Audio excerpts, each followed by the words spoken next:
Hey guys, I'm back with another video, and in this video we are going to build a restaurant POS application, Windows Desktop and Mac OS Desktop application using .NET MAUI with XAML and SQLite database. This is going to be an offline application, okay, which will work on both Windows Desktop and Mac OS Desktop.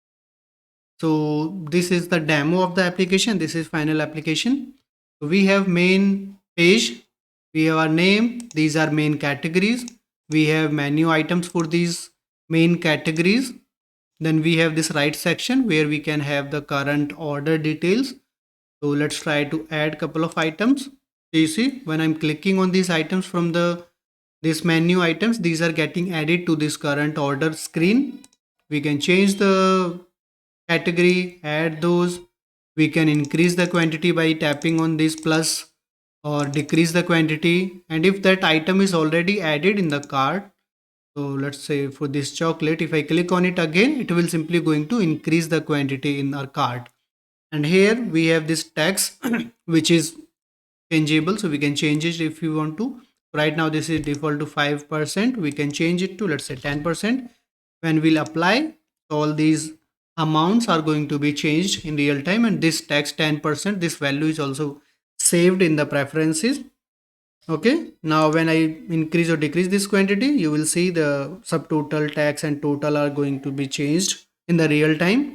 Then we have this section here where it shows the current day, date and time. Okay, and it is ticking, so it shows the actual current real time. This is a In this application we have used a lot, we have created a lot of reusable custom control, so this is also in control. Okay, now we have these two options. Either user has paid by cash or online, the customer. So we can simply tap on it. We have this post message, and after that, cart is cleared and all amounts are cleared. Then in the left section, we have the second tab, which is for our orders. So this is order screen where we have this order grid. So these are all the orders. Here we have this amount paid, payment mode, number of items and view items, and then this right section, no order selected. So from this left section, we can simply say view items and it will show the items of that particular order. In this order, we had these three items. In this order, we had these three items. Here also, we had these three items. After that, we can clear this out from here. Then we have this last screen, which is manage menu items. So here we have the similar screen. If you see on home page, we had this category and these menu items.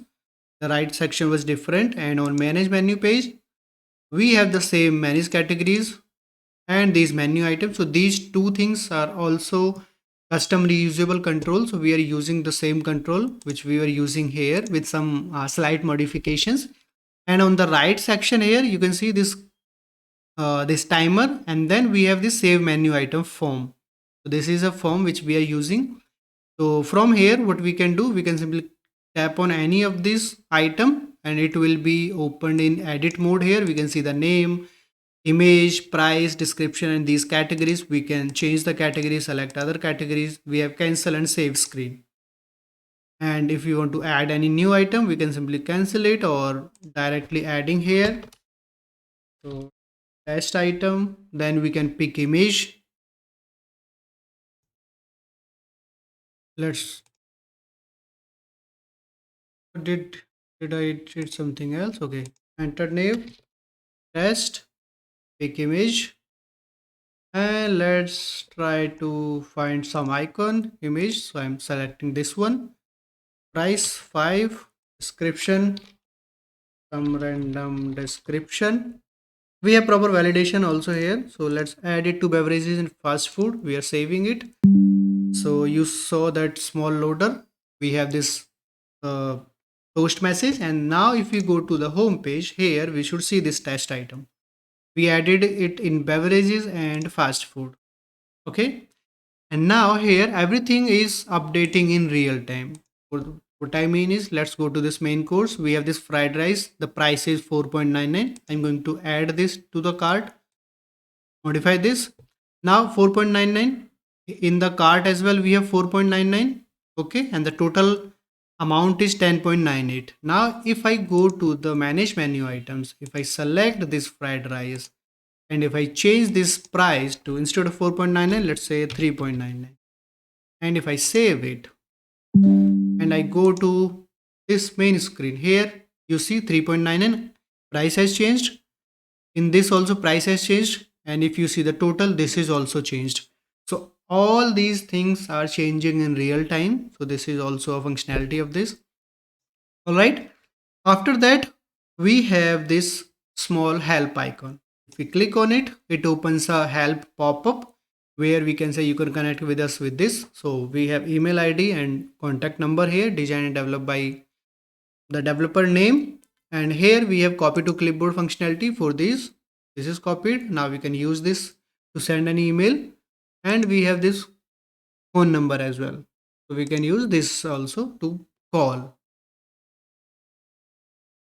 Now let's see how it looks on Mac OS. Alright, so now I am on Mac OS. So this is how application looks on Mac. The same screen. We can change the categories. We have loader. You see current order. We have this date time updating real time. We have this tax percentage. Come here. Let's add these items. We can add these couple of items. Paid online, paid cash. We have this nice little toast message. Then we can go to our order screen. Here we can see the orders, same thing. Then we have manage menu items. Here we have the same form and same categories, menu items. We can select the categories, change the image, save it, and the home pop-up. So this is also here. So everything is same. Okay, so I just wanted to show you that we had to do some small UI modifications on the basis of platform. If we are running on Windows, do this. If we are running on Mac, then do this. But the changes were very less. There were no C# code behind code changes. There were some very minor UI changes here and there. I think 2 or 3 places only, not more than that. Alright, so this is the beauty of .NET MAUI.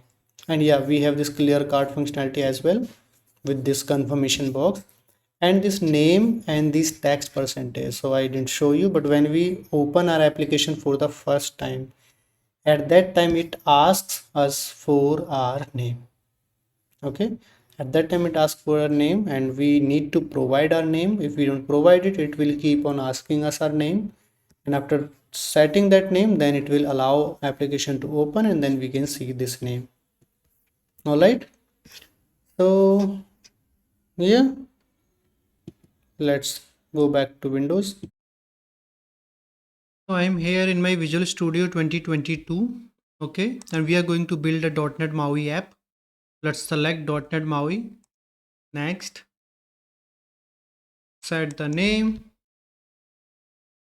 Restaurant POS MAUI. Alright, choose the location. Next, .NET 8. We are going to use .NET 8. Create. Let's wait for it to create this project, and this got created. Alright, and right now it is targeting to all the available types, both desktop application, Windows, macOS, and then mobile applications, Android, iOS. Alright, and Tizen. Let's quickly try it running that this application is in running state. Then we'll start adding our things on top of it.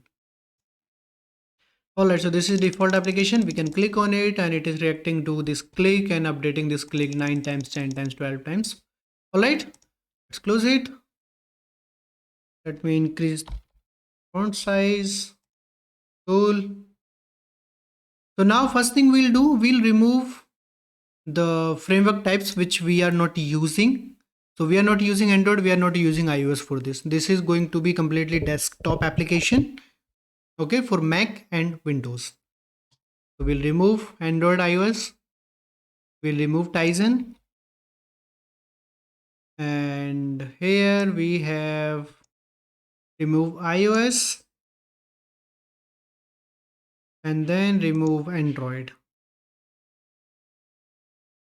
and remove Tizen as well, the last one.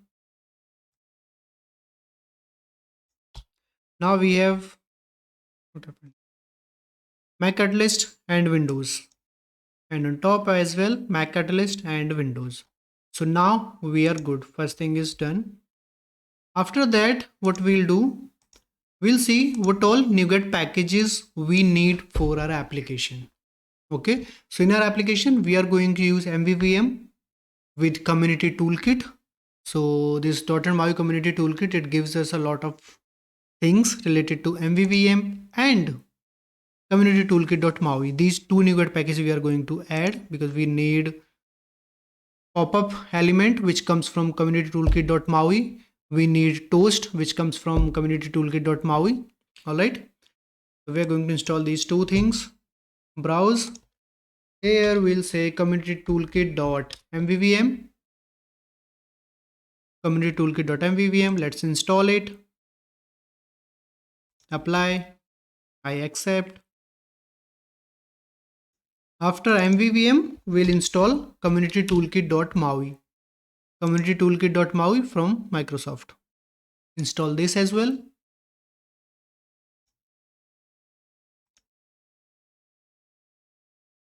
Alright, and for this community toolkit.maui, we need to add this use MAUI community toolkit in our MAUI program.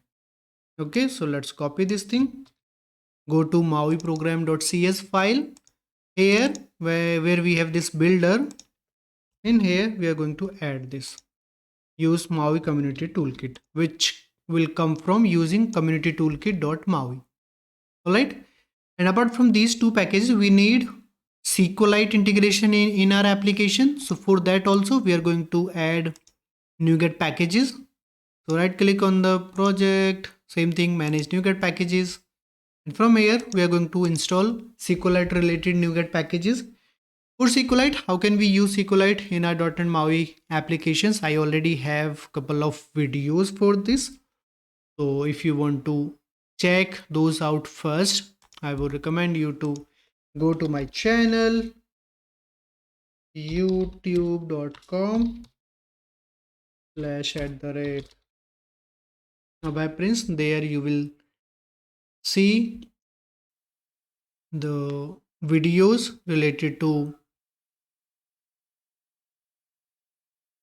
SQLite integration. I'm going to drop the links in the description box so you can check the videos out from there. Where is it?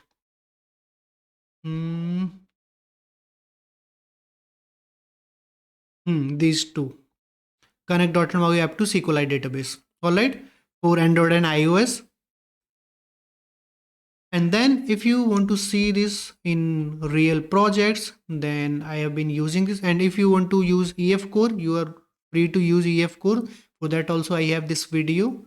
In this I have shown how to use EF Core with SQLite in .NET MAUI.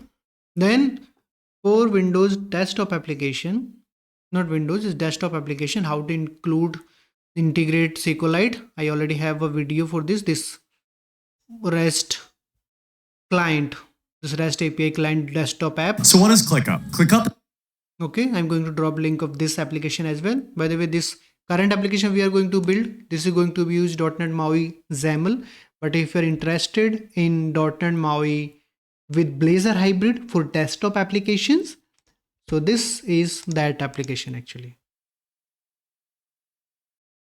So this is a proper desktop application, Windows and macOS using Blazor hybrid with .NET MAUI.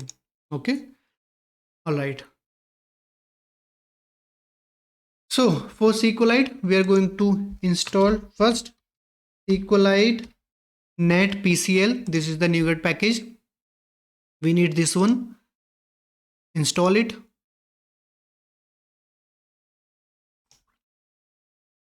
Then we need one more package, that is going to be SQLite PCL raw.bundle green. SQLite PCL raw.bundle underscore green by Eric Singh. So install this as well. We need these two packages.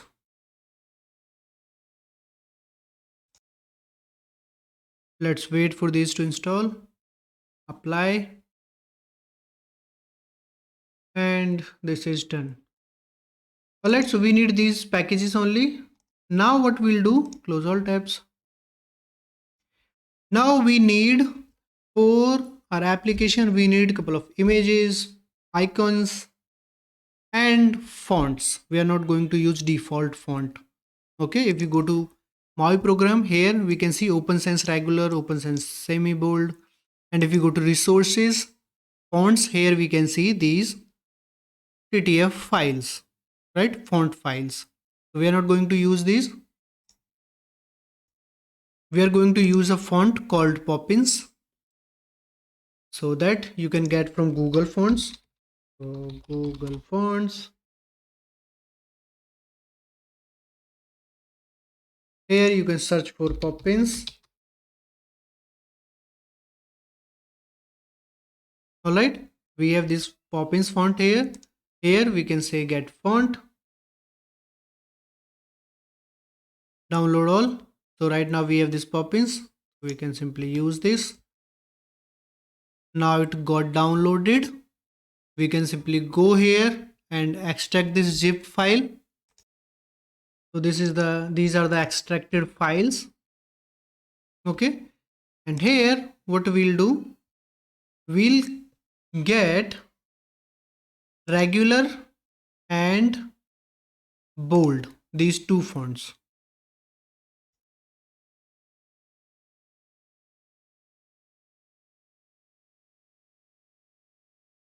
Poppins regular and Poppins bold, these two. Copy these two and then go to our application, and in fonts we'll simply paste these fonts.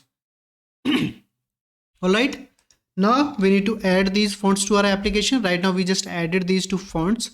Now we need to use these. So in our MAUI program.cs file, here where we have this configure fonts, fonts.add font. So we are going to simply copy one of these and we are going to add our fonts. So Poppins regular .ttf, this is the font name, and this is going to be alias or the font family name we are going to use in our styling.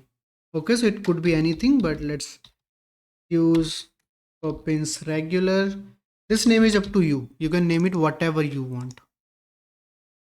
Alright, now let's make a copy of this.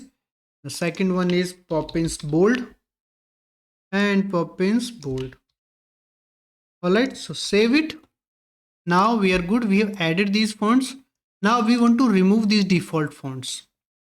So the default font styling, those we can find in resources folder. In styles, we have styles.xaml, style.xaml file. Okay, in this file we can come here, we can copy Open Sans regular and we can search for it. So on button, default font is this. On date picker, so this default font is everywhere in this file, so we can change this font in here only. We'll say Poppins regular. Current document, replace all. 10 occurrences. Now we have this Poppins regular font. Save everything. Let's search for this Open Sans semi bold if we have this anywhere in our entire solution, enter project. And this is nowhere in this MAUI program.cs file only, so we can simply remove these from here.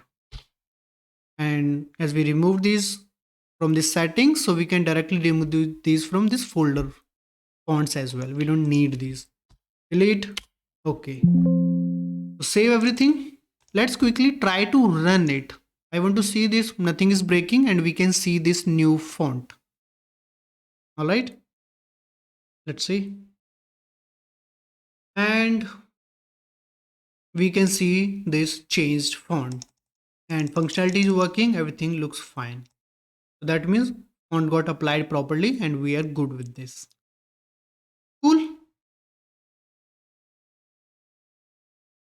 Now next thing, we want couple of images and icons for our application, right?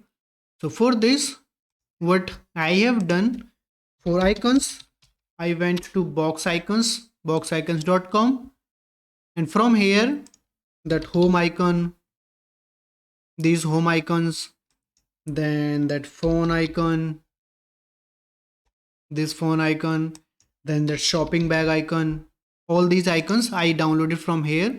So you can simply search for icon, click on it, it will come here, and from here you can download PNG.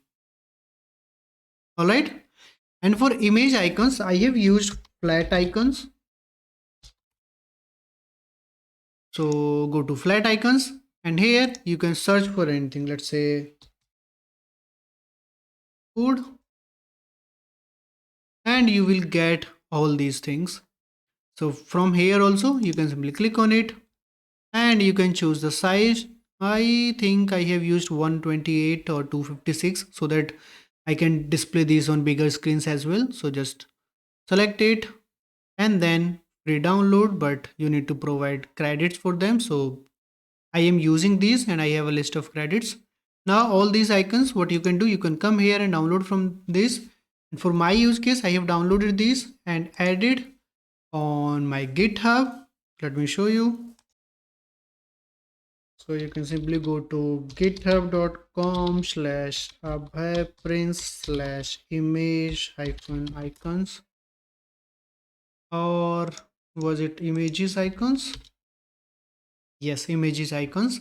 Here we have this restaurant food folder, and here you can see all the icons which I am using in my application.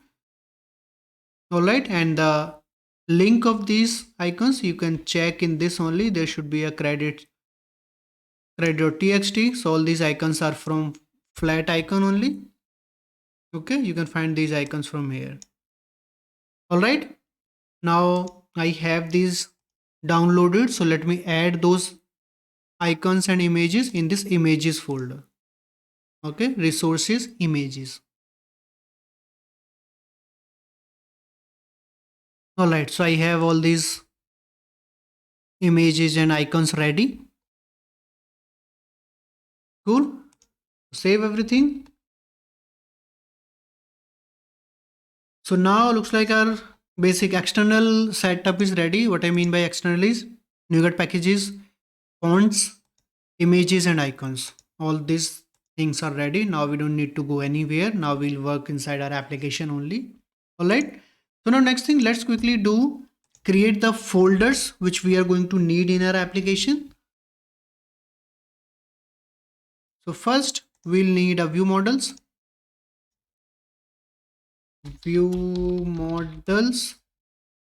We'll need a pages folder where we are going to have all our pages. Then we are going to have a models folder. Then we are going to have a data folder where we are going to have our entities and our SQLite database related stuff. Then we are going to have controls, which is going to be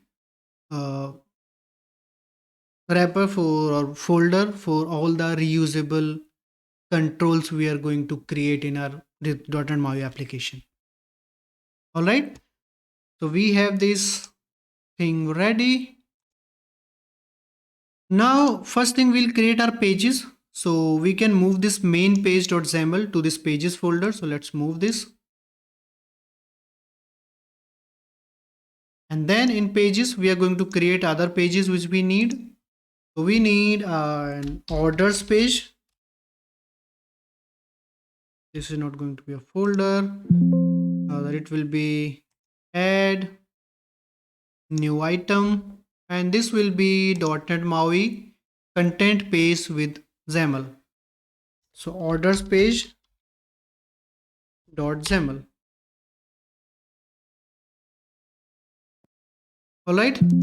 After orders, we will have one more .NET MAUI page, and that is going to be manage menu item, right? Manage menu item page .xaml. We need these three pages in our application. Okay. Now let's go to app shell, and here we'll simply add all these 3 pages and have linking to these. Save. Now first thing, it will not work because we moved the main page. Did we change the namespace? No, right?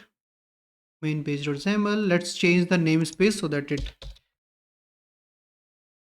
is in sync with everything. Main page.xml.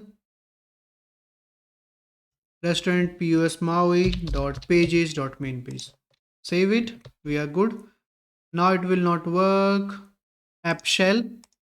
This is not in local now, so we'll simply remove this local namespace, or let's leave it. We'll have XMLNS, and we'll have one more namespace for our pages folder.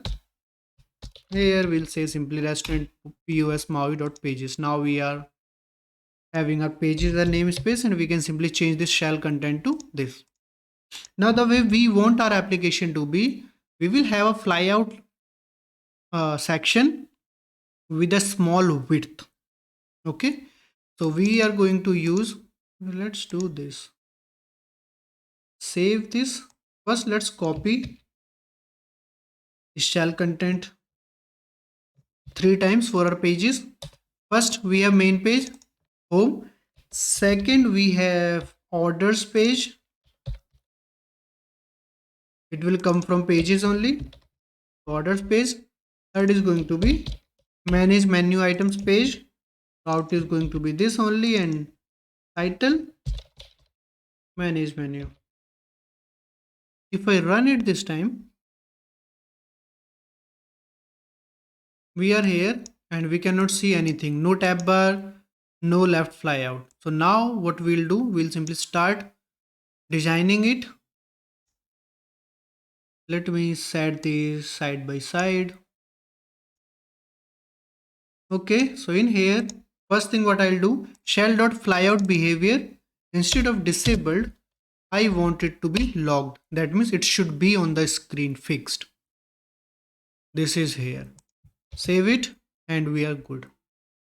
Not completely good, but yeah, better. Now first thing we'll do, we need flyout background color to some different color. So we are going to use wheat color in this mostly. So let me do this, shell dot flyout background color. We have that property background color. IntelliSense is not working for this, but trust me, we have this. So we are going to use this wheat color. Save it and we are good. Orders, manage menu, navigation is working because this data is changing, so we can see. Okay, this is fine.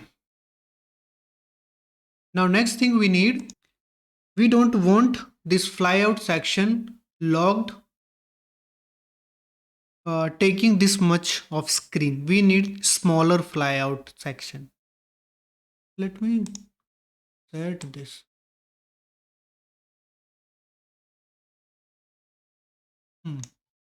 All right.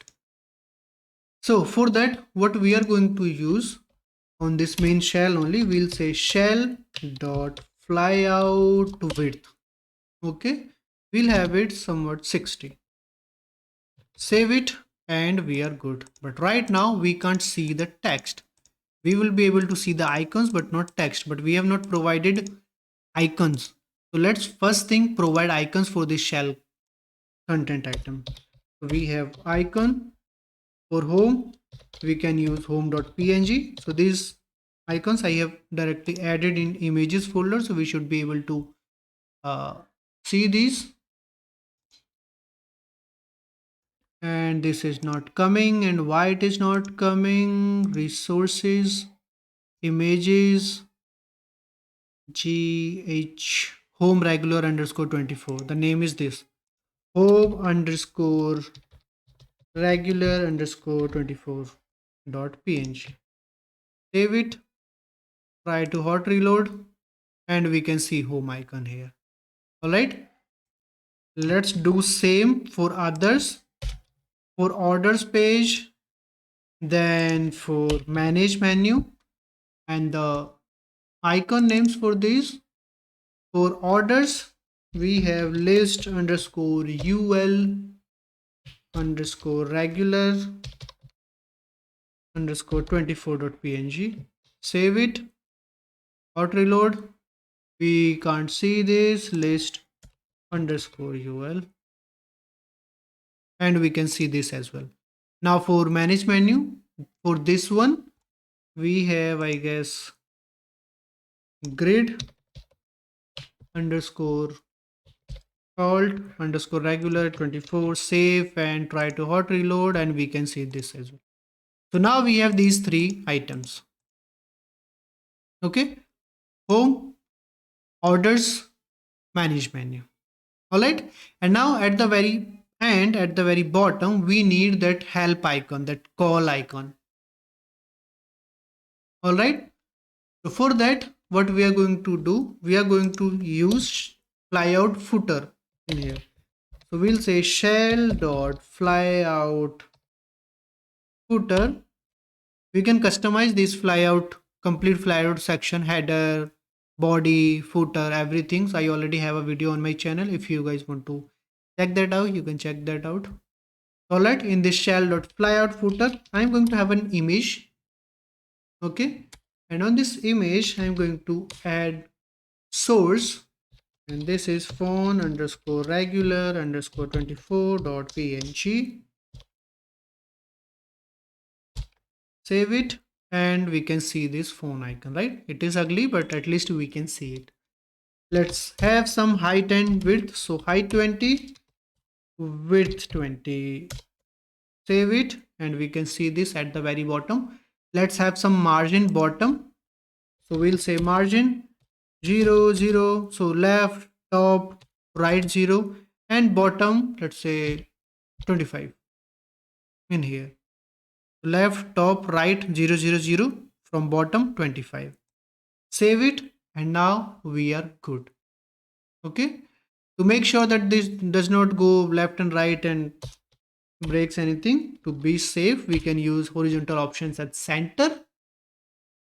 All right, and aspect as aspect fit.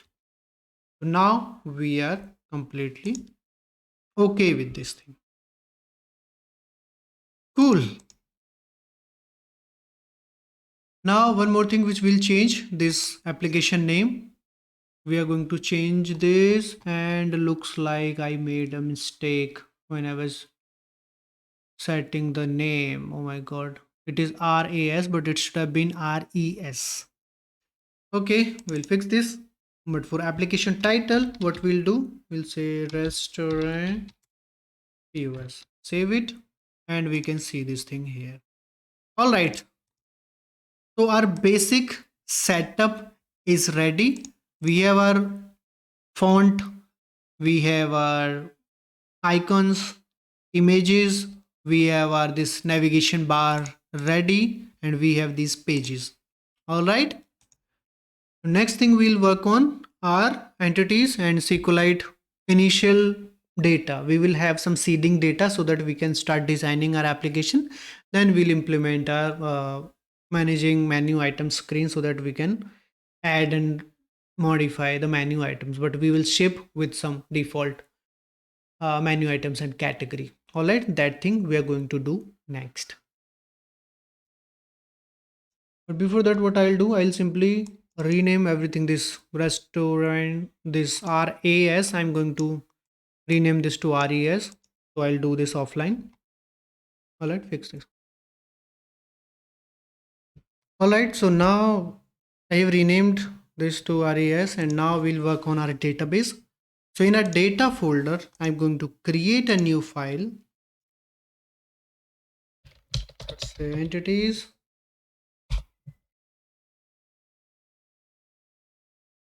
So what all entities we need? Why is it so small? 135. All right. So first thing, we need menu category. Okay. So public class menu category, which is going to have int ID, name of the category, and icon of the category. Okay, and this ID, this is going to be primary key for SQLite. So we will add this primary key data annotation on this, which should come from SQLite. So using SQLite and then primary key attribute, and we want this to auto increment from database side. So auto increment, this should also come from SQLite only. All right, menu category is ready. Next thing, we need menu item. Okay, here again we need an ID which will be primary key with auto increment.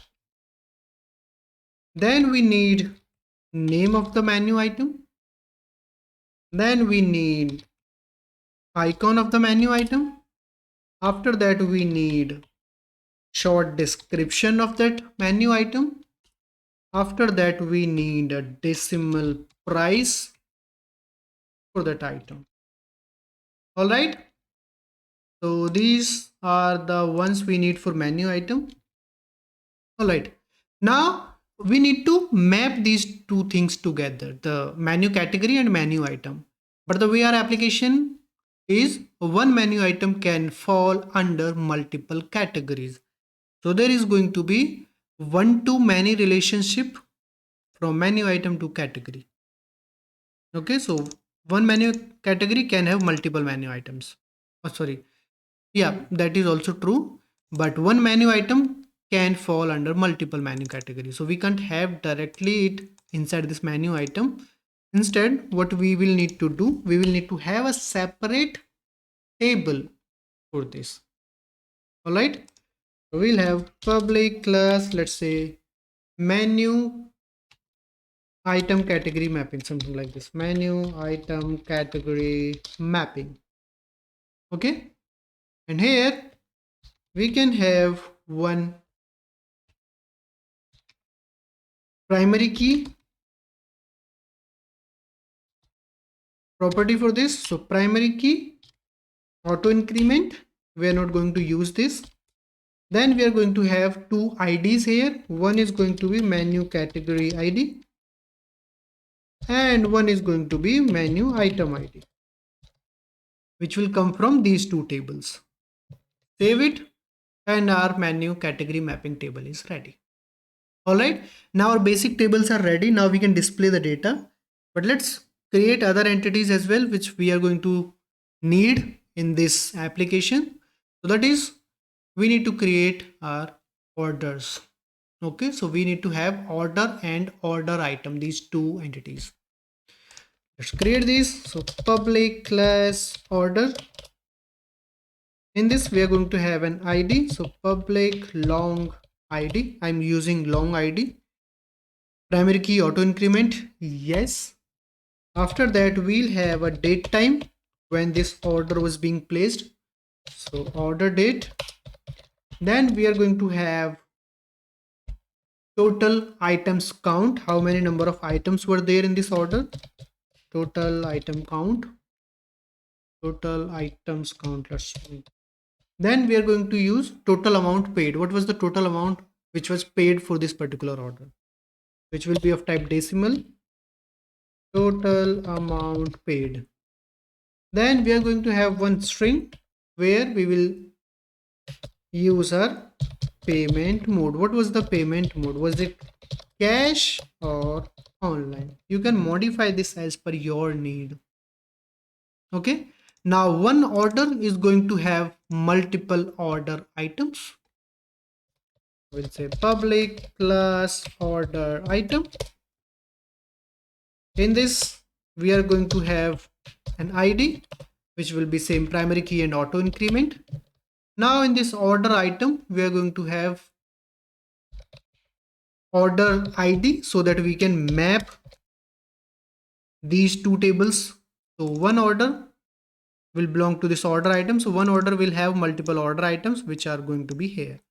So we have connected these two tables, these two entities. Now after order we can have item ID, which is actually menu item ID. So item ID. Then we will have our name, menu item name. icon and price and quantity, because we want to display the exact quantity of that particular item which was added in some order.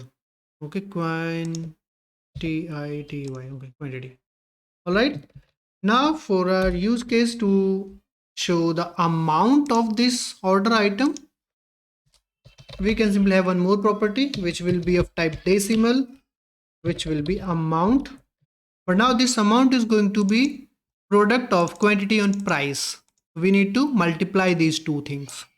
Okay, so there is no point of having this calculation delegated to the provider of this. Rather, we can simply have this computed property here. So here we'll say quantity times price. Now we are going to have one problem because this is SQLite database entity class. So we don't want this amount to go to database, because in database we have quantity and price. We want this just for displaying on the UI. So the point is we need to ignore this amount from the database. Okay. So in SQLite we can use ignore attribute for this. So we'll add ignore. Now what would happen? It will be, we can access this, but when SQLite is going to insert this data, it will simply ignore this item. It will not add this. It will insert, update, read, everything it will do with these properties, not this one. All right. So save it. Now all the tables, SQLite related entity tables are ready. Now next thing what I will do, I will simply move these to these separate class files in this data folder only. So let's start moving these. This is the approach I find easier to follow. I create all the classes in single file. Then I simply say control dot, control period, and then we have this move type to order item. It will simply move this to a separate class file here. This is the approach I follow, but you are free to follow creating separate classes from the beginning only. All right. So let me quickly move this.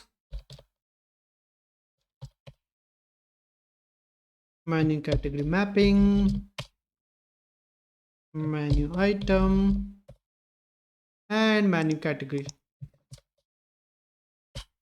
Now we don't need this entities class because this is blank. We are not using this. So let's delete this and we are good now. All right. Now we can start working on our main database helper file, or maybe before that we can have our seeding data. Okay. That also, for that, let's create a new class in this data only. In this data folder, I'm going to create a new class file. So I'll say add class, let's say seed data. Okay. And in this, I'll say public static class seed data. And I already have prepared data for this. So I'm going to use that. Let me copy it and paste it here. I took ChatGPT's help for this thing. So menu category mapping. No, what? Menu item category mapping. All right. So menu item category mapping. We are going to use this. Then we have menu item. Something is not right. What is not right? Okay, menu item. This we have this ambiguous class. Menu items is in there Microsoft MAUI.controls.menu item as well. Okay, so we need to use our own menu item class. So for this, what we'll do, we'll simply use our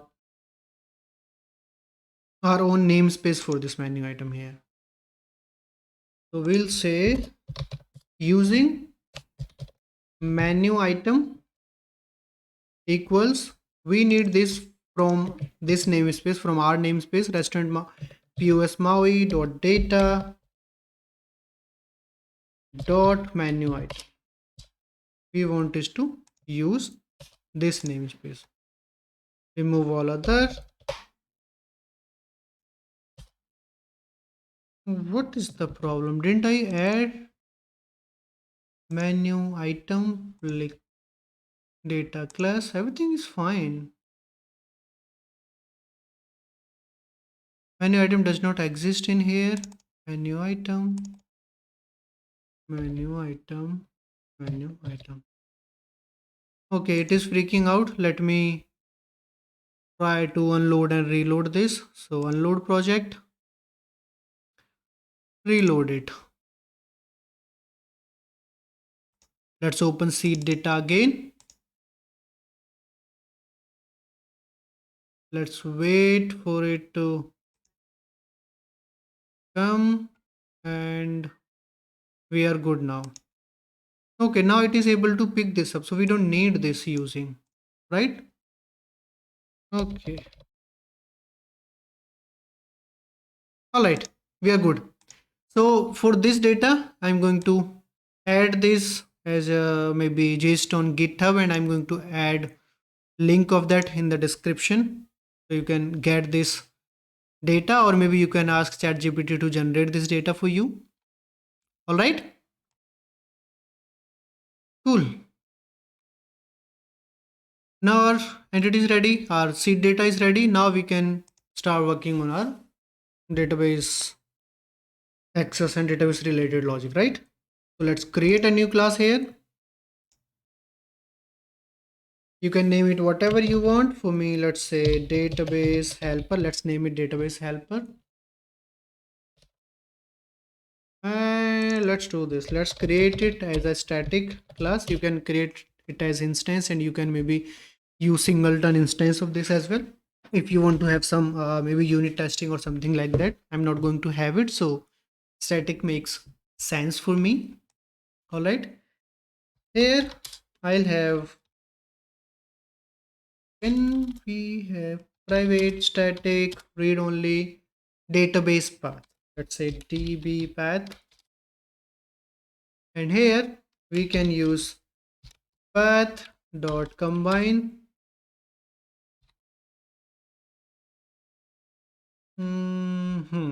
I want to have its constructor. Let's do this. Let's create it as an instance only, and in its constructor I'm going to have my db path. Here I'll say path dot combine. Okay, now I will get environment dot get folder path. I want the folder path of environment dot special folder dot local application data. So local application data folder. With this environment get folder path, we have complete folder path, and after that we can simply add our database name. It could be anything. So rest pos dot db3. All right. So now our db path is ready. Now we can use this db path to generate our database. Okay. So what we'll do,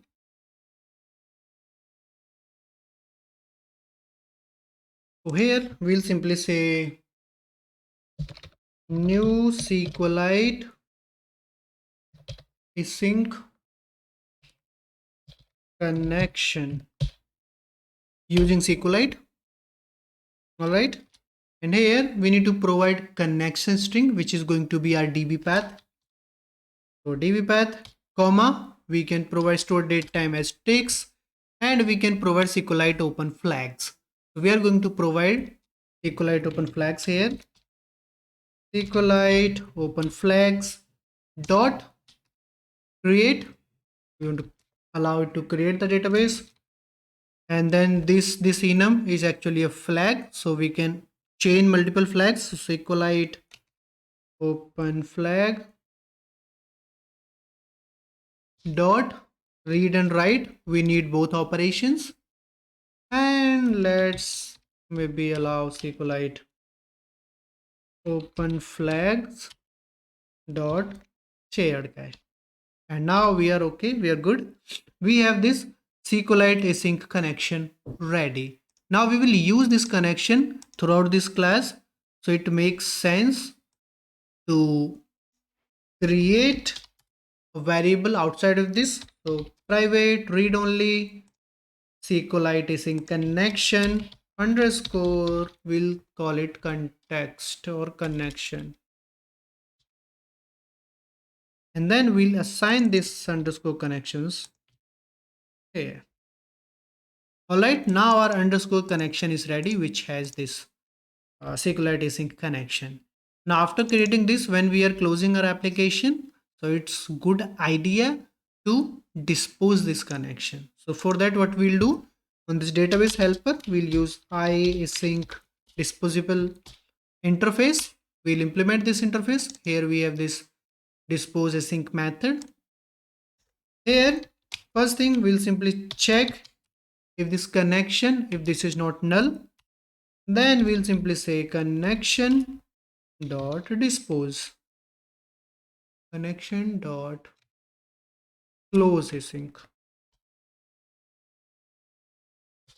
and let's apply async here and let's apply await here. So now we are good.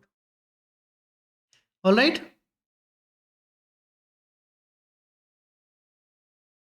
Now we will initialize our seed data. Let's create a method here. We'll say public async task seed data async. Okay, here we will get all our data to be seeded. So first we need our categories, okay, which we will get from our seed data dot get menu categories. Then we'll have our menu items from seed data dot get menu items. Then we are going to have our mappings, seed data dot get menu item category mappings. Okay, now we need to add this data to our database. So before doing this, or before creating this, let's create and be sure that we have all our tables ready.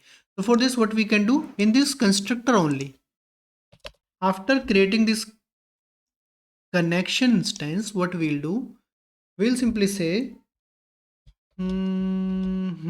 we can say underscore connection dot create table async.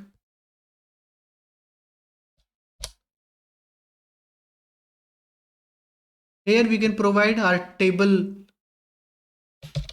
type. So menu category. Now this is async method, and in C# async constructors are not yet available. So we will not do this. What we will do, we will create a separate method where we'll say public async task, and here we'll say initialize database async, something like this. And here we'll simply say await and do this connection dot create table async, add menu category. The good thing is it create table if not exist, it executes this command. So if we are running this line multiple times, it will not break anything. It will simply check if this table exists, it will not touch it, it will simply return from here, and if this table does not exist, then it will create it. So let's copy this line a couple of times. So duplicate it. After menu category, we'll create menu item. Then we'll create menu item category mapping. Then we'll create order. Then we'll create order item. And now we are good. Alright. So initialized database is ready. Now we are here in seed data async. Here we have all these three data ready. Now we'll simply say await underscore connection dot insert all async, and What all? First we'll add our categories. So this will actually take all these categories and insert these into the database. Let's copy it. After categories, we have menu items. So it defers the type. So it will check the type of this category. So this is menu category. It will check this menu category table and add this data into that table. Same with menu, this menu item and this mapping. So menu items. After that, we'll add our mapping. Now we are good.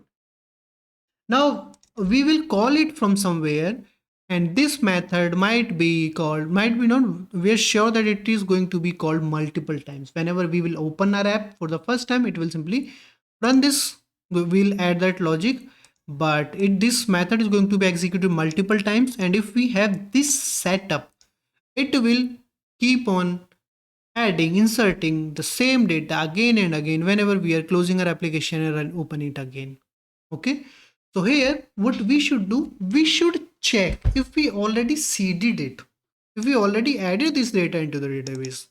If we already added it, we should not add this data, duplicate data in the database.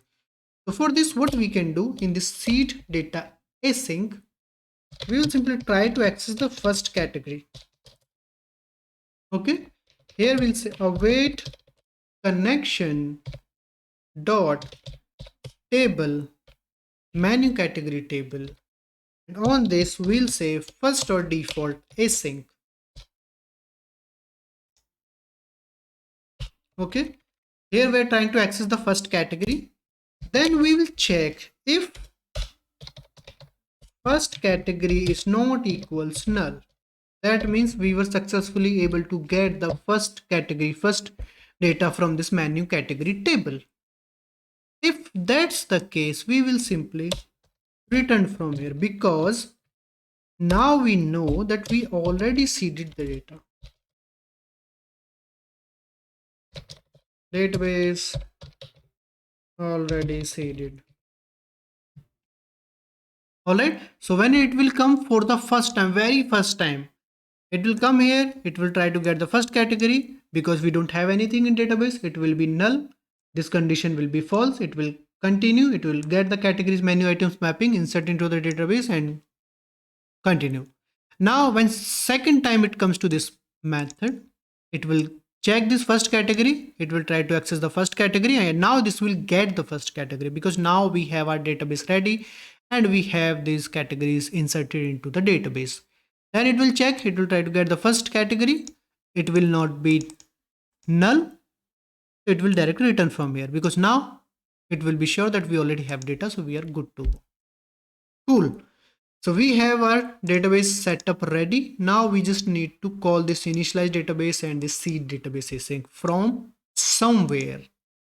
We need to figure out where that somewhere is, from where we should call it. We should initialize database and we should seed our database. So this thing should get called when we are starting application, right? When we're starting the application, if application was, we are starting it for the first time, or if it was closed and we are opening it. So the main entry point of the application is this app.xaml. Here we have app.xaml.cs file, this file. Here we have a method which we can override from the application, which is on, what was that? It should be on create, right? On start, sorry. So on start, when application is getting started, then this method is going to be called. Save it.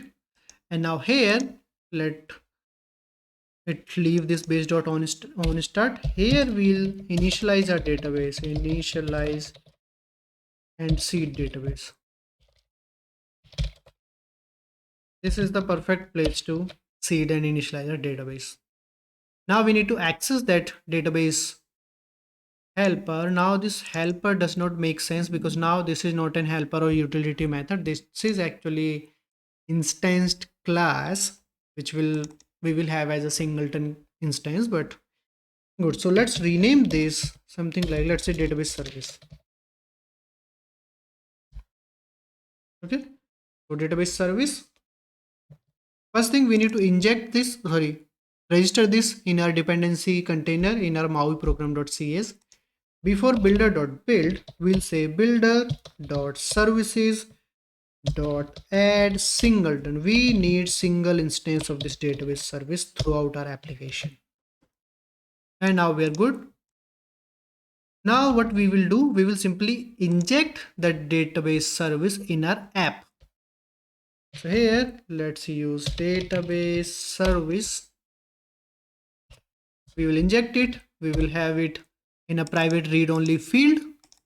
And on this on start, we'll say database service dot initialize database async. And then we'll say database service dot seed database async. Okay. And we will await these methods and we'll change this on start to async. Now because these two are always going to be called one after another in the same order, always. So we have two approaches. We can maybe move this seed data async to initialize database async. Maybe this is also a part of this only. So we'll go to our service. Here, after creating all these things, we can call this seed database method here only. Seed data async. Cool. And now from here, we can simply remove this seed data call. And one more thing we can change in the seed data async, instead of public, we can make it private. Now we are good. Our database creation and seed logic is ready. Now let's do this. Let's put a breakpoint here, and in database service, this constructor, initialize database, and then seed data. Let's try to run it and let's see the flow. If it is coming here and if it is creating the database and seeding it and all this stuff, if it is doing it or not. It is saying something that this is already installed. If we press yes, it will uninstall the current app and it will install a new one. Yes, we need this. Oh, because we changed namespace and all that stuff. Maybe that's why. Constructor, complete db path, the user Abhay app data local, whatever it is. Connection, it created this connection. Continue. Now we are in this app. We are on start. Initialize. So it is creating these tables. Now we are in on seed data async, first category. Now we see first category is null because we don't have any data yet. Categories, we have 5 categories. Menu items, we have 55 menu items, 55 mappings. Insert all, insert all, insert all, continue. And now we should be good. Let's close this and try to run it again. This time let's see.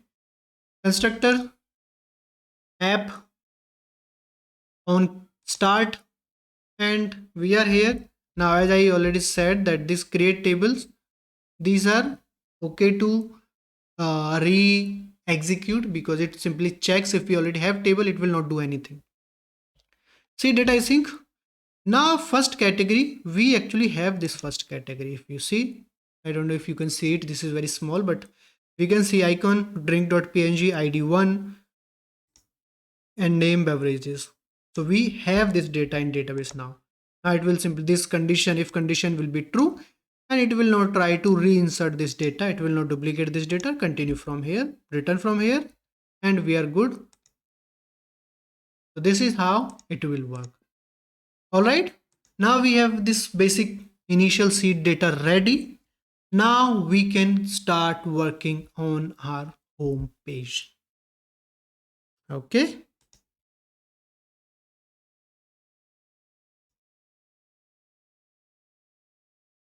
So, but for home page, we will need some data. So let's create the methods in our database service for those data.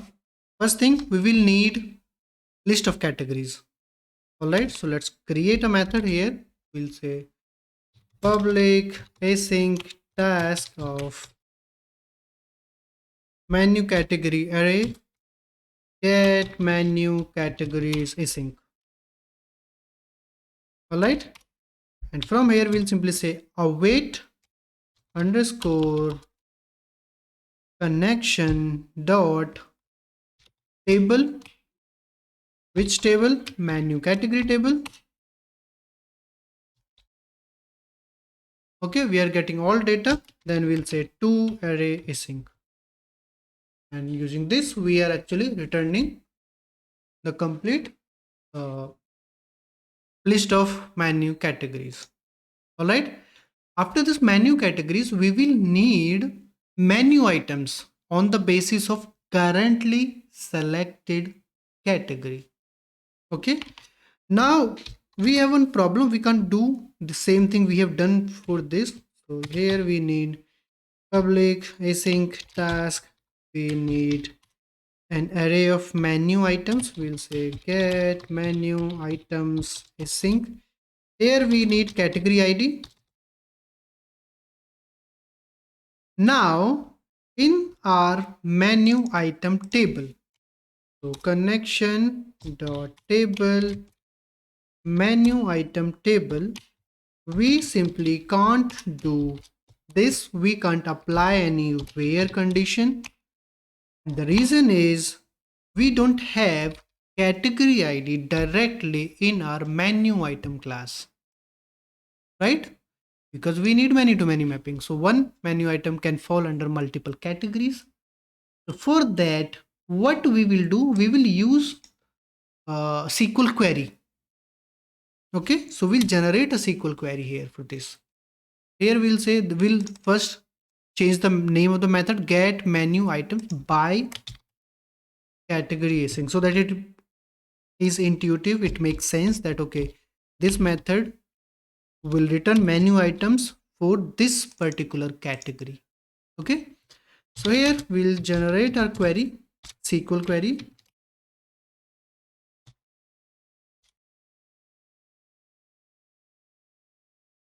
All right, so here we'll simply say select star from,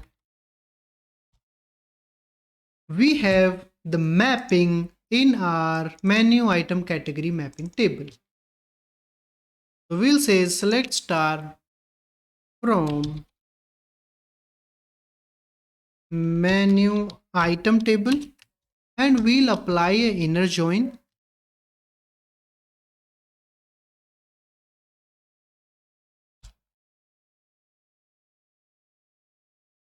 on this table. So this menu item, let's say as menu only, and on this mapping, let's say as mapping, and on this we'll say on menu dot id equals mapping dot, in this mapping table we have menu item id. So we'll apply this thing. Let's move it to the next line so that it is readable. And then we will simply apply a where condition. Here we'll say mapping dot menu category ID equals this category ID. Now we won't directly use it here like this. Instead we'll simply have query placeholders to get rid of SQL injection basically. Okay, we are going to use parameterized query. So in SQLite we can simply add question mark, and then we'll supply parameter when we'll execute this query. All right, now star, we don't need star from everything, we need star from menu. So menu dot star, so we need all the fields from this menu item. All right, now our SQL query is ready. Now what we can do, we can simply say var menu items equals, here we could say await connection dot we have query async method, and here we can provide type, table type, return type basically. So this will be menu item, and then we can supply query or SQL query, and it also expects params object array of arguments. So for this query, if we have any parameters, we can pass those after this. So yes, we have one parameter in this query, which will be this category ID. So after query, we'll say category ID. Now we will have these menu items ready, but this is of type list, but we are returning an array. We can simply say return menu items. We are simply using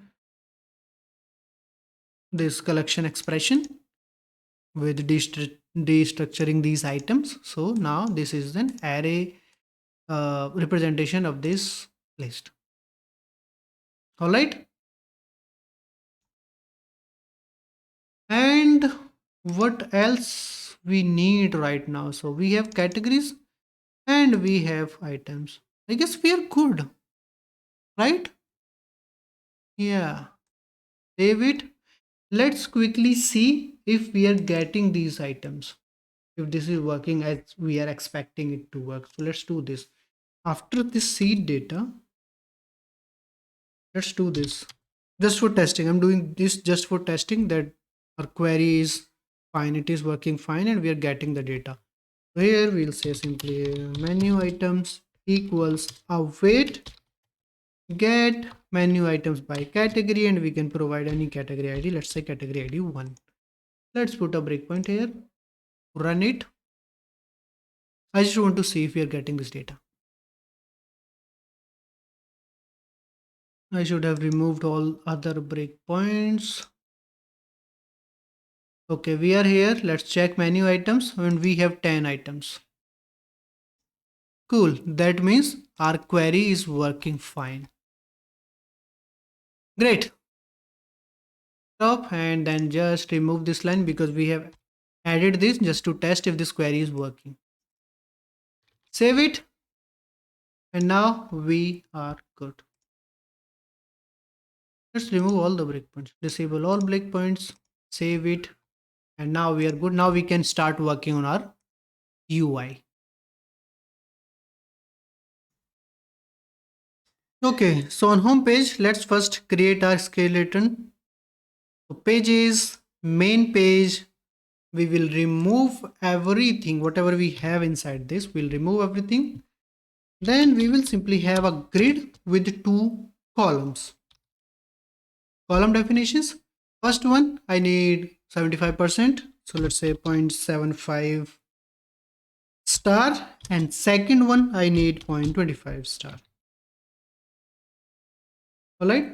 The first column for menu items category, all that stuff, and the second column for current order items.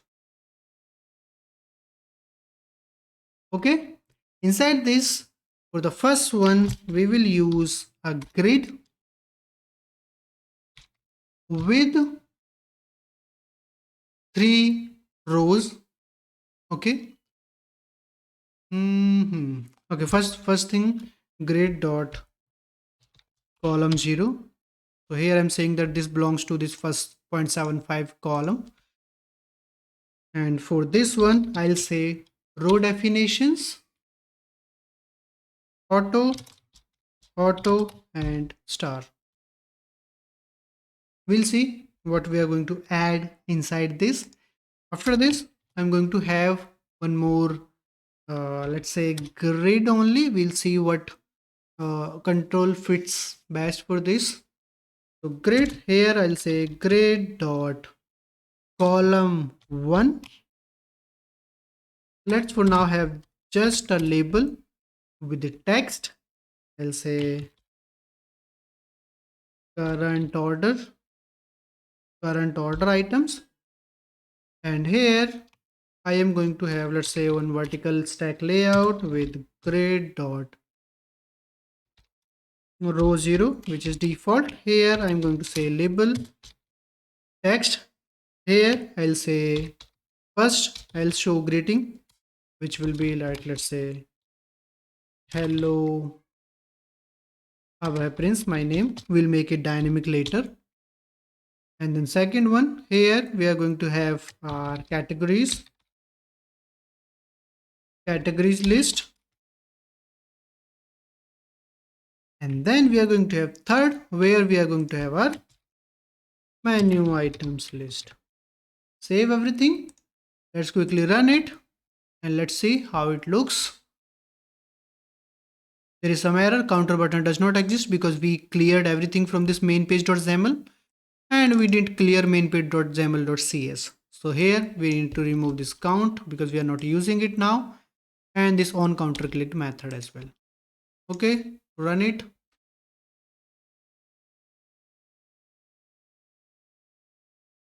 All right, our application is here. So here we can see this home, hello Abhay Prince, category list, menu items list, then this current order items. Okay. Now let's do this. First, let's have some coloring on this. So this section we'll have white only, but for this right section, current order item section, we will have some different color. That will be a variation of this wheat color, this color which we are using as a primary color. We will have that light wheat, we could say. So on main page.xaml, on this grid, let's say background color equals light wheat does not exist, I guess. So I have a color, let me copy that color. That is hash FFF1E4. Save it. So this color, the lighter version of this wheat color. Okay. So we are going to use this color at multiple places. So let's do this. Let's have this color as a global color. So we'll go to our resources, styles, and colors.xaml. Okay, here I'm going to copy it and I'll say light wheat, and then I'm going to add this here. Okay, save it. Now we can use this light wheat color. Instead of this thing, we'll say static resource light wheat.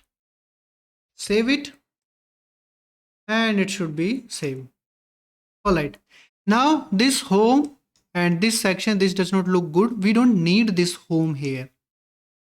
Okay, so this home, this is coming from the title in our app shell, but we can remove that in here as well in this current content page. What we can do, we can simply say shell dot, or let's say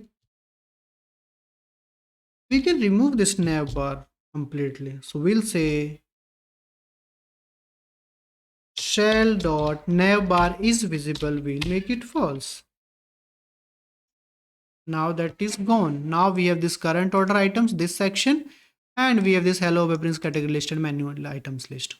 Okay, now let's quickly on this vertical stack layout, grid.row, we have row definitions as auto and star. So what we'll do, this first label, it will be grid.row 0. The second label will be grid.row 1, and then the third one would be grid.row 2, and we'll remove this vertical stack layout from here. Save it. What was that? That was auto and star. Okay, it is taking all this stuff, but we are okay with this right now. This is not very good, but at least we have some skeleton ready. Now we'll work on this, getting this name from the user. We'll work on that later, but first thing, now we'll work on this categories list. So for this categories list, we know our database related stuff is ready for this, but we need a view model. We are going to use MVVM, so we need a view model to get these categories. All right, so that will work next. Let's stop everything, and in our view models folder, I am going to create a new class. Let's say home view model or main view, yeah, home view model. This is going to be public, and here we are going to use community toolkit.mvvm package. So this should be a subclass of observable object, which comes from community toolkit.mvvm.component model. And for this to work, the class must be partial so that it can generate code using source generators for this class one. Okay, here we need list of categories. Okay, we need the list of categories. So first thing, can that list of category be changed? Can we add items to it, remove items from it? If yes, we need to work with observable collection. If not, we don't need to use observable collection. So in this, we will not add or remove any item from the category list, right? We will simply populate list at once, and then we will directly use it throughout our application, we could say. So instead of having it as an observable collection, we will simply have it as a direct an array, so menu category array, and here we'll say underscore categories, and we want it to notify property whenever we are fetching the data from the database and we are assigning to this field. We should notify the UI. So we need this as an observable property. That's why it should be, and we are using MVVM, community toolkit MVVM package. So it should be a field, and on this field we can simply apply observable property attribute. Now we are good to use this, and let's have a default value of empty array. Now we can directly make changes to this. And how we will make change to this? For that, first we need database service injected into this home view model. For that, we'll add our constructor. Here we'll say database service, and let's create and assign a field for this. Database service is ready. After that, when we will populate data into these categories, so for that we will create a method here, public async task, and here we'll say initialize async. We will simply initialize this this view model. So in initialize, we will fetch categories from our database service. That is what we will do in this method. All right. So here we can say categories. Now you see this is a property of categories, not underscore categories. This is property of categories which community toolkit.mvvm has generated for us. If we F12 on this, we can see partial class home view model. Okay, which community toolkit MVVM has generated with this category, which is the baking field of this underscore category. So we can directly assign something to this, and that something is going to be await underscore database service dot get menu categories async. All right, now our data is ready. Now this initialize async, from where we are going to call it, it can be called multiple times within a single instance or within a single when we have application open. If we are moving around, then it can be executed multiple times. So there's no point of populating it again and again, right? For this, what we'll do, we will simply keep track of if we have already initialized this or not. For this, we'll say private bool is initialized flag, and when we are entering into this method, we will simply check if we already initialized it. we will return from here. We will not do anything. Already initialized. We will not do anything. If that's not the case, we'll set this is initialized to true, and then we will initialize the categories. Now, previously it was task, but now it can instantly return with this. So there's no point of using task. In this case, we'll use simply value task. Because now, for the first time, it will take some time to populate data, but after that, for all the subsequent requests, it will directly use it and instantly will return from here. So we can change task to value task for this purpose. Cool. Now we are good with this. Now we can have one loading indicator as well, because it might take some time when it is trying to load these categories. So we will have one private bool, let's say is loading or is busy, whatever you are using. This is also going to be an observable property, and we can have a default value of true if you want, or we can set it true inside this. After setting is initialized to true, we can say is loading to true, and then it will fetch the categories. After that, we'll set is loading to false. Now we are good. Okay, after categories, we'll add we'll populate menu items as well, but for now let's stick with category. We'll do everything related to category first, then we'll move on to other stuff. Cool. Now we need to use this home view model on our main page. In main page.xml, we will inject this home view model. We'll use this home view model. We'll create and assign a field underscore home view model. For this page, we'll set binding context for this page. This should be this underscore home view model. Now we have this home view model ready as a binding context, but we have an initialized method. We need to initialize this home view model. For this, in this main page, we can say override on appearing, or we can use on navigated to. We can try both methods. On appearing, after maybe base dot on appearing, we can say await underscore home view model dot initialization. Or we can do one more thing. Instead of using this in on appearing, always calling this, we can try one more thing which I saw in some of the samples from David from .NET MAUI team.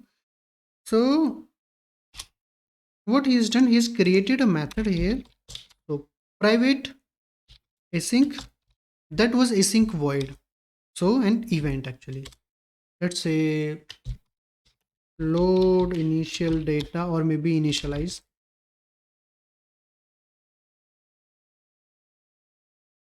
And inside this, there was call to this method. And because this is an async void, they can simply call this method from here, from constructor directly. Let's stick with this approach. All right. Cool. Now we will start implementing using these categories on this main page.xml.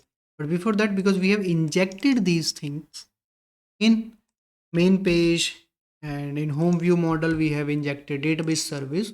We need to register main page and home view model in our dependency container.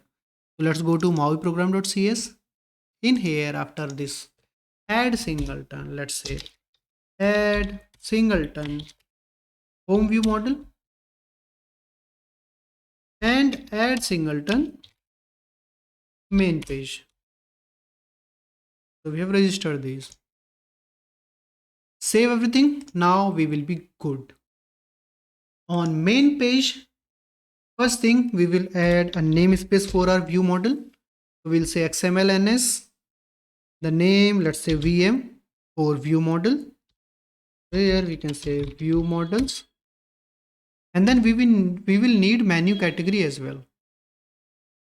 We'll change it. Right now I'm just going with the flow, then I will show you how we implement some of the things. We'll start working with the things we stuck somewhere, or when we are adding some feature, then we might come back and revisit some code and modify it. So we'll modify this thing. Here we have data. So this will be data from our application, this namespace. After that, for this page, we have binding context ready as our home view model.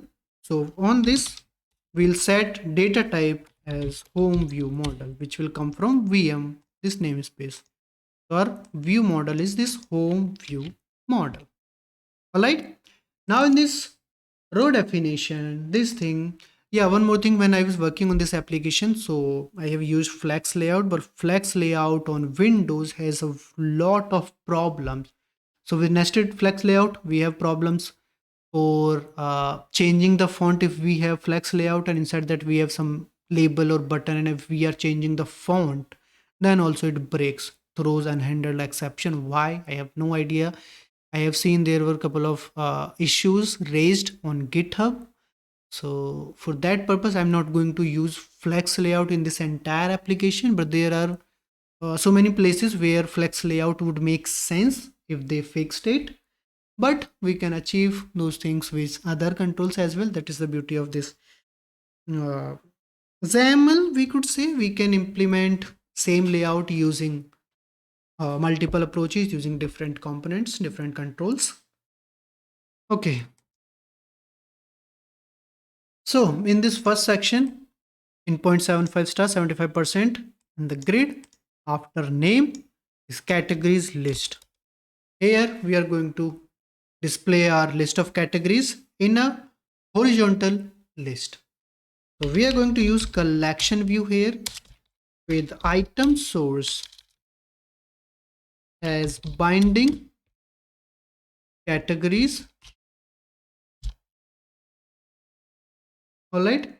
And inside this, we are going to have, because we need, by default, collection view is a vertical list.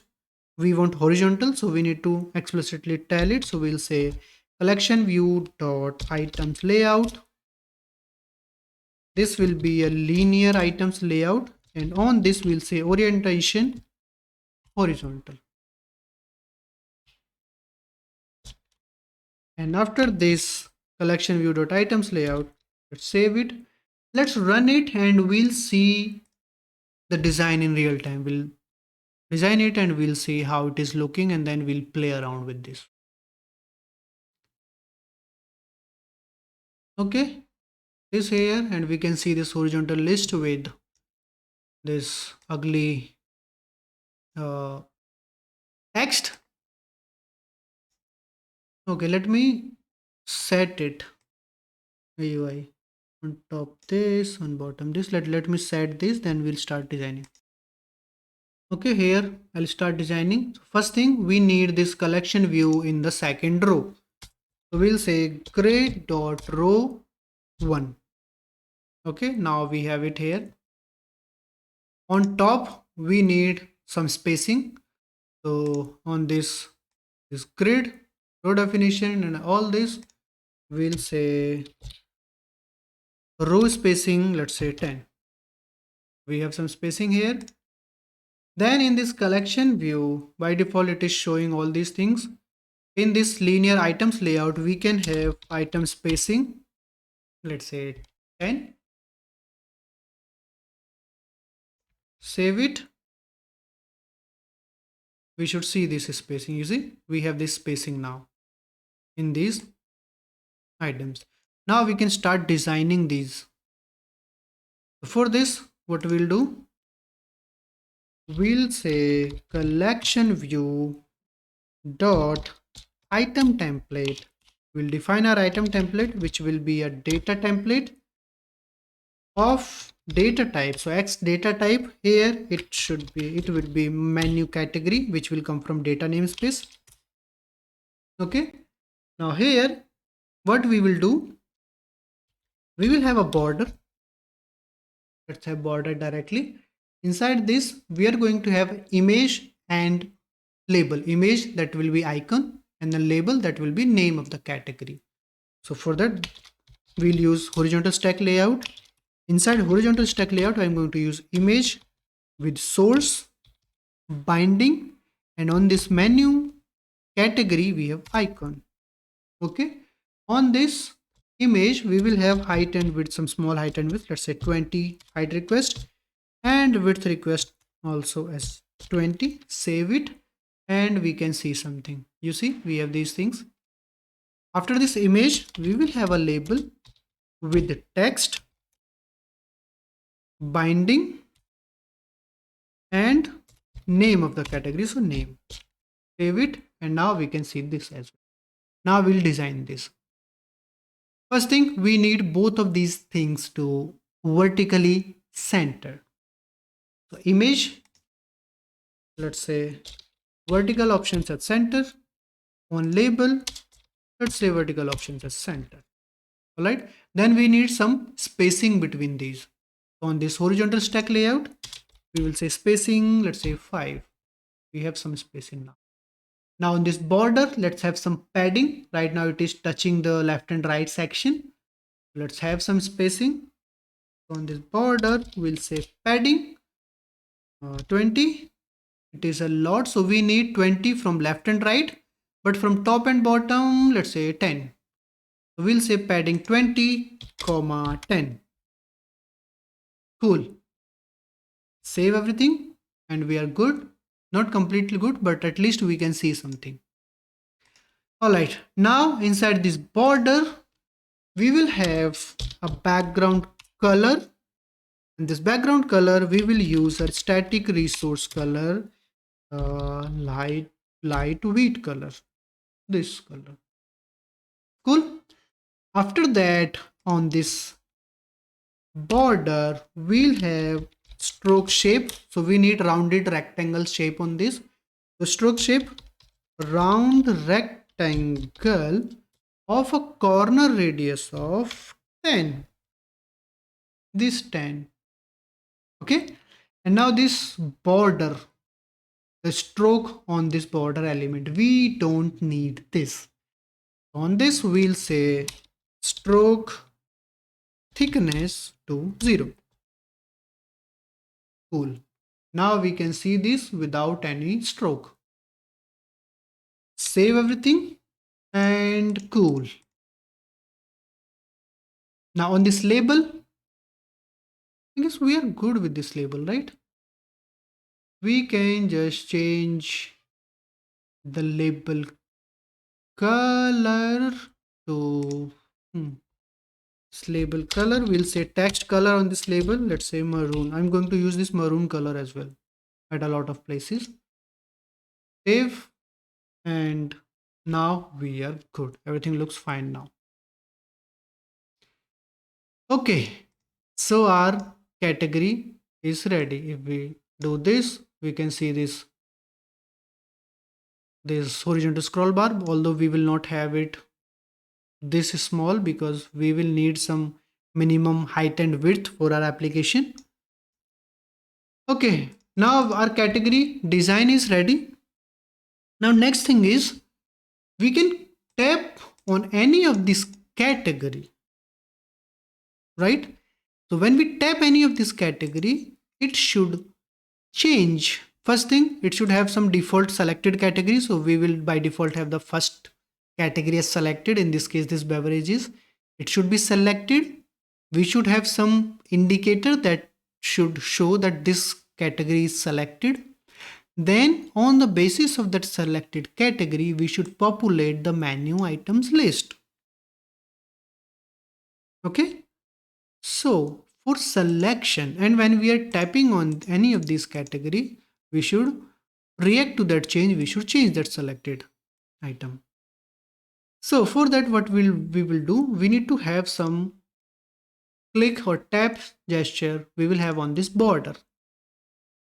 But for this, what property we will be changing? Because right now it is, if you go to home view model, this is menu category, which is actually database table, database class, database entity, which does not have any observable property, right? But we need one observable property in this particular case. For this particular case, is selected, we'll name it is selected. So what we will do, we will actually create a derived property of this menu category. We'll simply come here, solution explorer. In models, we'll create a new class. Let's stop it. We will need to make some changes. So in model, add class, we'll say menu category model. Menu category model. Let's copy these things. ID name icon from menu category, database table, make it public.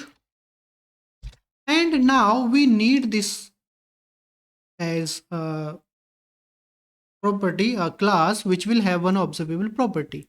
So we will use community toolkit.mvvm. So this needs to be a subclass of observable object from community toolkit.mvvm.component model. And for this, it should be a partial class. And inside this, after ID name and icon, we will have one private bool underscore is selected as an observable property. Now we will work on this menu category model on the UI side, because here we can change this is selected and we can modify it, and UI can react to this change. So we need to use it. Let's do this. Let's have the conversion from menu category database entity to this view model in here only. Let's create a mapper here. We'll say public static, let's say menu category model from entity. Entity would be menu category from our data folder entity. From here we'll say new menu category model, ID, name, icon, and it's selected. It will have default value as false because we are using .NET 8, so we can skip this. We already have this type indicator in here. Now we are good. Menu category model. Now we'll go to home view model. Here we'll change the type of these categories. Now it should not be menu category, it would be menu category model. Okay, now this thing is returning as menu category. So on this we will apply select. We'll actually convert this to menu category model dot from entity dot to edit. Now our categories are ready. Now we need to change one more thing in our UI main page.xaml. Now the type of these categories is not this data menu category. This is menu category model from models namespace. So we will add one more namespace in here. We'll say XMLNS models. This should be models from our application. And then type would be menu category model from models. Now property names, icon and name, these are same, but we have one more property now, that is selected. So first thing, by default we will have the first category as selected category. Okay, first category should be selected. So for that, what we'll do, we'll go to our view model. Here after categories, we'll say private. Okay, we don't need this as public. You can have this as private, this categories. So private menu category model here, and this should be null label. Should it be null label? I don't think so. It should be null label.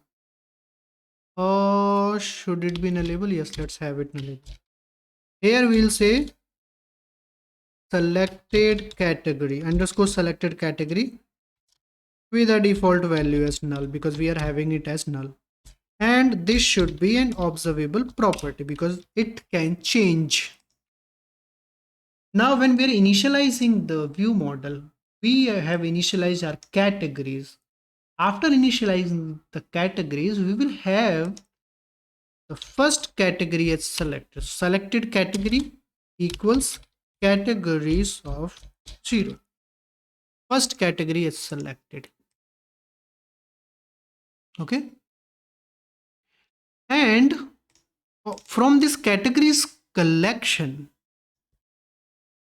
categories of 0 dot is selected. On this also we'll say the first category is selected from this array, and then we will use this selected category to use later on this page in this view model. So the first category is selected and we have selected is selected to true. Now we are good. Now what we'll do, let's quickly run it and I'll do some changes so that we can see the selected category related changes. Now we need to use this as like this only. Let me set this on the both of these on the UI so that we can see the design in real time. On main page, we have image, we have label, we have border. So if the current category is selected, what we will do on this border, we will change its background color. And it should be dynamic. So on this border, we will use triggers. So border dot triggers. Here we'll use a data trigger. Well, it is be a data trigger. It will trigger the change on the basis of some data. So target type is going to be border because we are applying this trigger on border. Then the binding for this will be binding is select. Okay. And whenever the is selected value is true, then something should happen. And that something would be setter and property will be background color and the value would be maroon color because that is the color I'm using. So you see, because right now the first category is selected, so its background color changed to maroon and all other are fine. Now when this selected, this background color is this, the front color, the text color should be white. Okay, so the same type of trigger we will add on this label where we have our name. So let's quickly do this. On this also we'll do the same thing. We'll say label dot triggers. Let's copy this data trigger. And in this data trigger, the target type, it should be label here because we are applying it on label. Is selected setter, not background color. We need text color to be white. So if is selected is true, then change text color to white. This is what this data trigger is saying. You see, now we have this selected. All these are not selected, but this first one is selected, so we can see this thing. Cool, it is coming up pretty good, right? Do let me know in the comment if you're liking this. Okay, next thing we'll do, we need to have the tap gesture recognition on this. So if we are tapping on any other category, it should be selected. The next one should be selected and the previously selected category should be unselected because we can have only one category selected at a time. Okay. For this, we need to have some commands in our home view model. Let's stop it. We'll name it, let's say private void select category. And in this, we can get maybe category ID or complete category object. It's up to us. Let's have category ID only. Okay. And on the basis of this category ID, first, if we are tapping on the same category which is selected, we will skip. We will not do anything. So for that, what we can do, we can simply say selected category dot ID. If this is same as this category ID, we will simply return from here. We will not do anything. We will say the current category is already selected. If yes, okay. And if that's not the case, what we will do, we will get the existing selected category equals from the categories dot first dot default, although first should work because we are clicking an item on that categories collection only. So C goes to C.id equals category ID.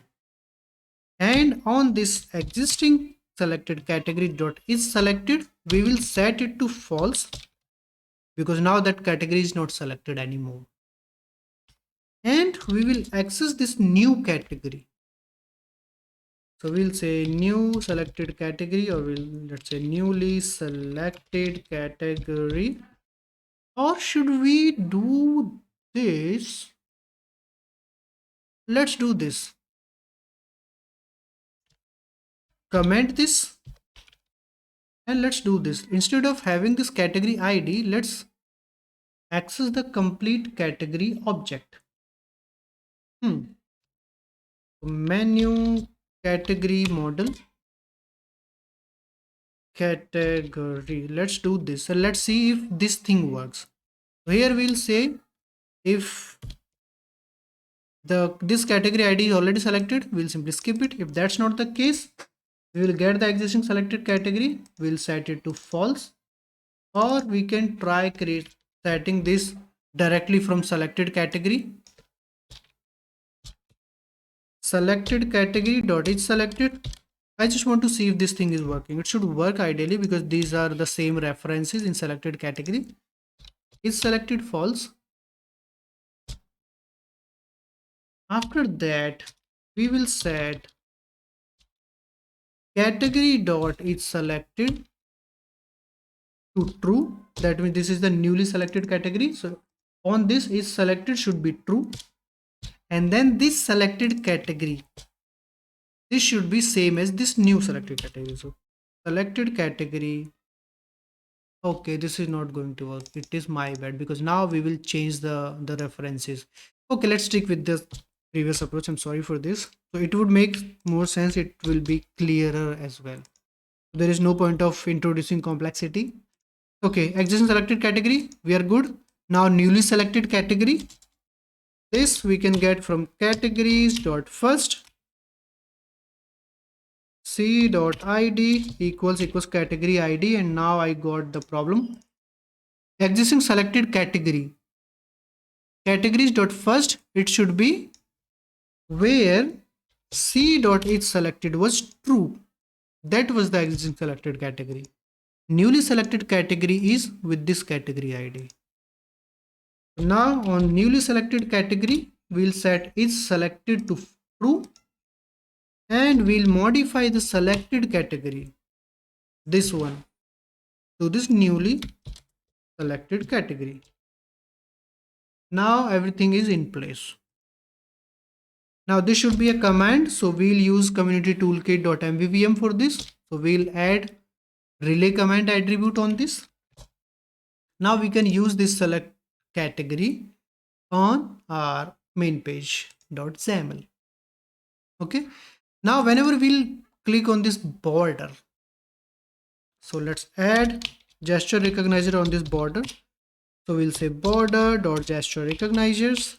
Here we'll say tab gesture recognizer, and in here we'll add a command, and this command will be binding. Now here right now this binding refers to this item template of this collection view, right? So but we need to navigate to the view model, the binding which its parents has. That means this current page has this content page. Here we have home view model. So from this border tab gesture recognizer, from this we will navigate upward. So on this binding we'll say this is not the default binding. Let's use a source. Which source? Relative source. And ancestor type, let's traverse ancestor, yani means in top direction till where you get this ancestor. Which ancestor? X type home view model.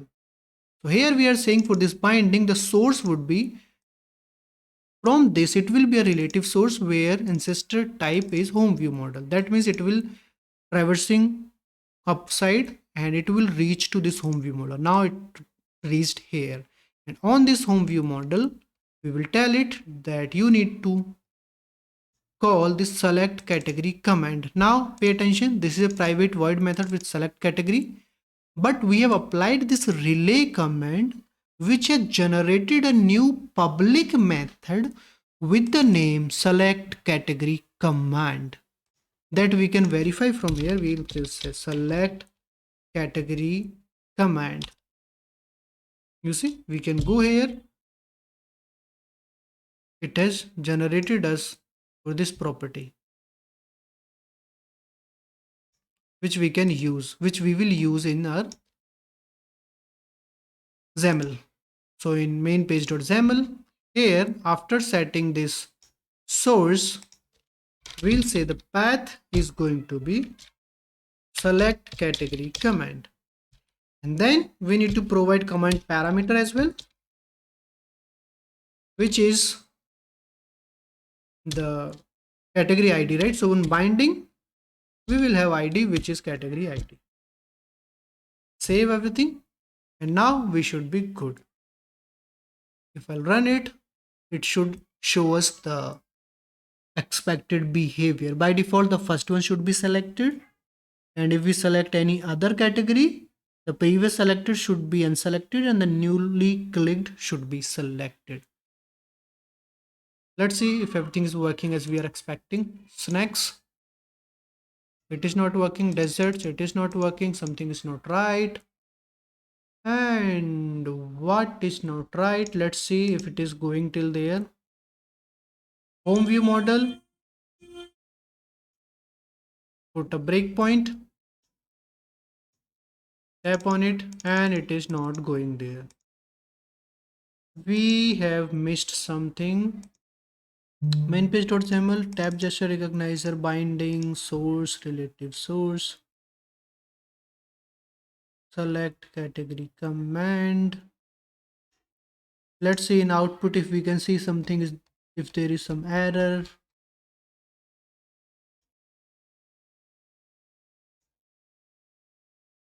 Rerun.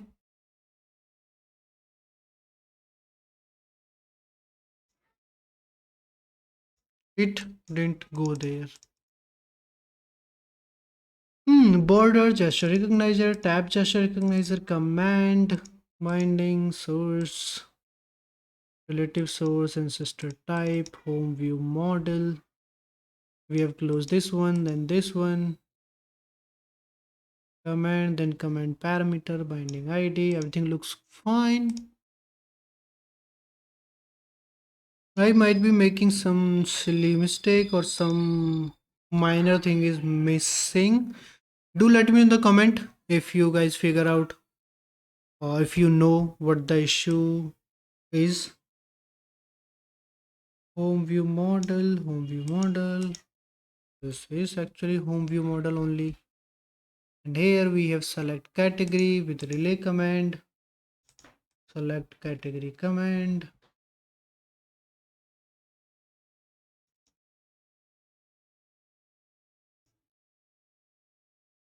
Let's clean and check.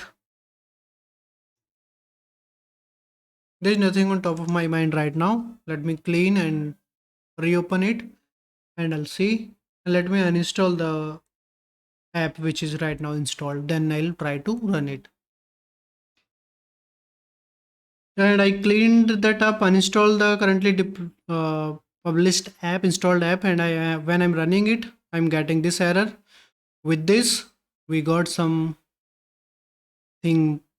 different, so we need to fix this error as well. It is saying no such table menu category, and it is from get menu categories async, which I guess coming from home view model where we have this initialize async here.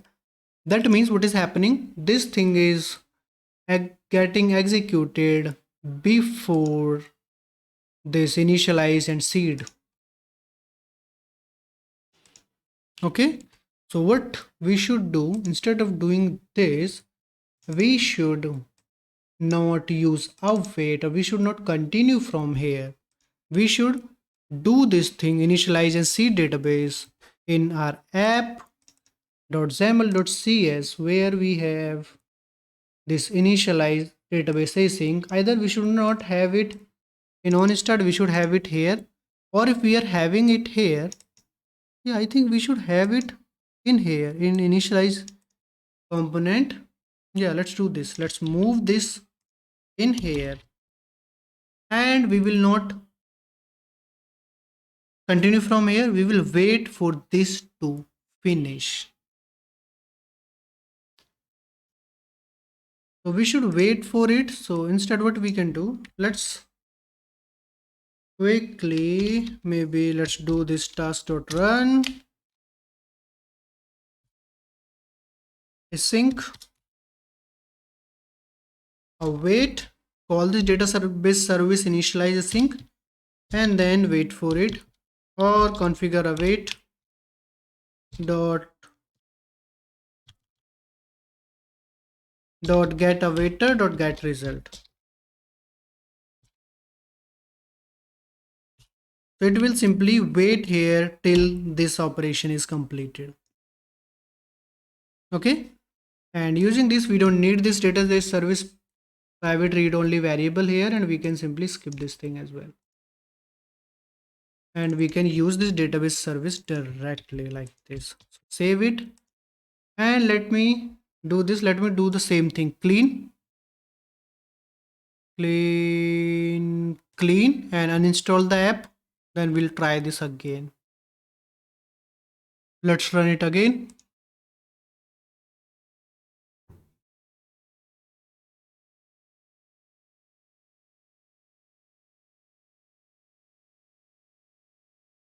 And we are here. So that SQLite database error is gone, but this thing is still not working. There is something missing, some minor thing which I might be missing here. In main page.xaml, in here only, I guess I'm missing something.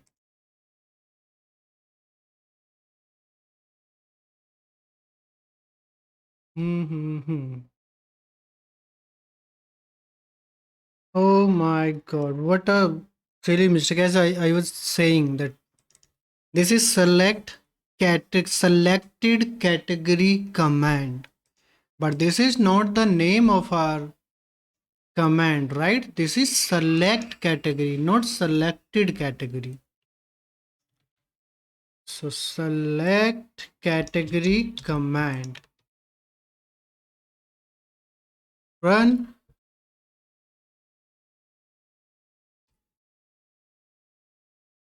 and it came here. Let's remove this breakpoint first, see if it is working. It should work. You see, snacks, desserts, fast food, main course, beverages. Now this is working as we are expecting it to work. Now if I click on the already selected category, nothing will happen because we are already on that selected category only. Cool. So looks like this category selection is done. Now we can start working on this menu items list on the basis of this selected category. Okay.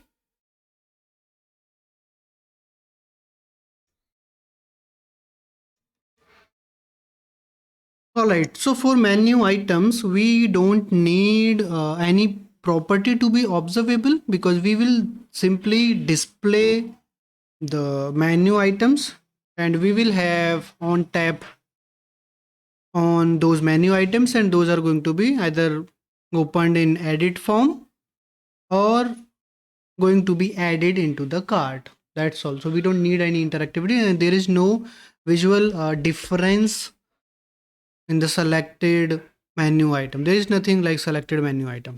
All right. So we don't need observable collection for this. We will follow the same approach we are following with underscore categories.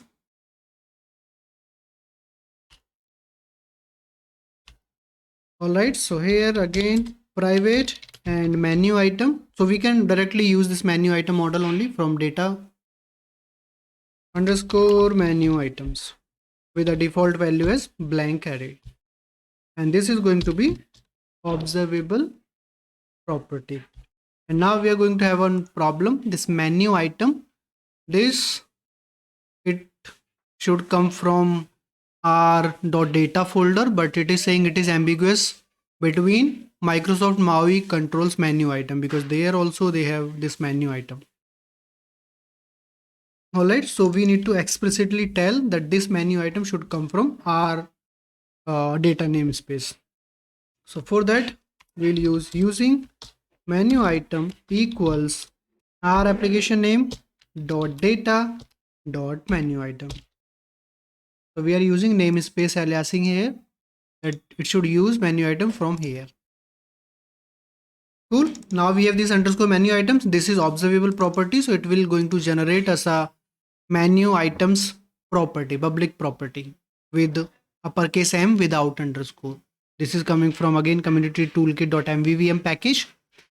Okay, so with this initialized async, whenever we are initializing it, at the same time we will simply fetch the menu items as well. All right, so after setting the selected category, we'll say menu items equals await underscore database service dot get menu items by category async, and we need to pass category ID.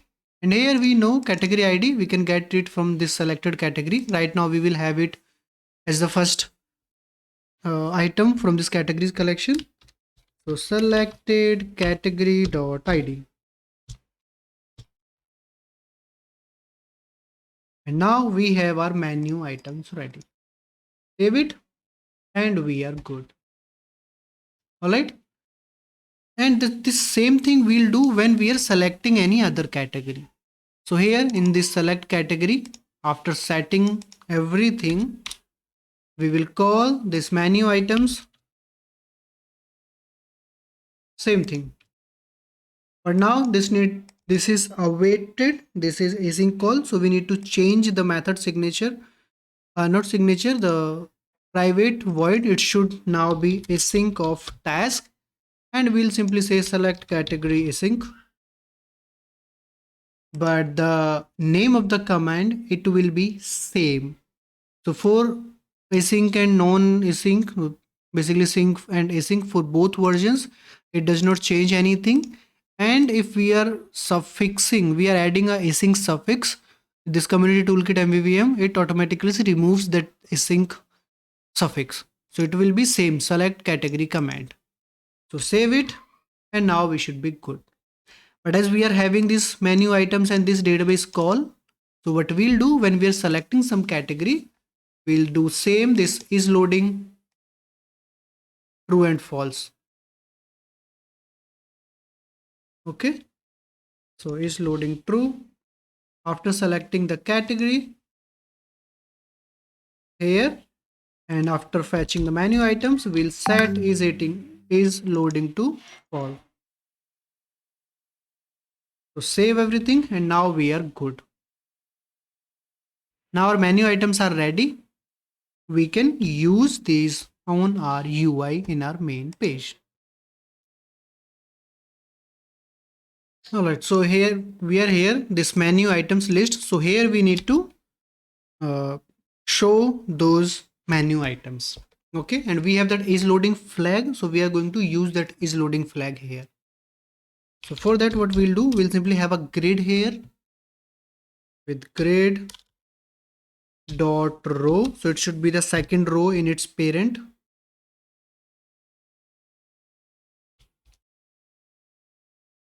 Zero, 1, 2. For in 0, we have this hello, the name. For grid row 1, we have categories, and for grid row 2, we are going to have our menu items. Now for this one, we will have our collection view.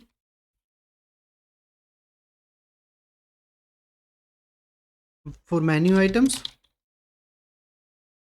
After that, we are going to have that loading indicator here. Okay, so for loading indicator, we can simply use activity indicator. Activity indicator.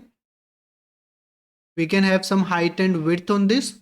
But first thing we'll set is running, and we'll apply binding is loading.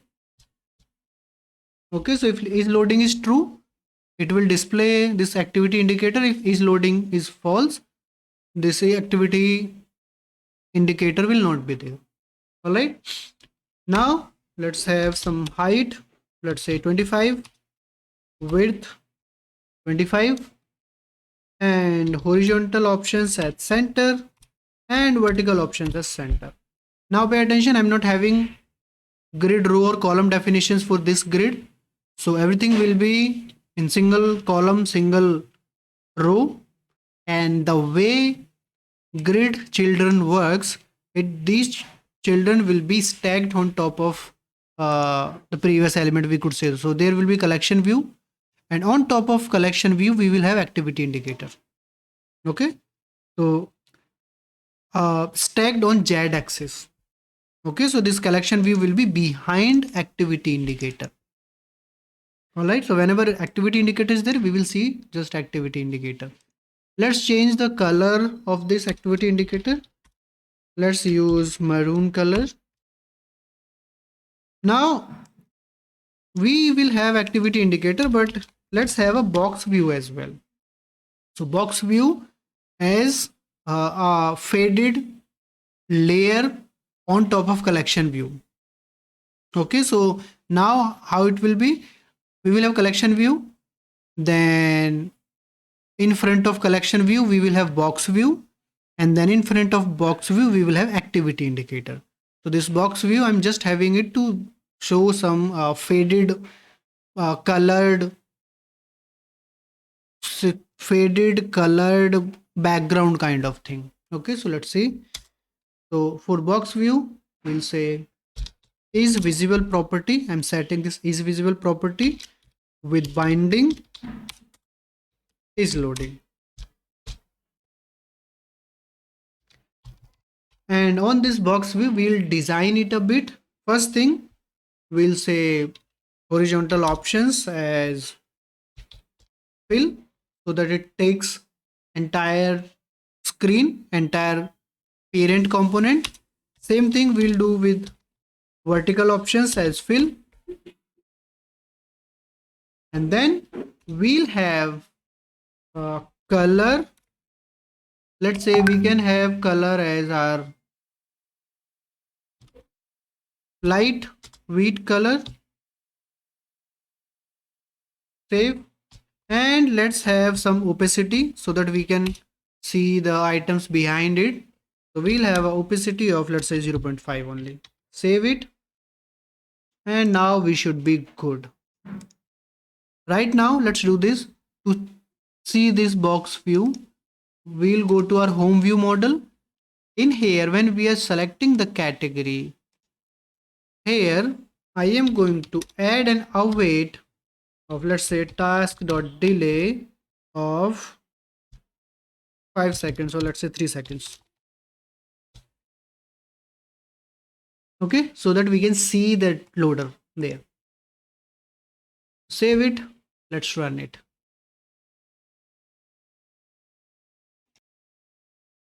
It is here. Now let's try to select something. You see, we have this thing, faded color, then this loading indicator. this thing. Cool. So this thing is working. We can remove this task.delay now. And we'll go to main page.xaml again. Now we will have this collection view for menu items here. Alright, so collection view. First thing, item source. It will be binding menu items. Inside this, we will have, for this, I want to have a grid. Collection view in a grid form of, let's say, 4 columns, 4-column grid. So for this, what we'll do, collection view dot items layout. This is going to be grid items layout. Okay. And on this grid items layout, what I will do, first let's run it. We'll see it in action. We'll see the data. There is a problem. Orientation, yes. On grid items layout, we need to provide orientation vertical, span 4. Okay, 4-column grid we want. Run. And we can see something. Now let me do this. Let me again try to set it up. Now after span 4, let's have some spacing. Okay, horizontal and vertical spacing first. So horizontal item spacing, let's say 10. And same thing, vertical item spacing as 10. Save it. And we can see this spacing, this gap. All right. After this, what we'll do, we'll say collection view dot item template. Now we can design our elements. So in item template, it is going to be a data template of data type menu item, right, which should come from data namespace. Save it. Now we can't see anything because there is nothing. Now we'll have a border here. Inside this border, what I am going to do is I'm going to have a vertical stack layout. Inside that vertical stack layout, I'm going to have our image, that icon. But before icon, icon should be inside a border. Again, to have some background color. So this border of background color, static resource, light weight, and then inside this border I'm going to have my image with binding, source binding as icon. So now we can see something. 1 2 3 4, and we can see it. Okay.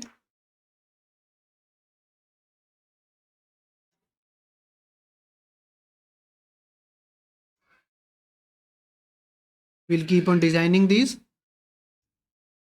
First, on this image, let's have some height and width. So for this, we'll say width request of maybe 150 or let's say 250. And for height, we will set a maximum height. So max height, let's say 150. It should not go more than 150. And it looks nice now. All right. So we have maximum height request 150, and on this border also let's have height, fixed height, this 150. so that it fits directly inside this. Okay, now we have our image. We will continue designing the border and all that, but right now let's fill out all the data which we need. So after image, after this border, we need to have the name of this menu item. So we'll have a label with the text binding name. So you can see this name now.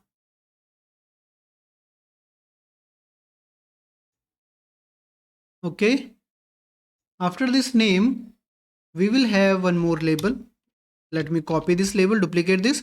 Then we'll have our description. We have our description.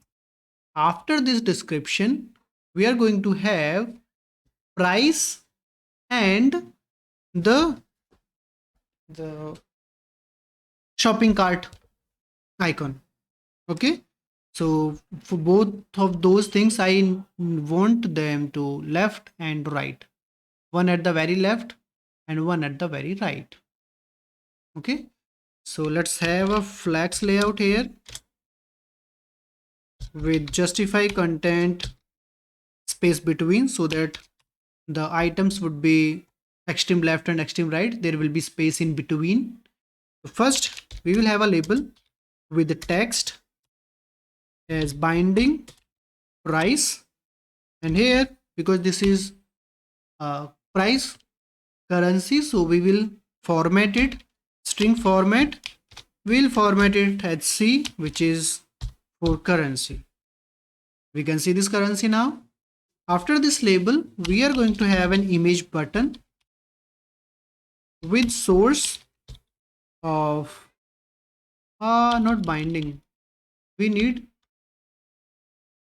direct source. So we have that shopping cart button. We need to check the name of that. Let's see what is the name of that. So in resources, images, MNOPQRS, shopping bag regular 24. Stop. And let's copy this thing. And in the source, we'll add this directly like this. Okay. So we have displayed all the data. Now we'll simply fix the UI. These are the things which we need. Okay, because this screen is smaller, that's why we are seeing 3 items, and when we increase it, we will see 4 column grid.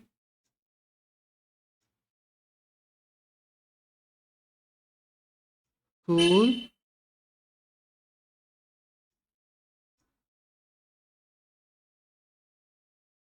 All right. It's very hard for this working on this small screen actually.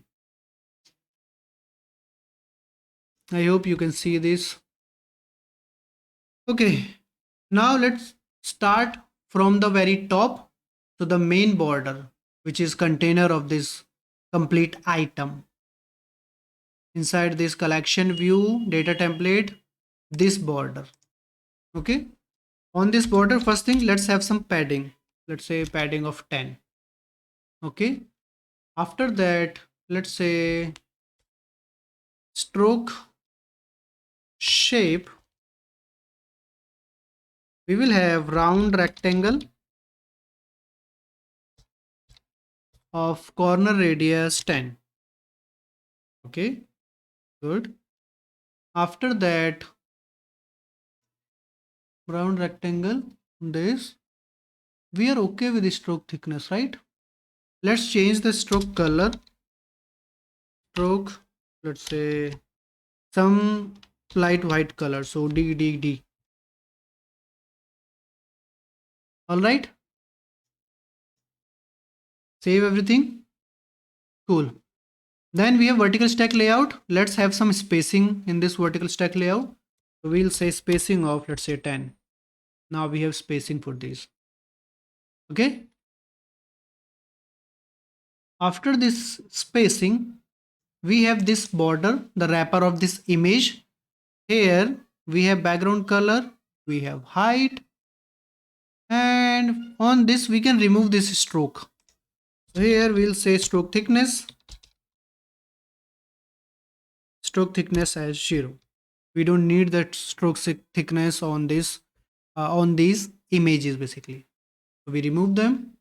Then we will come to image. So we have maximum height 150, width 250, and on this let's say horizontal options at center, vertical options at center, so that image is always in center.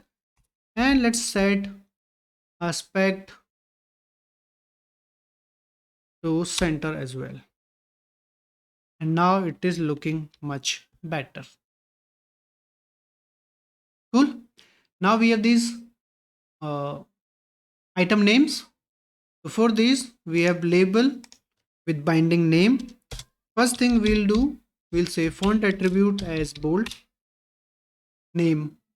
Then we'll say font size of, let's say, somewhat 20. Yeah, it looks fine. Save it. Good. Now we have description. So on description, we'll say font size, let's say 12, a little bit smaller, and maybe text color at some gray color. All right. Then we have this price. So for this price, we have this label inside flex layout. On this, we'll say font size 25, font attributes bold, and text color as maroon.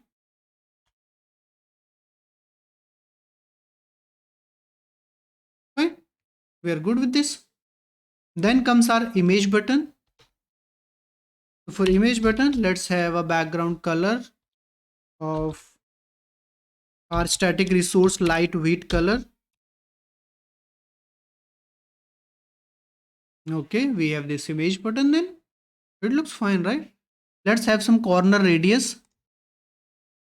Corner radius 8. Save it. We are good. Let's have height and width, fixed height and width for this.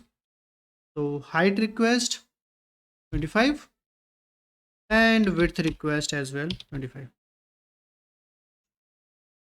Now looks like everything is fine. Cool. Let's change.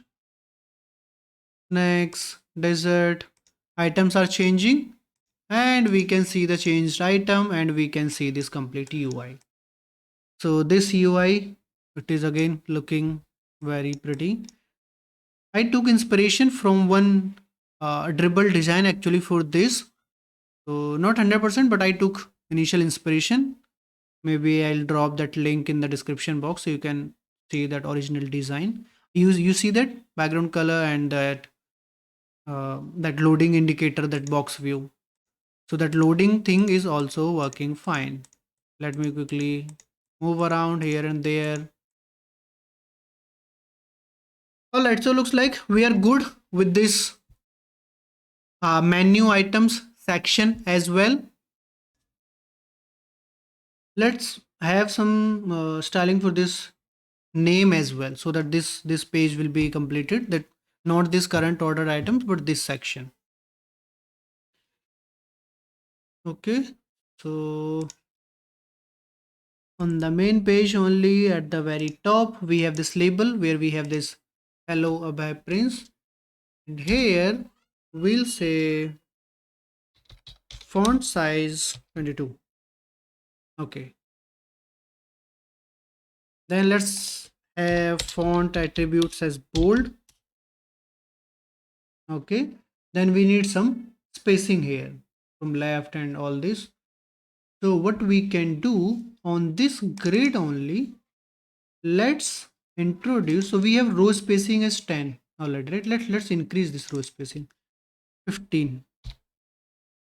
We have more space between these things. Then let's have some padding as well on this grid. So we'll say padding of 15. All right, now we have spacing from here, from all the sides. Cool. And we have this scroll bar as well. This is scrolling, items are scrolling, and we are good with this UI design. Cool. Do let me know in the comment if you are following along or you are right now just watching the video and you will follow along later. Okay. Next thing we will work on, or maybe before that, right now we are having all these things on home page only, right? On main page only. So this category section, we have this grid view, this collection view for categories, then we have this collection view for menu items. Right now we are having all these things on main page only, but later down the line we will move these to separate reusable controls, because we need these things to reuse on this manage menu item page. We will have the same collection view for same category here, then we'll have same menu items and this logic here, and we will have some slight differences. For example, right now on this home page we have this shopping bag icon, but on manage menu items page we will have edit icon. So there will be slight changes, but that we'll do down the line. But for now we are good with this. Now we have this current order items, this right section. Next thing we'll work on this section.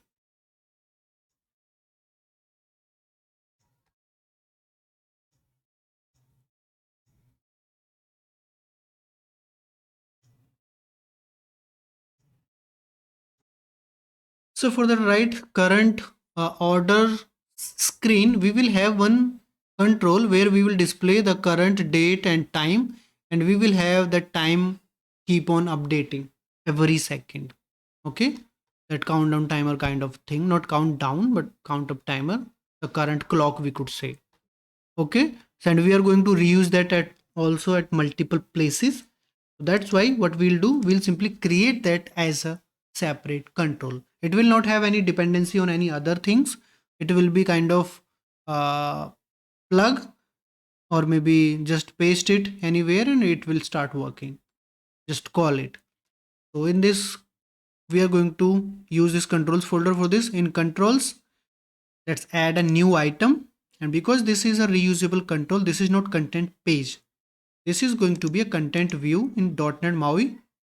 .NET MAUI content view with XAML, not with C#. So XAML, here we will simply say, let's say current date time control. Okay, and in this we will have this vertical stack layout with two labels. The first label, we will simply have date and time, not date and time, just day and time. Day and time. Vertical option center, and this, let's remove this, let's have it default start for both, and font size at 16. Then we'll simply copy this label, paste it one more time, and here next thing we'll have date. We'll display just date with same font size. Save everything. Now we need to set the value dynamically for these. So we are not going to use view model, separate view model for this. We can directly use code behind for this particular thing. So we'll use just code behind. We can simply name these two labels. The first one is daytime. So let's say X name, and we can say date or daytime LBL, which is for label, and second is date. So we'll say X name equals date LBL. Save it, or maybe let's name it label and label only, date label. Save it. Now we can access these two things in our code behind here. All right. Now here we want the date and time to be dynamic as per our system's clock. Okay. So we need something. What we can do directly, we can say daytime label dot text. Okay. With to date time dot now, because this is day and time, so we can say to string d. So this is going to be day of the week, full Sunday, Monday, Tuesday, Wednesday, space, or let's say comma, h for hours, minute, second, tt for am pm, so complete time. Then second is date label. For this we can say text date time dot now dot to string.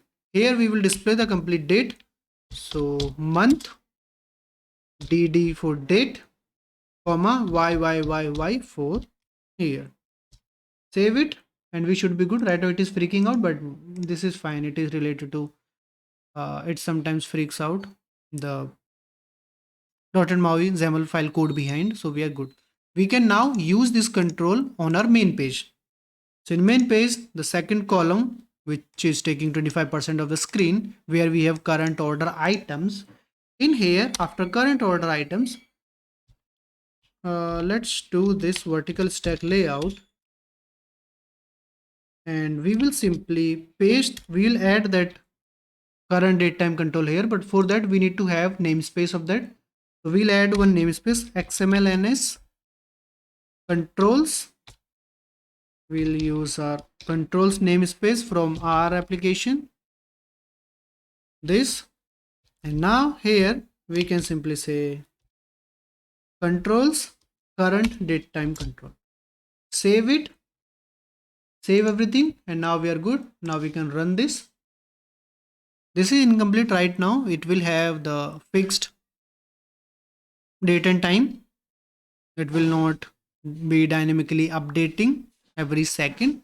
That logic we need to implement. So we can now see that Saturday, this is the time, 10 August 2024. So this thing. Now the beauty of this creating reusable control is, let's go to maybe manage menu items page. Here we have this label.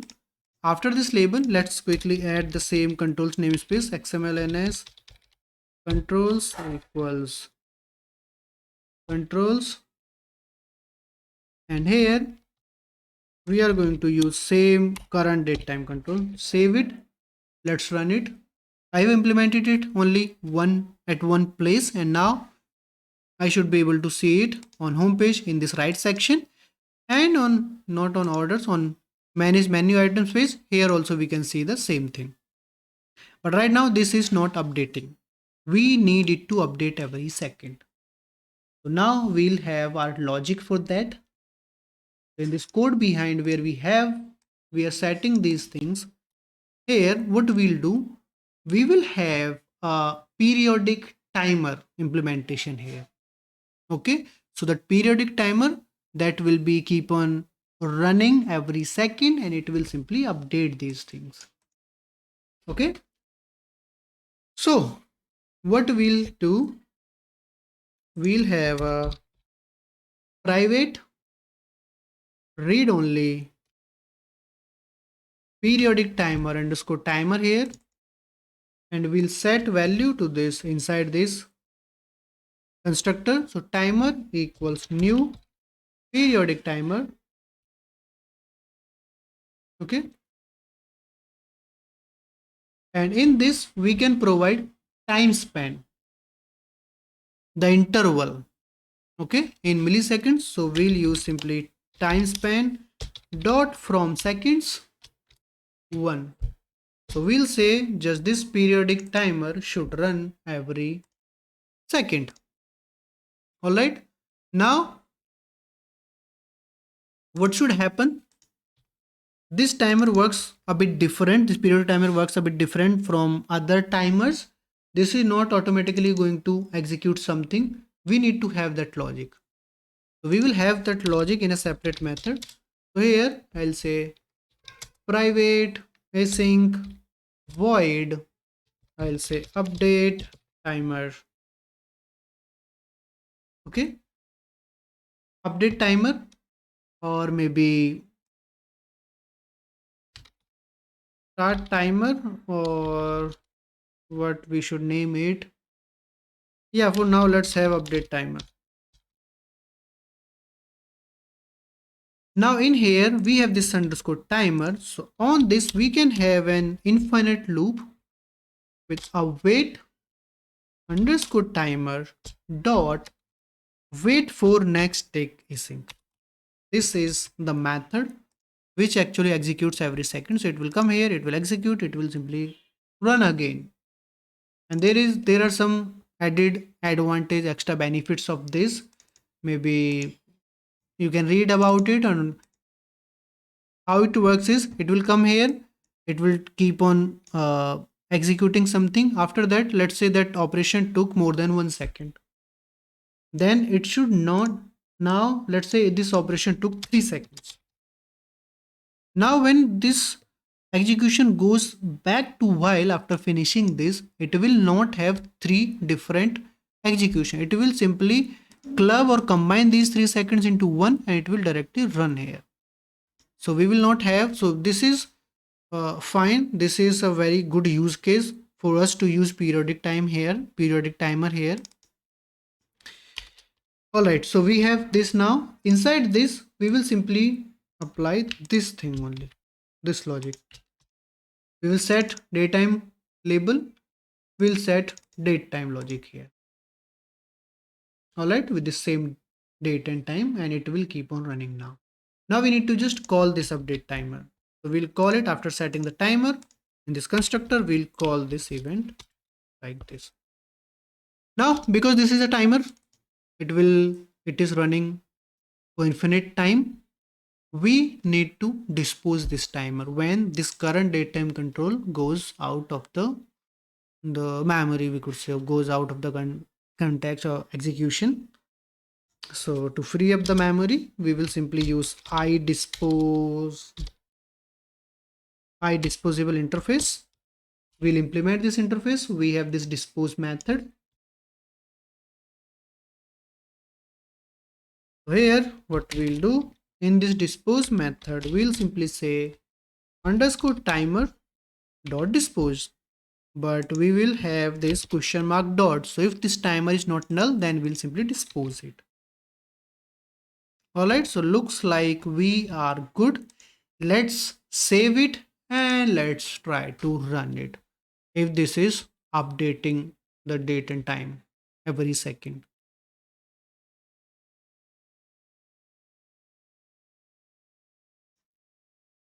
So you see this thing 11, 3, 13, and this is total, the application is totally responsive. It is working fine. This timer is running in a separate control, and all other controls, everything is working fine. And here also in this thing, you see here also it is working fine on manage menu item base. That is the beauty of creating reusable controls. We are actually reusing this control. All right, this is good. Now we just need to design this section. That we'll do next.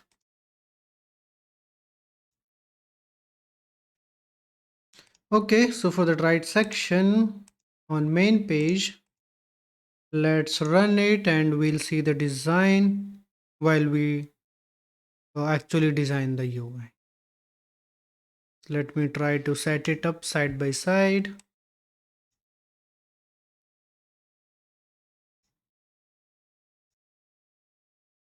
Okay, so in this on main page.xaml only, we have main grid with background color as this light wheat color. Okay, so in this, what we are going to do, we are going to have three different rows.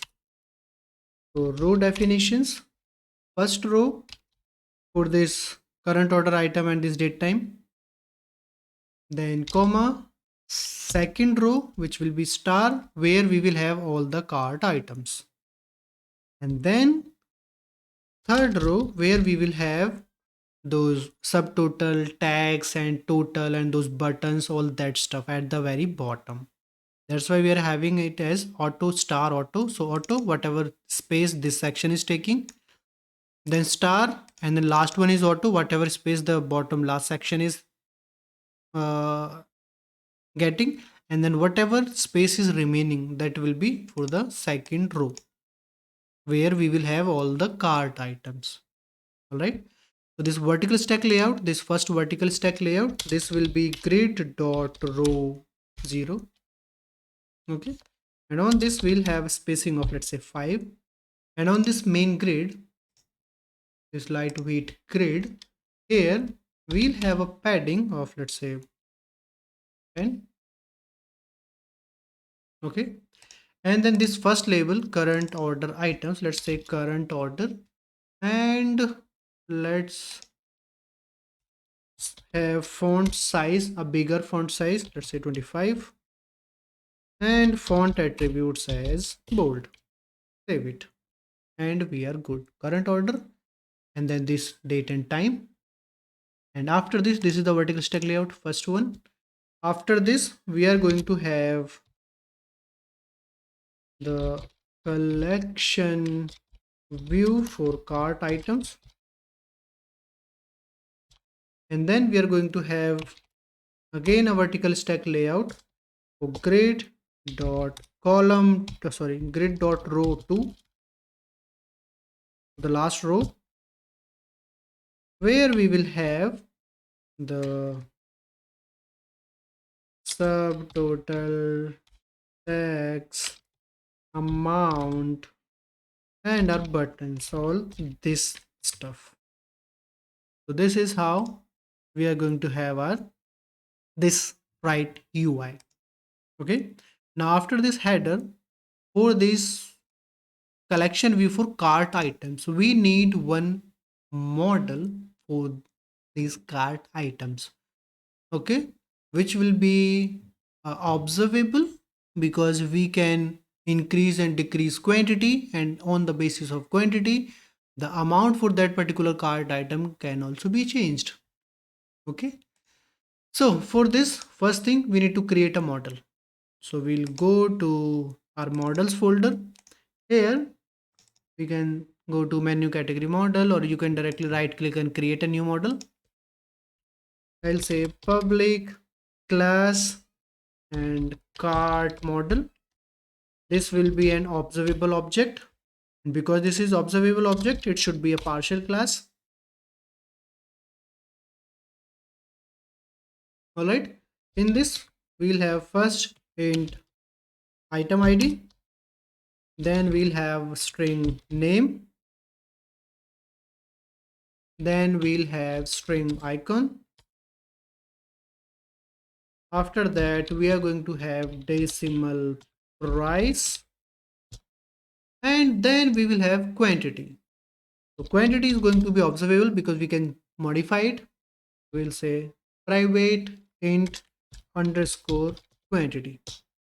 And this is going to be an observable property because this can be changed within this object. And after that, we'll have a property of type decimal for amount of this cart model item, which will be a product of price times quantity. Now price is not getting changed, so we are okay. But whenever this quantity is changing, at the same time we need to modify amount as well on the UI. We need to tell that quantity has changed. Now you also need to notify changes for amount.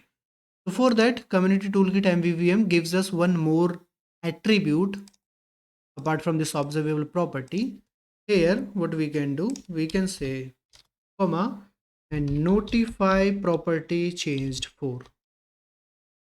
Okay, observable property, this is for just this quantity, and then notify property changed for whenever this thing is changing. If we want to notify change for any other property as well, we can use this notify property changed for for which name of the property. So we'll say name of amount. Now whenever this quantity is changing, UI will be changed for quantity, and it will also trigger and change event for this amount, because we are saying it here. So wherever we have amount on the UI, that will also change. This is what we need. Save it. We are good. Let's move this cart model to its separate class. Here we have this cart model. Now in our home view model, here we have all the data. Let's see, remove these unused using statements. Now this cart items collection on this right section, that can be changed in real time. We can add items to the collection, we can remove items from the collection, and then we can modify quantity as well. So for modifying quantity, we have cart model, and in that cart model we have our observable property, so that is sorted. But for adding items and removing items, for this we will use observable collection, which actually raises the events whenever the collection is changing, and whenever we are adding any item, removing any item, replacing any item. Okay, so for this, here we'll use public observable collection system component collections dot object model. From here, this is a generic type which needs what type of items it can have. It will have cart model, and here we'll say cart items. This is the name of the property.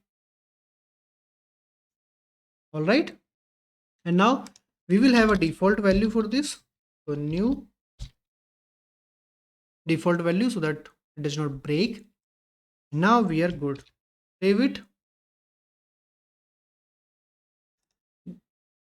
Let's use this cart items on our main page in a collection view here. Okay, or maybe before doing this, let's have the logic to add items to the cart, so that we can at least see something uh, designing in here, right?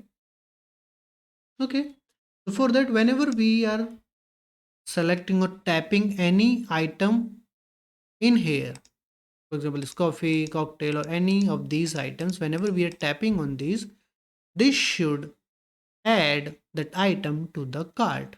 And if that item already exists in the cart, then it should simply increase the quantity.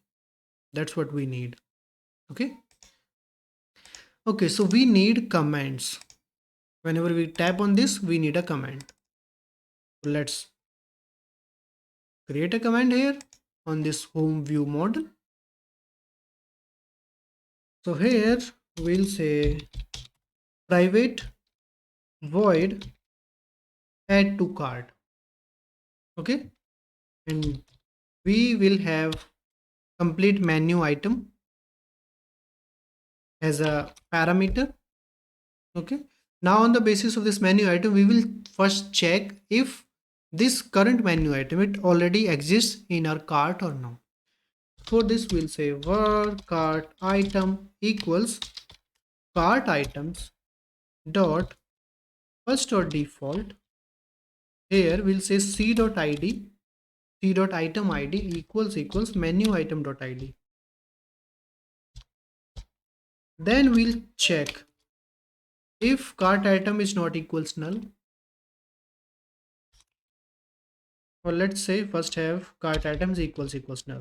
That means item does not exist in the cart,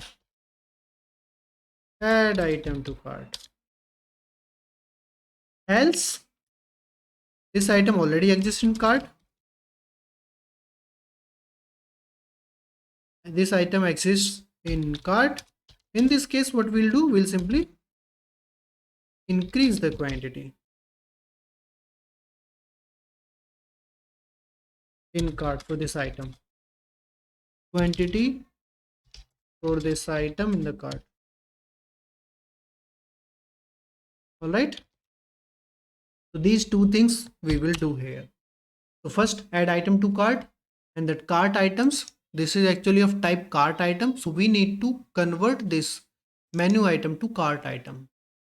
Okay, so here we can do cart item equals new cart item.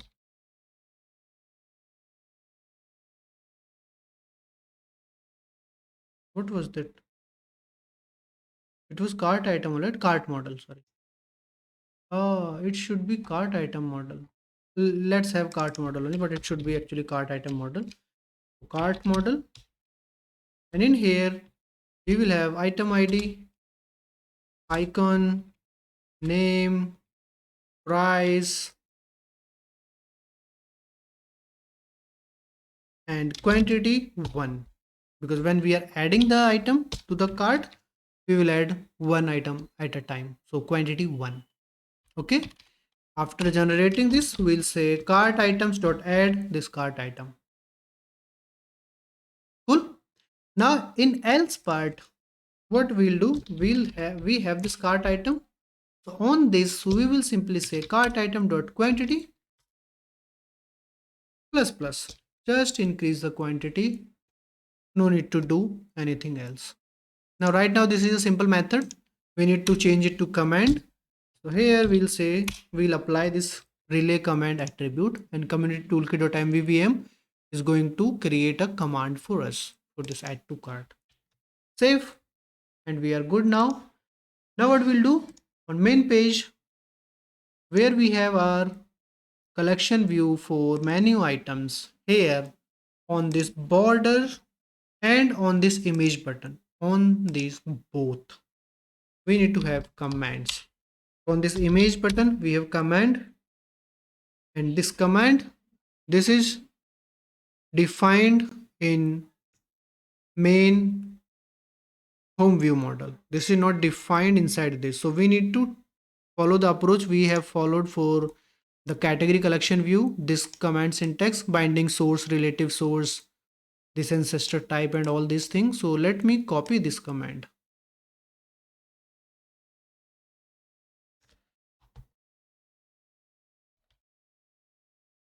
Copy, and let's add it in here for image button, and I'll just change the name of the command. It will be add to cart command. And then for command parameter, we will use binding dot, that means this complete object, which is actually this menu item object, and this is the one our command expects. So we are good. Save it, and we are fine. Now let's copy this command and command parameter, and on this border, the main border where we have our menu item, on this main border we will have border dot gesture recognizers. In here we are going to have tab gesture recognizer, and same we are going to paste command and command parameter and save it, so that it triggers the same add to cart command when we click on image button or we click anywhere on that border, on that item. Save it, and now we should be good to work on this current order. Right now what we'll do, we'll directly have that cart items observable collection in here. Then we'll start designing the items for that. So here collection view for that. So we'll say collection view grid dot row 1, and here we'll say items source equals binding cart items, and we can't see these cart items because this is in running state and it cannot tell that we have these cart items, but we are good. We'll have these cart items here. Save it, and we will simply stop and restart the app, because we made so much changes in C# file. So let's see. Okay, it is here. Let's try to add. You see it directly came. I clicked on this coffee, I clicked on it again, nothing is happening, but it should actually increase the quantity. Click on any other item, it got added. Go to snacks, add item, 4 items, 5 items, 6 items. So that means add to cart functionality is working. Let me try to go to other category and click on this shopping cart button. Click, item came. Click on image, item came. Click on text, item came. So all these things are working as we are expecting these to work. All right. Now we just need to design this. So let's start working on design part.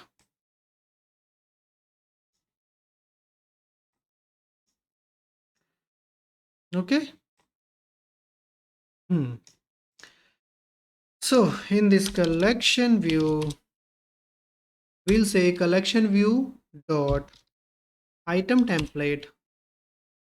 Before item template, let's have some spacing between these items. So we'll say collection view dot items layout. Here we'll say linear item layout, orientation vertical, and we will have some spacing. So item spacing, let's say 2. And then we have this item template. Inside this item template, we are going to have a data template of type. This will be cart model from models. Okay. Now we don't have anything because right now we have empty data model. Inside this, what we will have image, text, that name of the item, price, amount, plus minus buttons for increasing and decreasing cart quantity, and then one remove icon. Remove the item from the cart. Okay. So that remove icon, I'm going to have it on top of the item. So I'm going to have a grid without any row or column.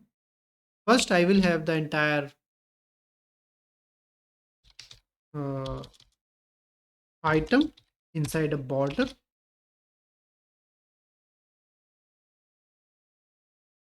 Grid, border, what is it?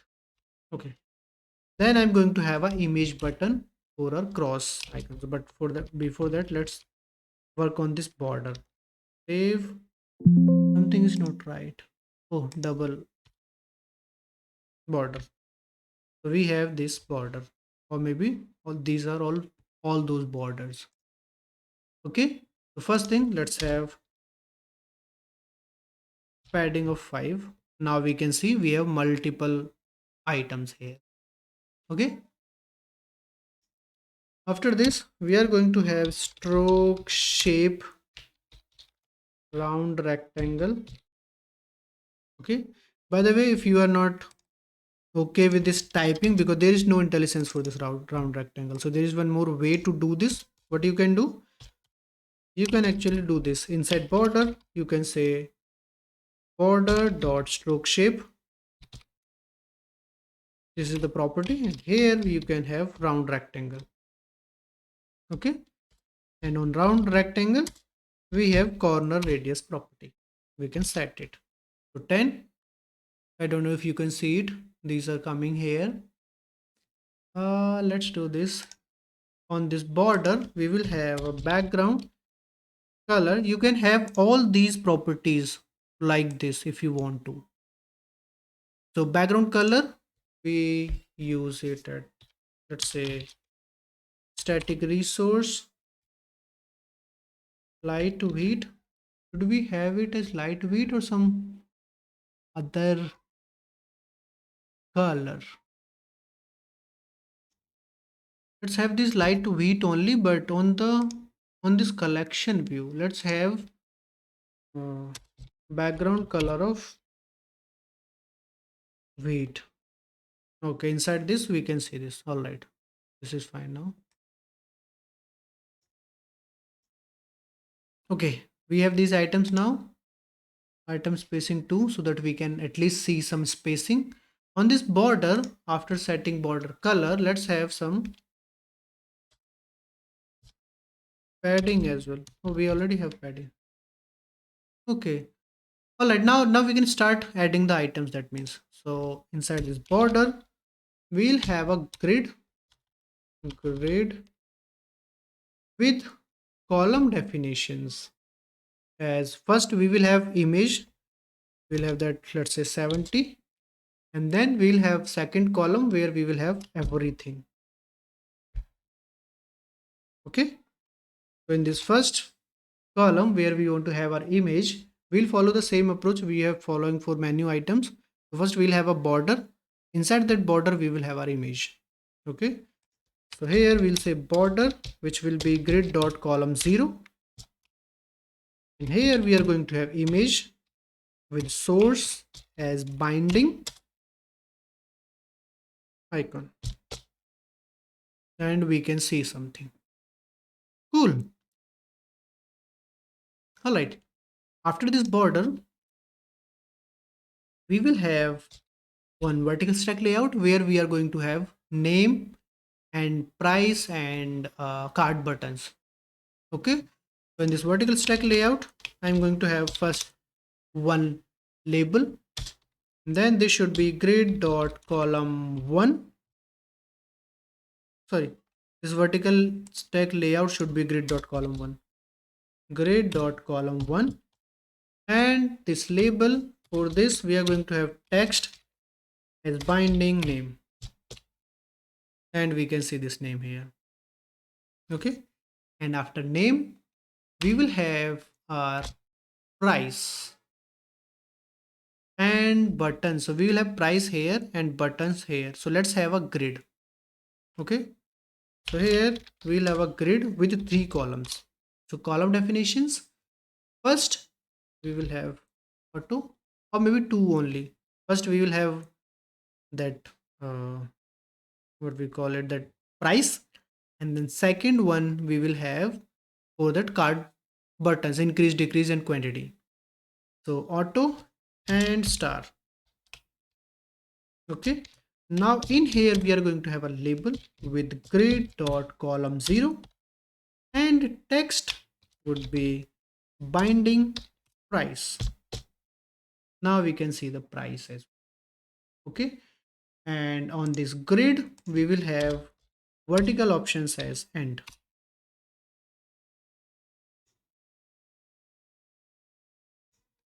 Nothing, vertical options as end. Okay, we'll see why this is not working. Let's leave it, maybe. Or if it is not working, let's remove it. We'll see why it is not working, we'll see that later. But right now, inside these things, let's have some spacing, the using some different approach, and that different approach is going to be in this vertical stack layout. We'll have spacing, let's say spacing 5. All right, on this label we will have, okay, we have this price. So because this is price, we'll have string format 0 colon C, because this is currency, we can see it as currency now. And on this label we'll have a bigger font size, let's say 18, font attributes bold, and text color as, let's say, maroon. Great, save it, and now we are good with this. And these two things now, this image and this coffee and this 1.99, these things are touching each other, so we need some spacing here as well. So both of these are children of this grid where we have column definition 70 and star. So here we will have column spacing of, let's say, 10. Okay, now let's do this. Instead of 70, let's have it as 60, smaller. Save it. And now on this border where we have our image, first let's have some styling to image. So because the container is 60, we'll have height request as 60 and width request as 60. Okay, and aspect we are going to use aspect fit. Okay, and on this border, parent of this image Here we'll have same thing, height request at 60, width request at 60, and then we'll have a background color on this one. Let's say light gray color, not golden red, light gray. And then we have these things inside this border. Let's have border radius here as well. So we'll say stroke shape round rectangle 5. Okay, round rectangle 5. Now for this name, for this also, let's say font size 18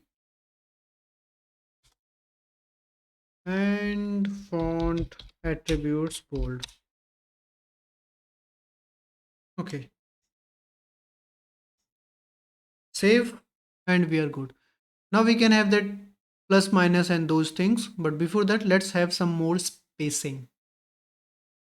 Okay, we have very less spacing in here.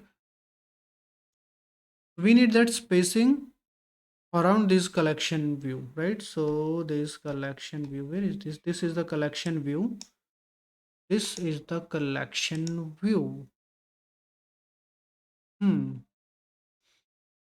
So what we can do, let's wrap this collection view inside some other control, maybe just vertical stack layout or simple grid without any row column definition. We'll simply have padding of, let's say, 10, and inside this we'll have our collection view.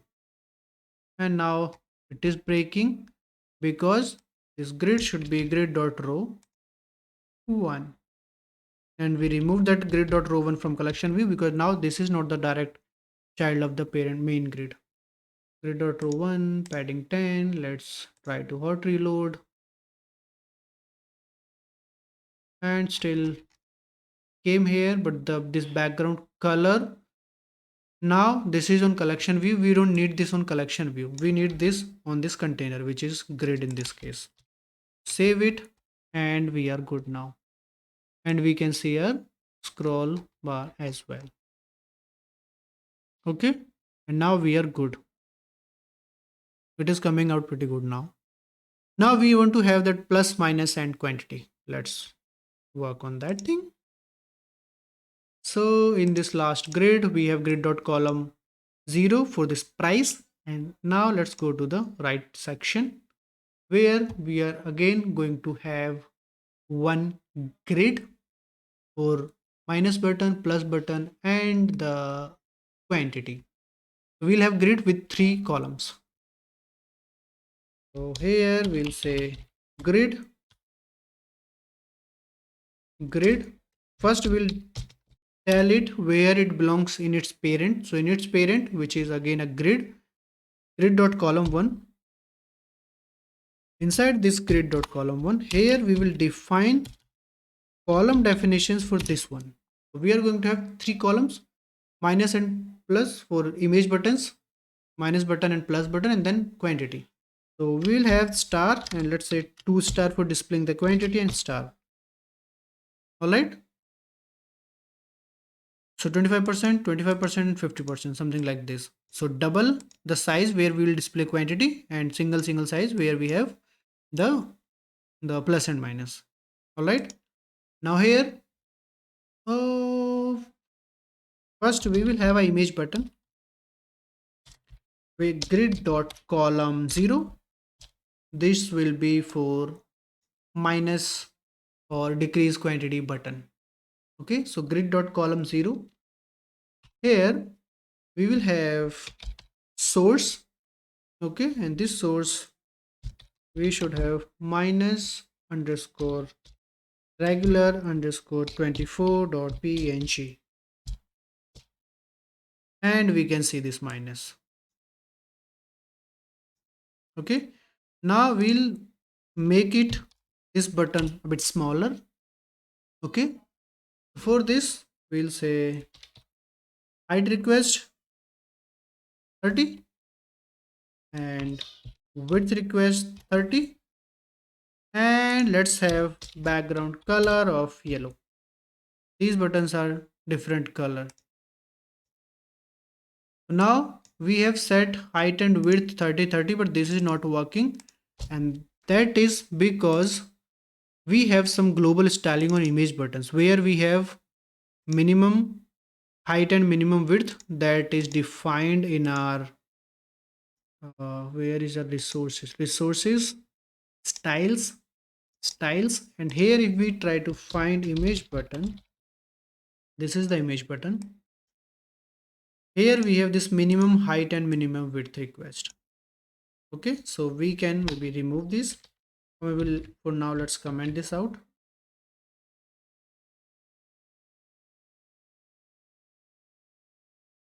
And here we have 30 and 30 height and width. Save it. There is some error. Let's stop and run it again.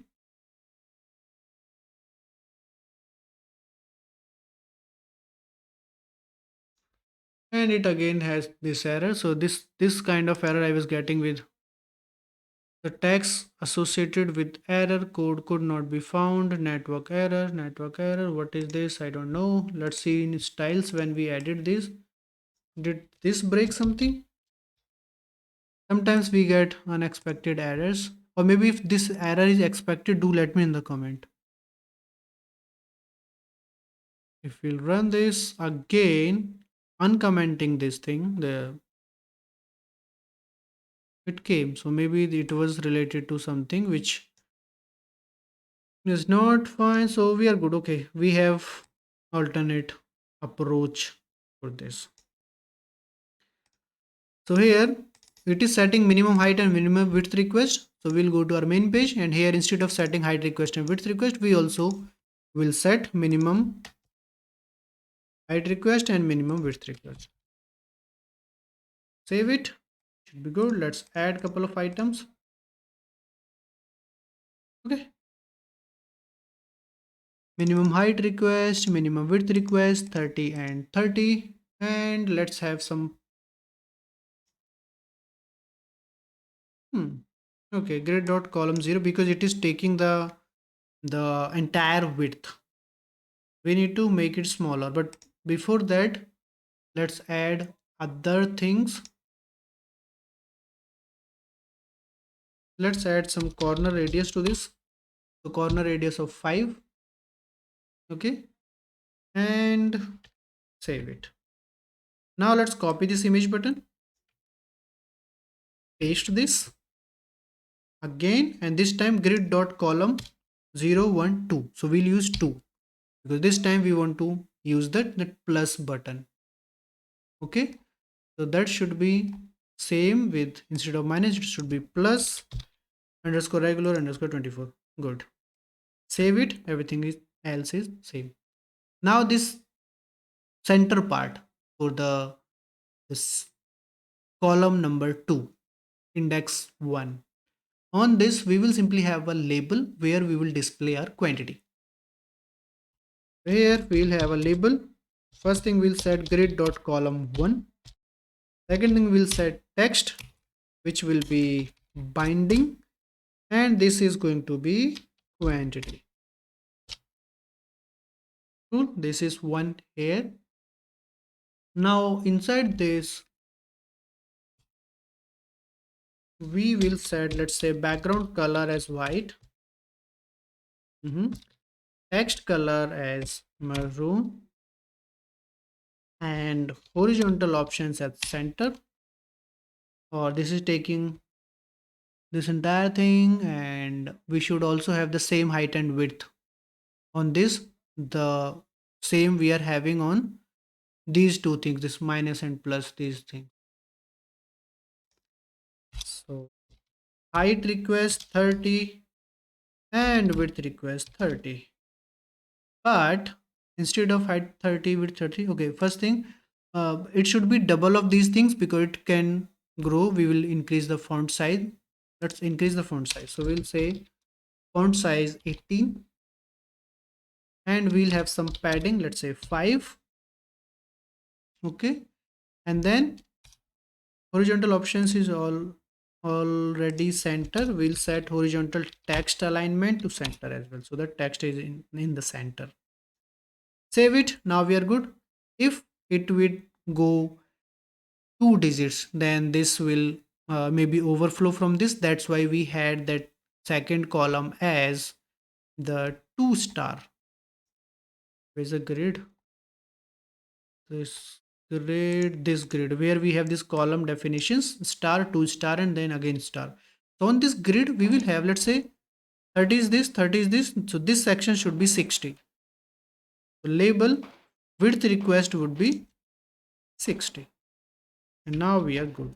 60, 30, 30, but there is this spacing which we don't need.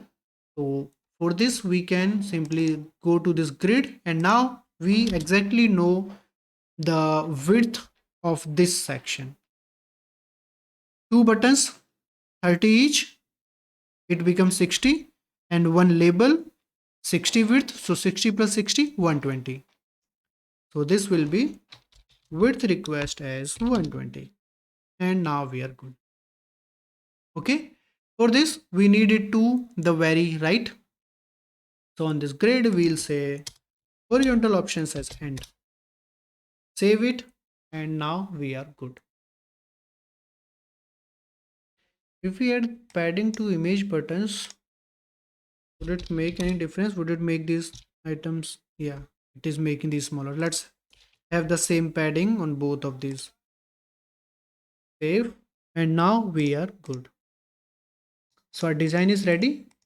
Now we need to have that cross button here, which will remove this item entirely from this cart. Okay. So for that we have grid, and we will simply have that icon on top of everything. So outside of we have this border, this grid, this border. This is a child of grid. So in here we will have an image button. Image button with source as, we have that cross button, right? I guess x underscore regular underscore 24.png. Save it, and yes, we can see this button here.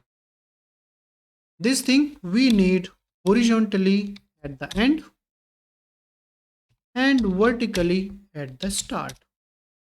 So this place top. All right, then we need corner radius same as this border, which will be 5. Okay, then let's have some should we have some, yeah, height and width. So let's say minimum height request 25 and minimum width request also 25. Cool. Next thing, we'll say background color as red. Okay, so save it. It is looking fine. Let's have some default shadow. For this, what we'll do, we'll say image button dot shadow, and we'll have default shadow, which is of color black, but we need shadow of red color only because we are using red. So on shadow we'll set brush red, so red color shadow. Now we are good. Cool. Now we can have the tooltip property as well. So it is supported on Windows desktop. So on this image button we can say tooltip properties dot text, and here we can say, let's say, remove this item from cart. Save it, and if we mouse hover on it, we should see this tooltip: remove this item from cart, remove this item from cart, remove this item from cart. Right, now let's see if this binding is working. So we have coffee, 2 items. If I press on coffee again, you see it went to 3, 4, 5, 6, 7, 8, 9, 13, 15. Then we have fast food pizza slice 1, it got added. I clicked on it again, 2 items, 3, 4, 5, 6, 7, 8, 9. So you can see this is increasing. So we are good. That means this is working, design is working, UI is fine. Now we just need to work on this increase and decrease quantity and remove this cart. And so these three uh, buttons basically we need to work on this next. So we need three comments. Let's go to our home view model only. Let's stop it for now. Home view model, where we have our add to cart command. Here we'll have first private void increase quantity. We'll get complete cart model as a parameter. Okay, here we'll say model dot, or let's say let's name it item, or maybe cart item. It makes sense. So here we'll say cart item dot quantity plus plus. Okay, then we'll have one more private void decrease quantity. Here also we'll get cart model as a parameter. We'll name it cart item, and here we'll simply say cart item minus minus. Remove the quantity. But when we are removing the quantity, when we are decreasing the quantity, there is one use case. What if quantity becomes 0? So 0 means this item is no longer a part of cart. So if quantity is 0, we should directly remove this item from the cart. So here, after decreasing the quantity, we'll check if cart item dot quantity is equals 0. If that's the case, we'll say cart items dot remove this cart item. Just remove it because now the quantity is 0. So 0 item quantity does not make sense to have in the cart. Then third one, private void remove item from cart. Here also we will have this cart model cart item, and here we will directly have this cart items dot remove this cart item like this.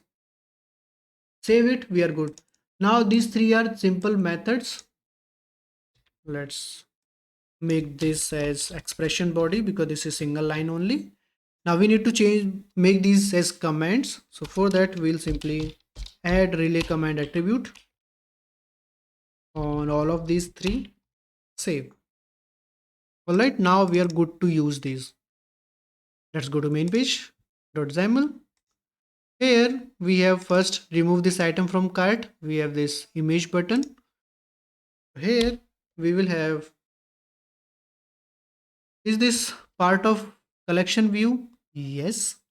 So we will use the similar approach we have been following for other things, that we should traverse upward using binding relative source till home view model.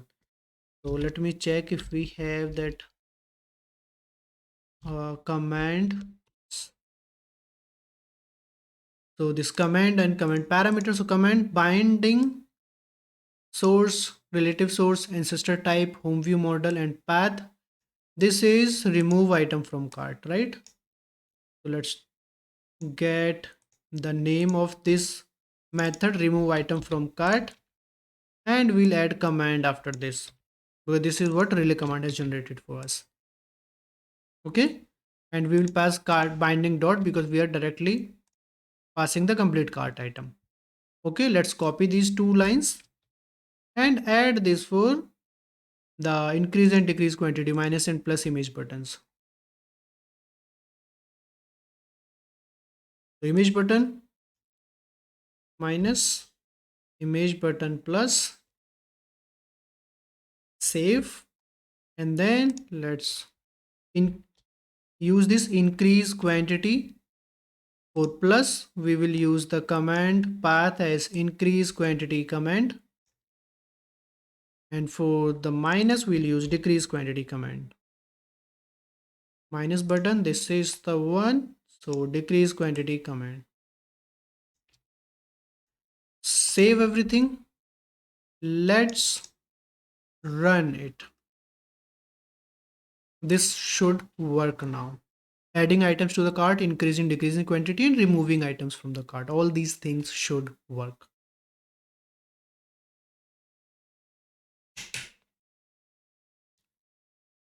Okay, application is here. Let's add items.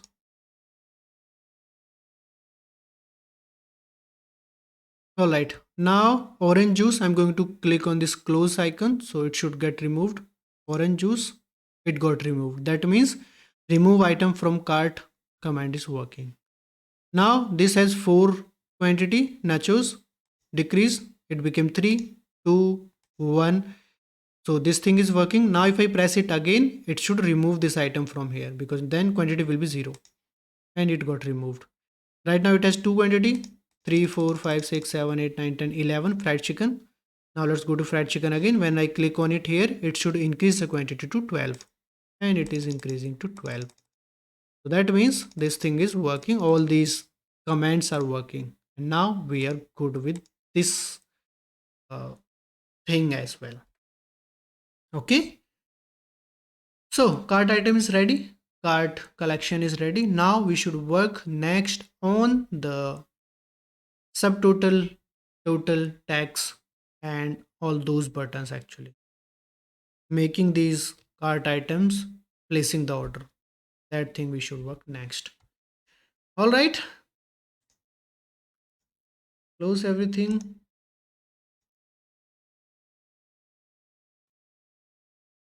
Okay, so now what we'll work on is this section. You see the subtotal, tax, total, and this paid cash online and cancel button. Okay, so for this, first we have some empty space, then we have this border with the shadow, and then inside this we have this grid which has 1, 2, 3, 4, 5 and 6 columns. All right, subtotal, tax, then these dotted lines, then total, then again dotted lines, and then these buttons. So 6 rows. Okay, so let's start working on this. So we'll go to pages and main page, and in this,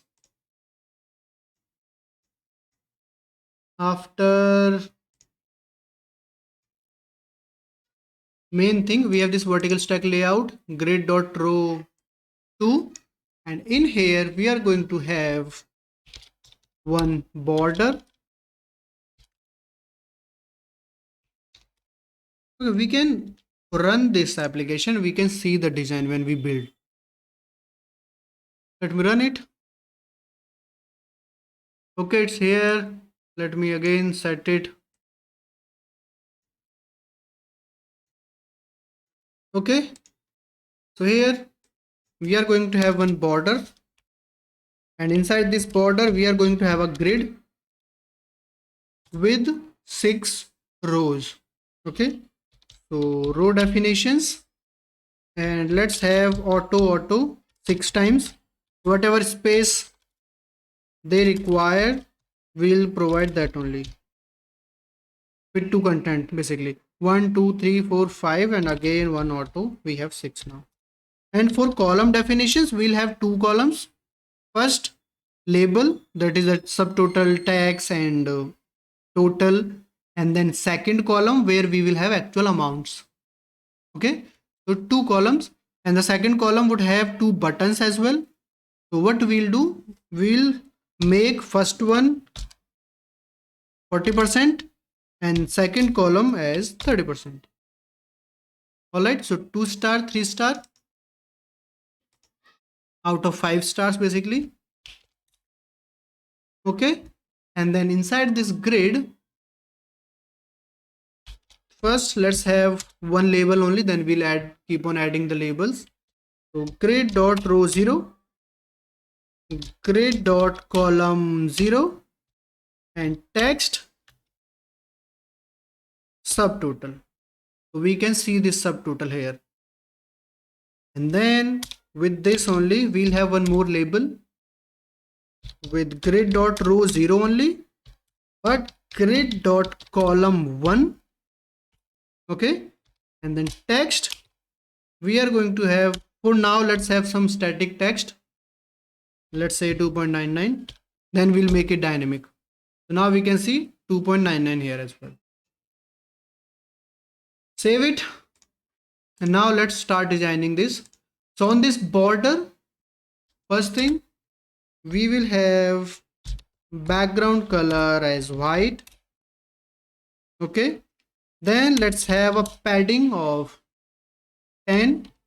Then stroke shape, we will use round rectangle of a corner radius 10. All right, save it. And in this vertical stack layout, the top one, let's have some padding here.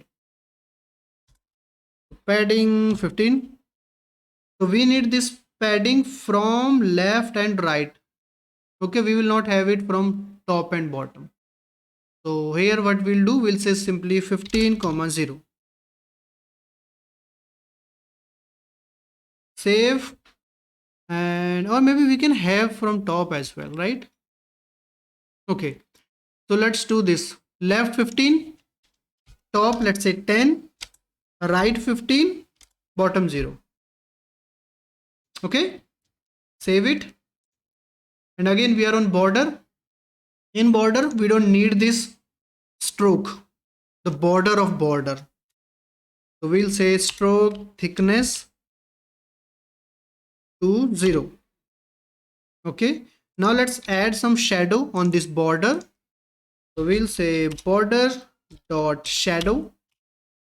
We'll have shadow, default shadow with the color brush as maroon, not magenta, maroon. All right, and let's increase the radius, shadow radius equals 10, 15. Okay, this is fine. Save it, and now we are good.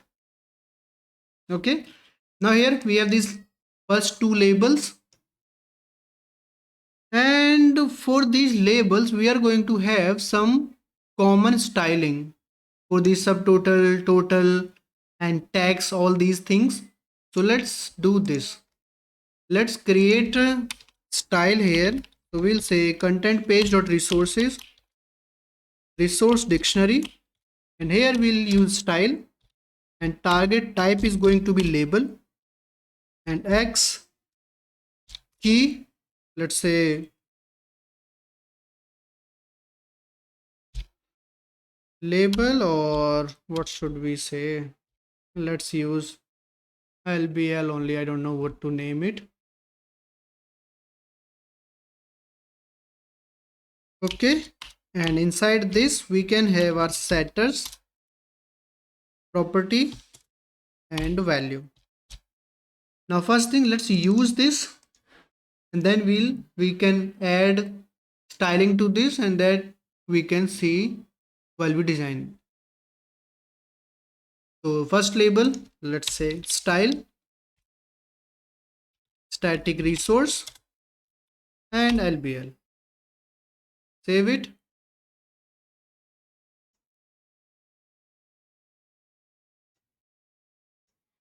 Okay,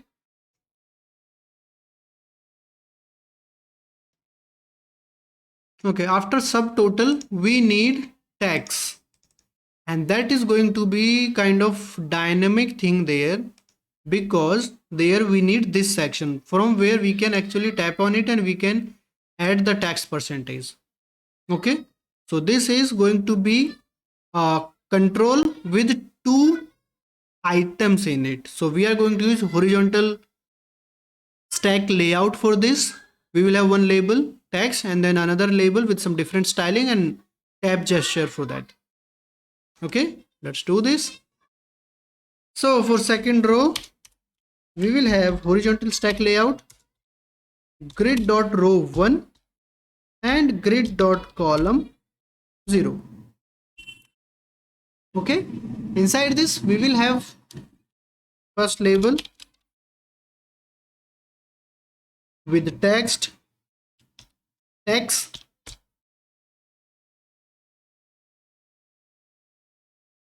and we can't see it. Let's try to hot reload. It is not coming. Why not? Okay, first let's add the things, then we'll see why it is not coming. Then second label for the text percentage, we'll make it dynamic, but for now let's have 0% only. Save it.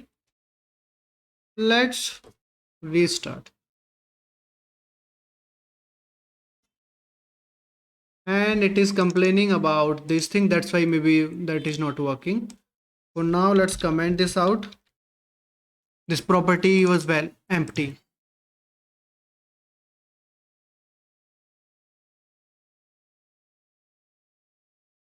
Okay, we have this now.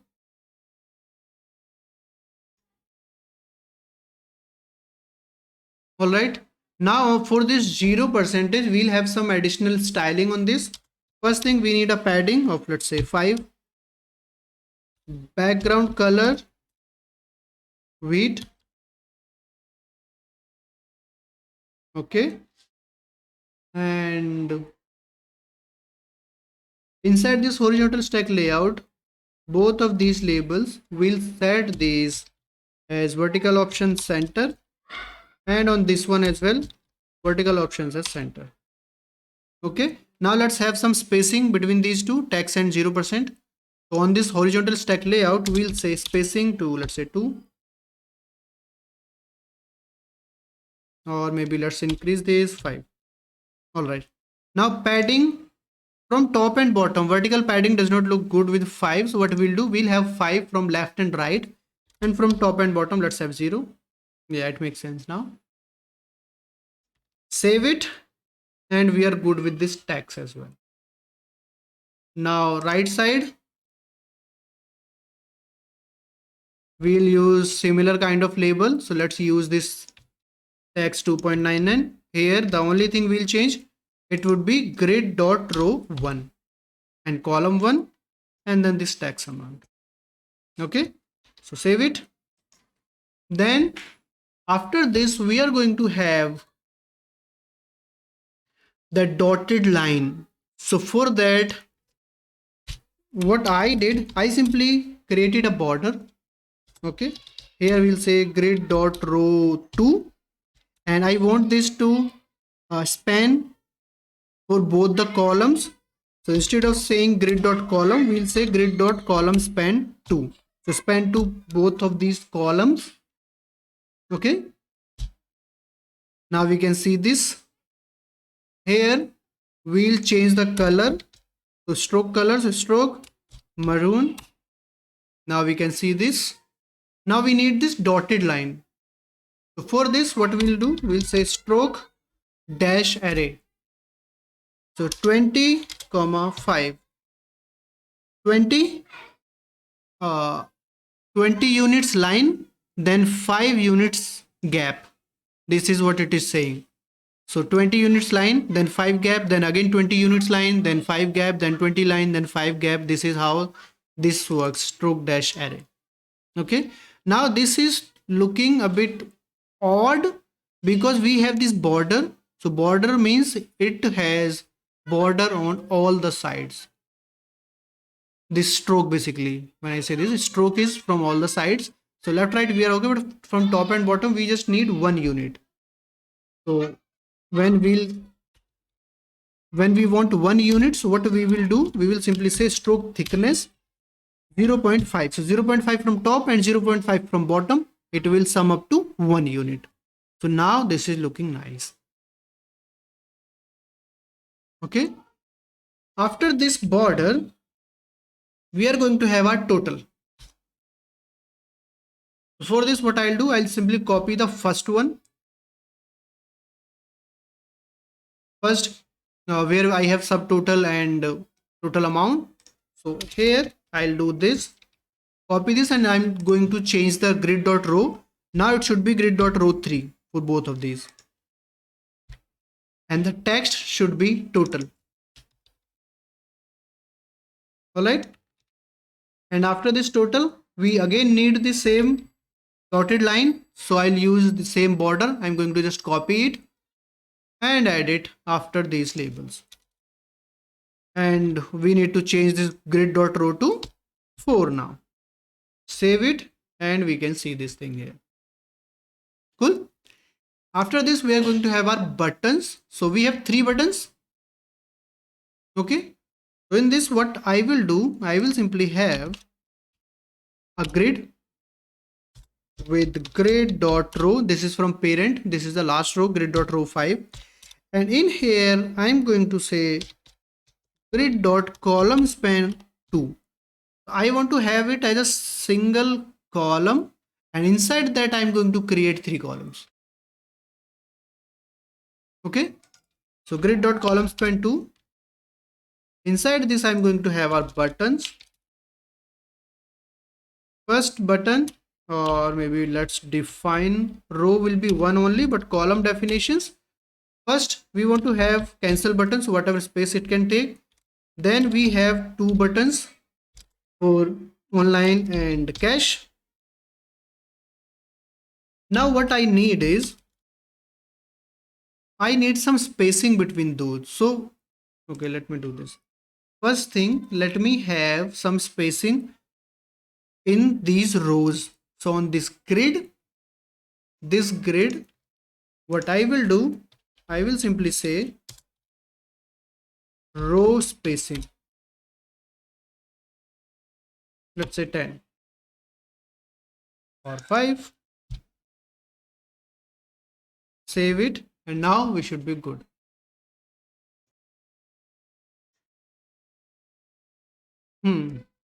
Now for buttons, let's add our buttons. First, we'll have a button for cancel. So I'll say button, which will be grid.column 0. We need it in column 0. The text would be cancel. So here for this, I'm just going to use alphabet X. Okay. Grid.column 0. This is fine. And why it is coming on this top? Because this is outside of grid. It should be inside this grid. Okay, cool. Now for this, I want background color as red. This is a descriptive button. Okay. Now after this, let's have minimum height request as 25 and minimum width request again as 25 only. Okay. Save it. Now let's copy this button, paste it, and here we'll say grid.column 1, background color at some different color here. I like this color, that's why I'm using this, but you are free to use any color, whatever color you need, you want. Okay. And for this, text would be, let's say, paid cash or paid online. So let's say paid cash. And then I'm simply going to copy it one more time, paste it, and this time paid online. And this should be grid.column 2. Now save everything. Now we are good with this, but we need some spacing between them. So what we can do on this grid, we can say column spacing, let's say 5, not 54, 5. So we have this spacing. We are good with this spacing, but we need some more spacing. We want this paid cache and paid buttons, these 2 buttons, to go to the extreme right. So I want some spacing in here after cancel button and before paid cache. So because this is a grid, what we can do, we can simply have one more column. So after first column, I'm simply going to add one more column definition for star. That auto means whatever space is required for the content to fit. Star means whatever remaining space is there. So first is auto, that means whatever space this button needs, that is this 25 unit. Then star, whatever space will remaining from what? From this auto and from other columns. And these last 2 auto buttons, auto columns for these buttons. So whatever space these buttons can take. Right now, we have this paid cash as column 1, but we need this as column 2, and we need this paid online as column 3, and boom, now we are good. So this space, this is star, this is auto, and again these two are auto. So now we are good with this design. Now everything looks fine, but we can see this spacing here, right? I guess this is not. So yeah, for this one we don't have this left and right spacing for this center section, this middle section where we will have our cart items. Let's check why this is happening here. So if we check in the main grid here, we have this padding of 10 from all the sides. Instead, what we will do, we will have padding from top and bottom, but from left and right we'll have 0. Okay, now when we have 0, we need to have some spacing on this first top section. So for that we can simply check, what is that? Is that grid or this vertical stack layout? This first one, this vertical stack layout is this. So here we can simply say padding, and this should be 10 from left and right and 0 from top and bottom. We are good with this.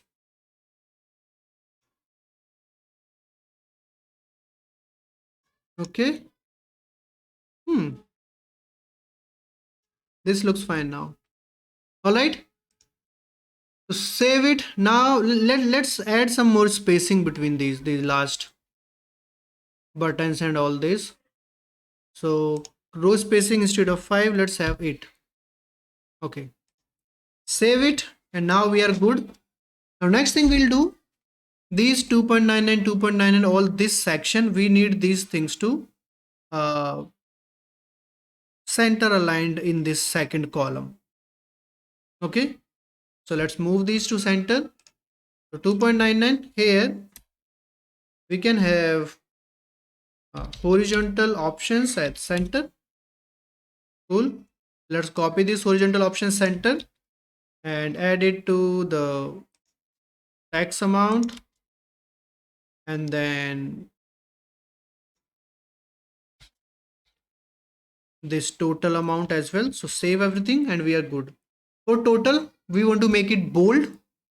For total, we'll simply say font attributes as bold, and then total label as well, font attributes as bold. Save everything and we are good. Cool. We'll make this dynamic, but right now we just want to have a UI ready and this functionality working, this 0% right now. So when we tap on this, let's open a prompt box. Okay, so for this again we are going to have one command. So let's open our home view model. In here, or maybe before that, let's have all these things, the subtotal, tax, total, all these things as observable properties, because these are going to be changed whenever we are adding any item to the cart, we are modifying quantity, removing items from the cart, then it should be the actual, these should be actual amounts. Let's do this. So here what we'll do, we'll have private, so this place does not matter, let's have this private decimal subtotal. This will be an observable property. Then we'll have private int tax percentage. This is also going to be an observable property. Okay, then we'll have tax amount as well. So this is percentage, and this tax amount would be calculated on the basis of subtotal. Okay, so that means this tax amount property will depend on subtotal and tax percentage. So that is going to be a computed property. So we will use public decimal tax amount, and this is going to be subtotal times, no, tax percentage of subtotal. So we'll say subtotal here times tax percentage divided by 100.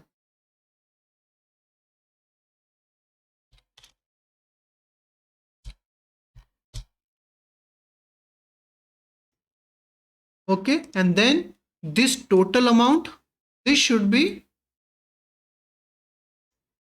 subtotal minus tax amount, right? Sorry, subtotal plus tax amount.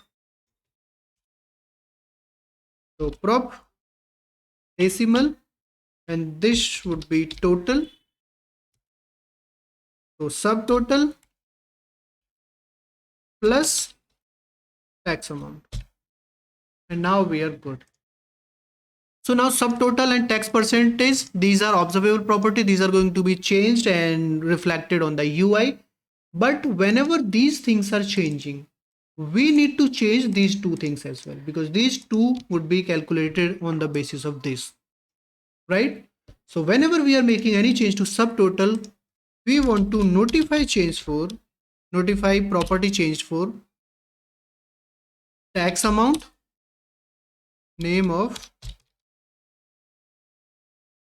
tax amount, and notify property change for, we can have it as a separate attribute here because our screen is smaller. So notify property change for name of total. Save. Okay, the same thing we'll add on tax percentage, because whenever tax percentage is getting changed, then also we should recalculate tax amount and total. Now we are good. Now we can simply display these things there, but this should be calculated. This subtotal, at least subtotal should be calculated whenever we are making any change in our cart items. So when we are adding any item to the cart, we are decreasing or increasing the quantity, or we are removing this item from the cart. At that time, this amount should be recalculated. Okay. So what we can do, we can simply, let's say, create a helper method here.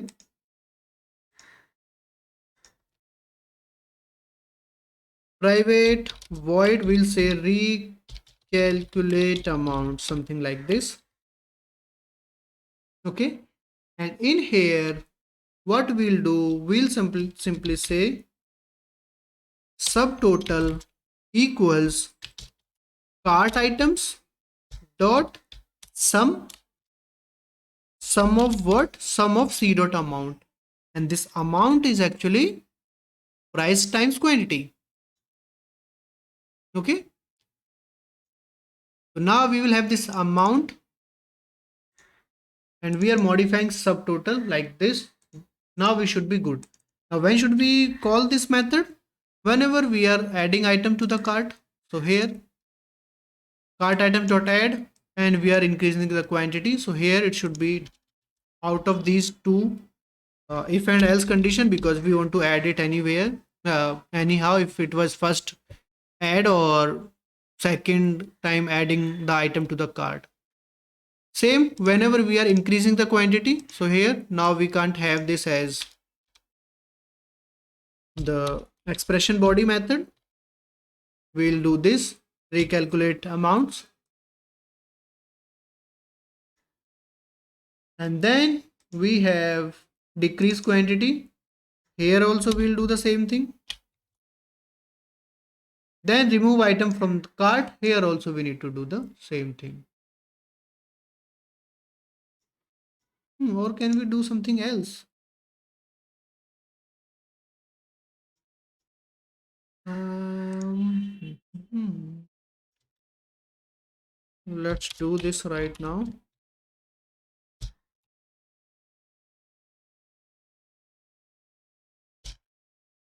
Okay, we have one more thing which we can try actually. So this observable collection, it gives us one event that is on collection changed or collection changed event.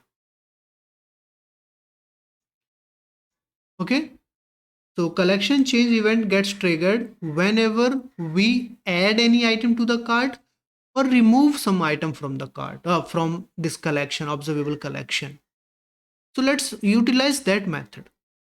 Okay, we have our cart items observable collection and we have our home view model, this constructor here. So here what we'll do, we'll simply say cart items dot on collection changed or collection changed event plus equals cart items collection changed. We have sender here and we have notify collection changed event tags, and inside this we will have what action was it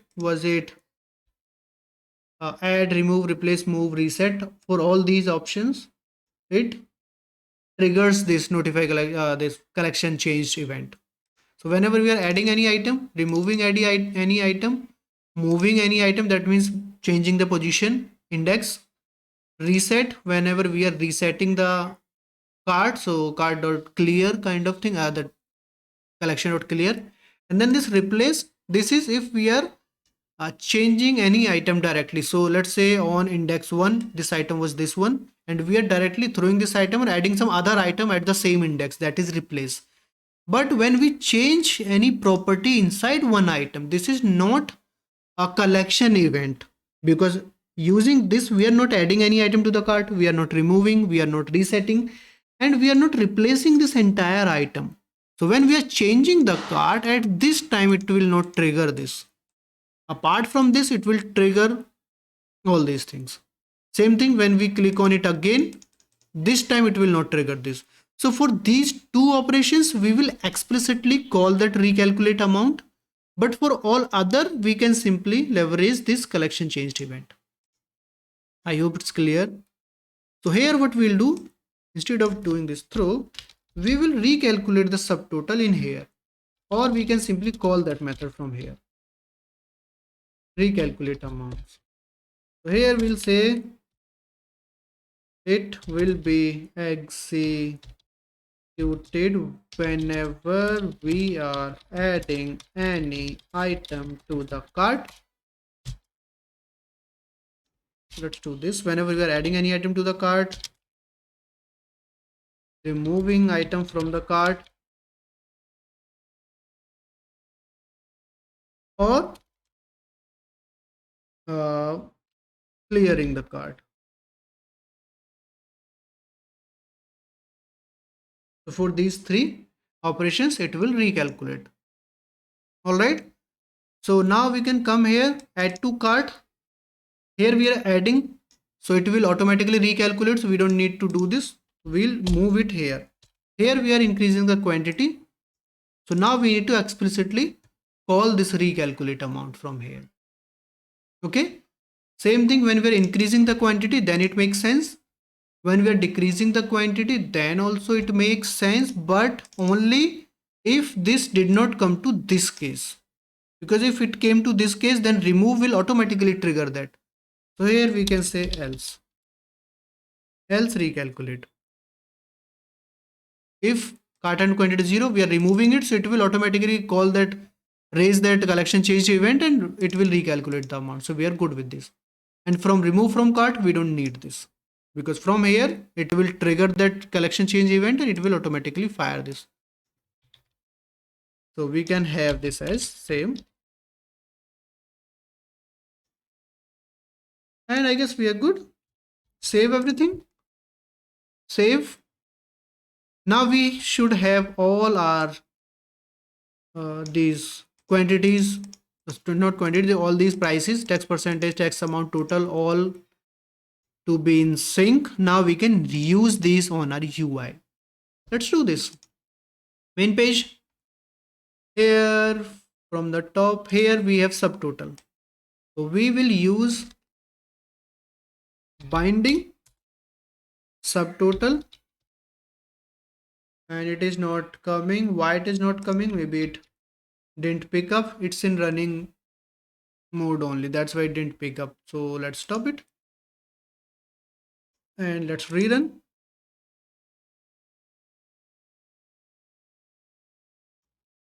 Okay, it's here, so it shows subtotal 0, which makes sense because we didn't add any item to the cart yet. but because this is a price, we will simply use string format for this, and we'll format it for currency. So 0:C and this. So now this is rupees 0.00. Save it. Let's copy this binding text. Come to the next one. Here we have this tax 2.99. This is for tax amount. Tax amount. Save it. Then again, this is for total. Here we'll say total. And we are good. We have this tax percentage as well. So let's change this. This is 0%. So here what we'll do, we will simply have binding tax percentage, but we want to have the percentage sign after this. So here we'll use string format. This time we'll say 0, whatever is the value, and after that we'll add this percentage sign. So like this. Save it, and now we are good. Let's try to add items. We added this item and you see 6.99, 6.99. Now energy drink 2.99. Now total is subtotal is 9.98 and total is 9.98. Let's try to increase the quantity. You see item, this amount is getting updated. Cool, it is looking good, right?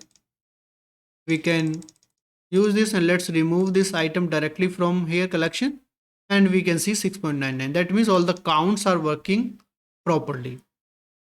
Okay, now let's check this tax percentage. So whenever we click on this tax percentage, it should open a prompt box where we will have our tax percentage. Okay, so let's do this. For this, we will have one event, one command in our home view model only. Let's go to the very end. Here we'll say private async task, we'll say tax percentage click async. Now when we click on it, we will display shell.current.display prompt async. First we have title, so let's say tax percentage. After that we have message, so we'll say enter the applicable tax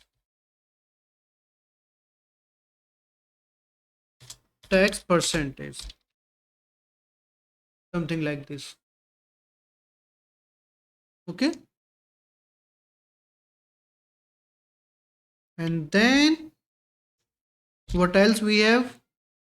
Accept button, okay is fine. After that placeholder, let's say for placeholder we'll simply say some normal text, let's say 10, which was 10%, we could say. Then we also have one initial value in it, right? So this initial value should be whatever tax percentage property has right now. So this should be tax percentage. Now this initial value should be a string, so we'll simply convert this tax percentage dot to string.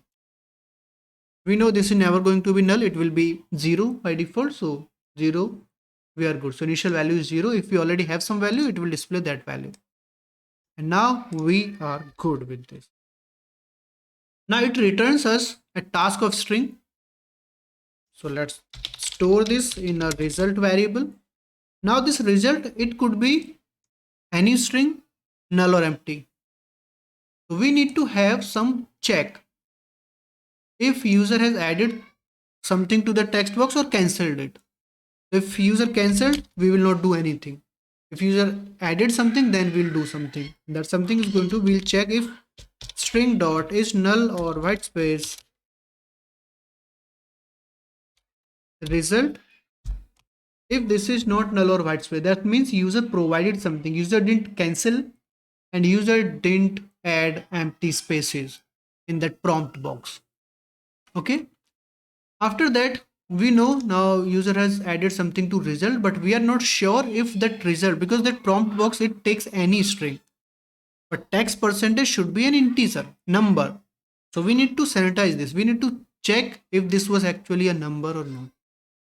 Okay, so here we will say if int dot try parse, we'll try to parse it, parse what result, and we'll store that out int and value, and here this value could be X percentage. Okay, now if it was true we are okay. If it wasn't true, that means the tax percentage, this value was not an valid integer, it was some random string or some string. So here we will simply display an alert. So we'll say shell dot current dot display alert.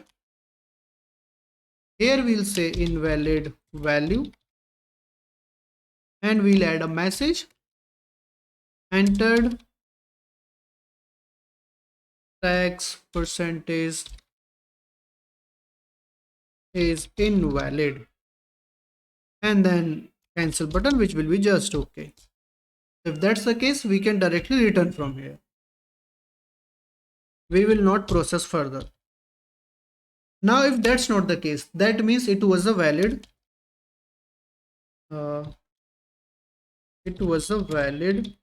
numeric value. Here we will say, yeah, the message itself shows it was a valid numeric value. Then what we will do, we will check if that value was invalid in terms of that if it was greater than 100, because you can't apply tax more than 100%, right? Or can you? It is not practical, but let's have that condition. So here we'll say if tax percentage was greater than 100.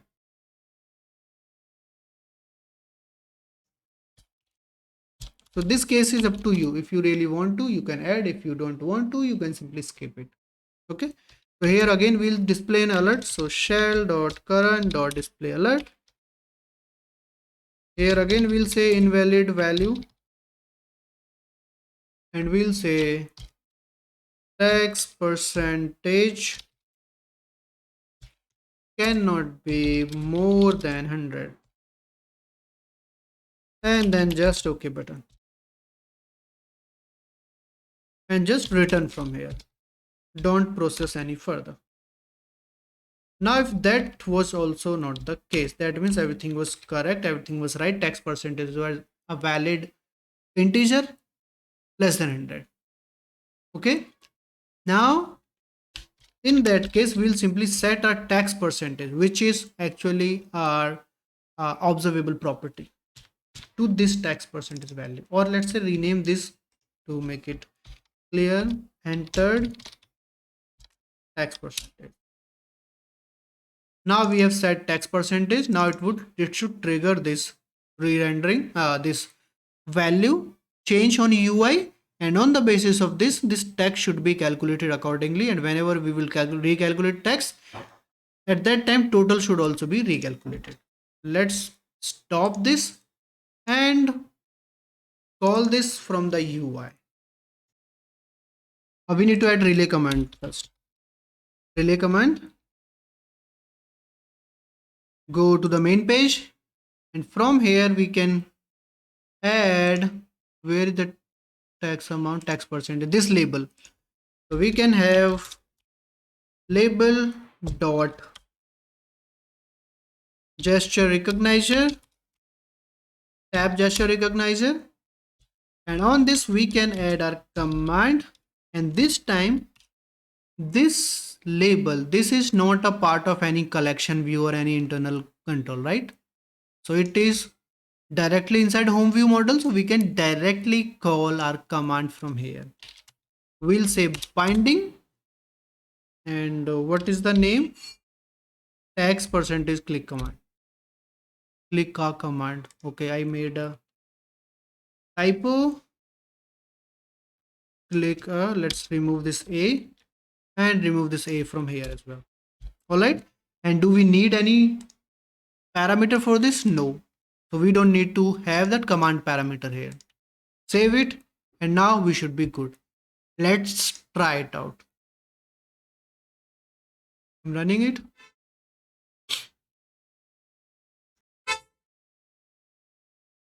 Okay, everything is 0, 0. Let's add a couple of items. And we see 11.47, 0.00, 11.47, tax 0%. Let's click on it. It came. If we cancel, nothing should happen. Let's add some invalid value. Press OK. Invalid value, enter tax percentage is invalid. Then let's add more than 100. It will say invalid value, tax percentage cannot be more than 100. Now let's add a valid value. Let's say 10%. Okay. So now check this out. 11.47 tax 10 percentage, amount goes to 1.15. So 10% of this 11.47, and then this also changed accordingly. Now if we'll do this, all these three items are being changed.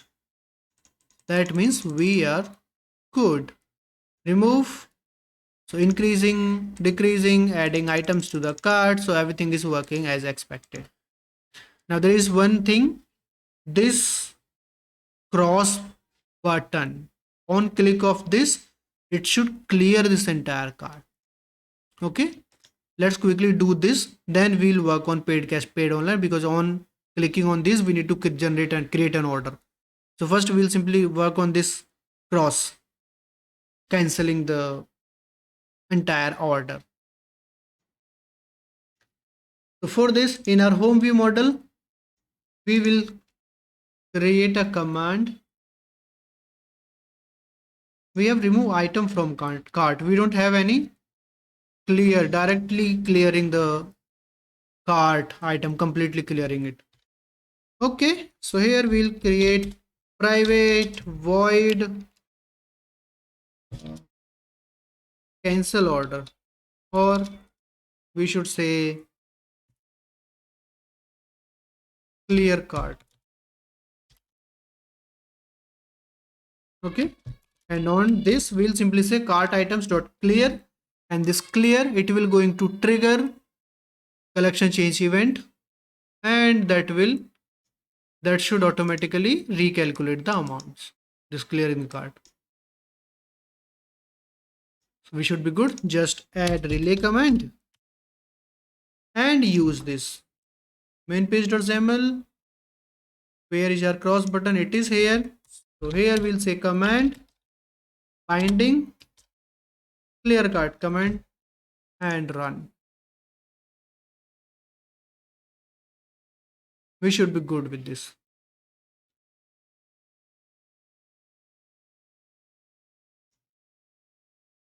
Okay, yeah, it was, this text is cropped, right, when it is in smaller screen, and then it goes beyond certain thing, then it simply breaks.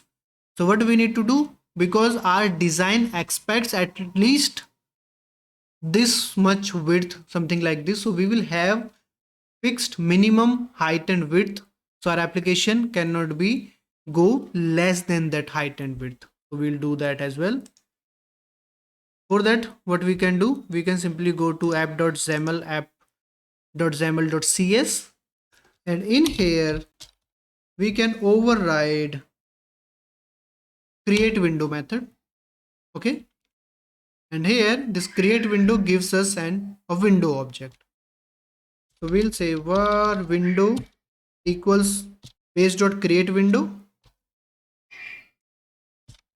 and on this window we can set minimum height and minimum width. Minimum height 760, and minimum width, I don't know, 1280, and then return this window. Okay, so run it. It should have this height and width. So this is minimum. This will not be the default with what it would open.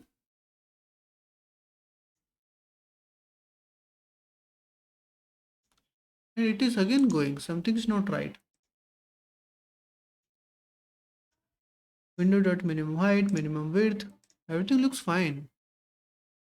Let's set the height and width as well. So the same thing, minimum height, window dot height equals window dot minimum height equals 760 or 780.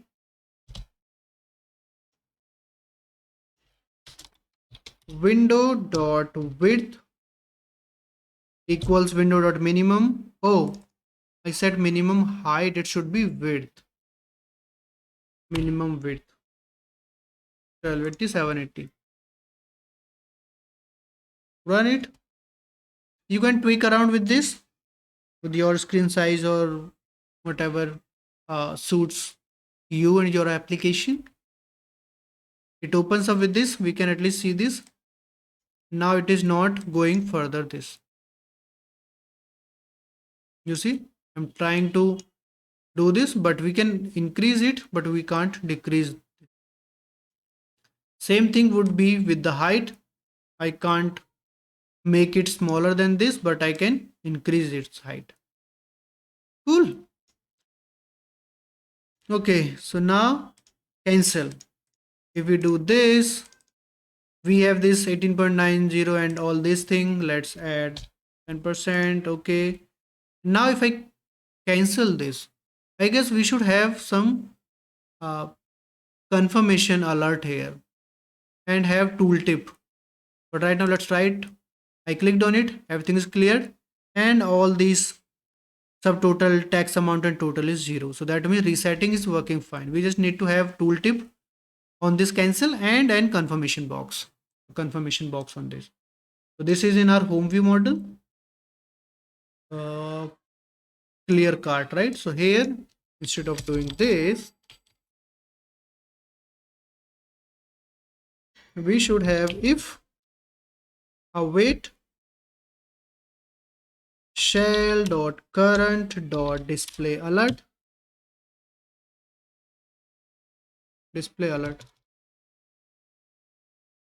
Here title clear cart question mark, message, do you really want to clear the cart? Then comma, we will have string cancel. This does not return anything, flow direction, and this one, this overload returns boolean. Here it takes two buttons, string accept, string cancel. What should be the accept button? It should be yes. Yes, we are sure we really want to clear the cart, and no for the cancel button. So for yes, it will return true. For no, it will return false. Okay, so here we have if, that means if it returned true, that means user pressed this yes button, then only we'll clear the cart, else we will not clear this. Okay, save it, async void, it should be async task and clear cart async. There will be no change in command name. And on main page, on this button, let's have tooltip properties.text, clear the cart. Save it and let's try to run it.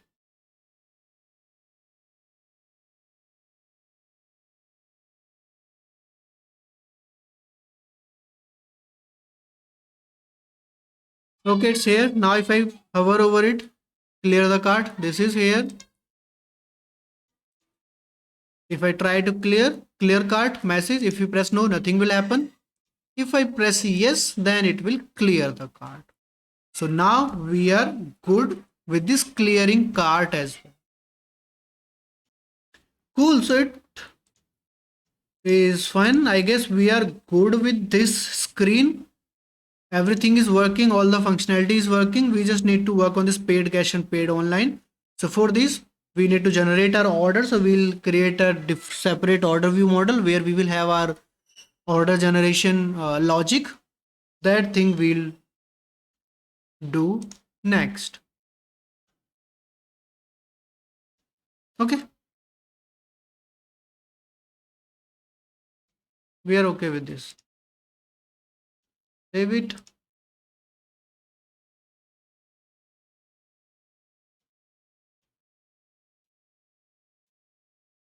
So now we'll work on placing the order. So for that, first thing we need a model, order model, okay, which will have all the order details and order item details.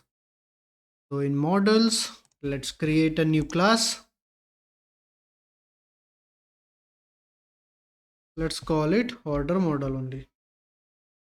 So order model. We will reuse this model when we will work on the orders screen. So public class order model. Here we need order ID, which will be long, of course. We already have an order entity, right? Let's copy the properties from there. So in data folder, we have order. We are going to copy these things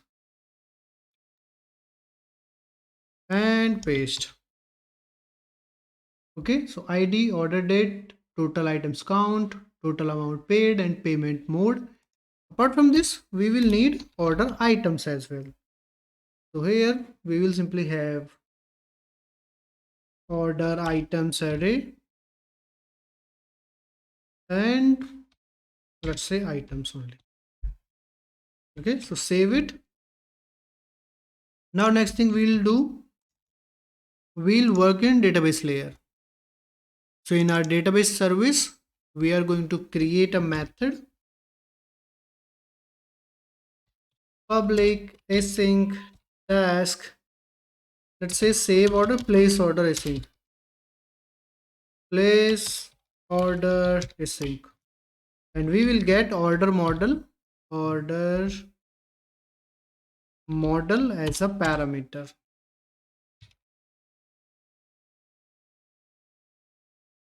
All right. So here first we'll generate our order entity. Order equals new order. So we will not be having ID because ID is not there. But right now let's follow the IntelliSense.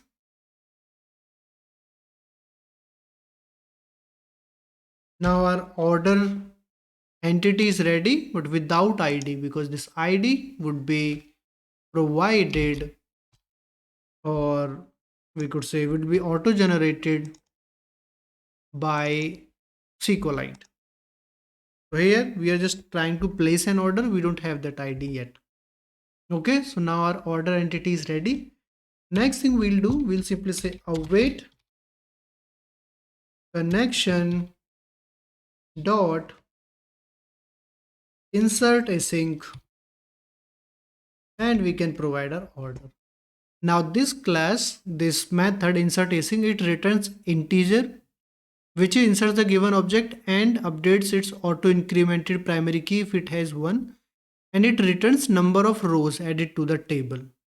So here we will check if this operation was successful. Okay, so we will simply do if the result of this is greater than 0, then order inserted successfully. Now we can add the order ID to the order items and save, or let's say insert order items in the database.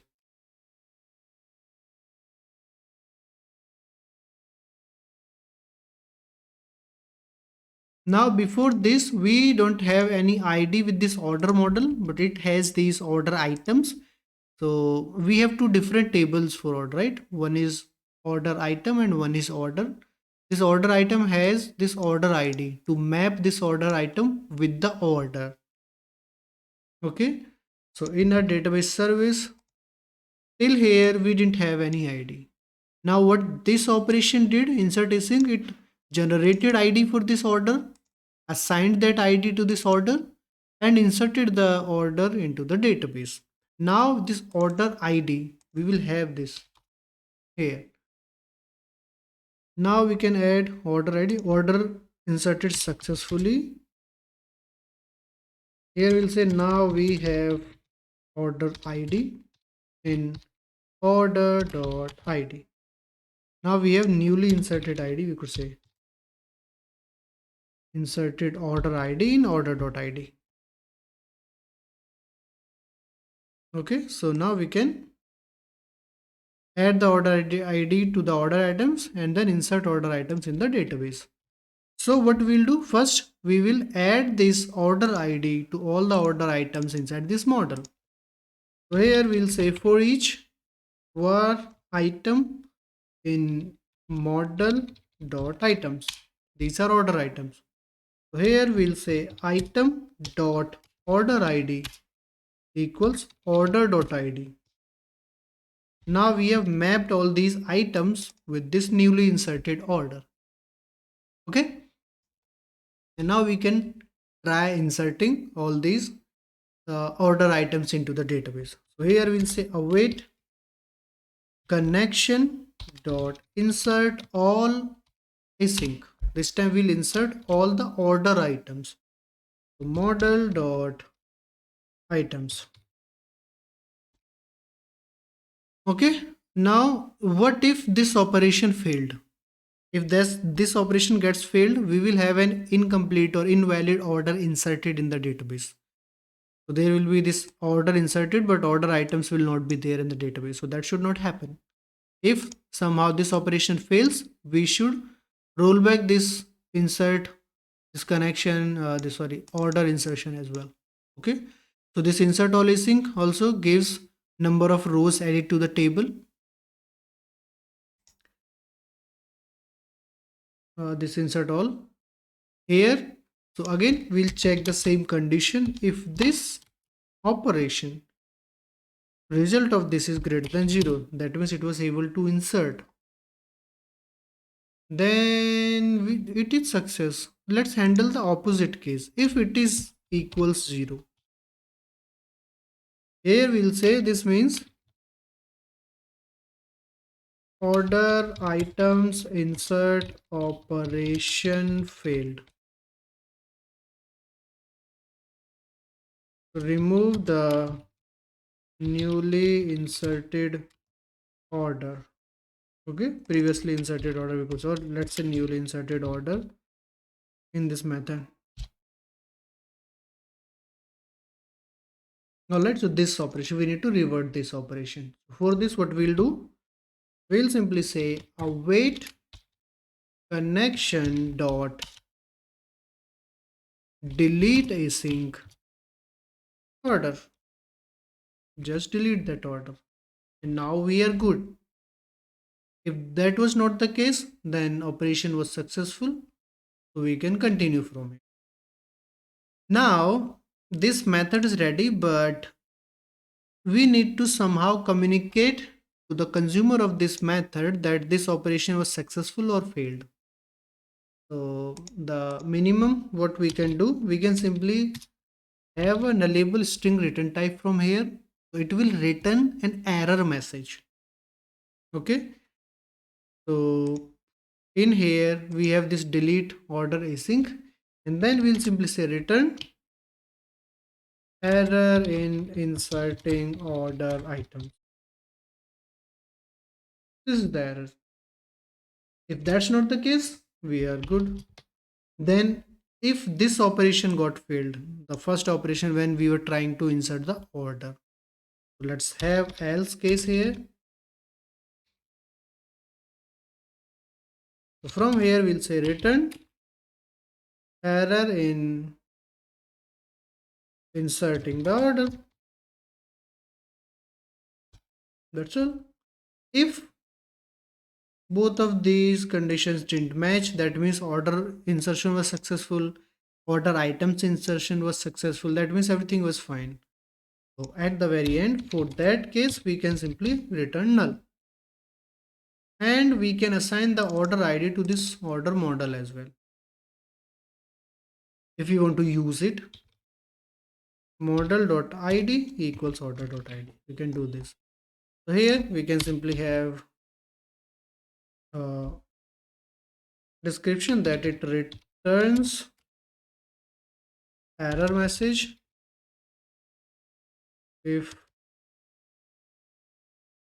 or null if the operation was successful.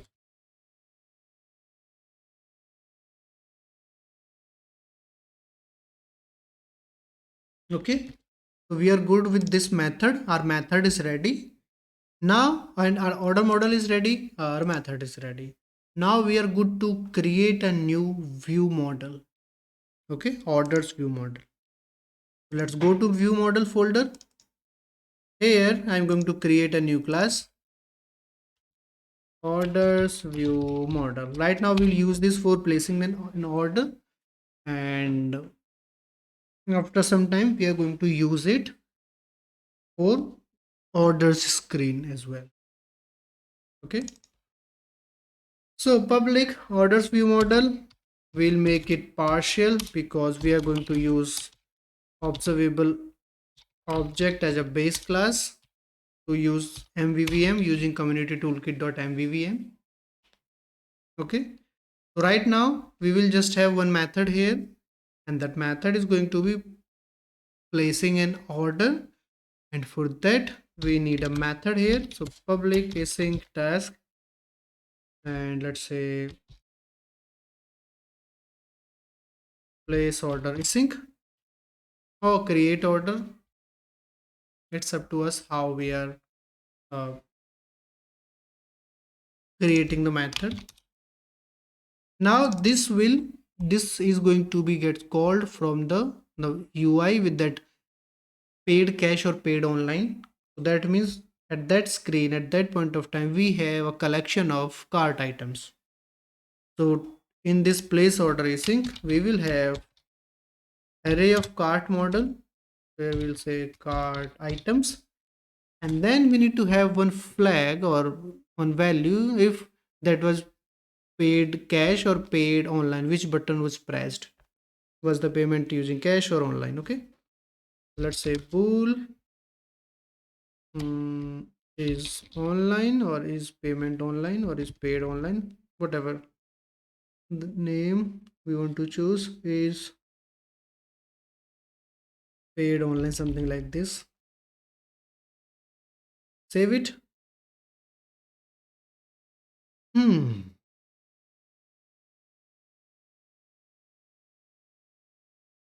Okay, now in here we need to create order model, right?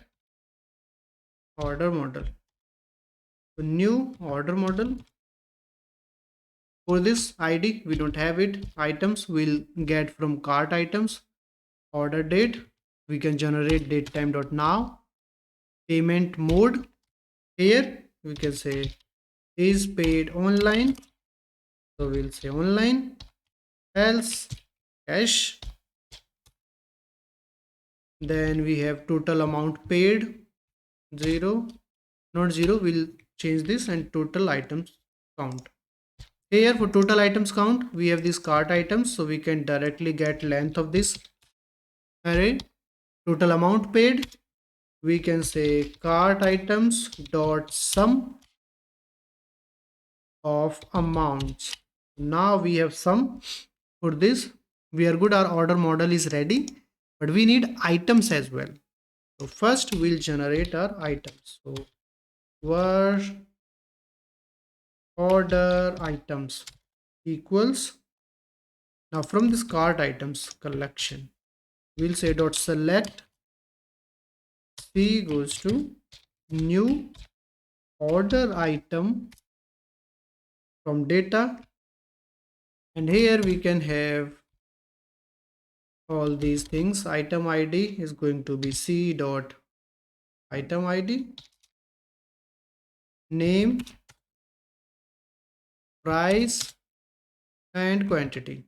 Okay, after that we have two things, ID and order ID. So ID is 0 because we are just creating this order item, and order ID is also default 0 because it will be added in our database service. So we are good. We don't need to add these two properties here. Okay, let's select this.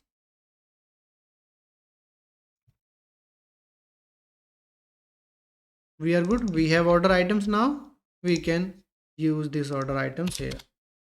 Items equals order items.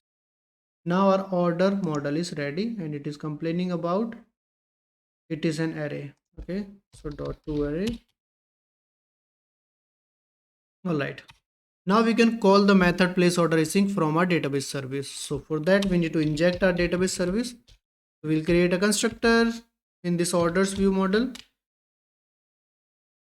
We'll inject our database service. And here we'll say var error message equals await underscore database service dot place order async, and we are going to pass our order model. So it returns error message. So here we have error message. Now we will check if we got this any response, any error message from there or no. Okay, so for that let's check it. If string dot is null or empty error message, so this means operation was successful. Order creation was successful. If that's not the case, here we know that order creation failed. Okay, so if order creation failed, we'll display an alert. Wait, let's do this. Let's do the opposite. We will check if it was not null or empty. So order creation failed here, and this order creation successful is here. So we will avoid this else condition. So if order creation failed, we'll simply say await shell.current.display alert will display error message here. Okay, title would be error and the message would be this error message only, and button OK, and we'll return from here. All right, now if that's not the case, order creation was successful, then we'll simply add this that order on the UI, but right now we don't have any UI, so we are good. We can just display and toast message or alert. Okay, so for alert we can directly display this message, and if you don't want to display alert message, we can display toast. So we are using community toolkit.maui. From there we can show a toast message. So let's use this. Here we have await toast, which comes from community toolkit.maui.alerts. Toast.make. Here we have message. So here we will say order placed successfully. Then we can provide other options. Duration by default is short, which is okay for us. We don't want this to be long lived, not long lived, but some longer duration, not much longer, but it has short and long, so short is fine. Then text size 14, this is also fine.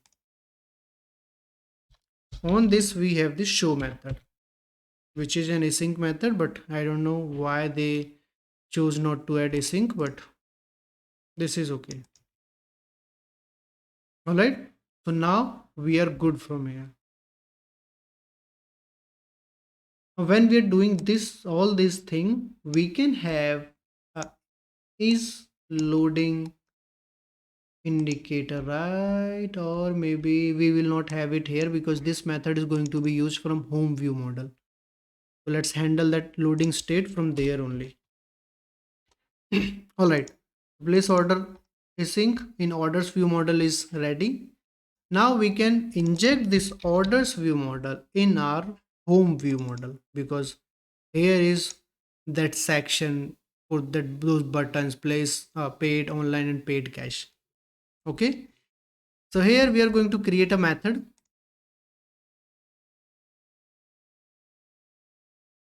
private actually command private async task, and here we'll say, let's say just place order async. Now the name is same all at all these three places. So here we have cart items. In this cart items, so from here first we need to inject our orders view model. So our constructor is here in home view model. Let's inject orders view model, create a private read-only field for orders view model underscore orders view model, and then in here we'll say, first we'll say is loading to true, then we'll say await and is, sorry, underscore orders view model dot place order async. Here we need to pass cart items, which we have as this cart items, but this is an observable collection and it needs array of cart items, so we could simply say to array comma is paid online. We need to have this flag. So this we will get from our buttons. So paid cash and paid online, we have two different buttons. So one thing is we can maybe create two different commands, or we can create only one command, and we can expect the parameter, same type of parameter is paid online. Sorry. So we'll use this is paid online here. Okay. And after doing this, we'll set is loading to false. Now this place order async, let's convert it to command. So we'll add relay command attribute. Save everything. And now we can use this command place order async. So place order command on our main page. Go to our pages and main page. Let's go to those buttons. This is paid cash. Here we'll have command binding place order command, and for this we need to have command parameter that is going to be of type boolean, right? In this case it should be false because we are not paying cash, so is paid online should be false for this. So for this what we'll do, for command parameter we are going to use this descriptive approach, button dot command parameter, and here we will explicitly tell that this parameter is of type boolean, so x boolean, the value is false. Okay, let's copy this thing, add to this next button, command place order command, and command parameter, in this case it should be true because this is paid online and our command parameter name is paid online, so that value should be true for that. Save everything.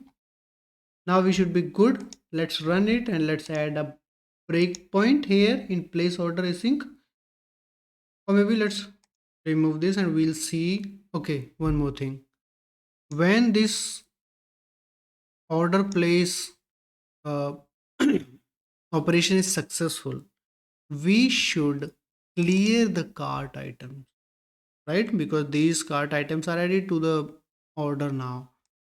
What it is saying, it is saying collection initialization can be simplified. What it is, okay, collection expression, okay, this is also okay. Okay, so we need to have some indication that this operation was successful. So let's go to our orders view model, and from here let's return boolean. If the operation was successful, here we'll return true. If it failed, that means we are here, so we'll return false. Okay, and here we can simply have returns true if the order creation was successful, false otherwise.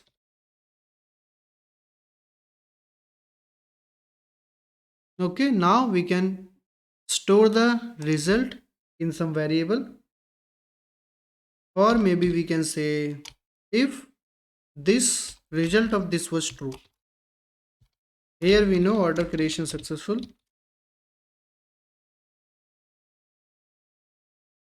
Clear the cart items. Okay, so here we'll simply say cart items dot clear, and when we are doing this cart items dot clear, it will trigger collection change event and it will reset all the amounts and totals and all those. Cool, looks like we are good. Let's run it and see if all these things are working. It's almost there, and there is some error. What is it? Can we know? Unable to resolve service order view model. Yes, so we created orders view model, we injected it in home view model, but we didn't register it in our dependency container. So in MAUI program.cs, where we have our all our services, here we'll add singleton orders view model. Singleton because we are going to use it on orders screen as well. So there we will have real-time uh, order details. Whenever we are adding any new order, it should be added to the same order view model, and on order screen it should be visible instantly. For that we will need this singleton instance of this. Save, let's run.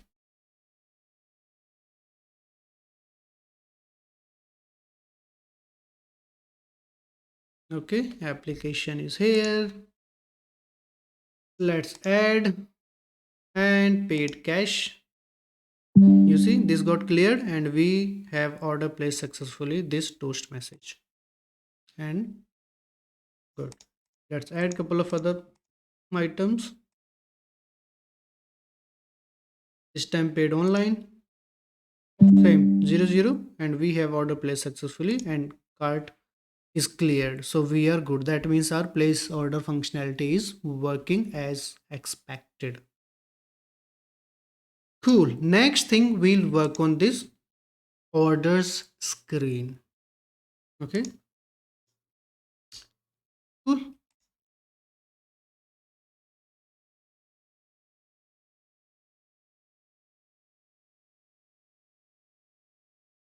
So now for orders page, first thing we need to have one method in our database service to get the orders. Okay, so let's go to data, database service, and in here we are going to create a method public async task, and it is going to give us an array of orders. We'll say get orders async, and from here we are going to return await connection dot table order dot to array async.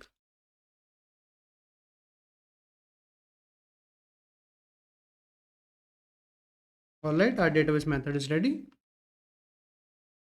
Now let's go to our orders view model. In here,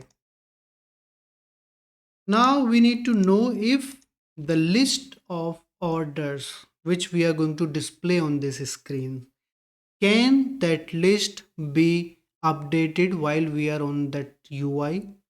So the answer to this is yes. We will open orders page, then we can go back to the main home page. From there we can add items to the cart and place order. And when we come back to the order screen, we are not going to reinstantiate the complete order screen, order view model, initialize everything. We will have that open because we have registered this order view model at singleton. It will be there. In that case, we will simply get that new order and add that new order to the collection of orders in our orders view model. Okay, so the point of discussion here is we need a control, a collection in which we can add items on runtime and it can react to the changes and UI can be updated accordingly. For that we will use observable collection here. Okay, so let's do this. We'll say prop observable collection, observable collection of type order, and this is going to be orders. We'll have default value as blank array.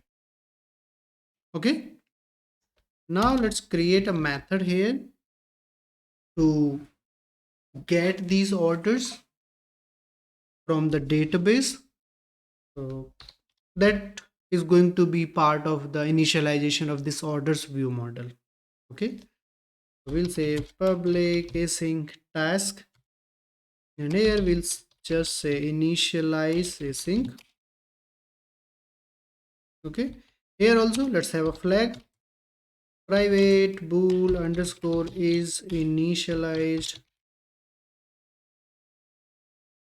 If it is initialized already, we'll simply return.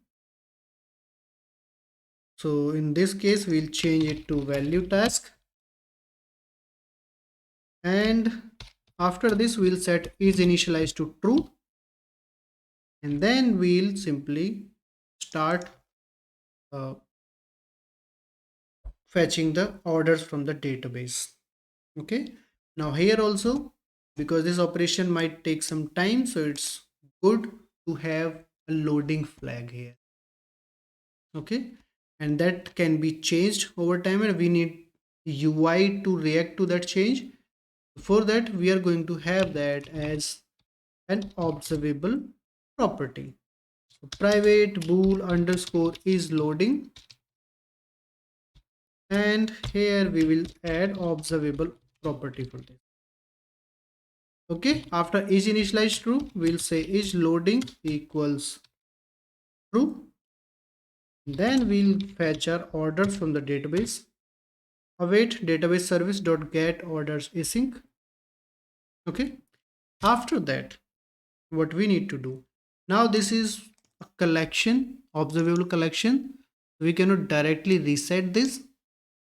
We can technically, but it will not modify the UI. So for that, what we'll do, we'll iterate through these orders, and we'll add these orders one by one to this observable collection. So this should work for small data set. If you have a large number of orders, you might wanna do some paging logic. Okay, some paging related stuff, then it will be performant. For this demo, I'm not going to use paging. You are free to use it. So here we are applying for each order in orders, and then here we'll simply add these orders into the orders collection.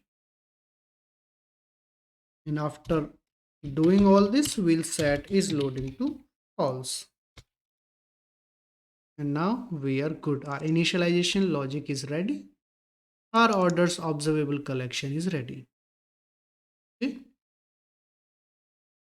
Now it's time to use this orders view model on our orders page. So on orders page, let's go to pages and orders page.xaml and order page.xaml.cs. So in orders page.xaml.cs, let's inject our orders view model. Let's assign a property, assign a field here, save. And here I'm going to create a method private async void, and here I'll say initialize view model, something like this. We initialize view model async, and from here I'm going to say await orders view model dot initialize async, and this thing I'm going to call it from this constructor without awaiting, initialize view model async.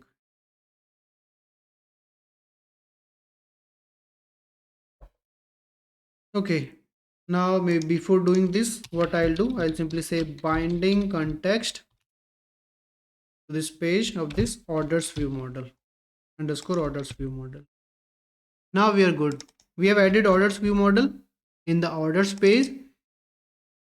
We have already registered orders view model in our dependency container, but we didn't add orders page to it. So let's go to MAUI program.cs. Here we have this add singleton orders view model. Let's add singleton for orders page as well.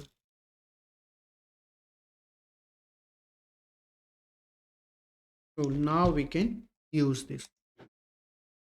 Okay, so on orders page.xaml, first thing let's do, we don't need this title here. We can remove this. On this, let's add a namespace for our view models. So VM, and add a namespace for data, or maybe let's copy it from our home page, main page. So controls data models VM, let's have all.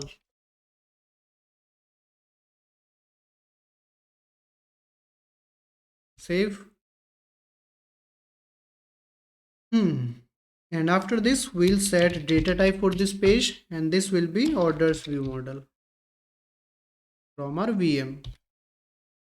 Okay, now we are good. And on this page also, we don't need the nav bar now. So nav bar is visible to false. This page also going to have those two sections, two columns on the main UI. So we will have same grid which we have on main page. Grid definition, this 0.75 star and 0.25 star. So this thing, let's copy this column definition, come here and define this grid with this. Save it and we are good. But on this page, we want to show is loading as well.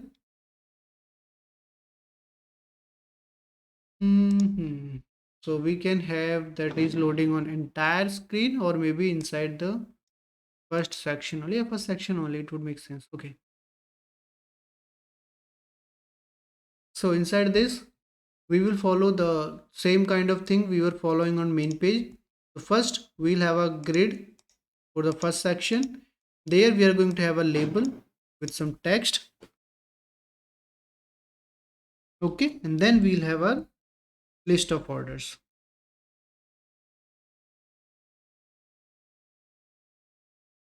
All right. So let's do this here. Or maybe let's copy this from main page. We will copy the first grid.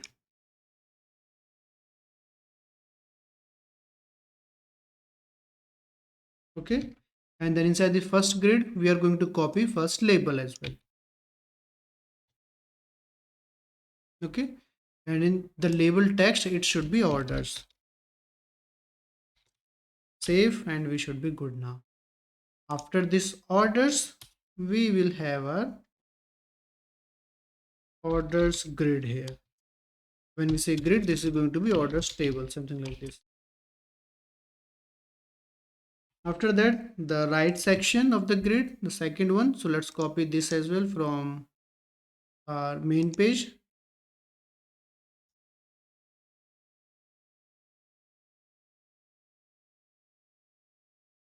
With auto star auto. Same thing what we had on the main page. And here also we are going to have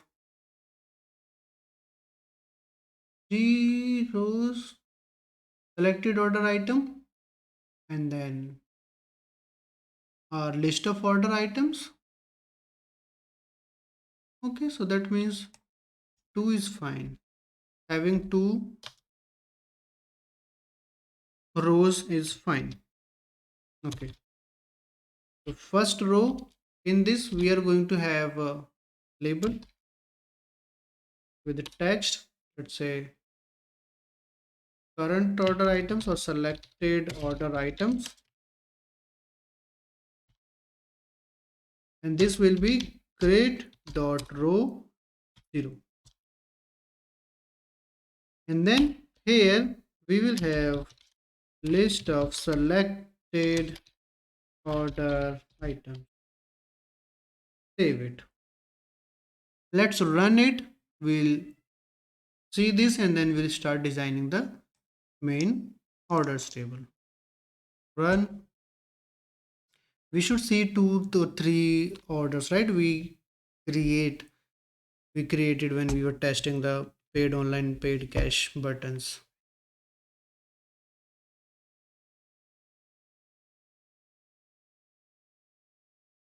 Okay, it's here. Let's go to order screen. We are here orders, selected order items. We should have those, but we are not seeing those. That is fine because we didn't add anything yet.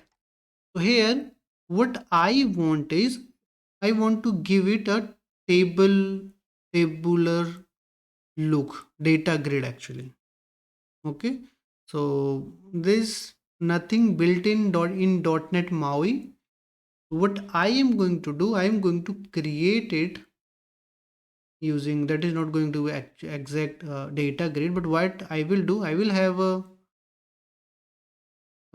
header, separate header, and then collection view with different, with grid as one item and having those columns as the data grid columns. So it is sounding like some complex thing, but let's build it together. Here what we'll do, first let me set it on the screen so that we can see the design. Let me set this side by side, or first half and second half of the screen. Okay, so here with orders table, let me have a grid, and this will be grid dot row 1 inside this grid. Now in here, what we are going to have is, we'll have list of order items, and then we are going to have that loading indicator for is loading. So one box view and activity indicator. Let's copy these two things on main page as well. Here we have this box view and activity indicator. Let's add these here, save. Now after this, here we are going to have our table. So for this table, first thing we need to have our table headers. Okay, so for table headers, what we'll do, we'll simply have one grid, and this grid, let's have this grid as a complete data table. So first we'll have our header. So we'll say row definition, let's have header of height 30, and then star for the table body. Okay, inside this we are going to have first header.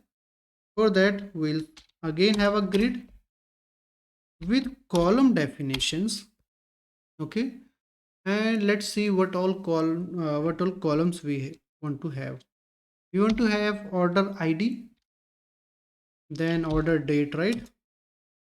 Order ID, order date, amount, items, and payment mode, and view details button, right? 1 2 3 4 5 6. We have 6 columns, and I have equally divided these 6 columns with star star star star, equal uh, width of columns. Okay, now let's start adding items to this grid. First we'll have one label, grid dot column 0. Next would be order ID, and we can see this order ID. Let on this grid with column definitions, let's have some background color. So background color, let's say maroon, cool. And then on this label, let's have font size, bigger font size, so maybe 14, not much bigger. Text color as white, font attributes as bold. Okay, and vertical options at center. All right, save it. And now these things, that font attribute, font size, text color, vertical options, we are going to have this for all these column headers, right? So that means table header. So we'll use these things as static resource. So we are going to create style for this. So inside here, directly in this page, we'll say content page dot resources, resource dictionary. Here we are going to create a style on target type label. We are going to give it a key, let's say th, table header. Here we are going to add setter for the property, First property was font size, value was 14. Let's copy it a couple of times. Then let's see. After font size, we have font attributes bold. Font size, font attributes as bold. And then we have text color white and vertical option center. So text color white and vertical options center. Let's remove this last one. So these four properties, we are good with these four properties. We'll remove this from here and we are going to use that style. So here we'll say style static resource th. Save it and the appearance should be same. Now let's copy this label and keep on pasting it 6 times. So grid dot column 0, next one column 1, column 2, column 3, next will be column 4 and column 5. Okay, now first is order ID, then let's say order date, then here we'll say amount paid, then we'll have our payment mode, then we will have a number of items,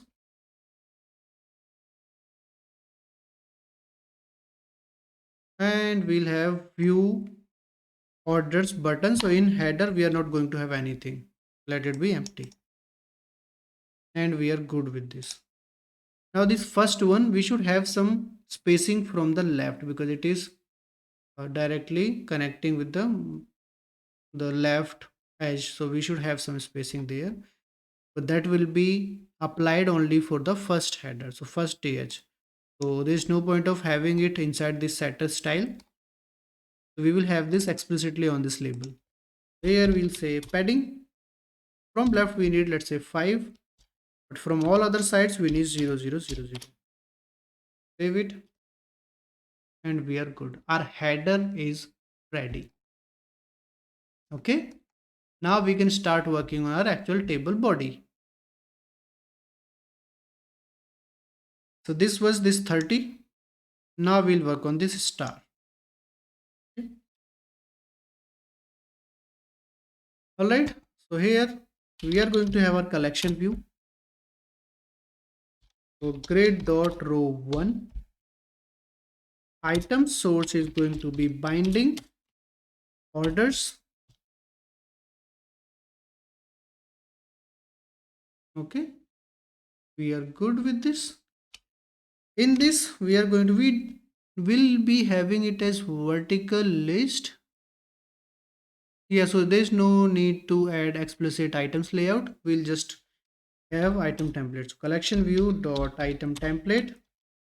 Right now, if you can see, we have these two items, so it is looking good actually. Now good means we can see the order item, so it is working actually. So collection view dot item template, data template, and type of it going to be order from our data.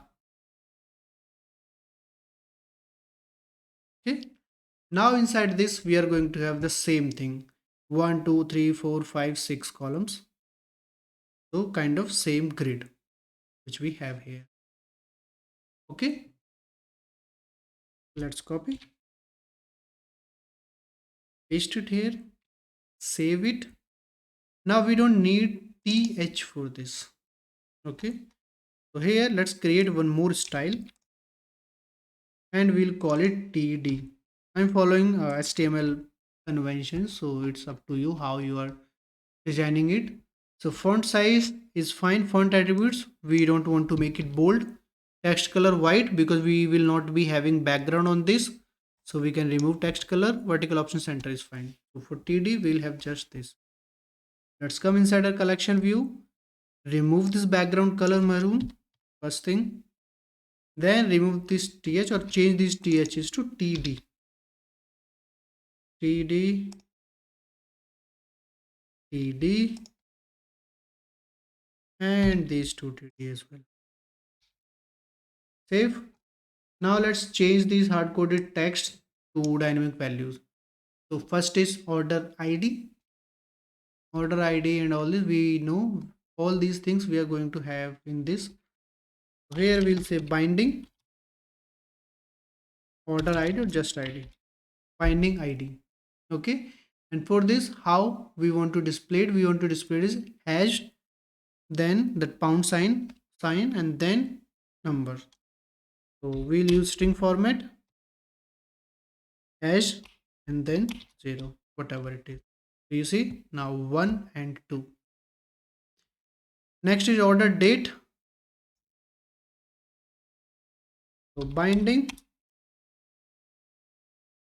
order date. It is in this format. You can change it in whatever format you want if you want to. So for me, let's do this. String format equals, I want this 0 to be formatted as dd mmm yyyy hhm and tt time. So like this. Okay, save it. We are good. Then amount paid. What was the total amount paid? So binding amount, total amount paid, and because this is currency amount, so we'll use currency string format for this.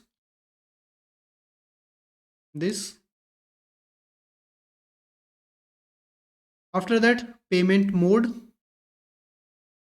So this is going to be again dynamic, binding payment mode. For this we don't need any explicit. What happened? Oh sorry, I changed. Am I doing the right thing? Why this is th? This should be td. No, I missed it. Cash online. All right, payment mode. After that, number of items. So binding, what was this? Items count, right? Total items count. 2 items, 6 items. And then this last one. For this last one, I'm going to have one button. Okay. Instead of label, I will have a button. So grade dot column 5 text. I'll be having view items. We have this button. We need to make this button look good. Okay. So for this, what we'll do, we'll override the default styling what we have. First thing, we'll say height request, let's say 25, and it will not work because we need minimum height request. All right. After that, we need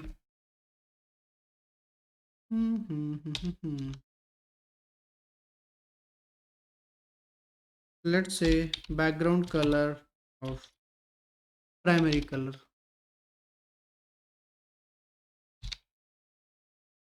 Or maybe we can leave it like this one. Do we have some primary? Sorry, not primary color. We are using dark olive color, right? Dark olive green. Okay. Save. We'll keep on designing this. We have vertical options at center. And let's have some spacing between these rows. Should we have those spacing? Row spacing on this grid inside data column. Oh, what is row spacing? No. For these, right, we need item spacing. Do we need item spacing? Let's have border, or let's say line, or that line separator for these. So for this, we don't have anything which we can add inside this grid. So we can have border or we can have grid with two rows, and the row number 2 we can have that as a box view to display the line kind of thing, right? Right now it is having all these things. So here what we'll do, we'll have row definitions as well. We are having column definition, but we'll have row definition, and we'll have two rows, star and auto. So all these are by default row 0, which is star, and after everything we are going to have a box view with grid dot row 1 and grid dot column span 6, so that it takes the entire width. Okay, here we'll say color, some light color, so let's say light gray. Let's see how it looks. And we can't see this. Why can't we see this? Column 5, column 6, this is fine. Let's have some height on this 5. Yeah, we can see this. So let's have height as 1. Now we have this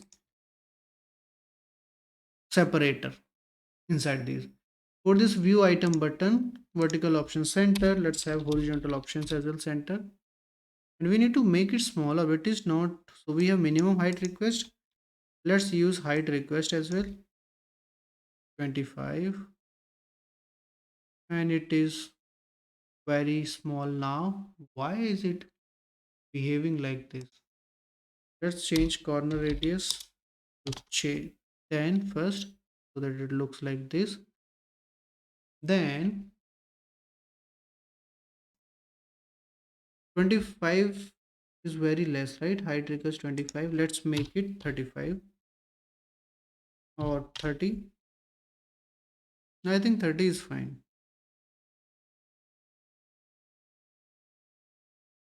Hmm, 30 is fine.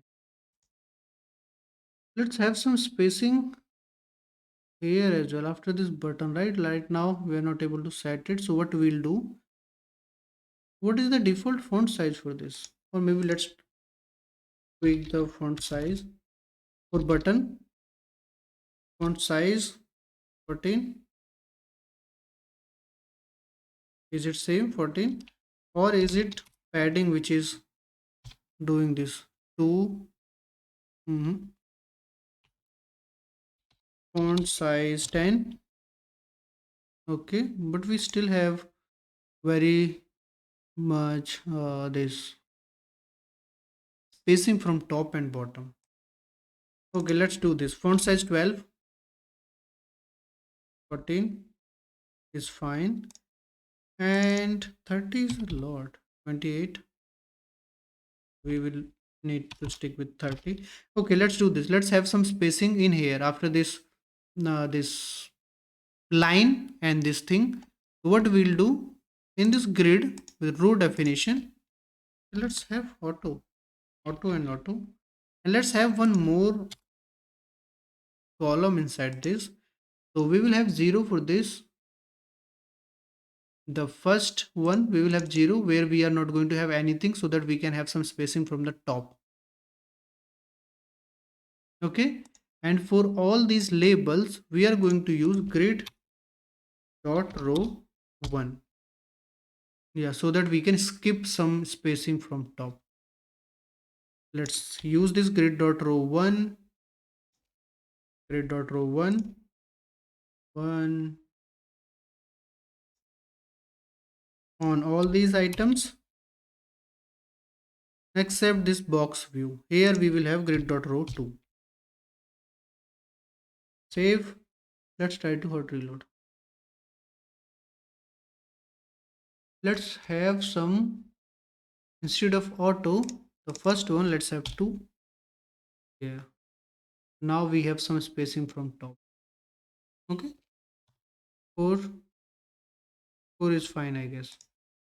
Cool, we are good with this. Now after this, what we need to do, we need to let's say on this number of items as well.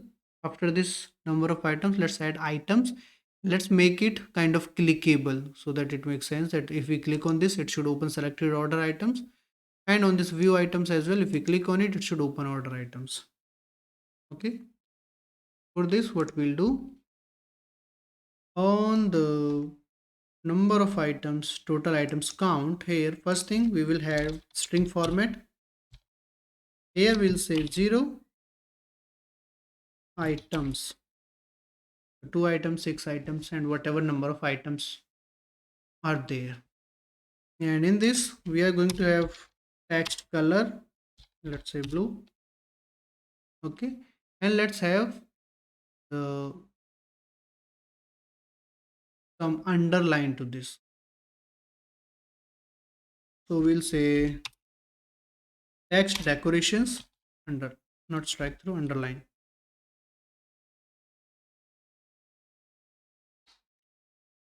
Underline. Okay, now it is looking like we can click on it. Okay, and we can have tooltip as well for this. Tooltip properties dot text view order items, something like this. Save it, we should be good. Then we have dark blue. This is fine.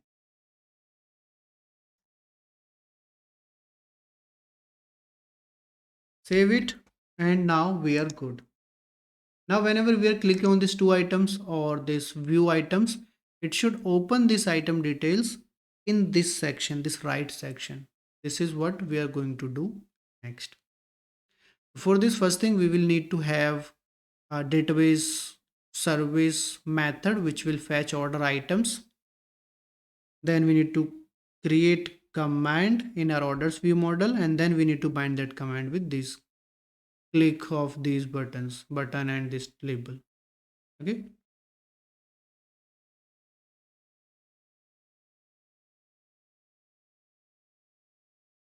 We will need order space, order. So for order items, let's go to database service. In our database service, let's create a method, public async task order item array get order items async, and here we are going to have our order id.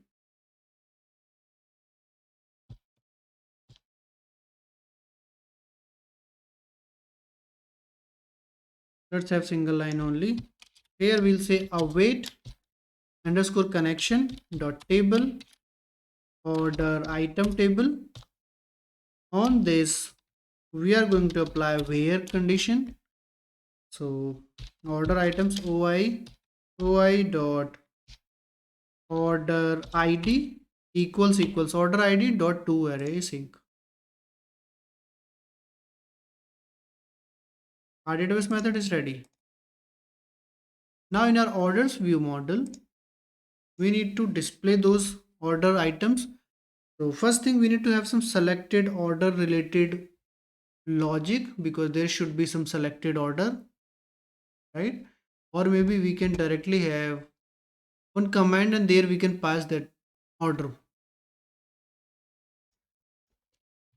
Here what we'll do, we'll say public async, or let's say private async task, because we are going to create this as a command.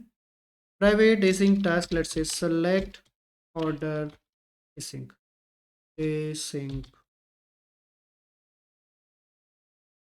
Here we'll have order as a parameter, order.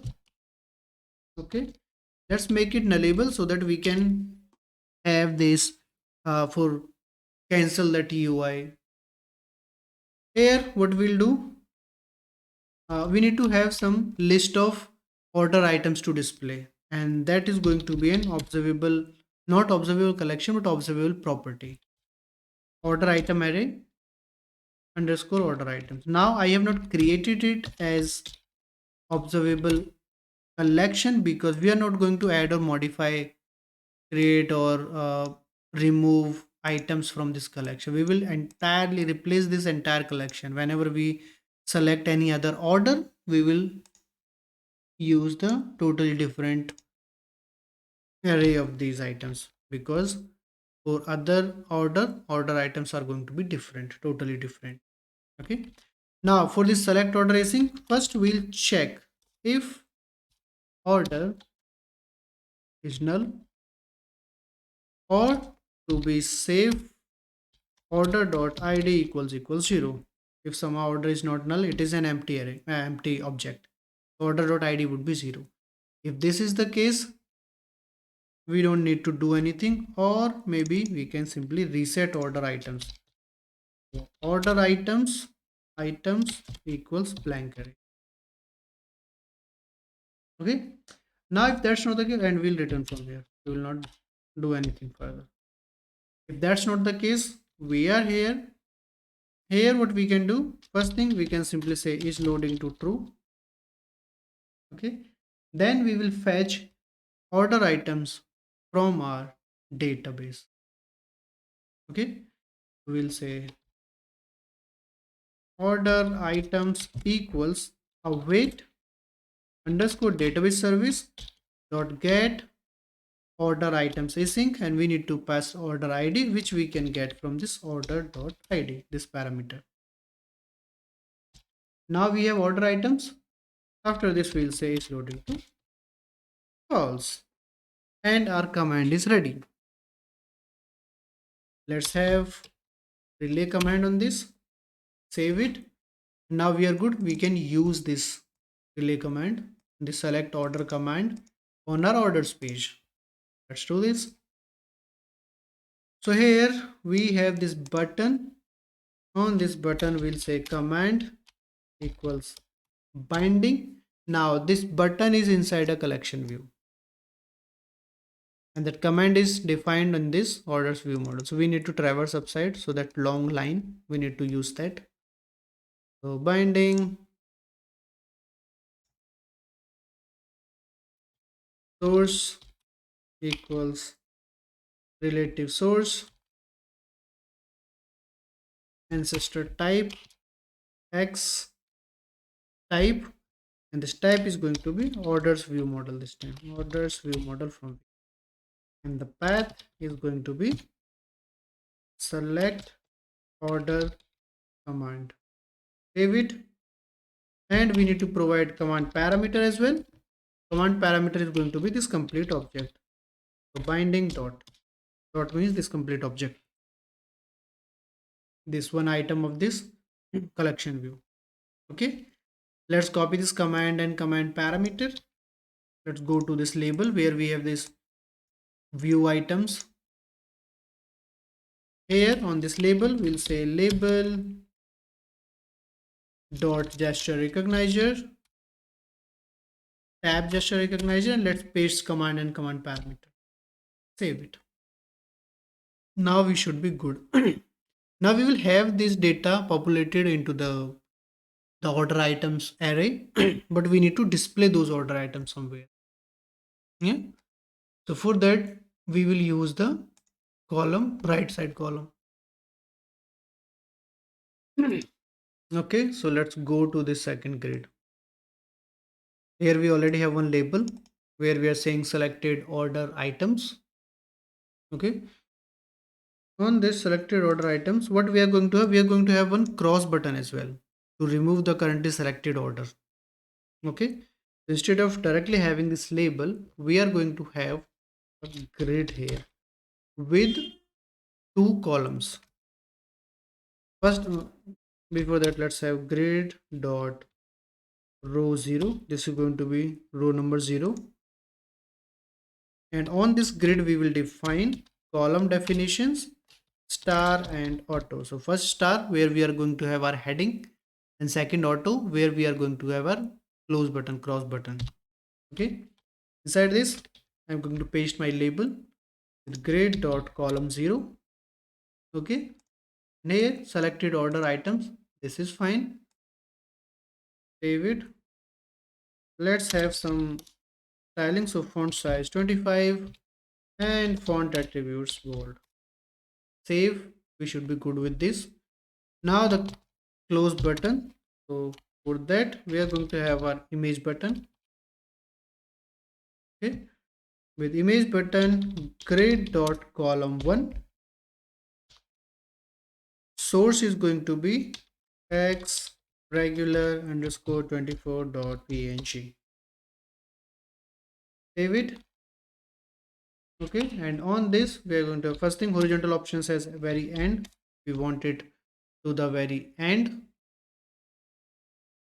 Vertical options at start. We want it on the vertically start, vertical top. Then let's have background color of red. Let's try it out red, or maybe hmm, okay, we'll see which color looks good. Save. We are good with this image. We'll see what else we can do. Then we have this list of selected order items. Here we are going to have our collection view, but we'll follow the similar approach we have been following on main page. On main page, if we go, we need to have some spacing from this padding 10 as a container of this collection view and background color as wheat. Okay, for this we need to have this grid, or we can simply have content view which does not have anything to render. It will render its uh, children, its content basically. So on this thing we'll use grid dot row 1 because this belongs to row 1. Row 0 was this one. Row 1, and then background color as wheat and padding as 10. Inside this we are going to have a collection view. Okay, collection view, item source, binding, order items. Save. We can see these things now, and we'll design items in real time. Right now let's see it.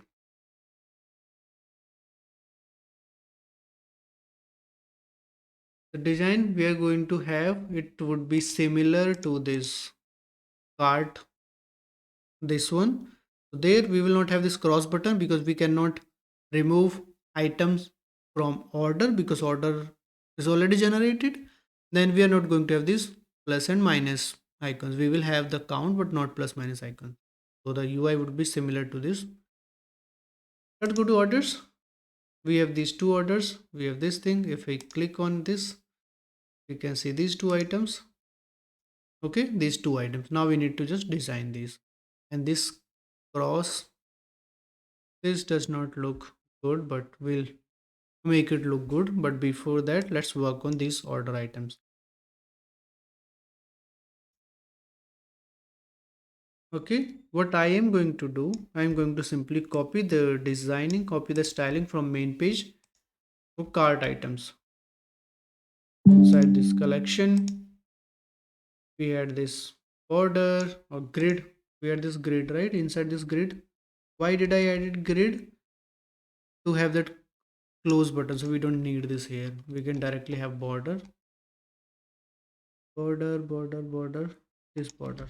Copy this, go to order space. Inside this collection view, we are going to say collection view dot item template, data template, x dot data type. This is going to be order item from data namespace. Here we are going to paste it. Okay, now we can see this design. You see the same design. We don't have that cross. We have these things, so this looks fine, this looks fine. We don't need these plus minus buttons. Instead of these, we directly need our the the total amount. Okay.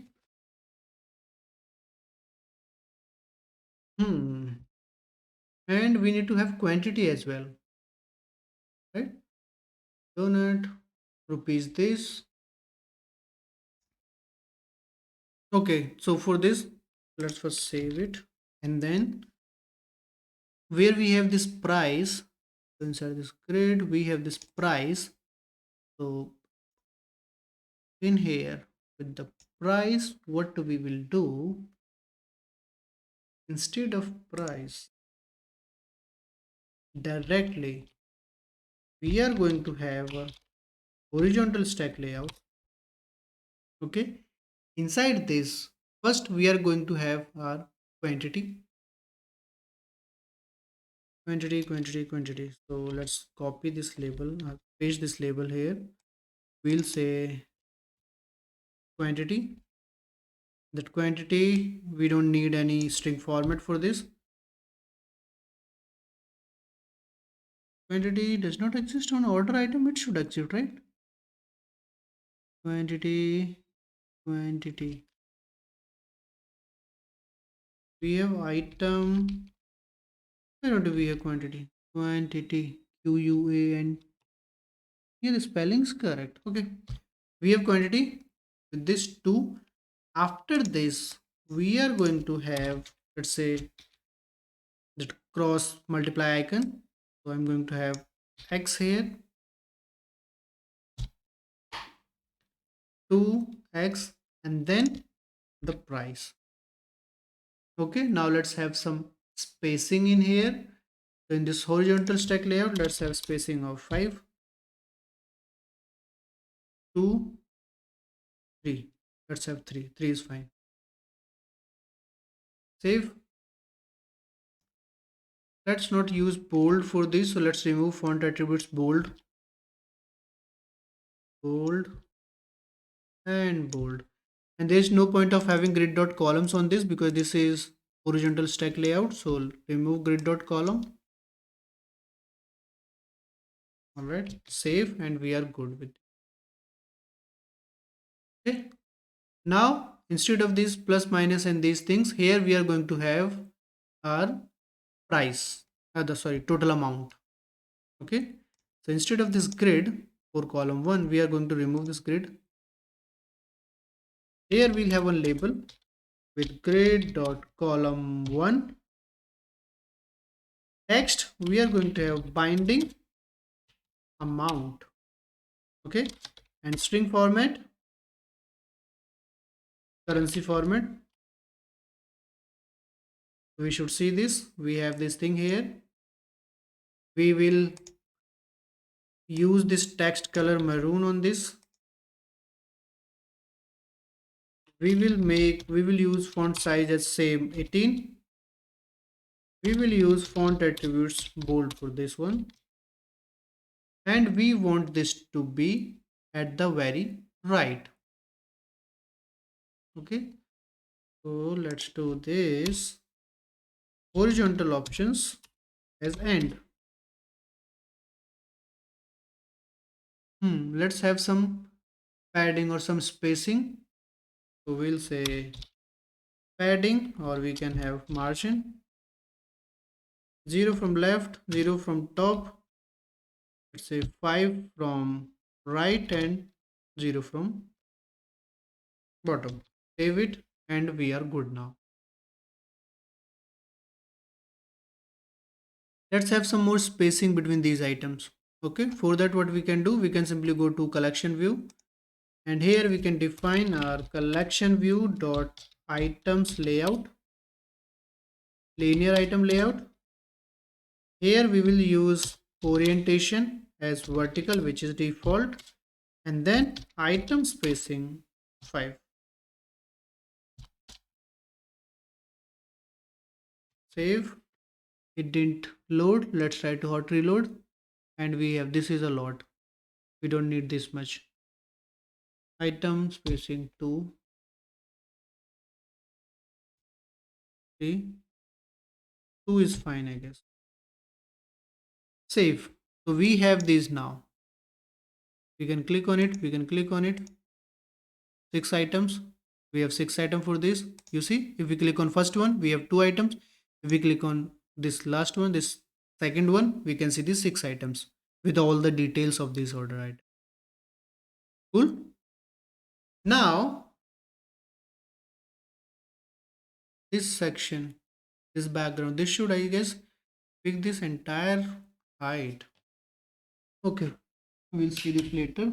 But right now, when we are in this selected mode, this cross button should work. When we click on this cross button, it should basically clear the selected order items. Okay, let's quickly work on this. So for this command we already have, because in that command we are using null value. If the selected order item is null, then it will simply fail. Not fail, it will clear out this. So let's search for this cross.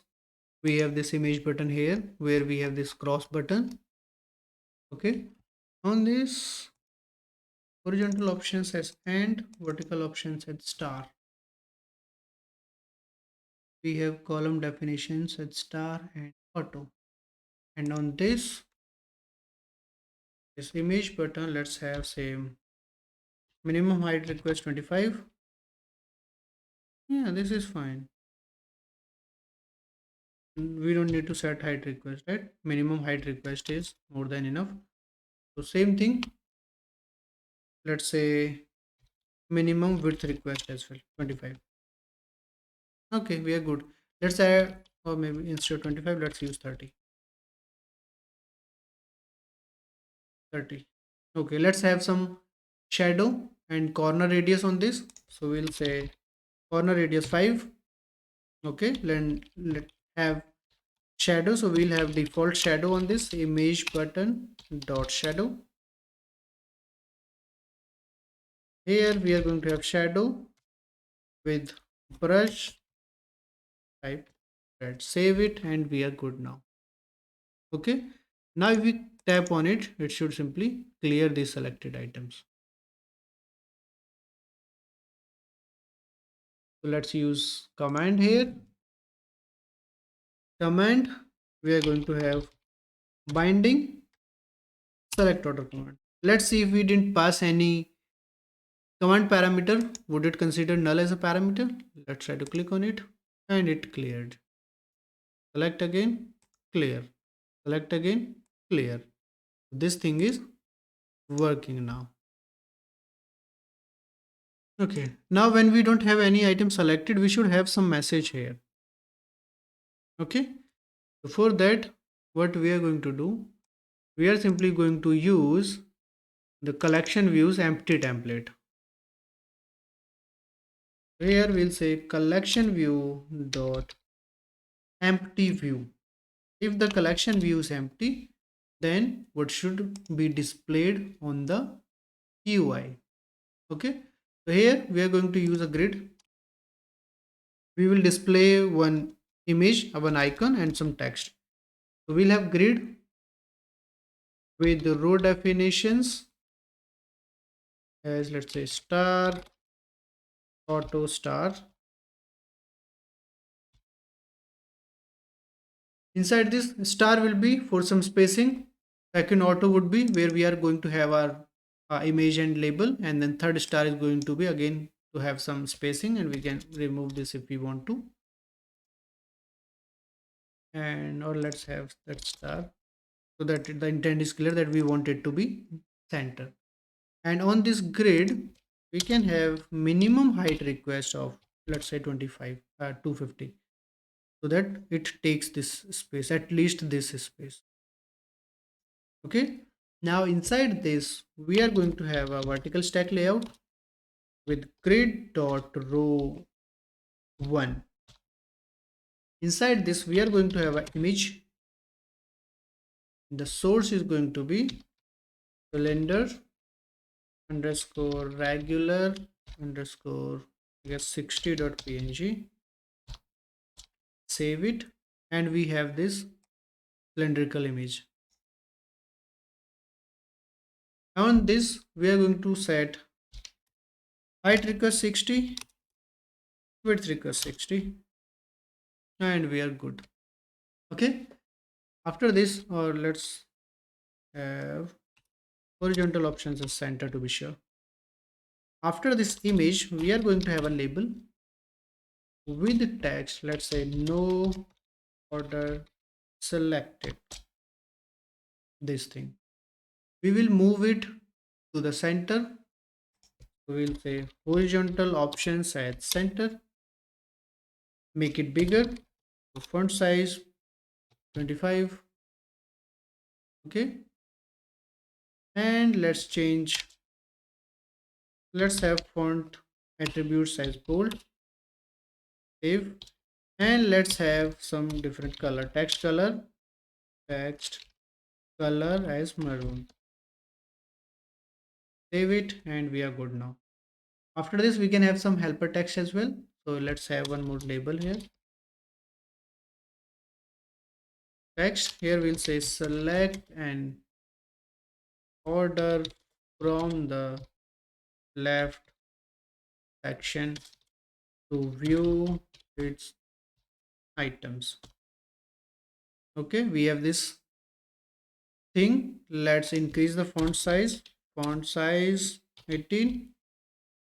Okay, we are good, or 20. Let's not make it bold, leave it like this only, and here 18 is fine, I guess, 18. And here we will use horizontal options as center to make the actual label in center. Then inside that label we want to move this text to center as well. So we have one more property, that is horizontal text alignment. We will make it center. Okay, now on this vertical stack layout, let's have some spacing.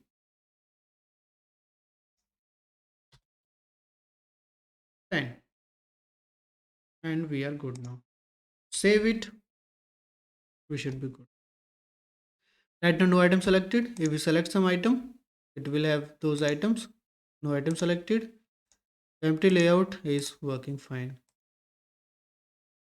So this section, this sweet color, this should actually fill this entire thing, right? This is not filling the entire screen right now, entire section. Let's try to fix this. On the very top, we have grid.row1, this content view. On top of this, we have this grid, and we have auto and auto. So we will have the parent grid as auto and star. Save it. Now we should see, we can see this thing. Cool. View items, we are good. Remove, we are good. Okay, let's try to add one more item, one more order.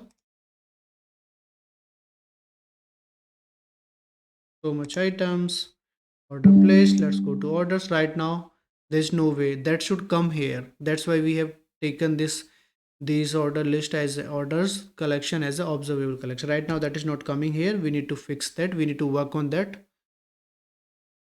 Will work, but for now if you want to see it, we need to just stop it and run it again.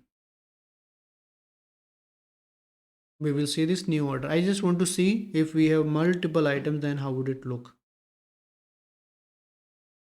More items.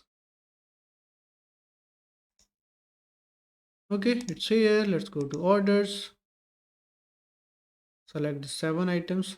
Okay, we need to have more items, more than 7. Let's add all from here, from main course, snacks, desserts, fast food.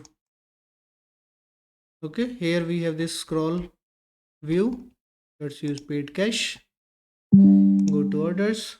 We will not see it. We need to stop it and run it again.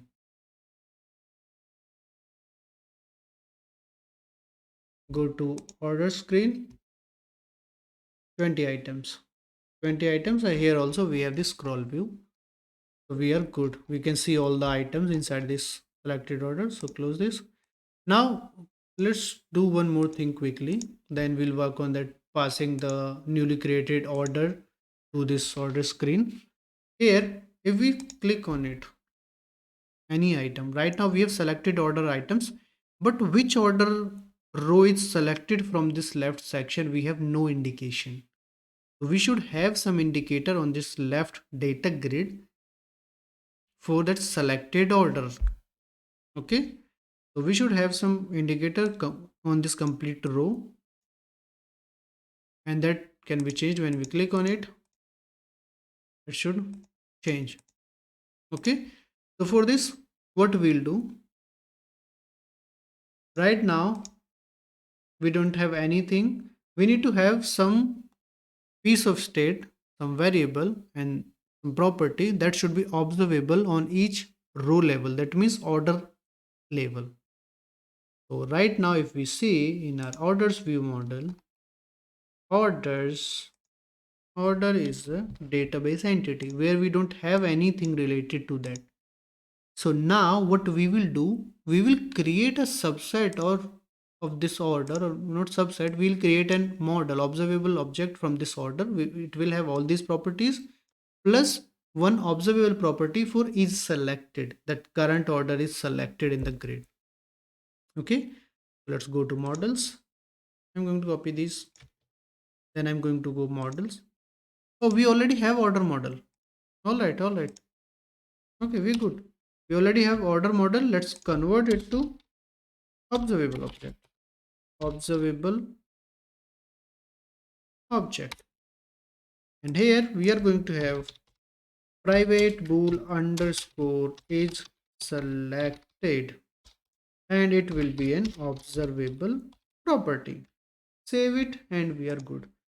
Now we need to change one thing, and that one thing is going to be, we need to use this order model on our orders view model. So instead of this orders, it should be order model. Okay, now it will break here because this get order items from this, it return, sorry, not this, initializing. Here from this get orders async, we get these order models, sorry, orders from the database, but we need order models here. So we have two approaches. Either we can convert that in this get orders async method, or we can convert those directly here. We can use any approach. So here only, let's try orders.select. O goes to, here we'll say new order model. Oh, let's do this. Let's create this outside of this. For these orders, we'll say DB orders. Okay. Then we'll have orders equals DB orders dot select new order model. Now let's have all these things: ID, then order date, then payment mode, then total amount paid, and total items count. After that, we have each selected, which will be by default false, because when we are loading the orders for the first time, no order is selected. And then we have items, which we are not populating right now, because we will populate those when we click on, tap on the order. Okay, so we don't need these two properties. So we are good with these only. So here we are iterating over this, and now we have this order. Now we need to change one more thing in the UI side. Initially, before this, it was order, now it is order model. So we need to change the type of this data template. This orders data template here. We have this data order. Now it is going to be order model. Order model. Everything else is going to be same. Just one thing will be changed. That is going to be, whenever this is selected, we need to change something. What we'll do on this grid only, we'll maybe change the background color of this grid. Okay, let's do this. So here we'll use triggers for this. We'll use data trigger. Target type is going to be the grid only. Grid. Okay, and the binding would be binding of each selected, and the value we will be checking is true. If each selected is true, then we will have a setup on property background color. The value we will use, let's say, our light wheat color. Static resource, static resource, lightweight. This background color. Save everything. Now designing is ready. We just need to use this is selected. When this is going to be used, whenever we are clicking on it, so that means this select order command is triggering at that point of time. So let's go to orders view model, and here we have select order receiving this thing. Okay, so here we need to change that. Let's try if we directly change this orders order dot it's selected. Oh, not order, this should be order model. Now order model, yeah, order dot it's selected equals true. Let's see if this works. But right at a given point of time, only one order can be selected, right? If we selected some other order, the previous selected order should get removed, right? So the previously selected order, it could be anywhere, here or here. So what we'll do, first thing is, should we have some previous selected order ID related stuff somewhere?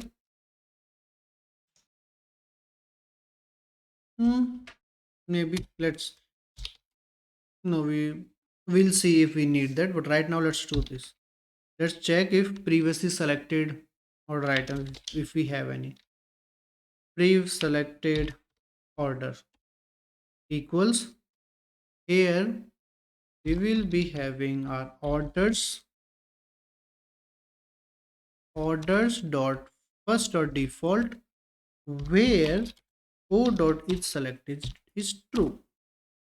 If previously selected order is not null,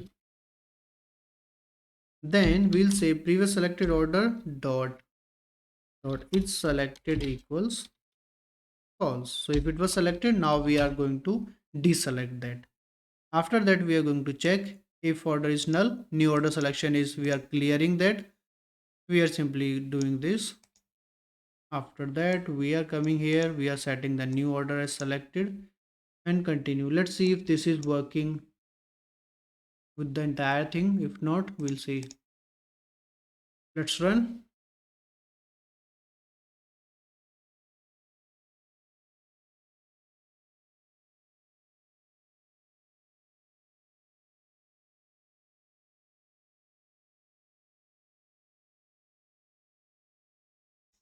Okay, let's go to orders, click on it, click on any one. Yeah, we can see this, you see background. No, we should have that select order command anywhere in this row click, this complete row click, right now it is on two items. It makes sense, but let's have it on this complete row level as well. We'll do this, but right now let's see this selection is working. If you are selecting on any other, this one is selected, the previous selection got removed. If we click on this, that complete selection got removed and we are good. That means this thing is working. Okay, let's do this. Let's add the tab gesture recognizer on this complete grid, and then let's do one more thing. Let's use toggle kind of feature. So if this order is selected, if we tap on it again, it should deselect it. Okay, let's do this. Let's do these two things. So stop it first, and here what we will do, after this thing, before maybe is loading true or after is loading true, it does not matter. So it matters. If here we will check if this previous selected order wasn't null. Or let me think. If the previous selected order is same as current order, that means we are clicking on it again, right? We should have that condition here only, that this is selected, and we'll simply check if pre-selected order.id equals order dot question mark dot id. If this is same, that means we are clicking on the same selected order again. If that's the case, we will simply do order items this blank and just return from here, don't do anything. If that's not the case, we have other conditions after this. Okay, so this will give us toggle feature. And now let's go to an orders page, and where we have our command and command parameter. We will have this on the main grid level as well. Inside the data template on this grid, we will have it here also. Have grid dot gesture recognizers, tab gesture recognizer, and command parameters. Save everything. There is some error. What is the error? Okay, this should be closed. Save. Let's run it. Now this complete section should work.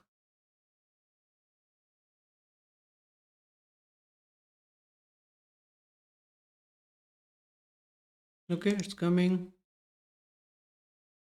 Select no order selected. If we tap on it, if we tap on it again, you see toggle is working. And if we click on here also, this is working. So on the complete row level, this thing is also working. So this is the, I guess this screen is completed now. We have all the data and everything. Cool. We'll see next what we can work on.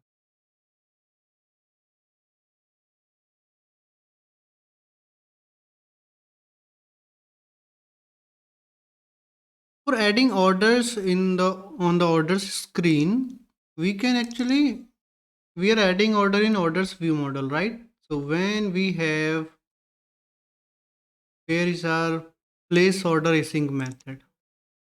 Here, when order creation was successful, we have displayed this toast message. So here only we can do this, right? Orders dot add, then order model, right? And for order model, we must be setting id in this place order async order id, order model and model.id. Yes, so using this we should be able to have the order on the order screen for new orders. Let's quickly try it out. Okay, so let's first go to order screen. Here we have these 4 orders. Go to home screen, generate one order, go back to order screen, and now we can see this 5th order. So getting orders in order screen in real time, this is also working. We can click on it and we'll be able to see the order items. Okay, I guess with this order screen is completed now. There is nothing left on this order screen, right? Cool. Now we can start working on this manage menu items page. Okay.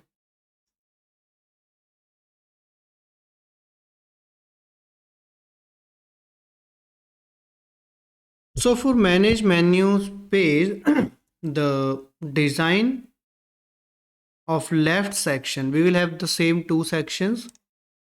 So on left section, we are going to have same categories list and menu items list. So this section where we have these categories and these menu items and this selection When we select category, it should load up these menu items on the basis of that selected category. This section is going to be same for this screen as well. Okay, so there is no point of recreating everything. We can reuse these things. So for this, what we'll do, we'll simply create reusable controls.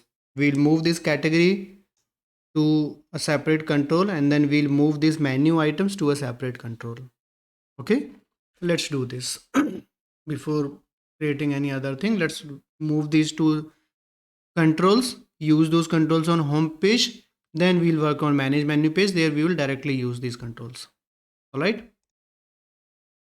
so we have controls folder already. Inside this, let's add a new item, and these controls, they should be content view. So .NET MAUI content view XAML categories list control. Okay, on this category list control, let's go to home, that is our main page.xaml. So page is main page.xaml. Let's search for category. So this collection view is for categories. Let's copy this, go to the categories control, remove everything from here, and just have this collection view. Now this collection view needs categories. Okay, so we need to pass these categories from the consuming page, in this case home page, main page, and later the manage menu items page. So we need to pass these categories. Then this is fine, this is just data type, so we can simply add namespace. Let's copy all namespaces.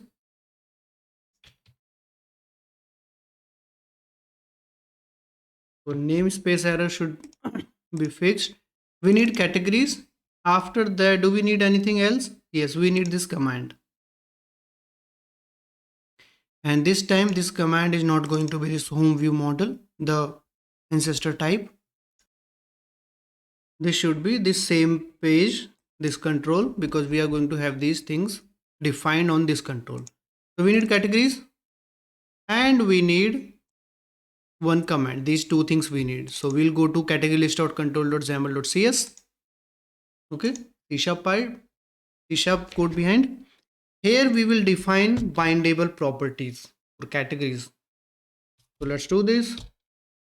Public static read only bindable property categories property,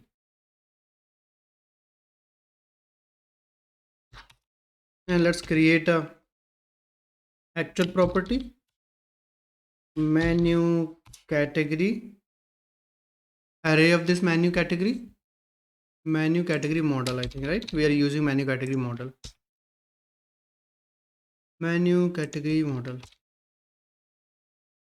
categories,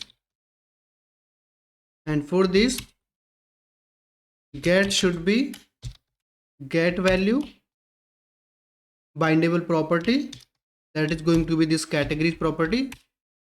And then for setter, we are going to say set value bindable property, this categories property, and value would be value only. And from this get value, we will have this converted to categories menu category model.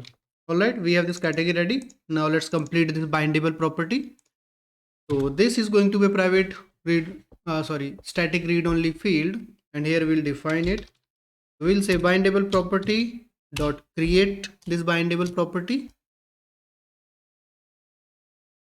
In this we are going to have a lot of parameters. First is property name. What is the name of the property which we are going to use? That is this categories I. This is the name of the category, the name of the parameter. Then return type. So this category, this returns this type, menu category model array. So here we'll say type of this. Then third is declaring type, where this is defined, declared. So this is declared in this category list control. So declaring type would be this type of this category list control. Okay. Then default value. So for this default value, we can simply say, and this is an object, so we can't use collection expression directly. We can say array dot empty menu category model. And now with this, our bindable property is ready. Forget about it. This error it shows, and this is very bad. It shows this error in code behind files. This is Visual Studio's problem. This is not actual error. Okay, so our category is ready. Now we can use this category in our category list control. So for this, we need to bind this category list control as a binding context on this. So what we will do, we will simply name this content view, this complete page. We'll name it this. This refers to this content view. That means this class. Okay.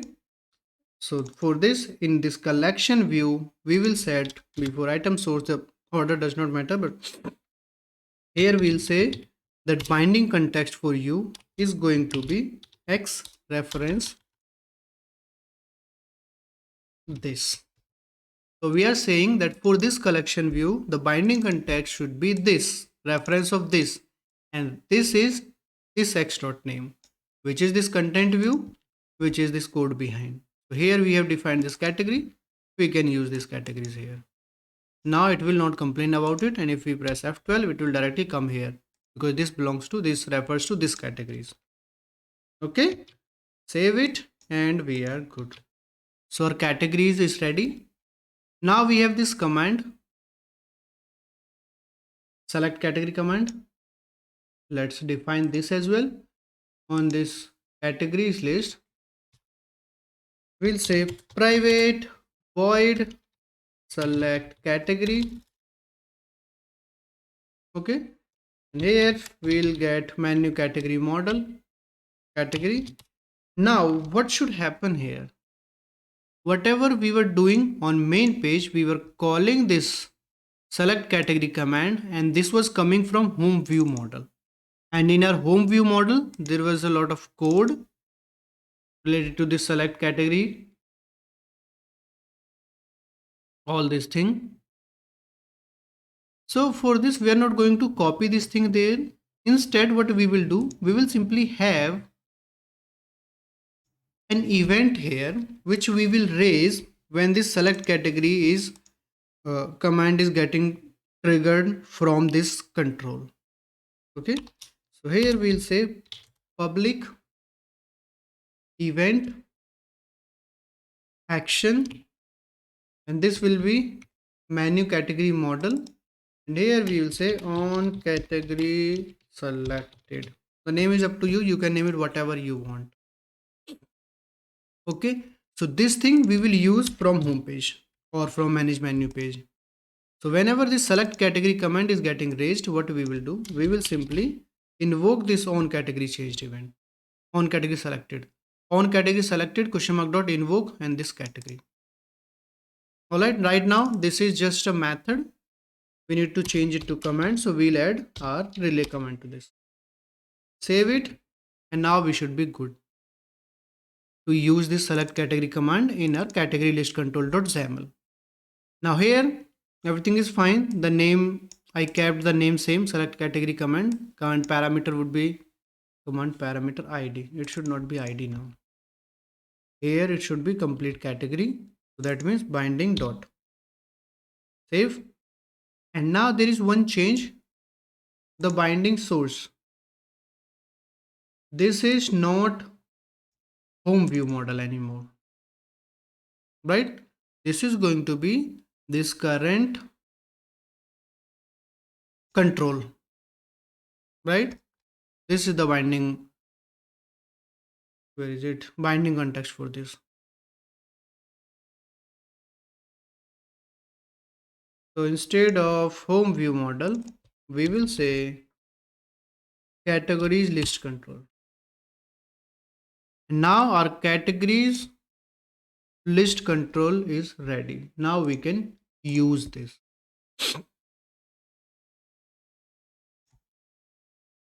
Okay, let's try it out. We'll go to main page.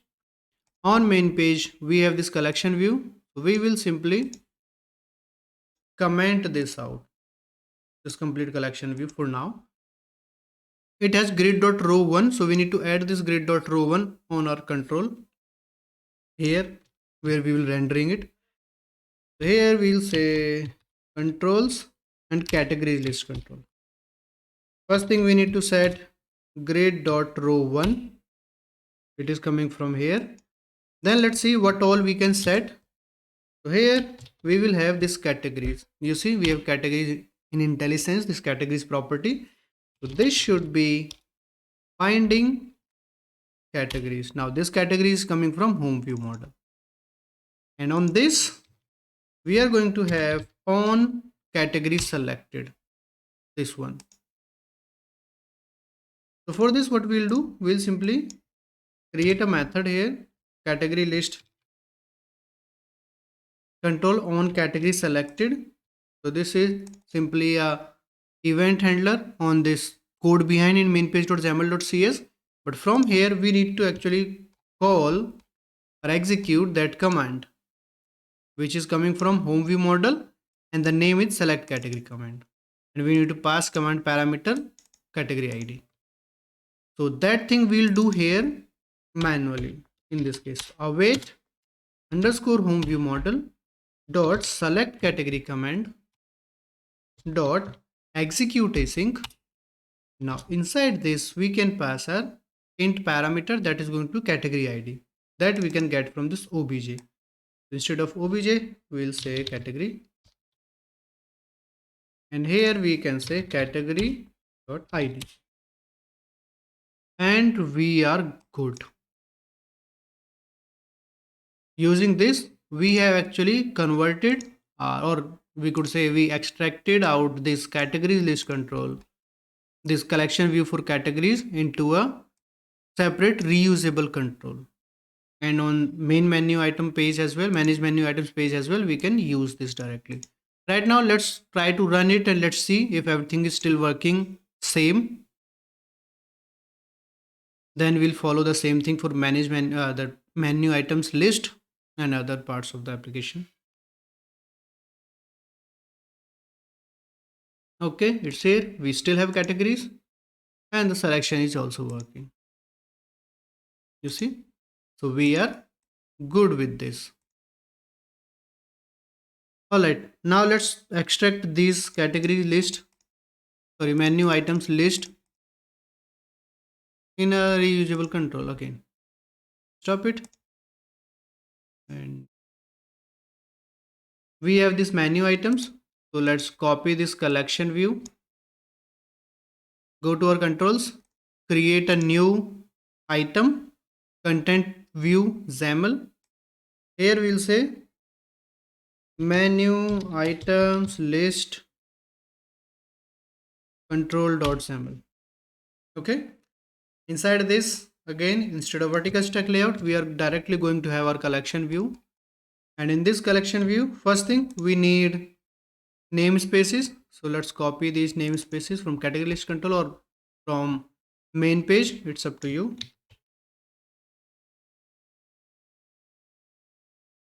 Okay, save everything. Now let's see what dynamic parts we need. So we need menu items, collection of menu items. So this is going to be a bindable property. After this, we need this add to cart command. Just these two things only. Okay, let's do this. So this menu items, this was type of menu item from data. So we'll come here, code behind.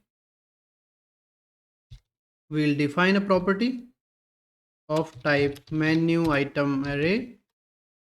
Let's call it items only.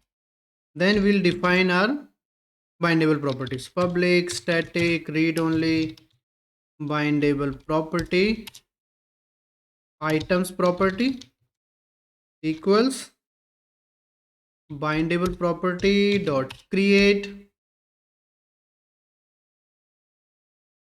property name of items which we just defined here, comma, return type, it is going to be type of menu item array, declaring is menu item list control, this is the declaring type. Then we have default value. For that we can have array.empty menu item, right? So our bindable property is ready. Inside these items we'll use these getter and setters. So for get we'll use menu item array conversion of get value from this items property. For setter we'll simply say set value and items property comma value. Save it and we are good with our items property. After that, from here also we can select any menu item, right? That is what we have in here. Right now this is add to cart command, but let's name it some generic way because we are going to use the same control on manage menu items page as well. There is no add to cart functionality, so there it would be to edit menu item. Instead of naming these like this, we will simply say select menu item, and on the basis of the select menu item command or event from here, the consuming type, it can execute any logic on the basis of that. So here we'll say public event action on menu item. Here we'll say menu item or item selected or on select item, something like this. All right, then let's define one command here. So private void select item menu item, and from here we'll simply say on select item dot invoke item, and we'll convert this to command using relay command attribute. Cool, save it, and now we should be good. We can use the select item command from this menu items list control. Here first thing we need to set binding context. We'll say x name equals this, and on this collection view we will say binding context x reference this, and the name is going to be items, not menu items. Cool, and then in here where we have this add to cart command and home view model, so instead of home view model this is going to be menu item list control, and command name should be select, what was the name, let me copy it, we already faced issue with typing the name out. So select item command, copy this. In this next place as well we'll say menu item list control and the command name select item command. So save it, now we are good. Let's go to main page. We'll simply comment this out and we'll use that control here. So menu items list control. Okay, on this we need to provide items binding menu items. Here the name is menu items, and then on select item we'll create this code behind event handler, and from here we can directly execute command on home view model dot add to cart command. dot execute async. It is not async, so we are good. Just execute without await. Execute, and it needs, what does it need? If you go to command parameter, it needs complete object. So this menu item. So we will directly pass this menu item. Save it, and now we should be good.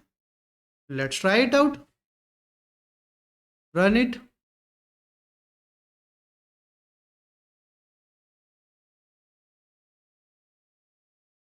And it is not loading.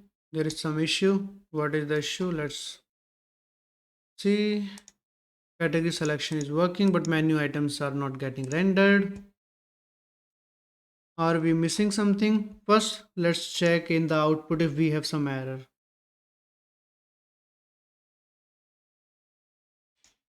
It is saying something, warning.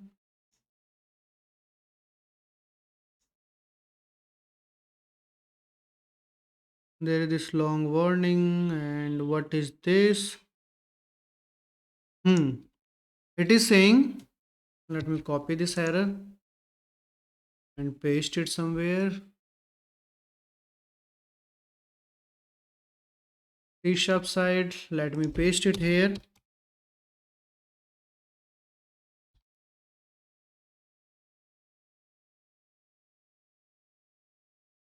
Okay, so it is saying that data.menu item, menu item, menu item, it is showing me the list of these types.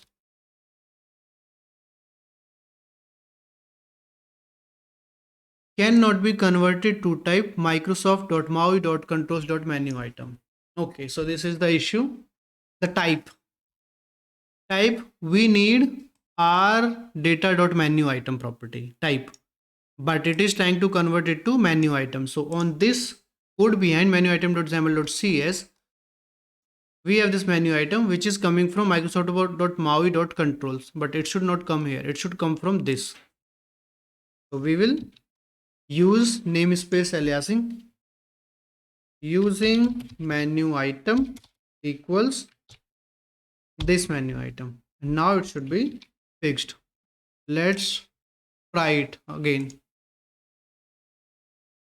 And now we have one more issue. This is saying menu items list control on select item with correct signature. No method found with correct signature. So there is a problem with this signature. Let's check what is the issue. So from here, we are passing this menu item, which is actually our data.menu item. So from here, we are good. Let's go to main page.xaml.cs.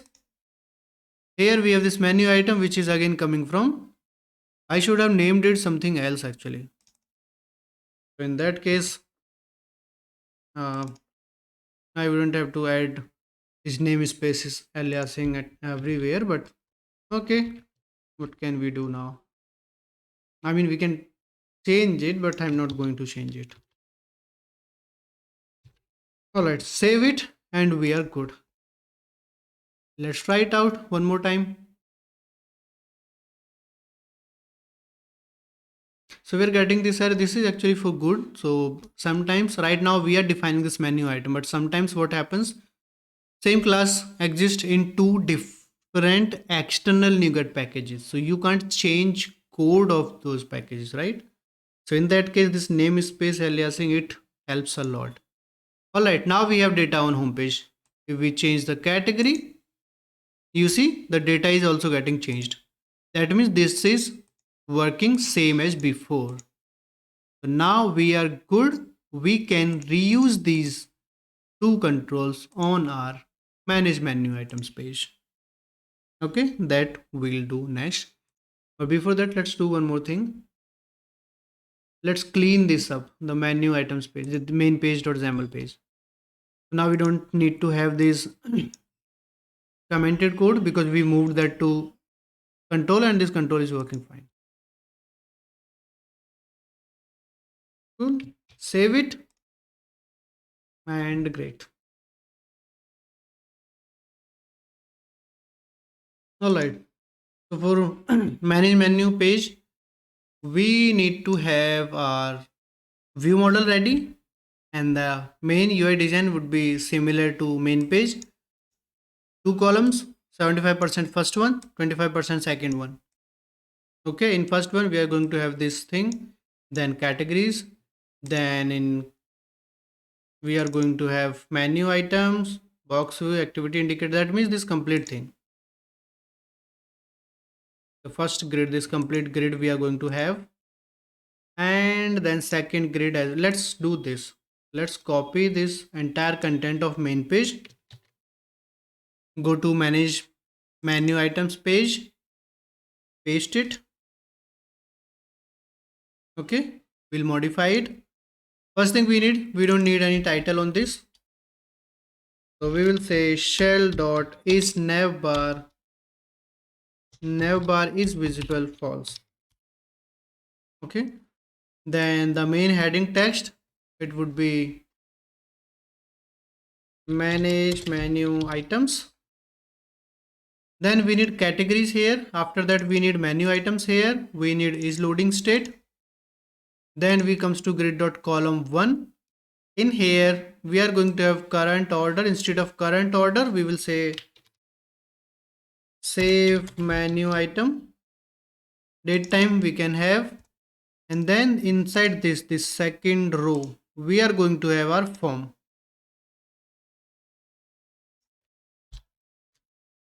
So save menu item form, and this vertical stack layout we don't need this. So this will be auto and star. Now this is the basic skeleton of this page, manage menu items page. Here we need categories and menu items and these methods, event handlers. So we have this first event handler, then we have this second event handler. Save it. I just pressed F12 so it came here, generated it. Okay, now we need categories list and menu items list in our manage menu items view model. The same way we have these things on our home view model. So I'm going to create a new class in view models, manage menu items view model. Okay, make it public partial,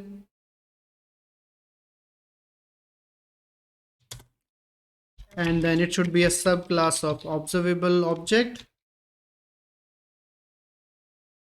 Cool. Constructor, and here we can inject our database service.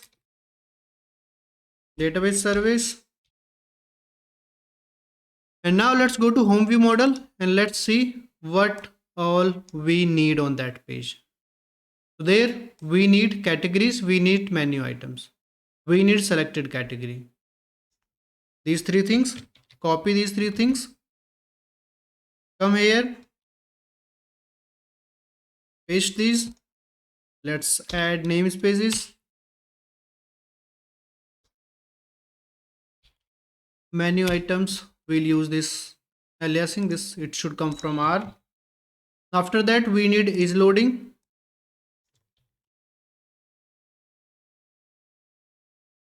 Okay, then okay, we are good, then we don't need anything. After that is initialized. In any is initialized we are getting category, selected category, menu items, is loading. So we need this is initialized, this initialize async method. I pasted it, save, we are good. So far so good. Then we will need to have select category command. Let's copy this as well.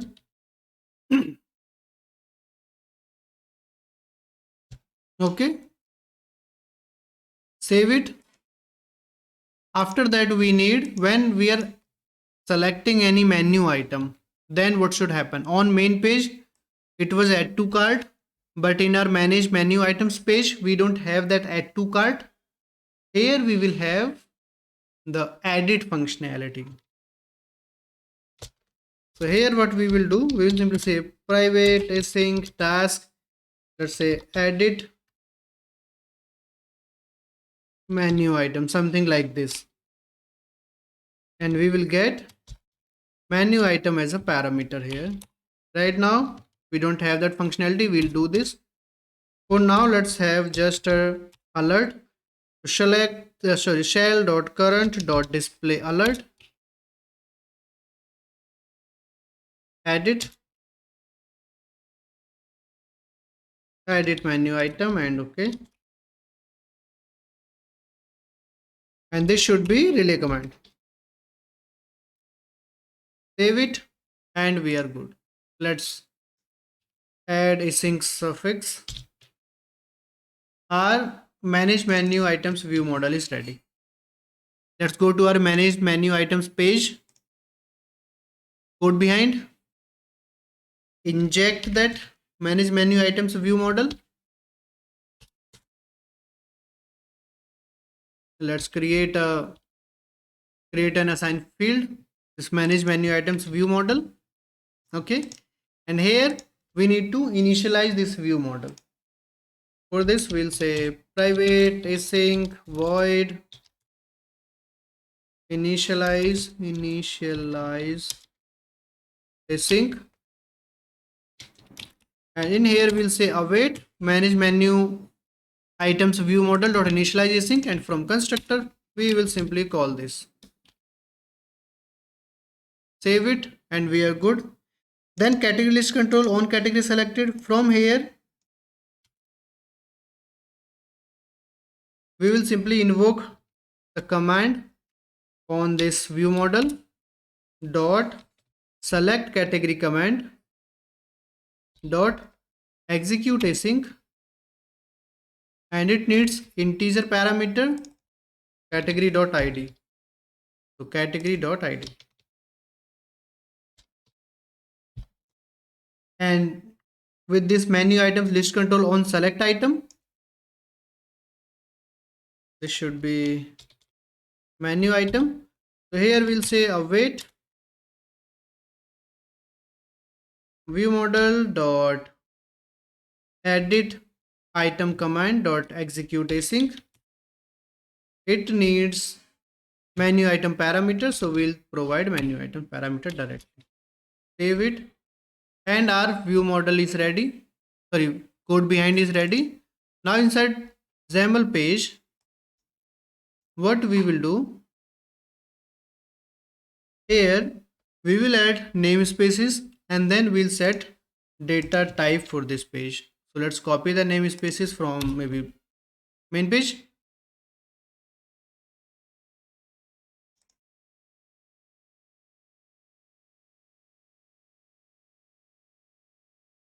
All, copy all, and so controls we already have, so we'll remove controls and we are good. Now we'll set X data type on this page.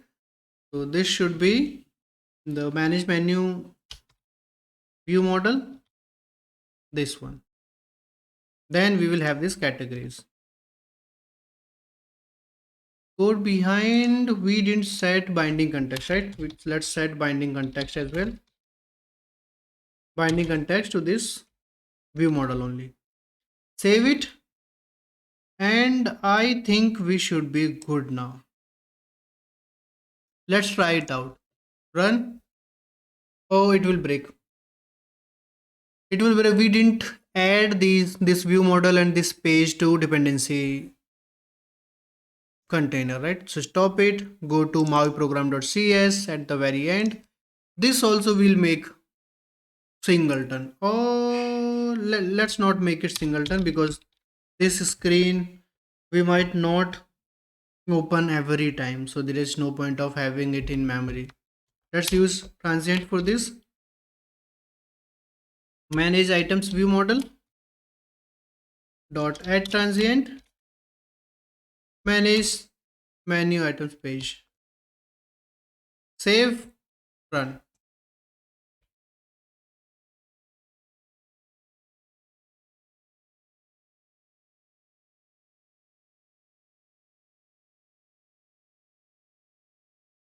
Okay, orders is fine. Manage menu items. We have category list and we have menu items list. Let's see if selection is working. Yes, selection is also working. You see, edit menu item, edit menu item. That command is also working. Right now we are displaying this order, this alert. Later, we'll pass this information into this right section where we will have a form to add or edit a menu item. Okay, now it is looking good, but there is one uh, problem here. If you see this icon, this says shopping bag icon,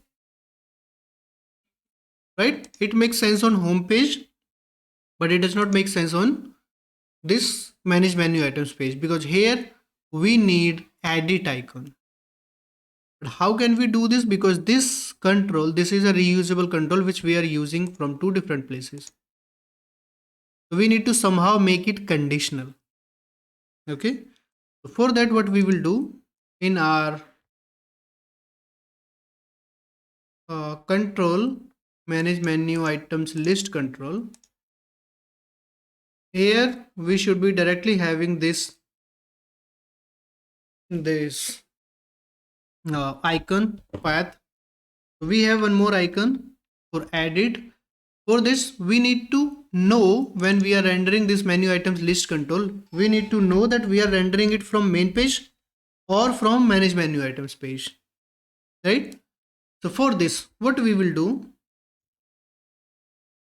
we will have, let's say, one public string or variable here, public string, let's say action icon, and we'll have default value as this shopping bag icon value. Let's use this action icon on this XAML file. XAML. So here we'll say binding, and the source for this is going to be X reference, let's say this, and the path is will be this action icon. Save it. Right now if we run it, it should be same, no change, because we are having this and with the default value of this same shopping bag icon.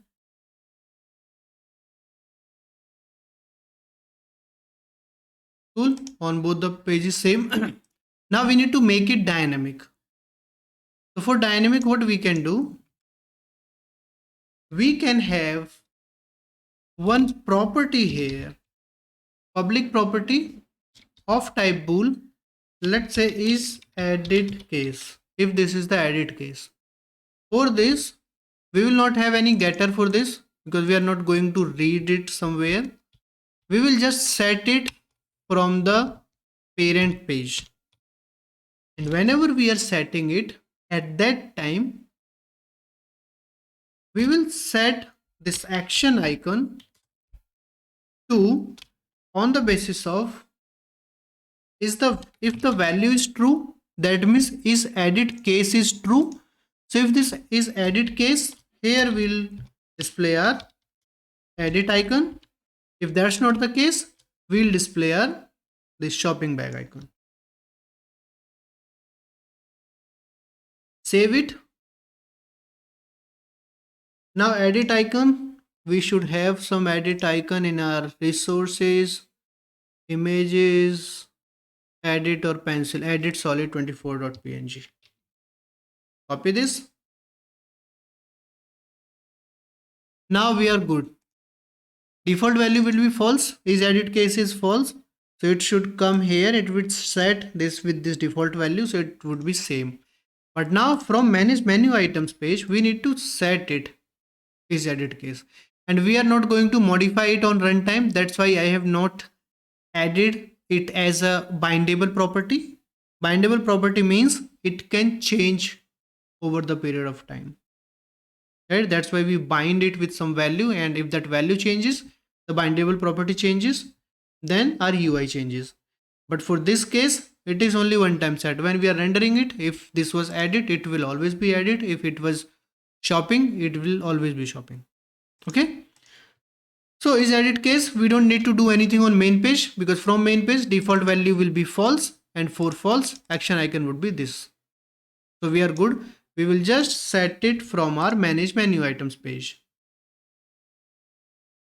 Manage menu items page. So here we have this menu list items.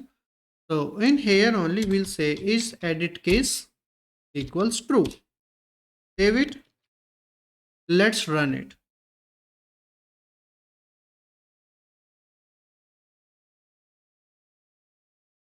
Now we should see edit icon on manage menu items page and shopping bag icon on main page. So main page we have shopping icon, and manage menu items we have this pencil icon.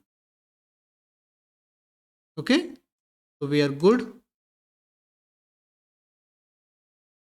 Cool. And this thing is still working. So now we are good. We have this section of the page ready. Now we can start working on this save menu items.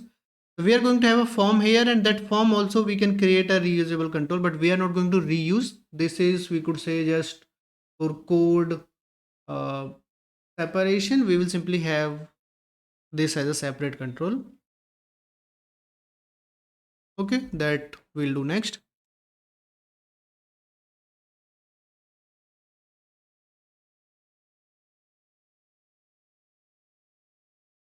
Alright, so save menu form. Let's create a control. In controls folder, add new item,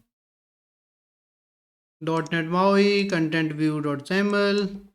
Here we will say, let's say, save menu item form control.xaml. Okay. In here, let's remove this vertical stack layout. Let's have a scroll view, because if form becomes bigger, we should have this scroll view. Okay. Inside this scroll view, we are going to have a label. Let's do this. Let's run this, and we will keep on adding items, and we'll see the design in real time. Okay. But before that, let's use this on our manage menu items page. Here in this second grid, save menu item form control. Run it. Okay, it's here. Nothing right now. There will be nothing, but let's start adding. But before that, let me try to set this.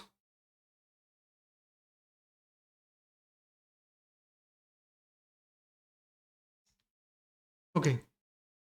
In this scroll view, first thing, we'll have a label with the text. First, we need to set item name.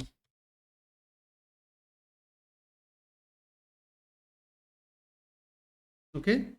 And second thing, so we can't have direct child as label. So in scroll view, we'll have vertical stack layout. Inside this vertical stack layout, let's have one more vertical stack layout for form groups, basically label and entry. Vertical stack layout, the second one. Here we'll have one label, and we'll have one entry. Okay. We have this entry.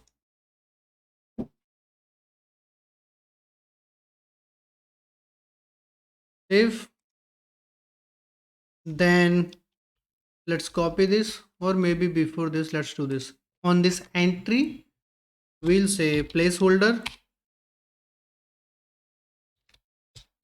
and name. We can see this.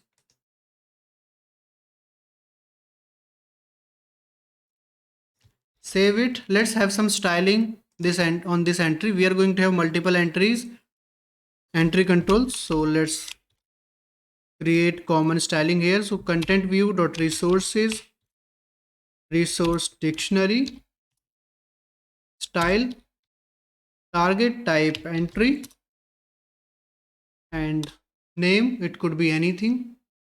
Let's say txt text box. Then we are going to have setter property. First, we'll have a background color of value. What is this color? Is this wheat or light wheat? What is this? Wheat.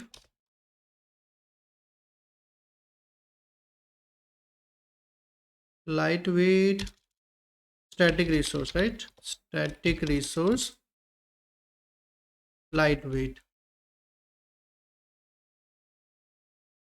Wheat would make sense, but let's right now try other things. Placeholder color.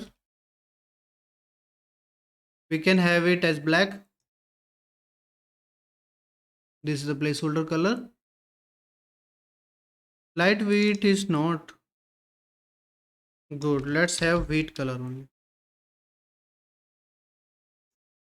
Let's do this background. Let's have this as light wheat. So manage menu.xml. Here on this grid we have this wheat. Let's change it to lightweight. Static resource lightweight. All right, now this is looking fine. Okay,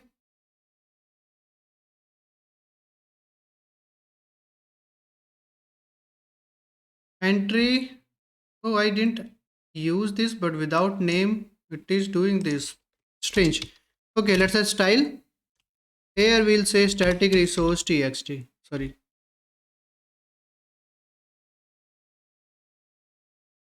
What is this? Style. Oh, not name. It should be key. My bad. That's why it was getting applied directly on this, because that name was different, but it was targeting all the entries. Okay, so key is txt, static resource txt. Save it and this. Okay, now we'll do the same thing, or let's use on this label also. We have label text name. Let's make the font a bit bigger, font size 16. And on this vertical stack layout, let's have some spacing of 2 or 5. All right, save it and we are good now. Let's use this as well as a style. So if we want to add anything else, we'll be able to add it easily at one place. The target type should be label, and for this X key, let's say LBL for label, and we will not have this font size 16 directly here. Instead we'll have style, static resource, LBL, which is for label. Save it and we are good. Now let's copy this vertical stack layout, paste it one more time. So after name we need to have price, enter price, save it, and why it is not coming? Oh, placeholder color, this does not belong to this label. Here we need to have font size as 16. Save it, and now let's have some spacing between these vertical stack layouts. So on this main vertical stack layout we will have spacing of, let's say, 10. Let's reduce this internal spacing. I think 2 is fine. Save. So name, price, then we will have description. Copy it, description, and this time this should be, instead of entry, it should be editor, which will be the text editor, multi-line. So enter description. Okay, and here let's have some height or minimum height. Minimum height request, let's say 100. Yeah, it is fine. Save it and we are good now. So we have name, we have price, we have description. What else do we need? We need an image, right? And we need list of categories. Okay, let's do for image. After name and after name only we'll have image here. So vertical stack layout, spacing 2, text, image, or let's say image slash icon, image icon. And inside this, instead of this entry placeholder, what we will have here, we will have an image and one button. Okay, image and button to pick the image from the system. So after this label, we are going to have a border. This is going to be act as a container for that image. Okay, inside this border we are going to have a default image, the image source, that placeholder image kind of thing. So for this I already have an image, image underscore add underscore regular underscore 36.png. If I do this, I can see this. Okay, now on this image let's have height and width. So height request 36, width request 36, and aspect as aspect fit or center, aspect fit. Okay, then comes this border. On this border what we will do, we will set a background color of wheat. First is this. Okay, then on this we'll have some height and width. Let's say height 100, width 100. Okay, horizontal option center and vertical option center. So it should be in center.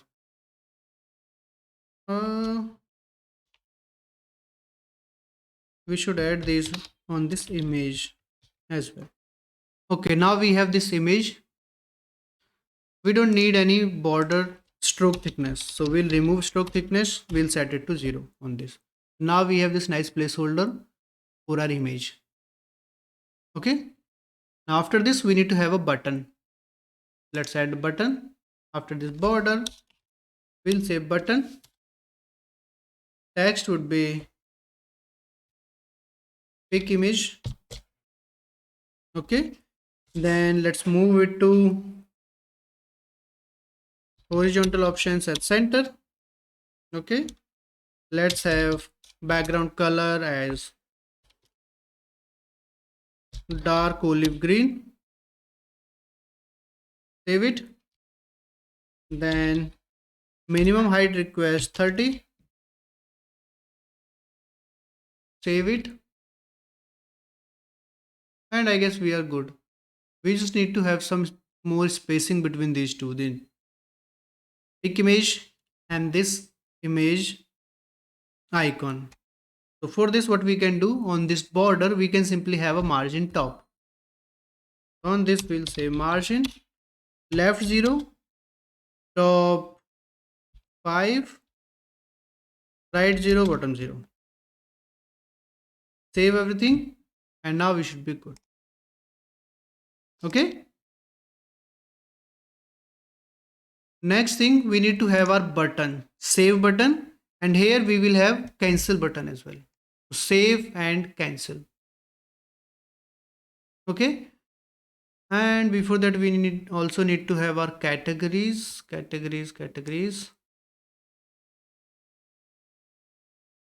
After description we are going to have our categories.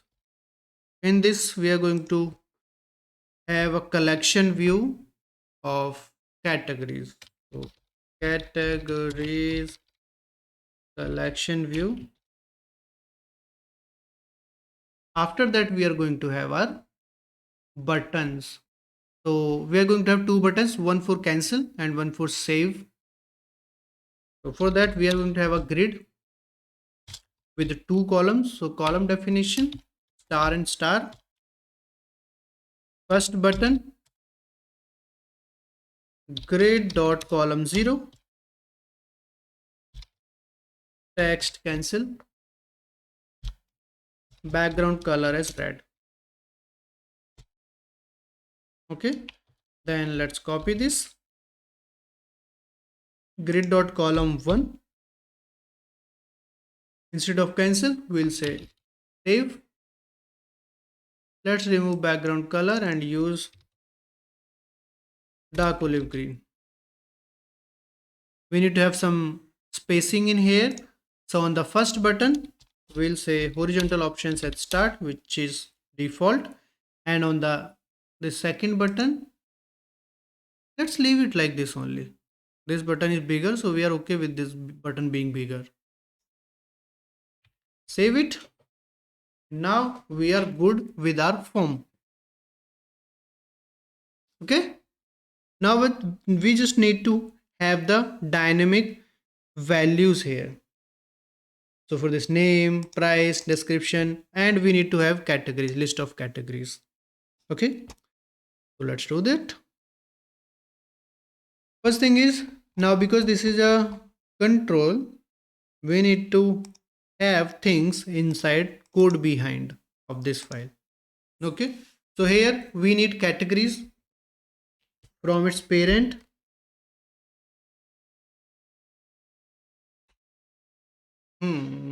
And can those be changed? Yes, so let's do this. We'll say public static read only bindable property categories. Let's create a property here, so which will be type of menu category model, array of menu category model. So we don't need this here, like this, menu category model categories. For get, we will simply say get value of this categories property, the top categories property. We already have this bindable property creation in category list, so let's copy from there only. So bindable property and categories, this whole thing, let's paste it here. Categories, we have categories here. Now we need menu item model for this. So let's go to models. Here let's create a new class. So public partial class menu item model. Let's move it to its separate class. Go there, menu item model, and this is going to be an observable object. Observable object, because we need all these things, name, image, price, description, all these things to be observable. So we'll be having private string underscore name observable property. Then we'll have private string underscore price, not string, it should be decimal.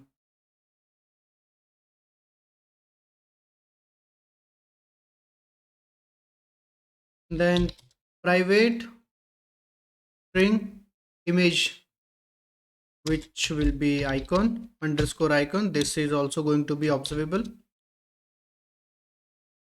Then private string description, again observable object. sorry, observable property, and we are good.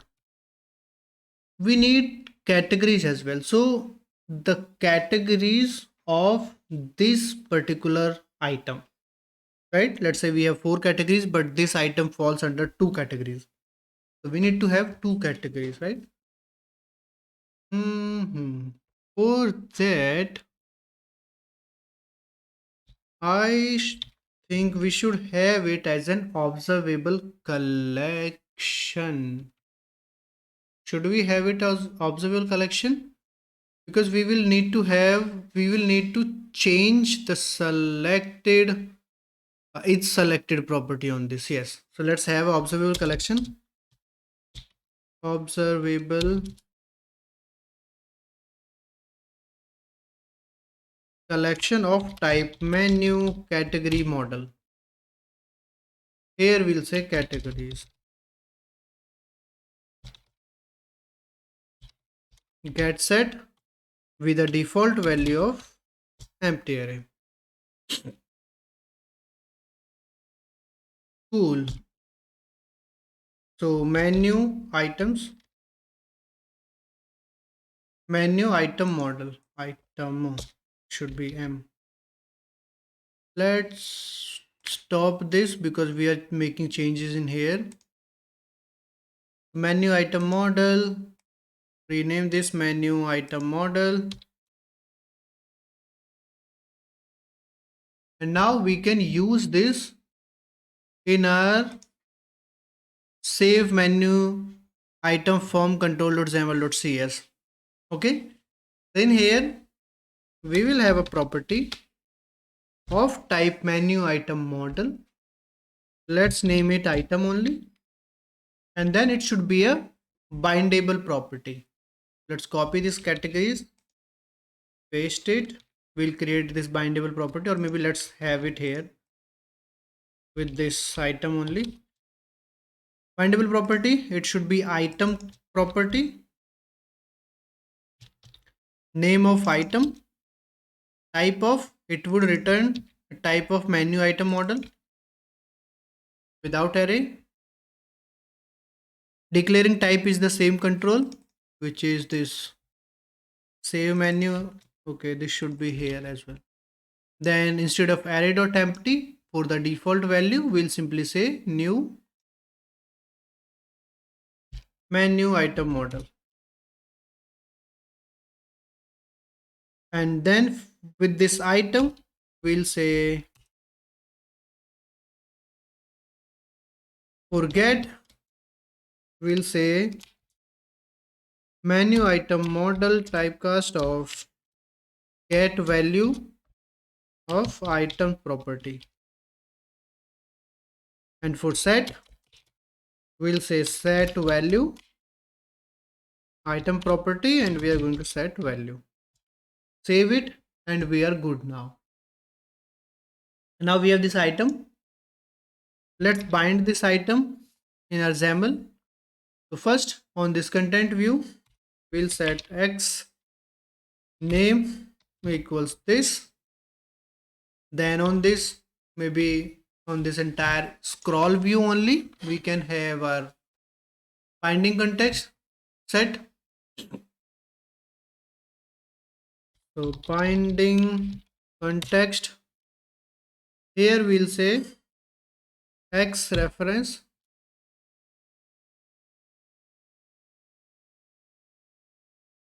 this. All right. Now we have this enter name, this entry. For this entry, we'll say text binding, and this binding would be name, right? Item.name. Item.name.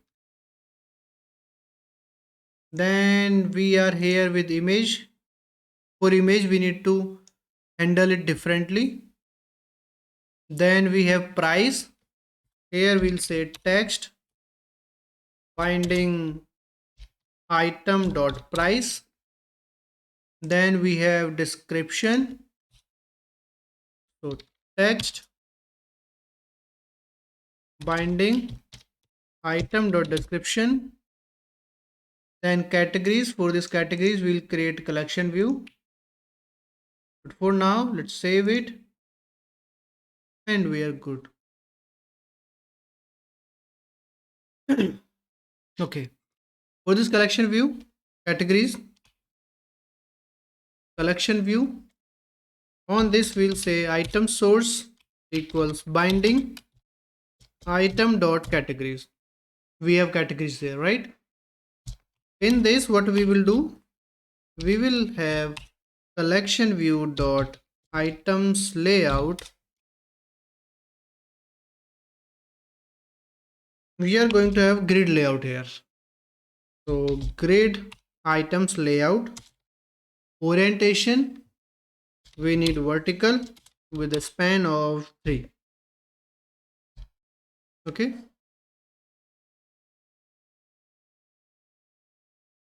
And then we can define collection view dot item template, data template, and this would be menu category model. And for this we need to add our namespace. Let's go to the top, add namespace XMLNS models equals models, which will come from our Restaurant POS MAUI.models namespace. So here this is going to be now menu category model. Okay, inside this we are going to have a border with the background color of wheat, and inside this, for now, just display this label and we'll run it and then we'll design it. But before that we need to add data to this, so we'll add the data, then we'll run it, then we'll design it. Okay, so text would be binding name, category name. So save it. All right, now we have this item and we have this category. Do we need categories then? No, right? In this item we have this category model where we will have list of all the categories with each selected true or false. That means we don't need this categories property. If comment this out,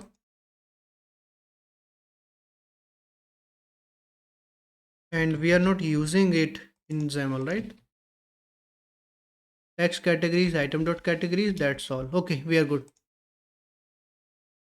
So we need to provide the item property to the save menu item form control from our manage menu item page.xaml in this control.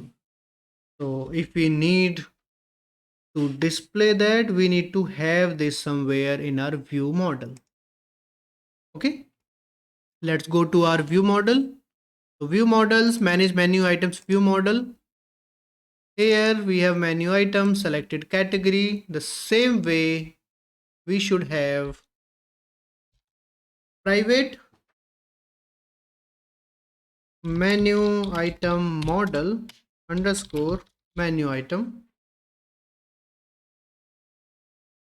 and we will have a default value as blank object so that we can have the create new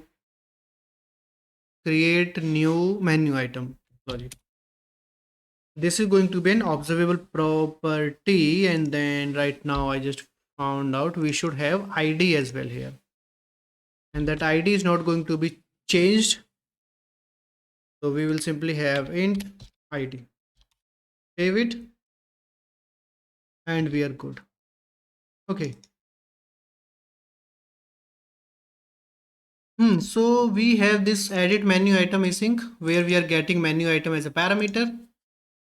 Here now, instead of showing this alert, we will create menu item model equals new menu item model, and we'll add properties from this menu item object which we are getting as a parameter.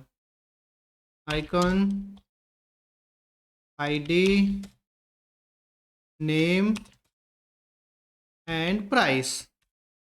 And for categories, we are going to add categories one by one to this. How we are going to do this? First, we need to get the current categories under which this menu item falls.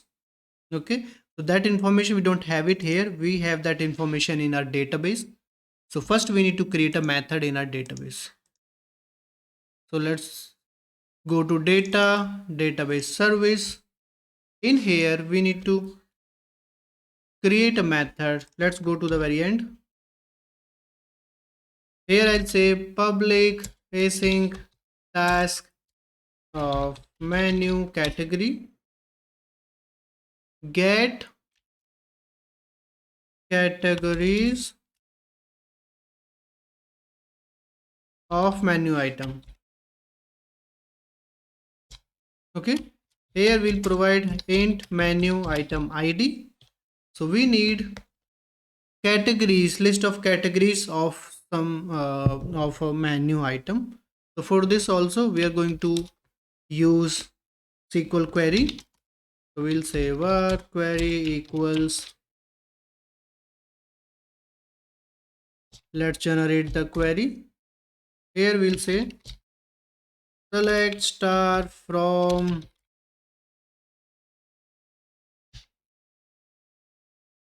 menu category mapping, or what is the name, menu item category mapping.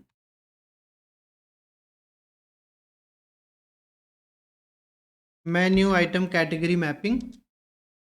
Let's say we'll call it map of from should be menu category actually. Menu category get, and we'll apply inner join here on category dot id equals map dot menu category id, right? The name of the property in mapping is menu category id. Menu category id. Okay, and in this case we need all the fields from this cat, which is category.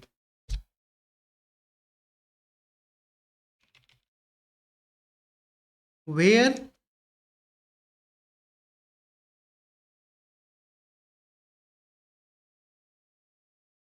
mapping dot menu category id equals question mark. Okay, now we'll get categories equals await underscore connection dot query async. It would return menu category, and the SQL query would be this query, and the arguments are going to be this menu category, menu item id, this one argument only. Oh sorry, not category id, where condition should be menu item id. Save, and we are good. We can now directly return these categories. Right now this is list, but we will return it as an array. So return array.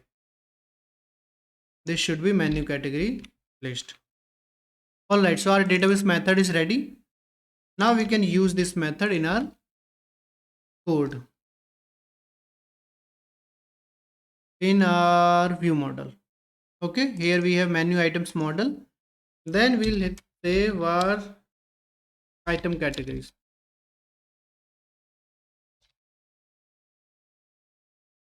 Await underscore database service dot get categories of menu item, and here we'll say menu item dot id.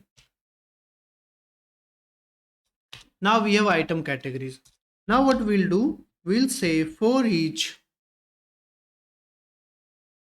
in categories, for each category in categories. This is this uppercase categories which is list of all the categories.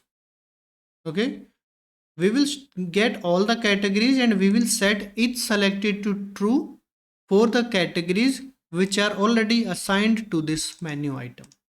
Okay, we have this category here. We'll say var category of item equals new menu category model. We'll get it from this category and is selected. For each selected, we'll add a condition here. So we will check if the this category dot id falls under this item categories. So if item categories dot any c dot id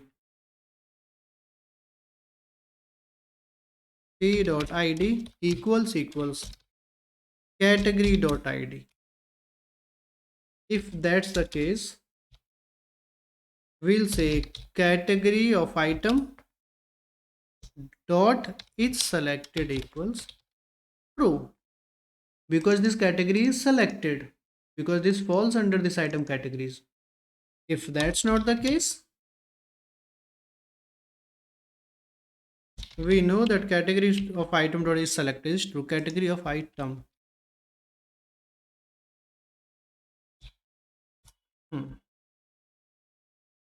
Okay, now we have this category of item. This category of item we will add it to this menu item model. So menu item model dot categories dot add category of item. Okay, save it, and I guess we are good. Whenever we will select it, we will add it. We will come here. We have this menu item model. Now we can set this menu item for this one. Alright. At the very end, we'll say menu item equals menu item model.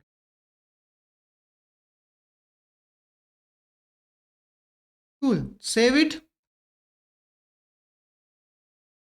And let's use this menu item in our page, XAML page. So pages, menu, manage menu items page. Here we have this control.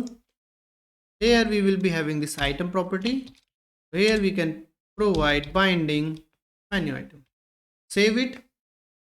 And now we should be good to at least see the name price description. Let's run it. I hope it works.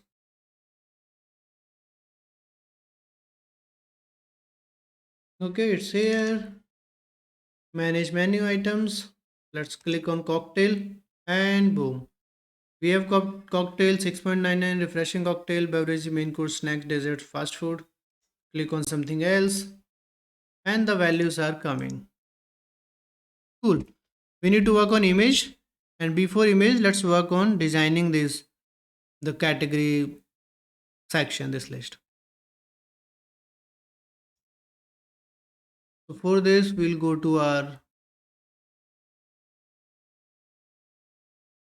save menu item form control, where we have our collection.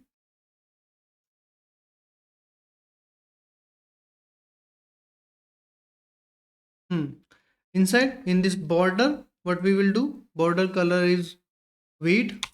Here what we'll say, we'll first say a stroke shape,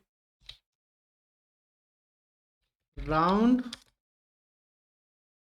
rectangle of corner radius 10.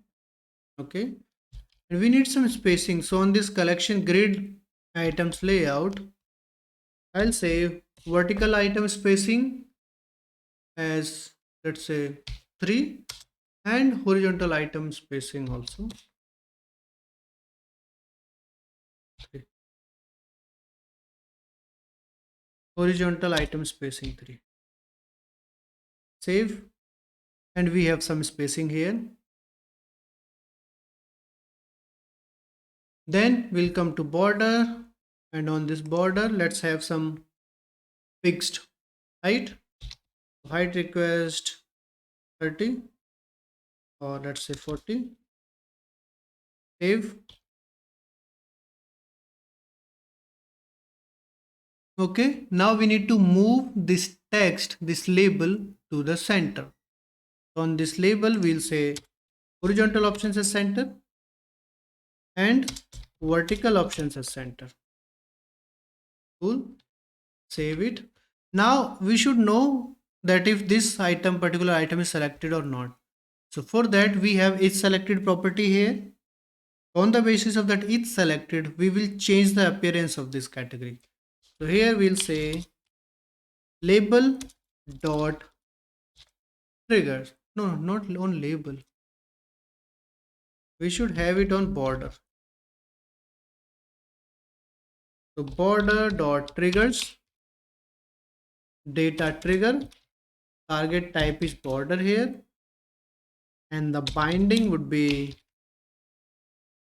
binding of is selected, and the value is true. If the value is true of is selected, then we'll add a setter property type background color sorry, and value should be maroon in this case.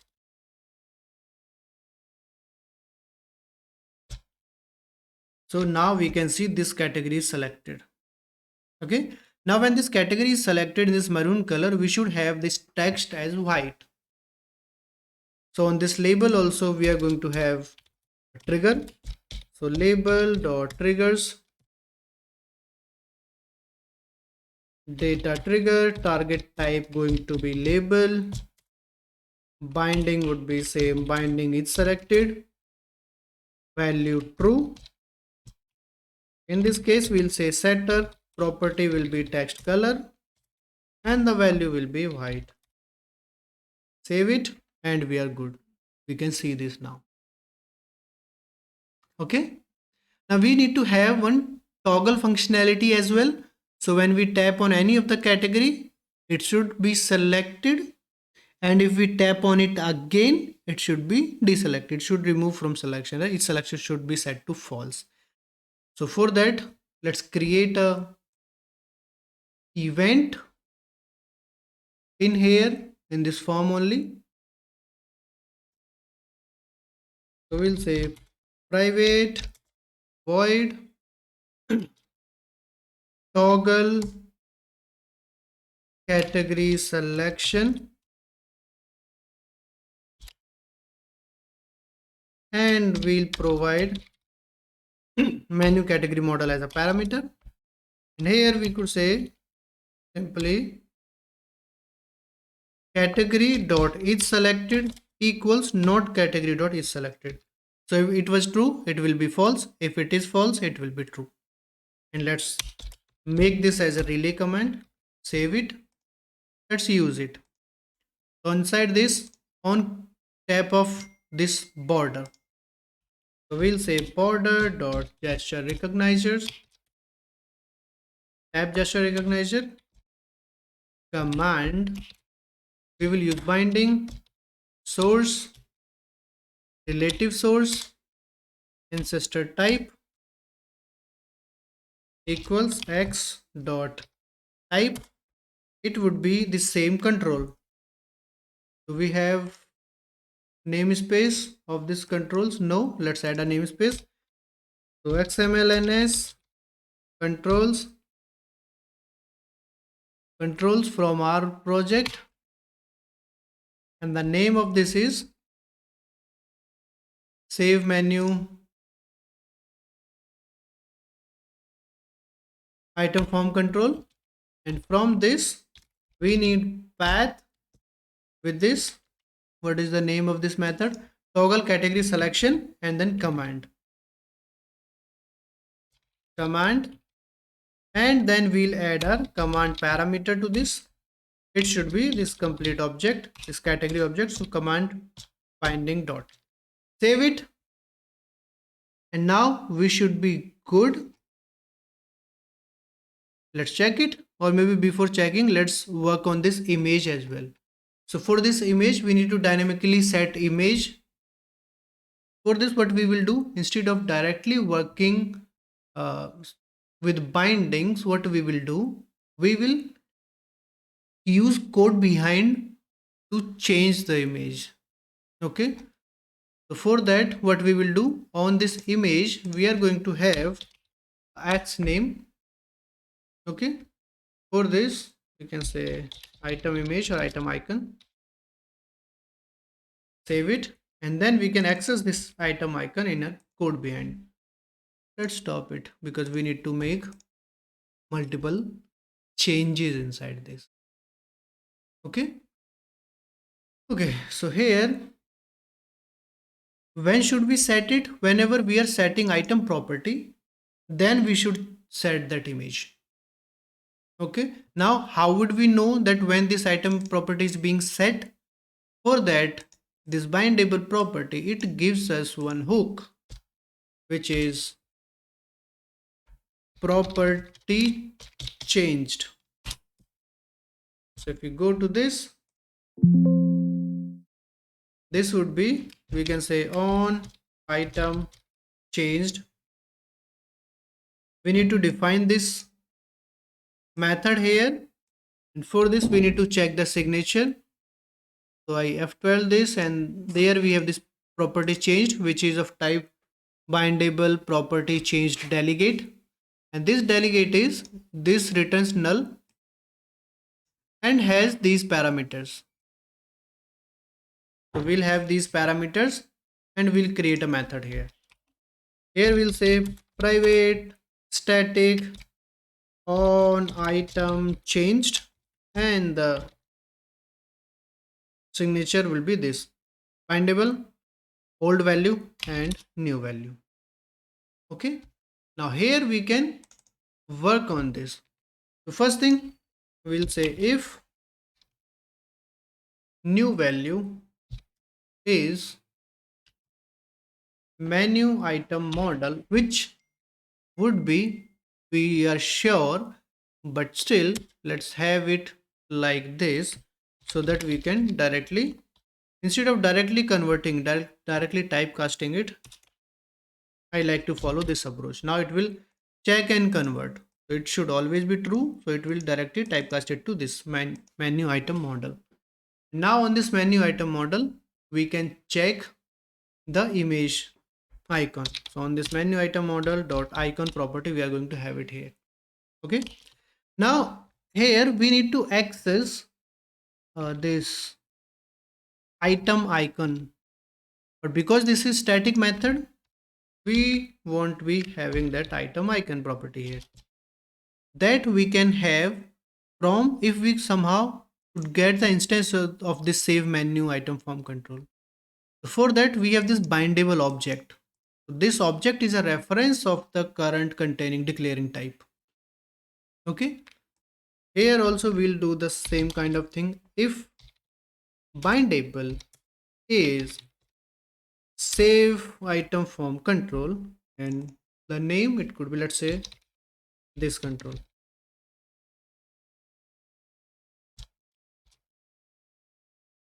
Now we have access to this control, and on this control we can access item icon.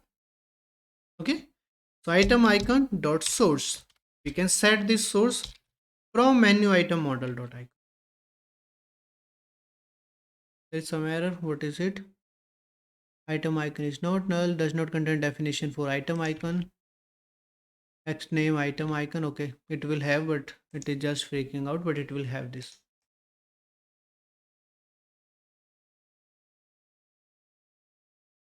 Static. Okay, this should be void.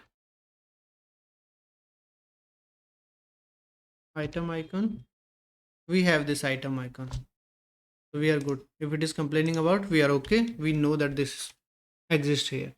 All right, now we have set this source, and if that's the case, then we will change one more thing. Right now in our form, for our image, our border is of 100 by 100. Our default image is by 36 by 36. But when we have our icon, at that time we can set it 100 by 100. Okay, so in this case, when we set this source to this, at the same time we'll say this control dot item icon dot height request equals this control dot item icon dot width request equals 100. Okay, now we are good. Save it.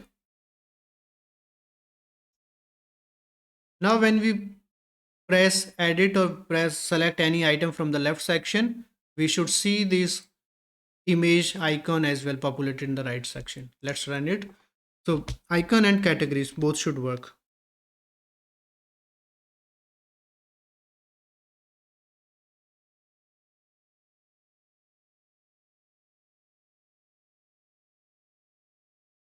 Okay, open category selection is working. Right now we don't have that image. That is why, because by default it is providing us empty object.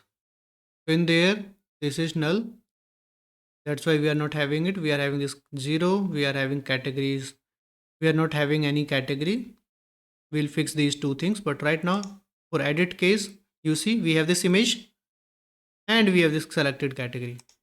This. We have nachos. In snacks, let's go to fast food. If we select something, fast food, image is getting changed. Let's find, yeah, sandwich. It comes in these two categories. So these two categories are selected. Now we can tap on any one. So these all are these selected now. If I press on any of the selected category, it will going to be deselected. So that means selection is working. Image is coming. All the data is coming. The only thing is for the first case, if there is no category, no menu item selected at that time, categories collection is empty and this image icon is empty. That's because by default it comes as with the default value. Where is it?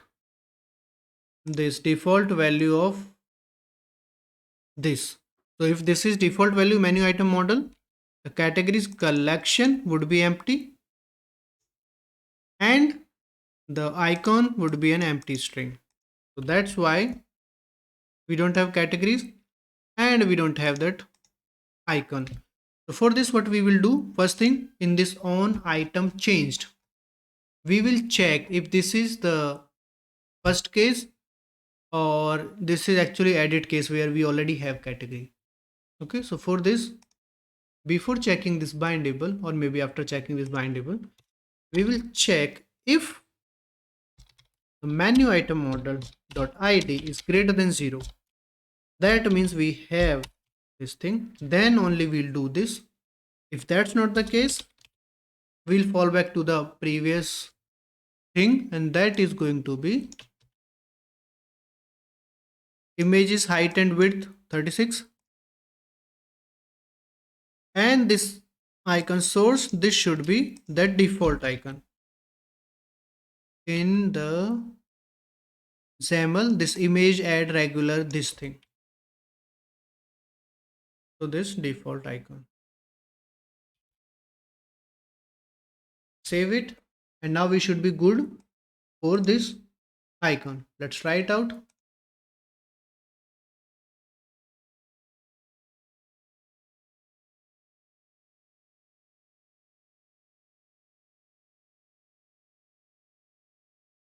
Go here and we can see this default icon, but we are not having categories.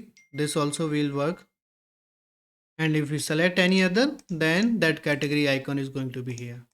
So we fixed the first category case, sorry, first icon case. Now let's set the categories case. Let's go to page, manage menu items page or view model. Where is it? Manage menu items view model. So here, when we have edit menu items async,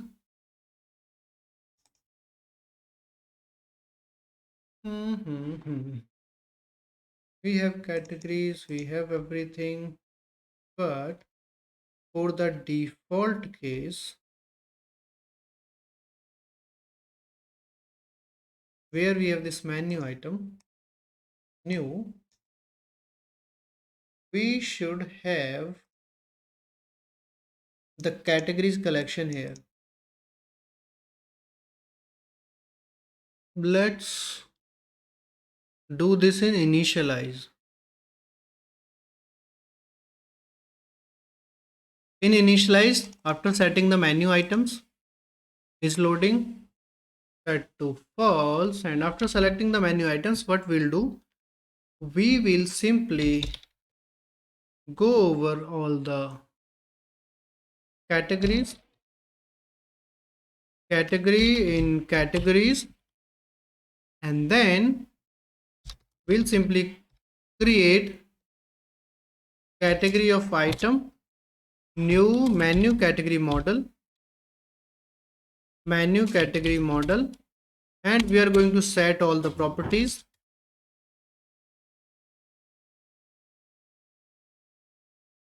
With it selected as false, because initially for the initial case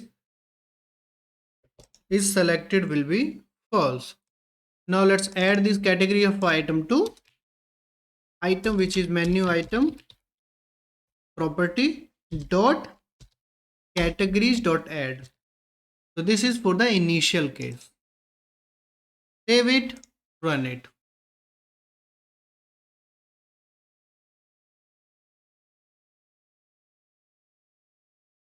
Okay, go to manage menu items, and here we can see the categories without any selection. This is the fresh case when there is no any item selected from the left section, but if we select, then we can see everything is populated. Cool. So looks like we are good with this. Next thing, just work on this cancel so that it removes this complete selection from here, this category selection from here. Okay, so on cancel, what we'll do, first thing we need to create a command in our save menu XAML. In here, private void cancel, just cancel, we don't need to do anything. And on this cancellation we need to pass something to the view model. Okay, so we need to have this command somewhere in the view model to tell that the user clicked on cancel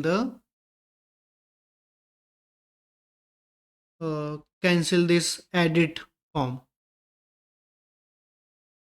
Okay, so here let's create public event action on cancel, and from this cancel we'll say on cancel dot invoke, and let's create this as relay command. Save it. Now let's go to XAML, and from here we have this cancel button. On this we'll say command, not parameter, just command equals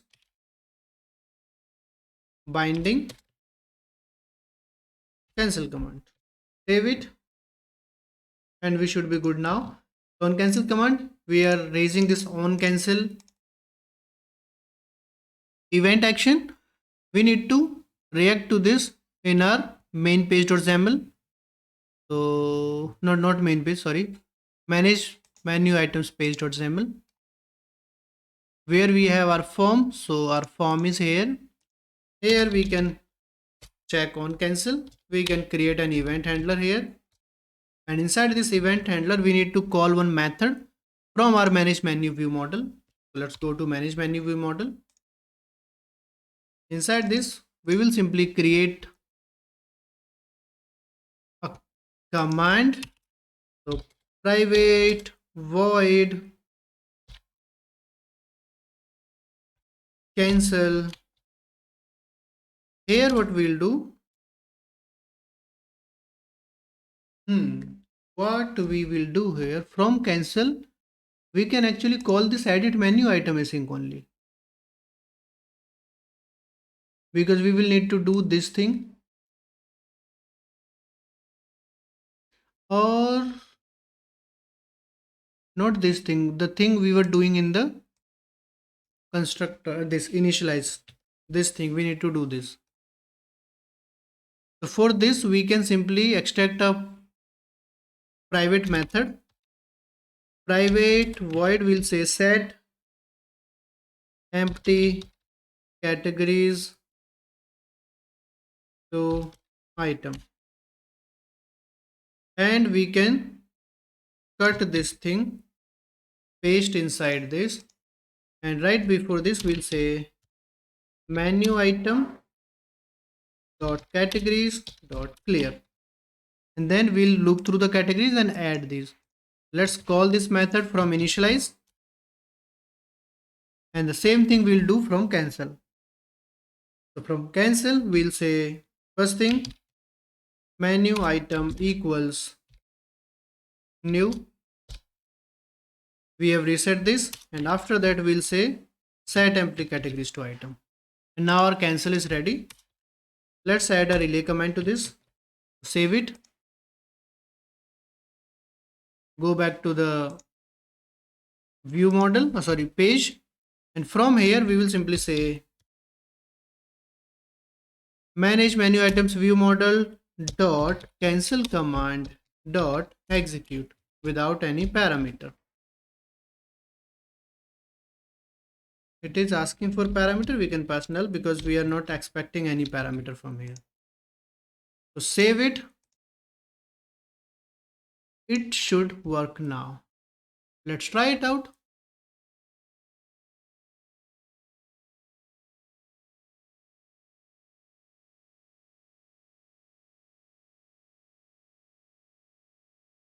We are here, default case, select, now cancel. So on cancel we have again default things, so enter name, price, description, categories are deselected, and image it fall back to the previous default image. Now again go to some other page, select, we filled all the details, on cancel the selected details are gone. So that means this section, this thing is also working. Cool. So far so good. Next thing we'll work on changing this image, this icon. So for this we need to work with the device storage. We need to change this image, we need to save it into the device, get the URL or path of the image, add it to the image, this menu item, and then we'll work on this save functionality. All right.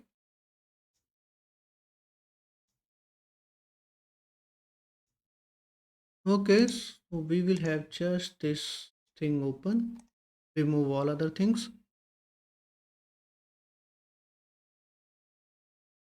We don't need this categories property, we can remove this. Save everything. Okay, so for image upload locally in this .NET MAUI application, I have already created a video for this. You can find this on my channel. So here .NET MAUI, how to pick and upload image locally to .NET MAUI app. Alright, so I'm going to drop link of this video in the description box so you can check this video out. In this I have explained in detail. So we are going to follow the same approach. Okay, here what we'll do, inside this we have this save menu item form control. We have pick image button, where it is here, pick image. Okay, so on this what we will do, we will simply have clicked event, new event handler, button clicked, let's change the name, pick image button clicked, let's name it this, save it. Let's go to code behind. Here we should be having this button clicked, change this pick image button clicked, and now we are good. Okay, now let's open the file picker here. So here we'll say var file result equals await media picker dot pick photo async. Okay, now it will give us something in return. If we check, the type of file result is file result. Okay, which will have different things. So how this works, when we pick any image, we can either select an image or we can close, or let's say, yeah, cancel. When we cancel, this will be null, and when we don't cancel, when we pick an image, select an image, then it will give us the result. So here we will check if file is result is not null. Okay, then what we'll do, we'll say upload or save the image on disk. After that, we'll say update the image icon on the UI. Okay, and if that's not the case, this means user cancelled from image picker dialog. Okay, here we could say user selected an image from the image picker dialog.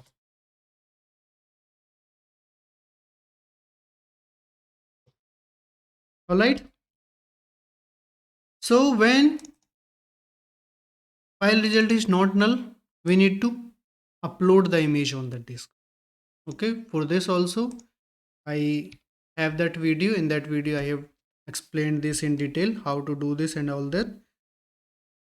Right now what I'll do, I'll simply create a private method here, or maybe we can have it inside this only. So here we will have a path where we are going to save this image. Okay, so let's say local path equals path dot combine.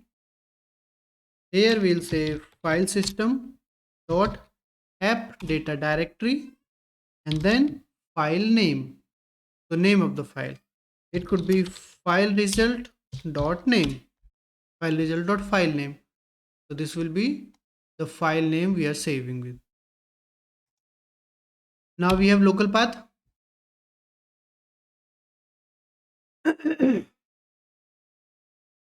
After that, what we'll do, we will get the image stream.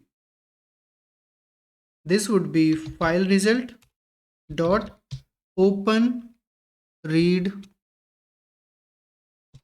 async. This returns task of stream.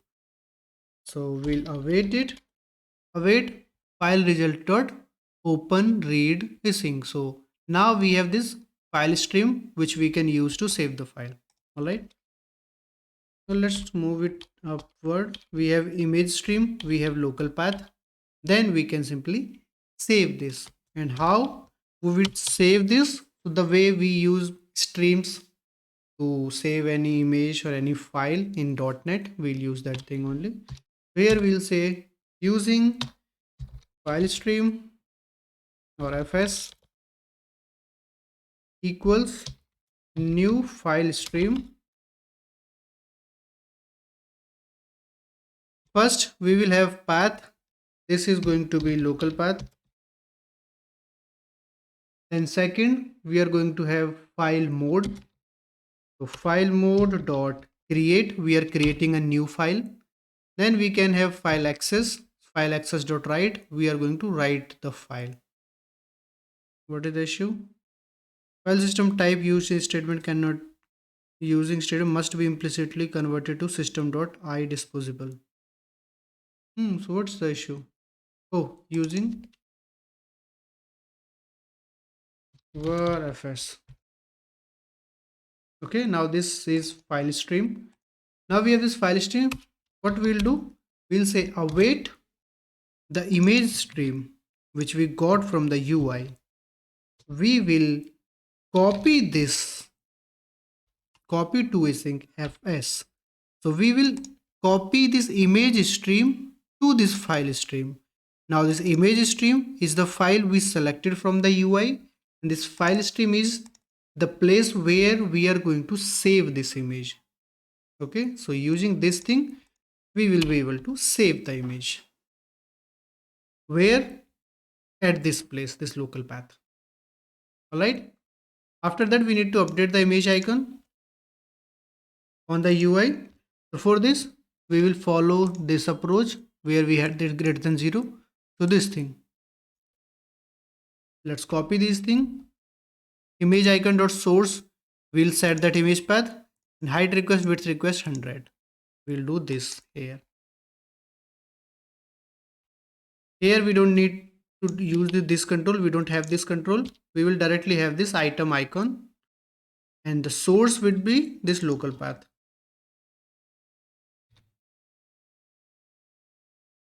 And this width request and height request both are going to be 100. And now we are good with this thing, uploading an image and showing that image on the UI. Now this is the second case where user cancelled the image picker dialog. So if that's the case, we will fall back to this thing, setting the default image and height and width to 36.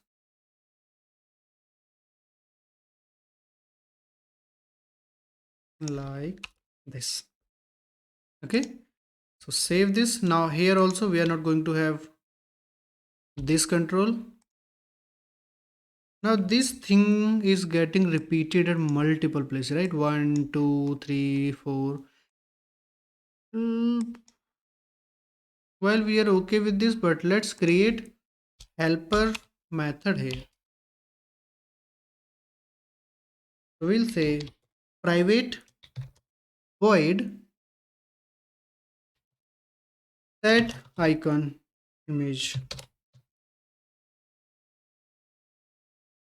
Okay, and here first thing we will get the source, string source,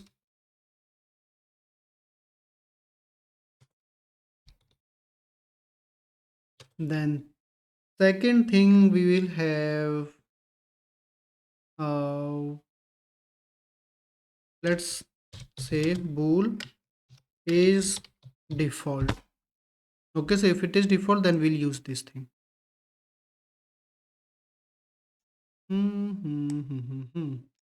If it is default image, and then we need to have this control as well. We might get this control. So save menu item form control. So this thing only.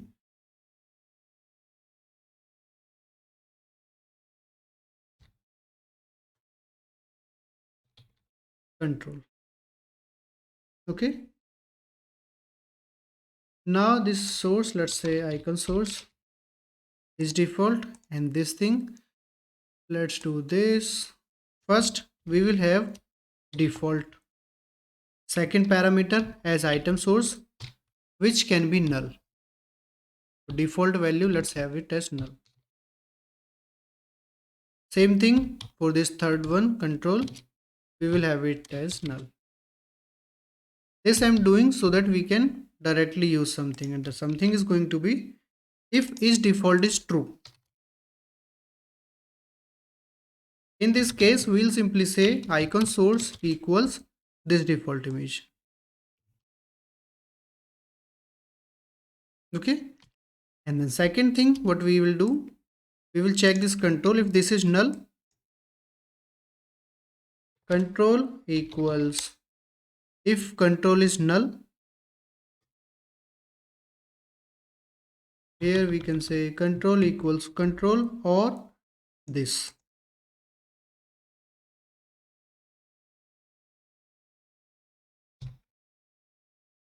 Okay, and all these things I'm doing so that I can use this with this control and from here without this control, so for both.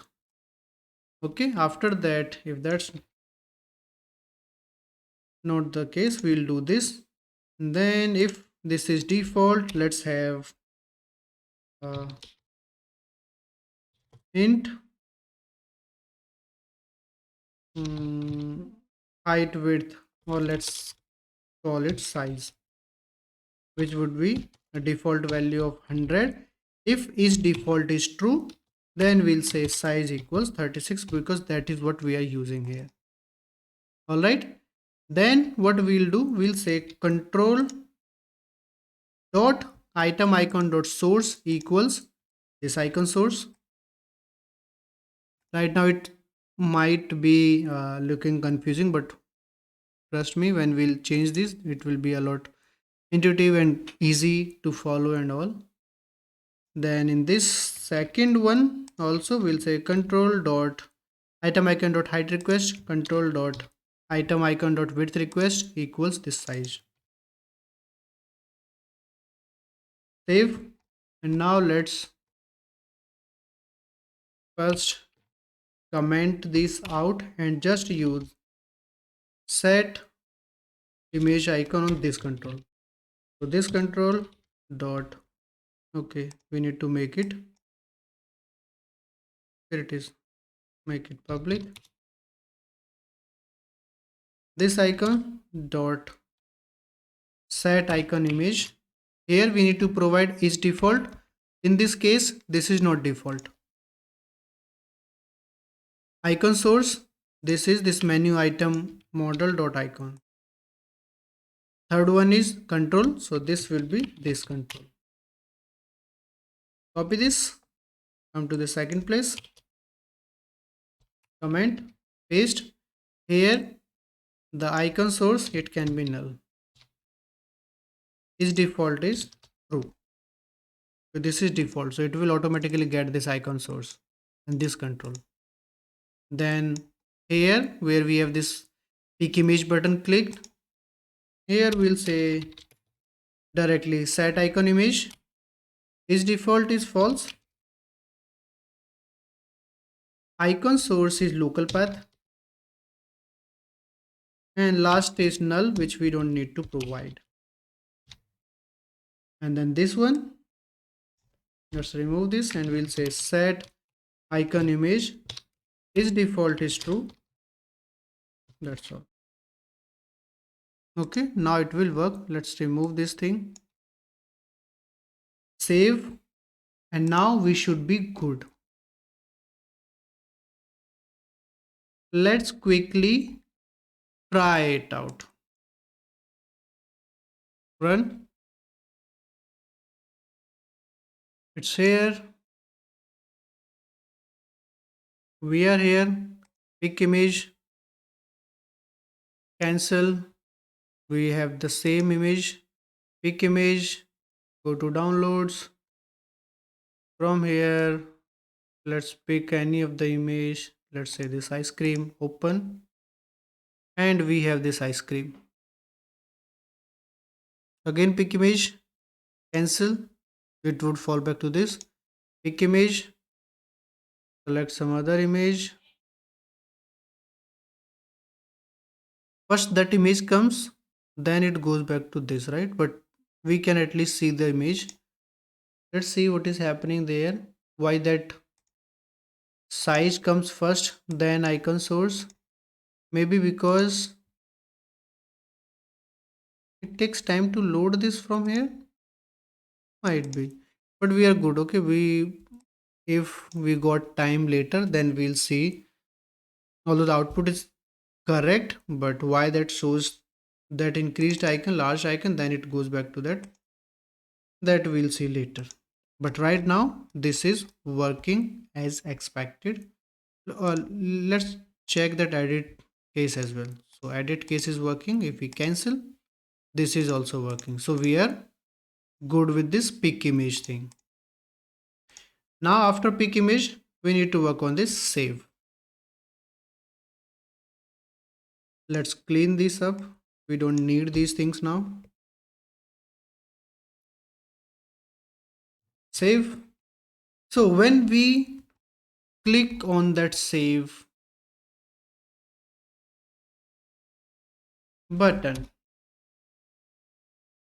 we should have some logic, some validation here, and after that we will raise an event to our manage menu items view model to actually save the menu item.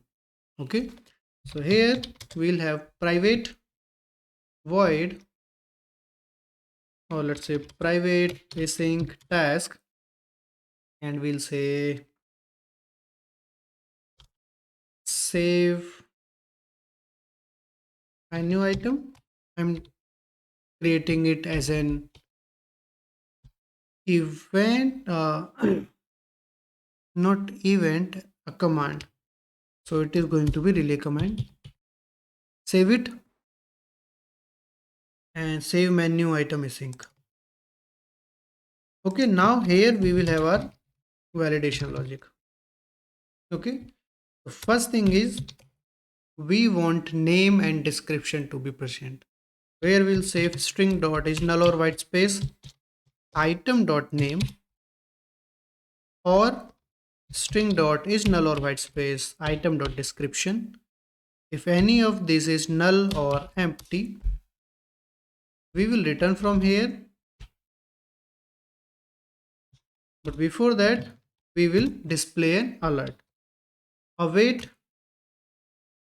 shell dot current dot display alert, title validation error, message item name and description are mandatory, and the button OK. And we will need this message multiple times, this alert message. So let's create a internal method here, static async task error alert async and string message. And let's copy this thing, move it here. This is internal local functions concept of C#, .NET 8. It came in, it's been there since C# 7, I guess. Okay, so message, we will just change this message. So validation alert, display alert, validation error, title, message, whatever we provide, and OK button. So here instead of saying this, we'll say error alert async and just show this thing, nothing else. All right. After that, if we checked name and description, then we need to check for categories. If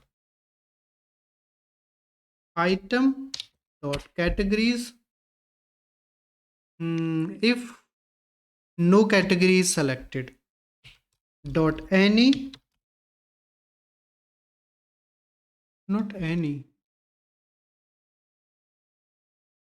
Okay, let's do this. C dot is selected. If it is false, that means there is no category selected. Here also we'll return true, but before that we'll simply display an error alert. We'll say please select at least one category, something like this.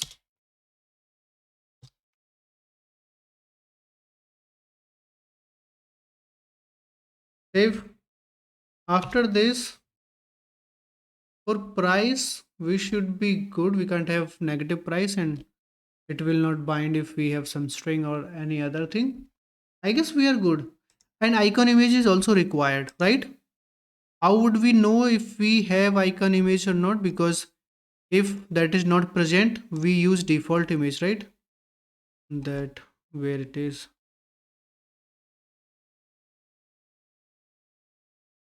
Where is the default image? It's in this default image icon. We use this. So how would we know?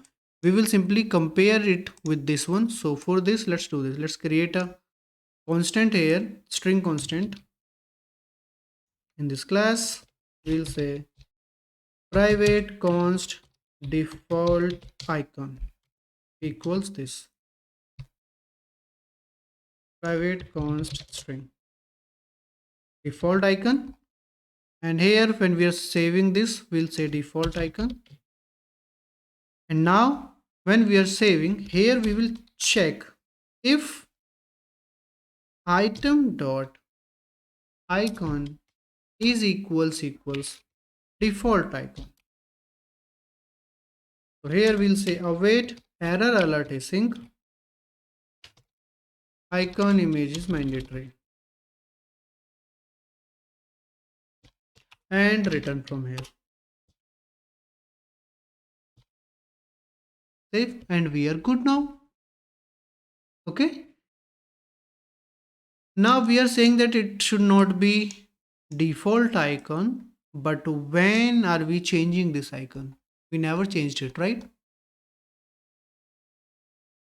We should change it somewhere. We should change it somewhere. Let's think about it. When we are picking the image button,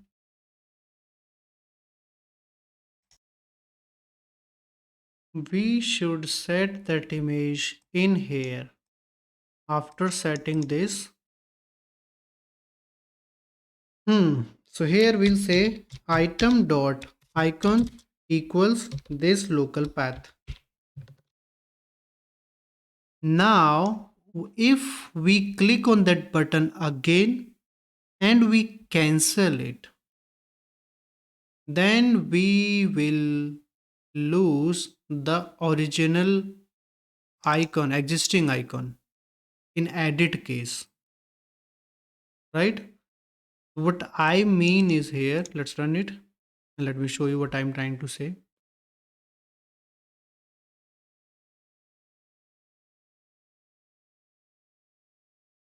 So we are in this screen.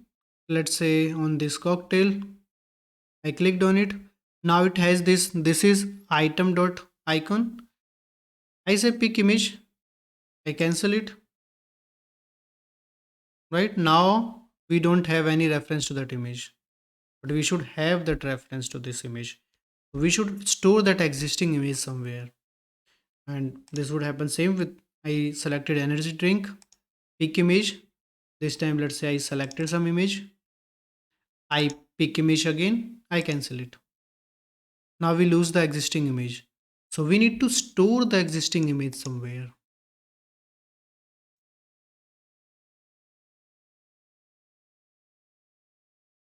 For that, we should have that here when we are setting the icon image from this place on item changed when we are getting any new item, right? So let's have a public property here. So public string, let's use the label string. Here we'll say existing icon. Existing icon. And we'll set this here when on item changed, when this bindable property is getting changed, we are getting it, and this is edit case. There, after setting the icon image on the UI, we'll say this control dot existing icon equals menu item model dot icon. Now we have this existing icon. Here we will check in this cancel case. We will check if not string dot is null or empty, or we can directly check if this existing icon is not equals null.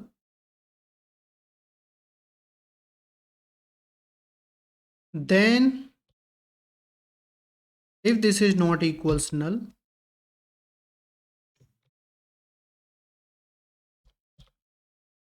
then what we'll do, we'll say is default is false because this is not default image. Icon source would be existing icon.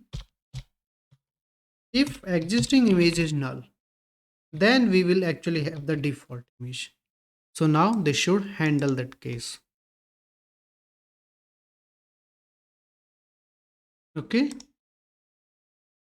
And now the way we are having this existing icon image, the same way we should have the new image path, new icon path, right? So that we can check that. And when we are saving it, we can set it to that item. Oh no, we are setting this item icon here, right? So we should be good with this. All right. Let's run it. We'll check this case we just checked.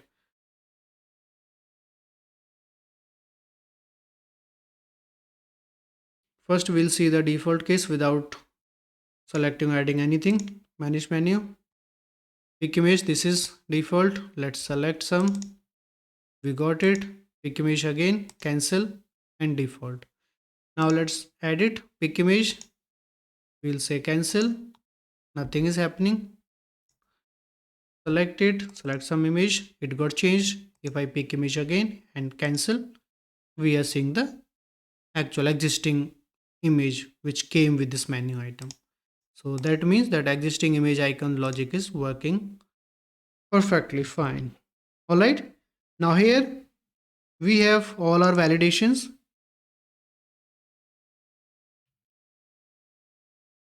After this, we will have a command here, an event here. So public event action, and from here we'll say menu item model. We could say on save item, and we are going to invoke this event, raise this event here. So when we have all this logic, all these validations, after that we'll simply say on save item dot invoke, and we will pass this item. All right, now let's use this save menu item command in our XAML form. So we have save button at the very end. This is the save button. Here we'll say command equals finding save menu item command. Save it, save everything. And right now we won't be having anything. Let's use this on save item event on our manage menu item page. So here we will be having this form. It is here. After on cancel, we can also have on save item. New event handler. Let's go here. We have this thing. So for this, we will create a command in our manage menu view model to save an item. Okay. So here we have initialize, we have one category selected. Okay, this is manage menu item page. We need to go to view model. In view model, we have all these things. We have initialize async, we have set empty category to item, select category, edit menu item, cancel, and then we are going to have save. So private async task save menu item, and here we are going to have menu item model. This is going to be a relay command. Okay, and in here, do we have is loading here? Yes, we have. So let's say is loading equals true. Then at the very end, we'll say is loading to false, and in between, we'll say save this item to database. So now we need to create a method in our database service. Let's go to data and database service. Here we'll say public async task of string, nullable string. We'll follow the same approach which we followed for order. We will return error message if we have any. Okay, so public async task of nullable string. Here we'll say save menu item async. It will get menu item model as a parameter. Model, save, and now we will have two cases. One, it is a new menu item we are creating, and second, edit case. So first, let's work for new menu item. So we'll say model.id equals 0, and then we'll have an else case. In if case, this is creating a new menu item, and the else is updating an existing menu item. Okay, so while creating a menu item, first we need to create menu item entity object. So menu item equals new menu item, or we can use the shorthand ID, name, description, icon, price, and that's all. So from here we can remove this ID because we are creating a new one, so there is no ID. Or you can have it if you want to, it will be 0, which will be updated when we will insert this into the database.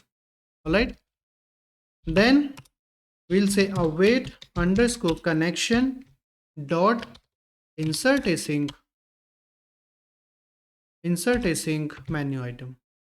Now it will return us task of int, so integer number of records affected.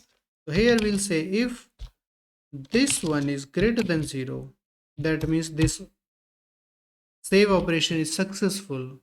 After that, what we will do, we will simply insert the category mapping. Okay, so those categories, we'll say var category mapping equals, we have model. Inside this model we have categories. In categories we will only get those which has it selected true. Okay,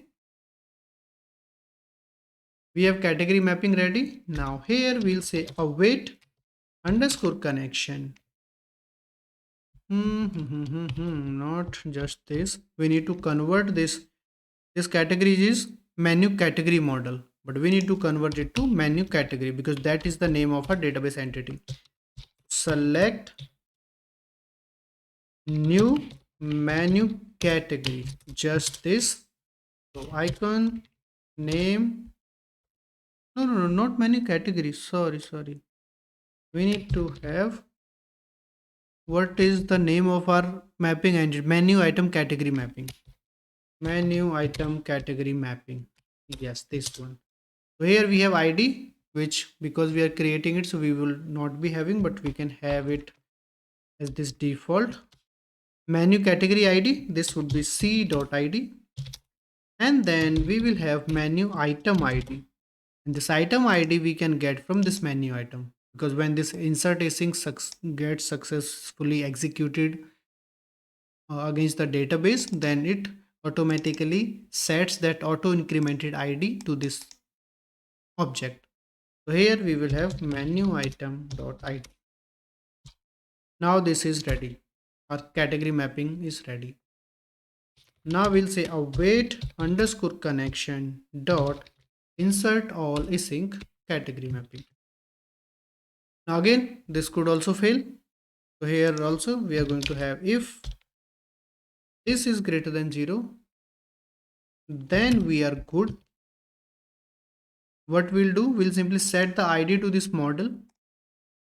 So model.id equals the menu item.id, and we'll simply return null because there is no error in this case. Now what if this operation was not successful? So here we know that menu item insert was successful,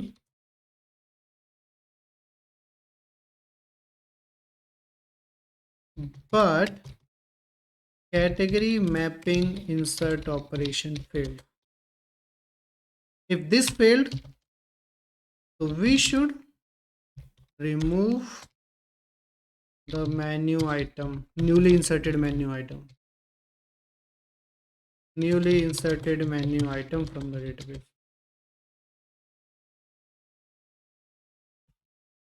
Okay, so here we'll simply say underscore connection dot delete async, and we'll provide this menu item. and this is also going to be an awaitable method. So await call is here. Okay, and here we will simply return something from this else case, from this if case. From this if we will have return statement outside of this, so here we'll say return error in saving menu item, something like this. Now else case, when we are updating an existing menu item. Okay, here also we need to do this kind of stuff only. Now what we will do in this case, first we'll update the menu item, then we'll remove all the category mappings, and then we'll insert the new category mappings. That is what we are going to do. Now in that case, these are going to be all new operations, multiple operations, 3 operations basically. First, updating the existing menu item, then removing the existing category mappings for that menu item, and then reinsert the new category mapping. So 3 operations. We will run those 3 operations in a transaction. So here what we can do, we can have await underscore connection dot, here we have a method run in transaction async. Okay, and this expects an action of SQLite connection. Okay, so let's call it db, and inside this all the operations are going to be sync, not async. This main thing is async, when it will try to set or run the operations against database, then it will use this async approach. Okay, now what we'll do, first thing we'll get the menu item from the database. We'll say db.find model.id. So this is menu item from. To find, we need to provide the type here. This is menu item. We have menu item now. Now we'll simply update the things. So menu item dot name equals menu item dot model, description, icon, price. Okay, we updated all these things. After that, we'll say if db.update, inside update we are going to use this menu item, and here also if this is equals 0, that means this failed. So here we'll say just return error message from. Now because this is async, how this works, run in transaction async, it will roll back when there is an exception. So from here we will explicitly throw an exception. Here we'll say throw new exception, and without any messages also. So here we to trigger the rollback. To trigger rollback, we'll say that's why we are throwing exception. Now if this was not the case, that means update operation was successful. Then what we'll do, we'll simply delete the menu category mappings for this menu item. For this what we'll do, we'll say we have 2 approaches. Can we do this db dot delete and delete all, but in delete all we need to provide table mapping, or we need to provide delete all, and both of these things we can't do. So what we'll do, we'll use SQL query approach. So here we'll say delete query equals, we'll say delete from menu item category mapping, right? Menu item category mapping. This is the name of the table. Menu item category mapping, where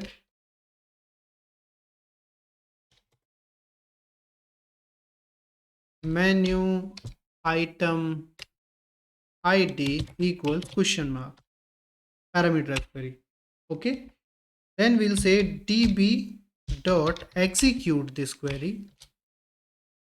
Query will be delete query, and then parameter would be menu item dot id. Save it. Now we deleted all the mappings. Now we'll reinsert the new mapping. The new mappings we can get using this thing, model categories, where select this thing.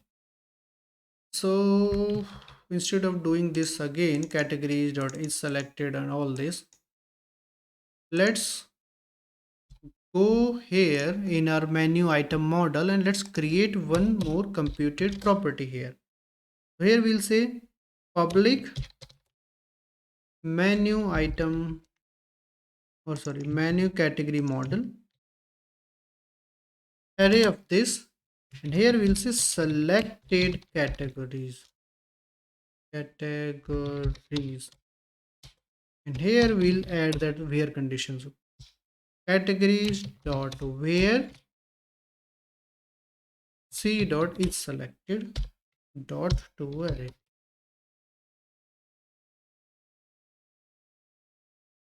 Now we can reuse this. Instead of doing this thing here where is selected and all this, so we'll say model dot selected categories. Okay, let's copy this thing, or let's copy this entire thing. Or let's just copy this category mapping, then we'll see inside this thing. After deleting, we are getting category mappings, new category mappings. Here we'll say now db dot insert all, and we'll provide our category mapping. Okay, now if this was 0, that means this operation failed. We'll do the same thing, return the response from here and throw new exception to roll back the transaction. Okay,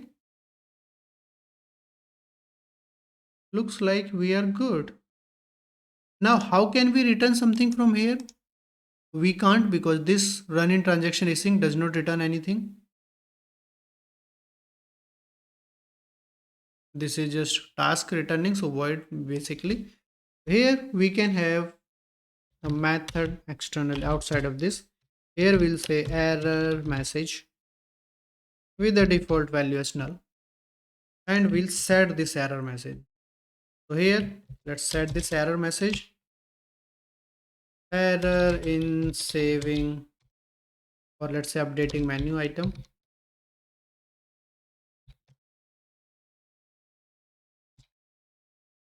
And after this, here again we'll say error message equals error in updating menu item. Save. Okay, cool. So we are good now. If that's not the case, it will have default value which is null. After this line, we can simply return this error response. Return error message. And now I guess our save menu item async method is ready. It was a big method. Okay, let's go to our view model, save menu item. Here we'll say var error message equals await underscore database service dot save menu item async model. Now we are good. We'll simply check if error message is not null. This means we have error. We need to show some error alert here. Okay, so here we'll say await shell dot current dot display alert error, and the message would be error message, and the button would be simple OK button. And then we'll return. We will not do anything. There's nothing to do here actually. If this is not the case, that means this operation was successful. Then we'll simply display a toast message. We'll say await toast from community toolkit.maui.alerts dot make message. So we'll say menu item saved successfully dot show. After doing this, we will reset menu item. That means this thing menu item is equals new and set empty categories to item. We can directly call this cancel method like this. Now our save menu item method is also ready. Save it. This command is ready. Now let's go back to our page here inside this method. From here we'll say manage menu items view model dot save menu item command dot execute this menu item model, menu item model, menu item model, and this is an async method, right? Async command. Let's add async suffix, and then from here we can say await and execute async, and let's add private async here. Save, and I guess we are good. There was one more place where we were using that selected category, that condition, right? In somewhere inner control for validation, right? Here this thing item.categories.any. So instead of doing this, here also we can say if item.selected categories dot length equals 0. If it is equal 0, then we'll display this one. Please select. Save it. And now we have this end to end. Let's see if this saving part is working, updating and creating new.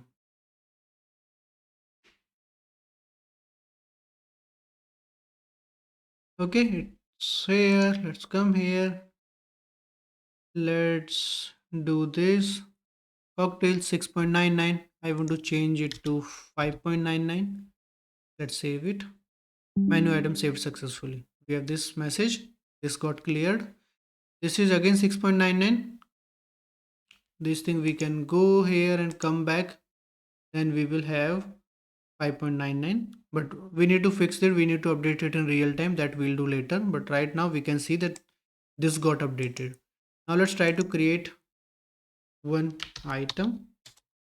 So some ice cream, pick image. Let's pick some image, some small image. I don't know, all these are bigger.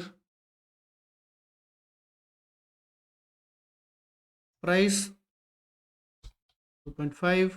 Description strawberry cream, something like this. This will go maybe in dessert. Save it. Saved successfully. Go to desserts. Here we have this ice cream and we can't see this image. This is an issue. We need to check what is the issue. Maybe because this image was very big, very large image. We need to have some smaller icon. Okay, let's click on this for edit. We can see this image. That means this image is getting rendered here, right? If you see, because this image is very big, that's why we can't see it properly. So let's do this. Pick image and let's try to use some small icon.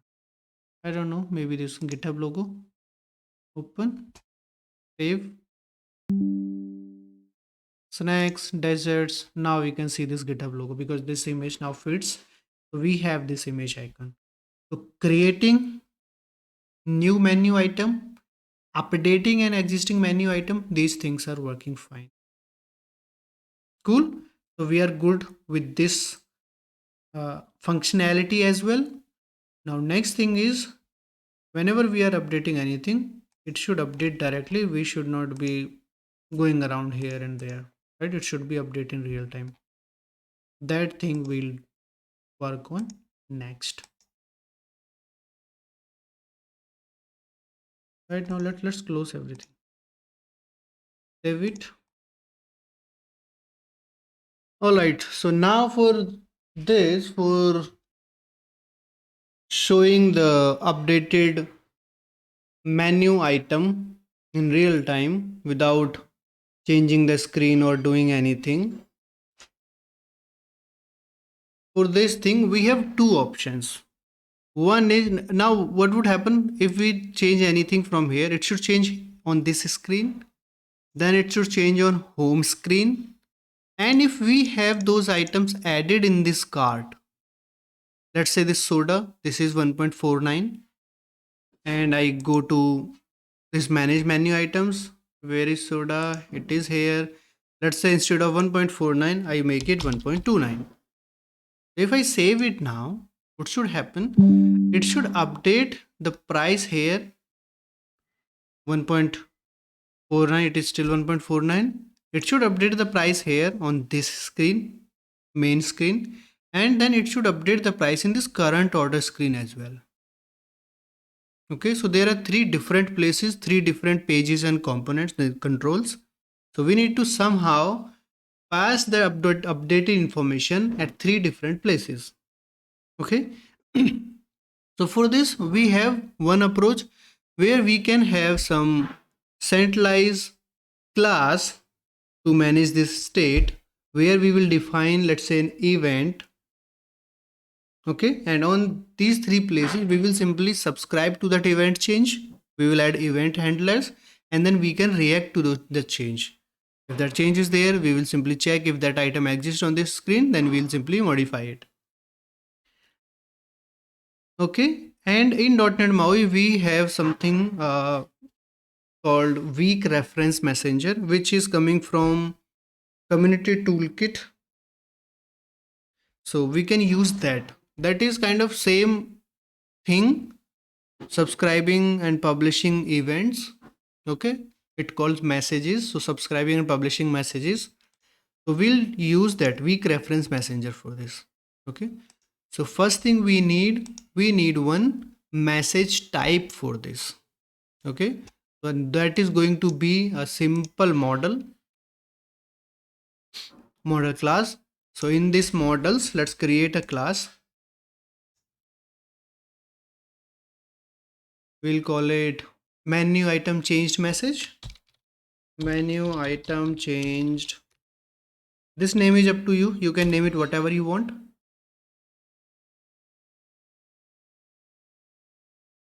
What happened? Yeah. Now we'll make it public, and this should be a subclass of value changed message, which will come from community toolkit.mvvm.messaging.messages. Now this is a generic type. We need to provide type of the message which we are going to publish, and in this case this is menu item changed, so we'll be publishing menu item model. Okay, now we are good, our class is ready, but this is an abstract class. Sorry, not abstract class. This has this constructor, parameterized constructor. So we need to define this constructor here. Let's define it. So menu item changed value and this value. All right. Now whenever we want to publish the message, we will use this, and when we are receiving the message, then also we are going to use this. Here let's create one static factory method, public static, and it should be, the return type should be this only, menu item changed message. I'll say from menu item model value, and from here I will just call this only. So this is just for convenience that we can easily use .from instead of creating new menu item changed. Okay, Now let's go to our view model, manage menu items view model, because here this is the place from where we are saving the creating or updating a menu item, right? So edit menu item is saying, save menu item is saying. Here this is the uh, success message, success case. So here what we will do, maybe after this make, or maybe before this, here we can say weak reference messenger from community toolkit.mvvm.messaging dot default dot, here we have a send method. So using this send, we can pass our message, key message. So this message should be this type, menu item changed message. So from here we have new new menu item changed message, and then pass this model. One is this, but instead of writing this thing, I created this helper method. So I like these things, I don't like to write this new, that's why I did this. So here I can say menu item change message dot from this model. So these are essentially same. So now from here we are sending this message to weak reference messenger. Sending part is done. Now we need a place where we want to receive this message. So whenever we are sending this message, there should be one subscriber to this. Okay, so we'll register that subscriber and we'll receive that message and we'll modify the UI accordingly. So first, on this page also we need to update the UI for this. So we have this menu items collection. We need to modify this. So for this, we don't need to use weak reference messenger. It will be for other parts of the application. So on this page, we can simply create a helper method. Private void, let's say on menu item change, or handle menu item change, something like this.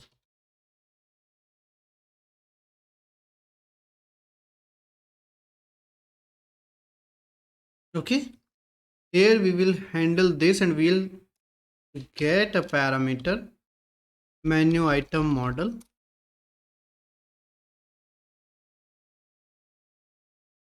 and we will call this from here handle menu item changed, and we'll pass model to this. So inside this else case, I guess first thing we should display this toast,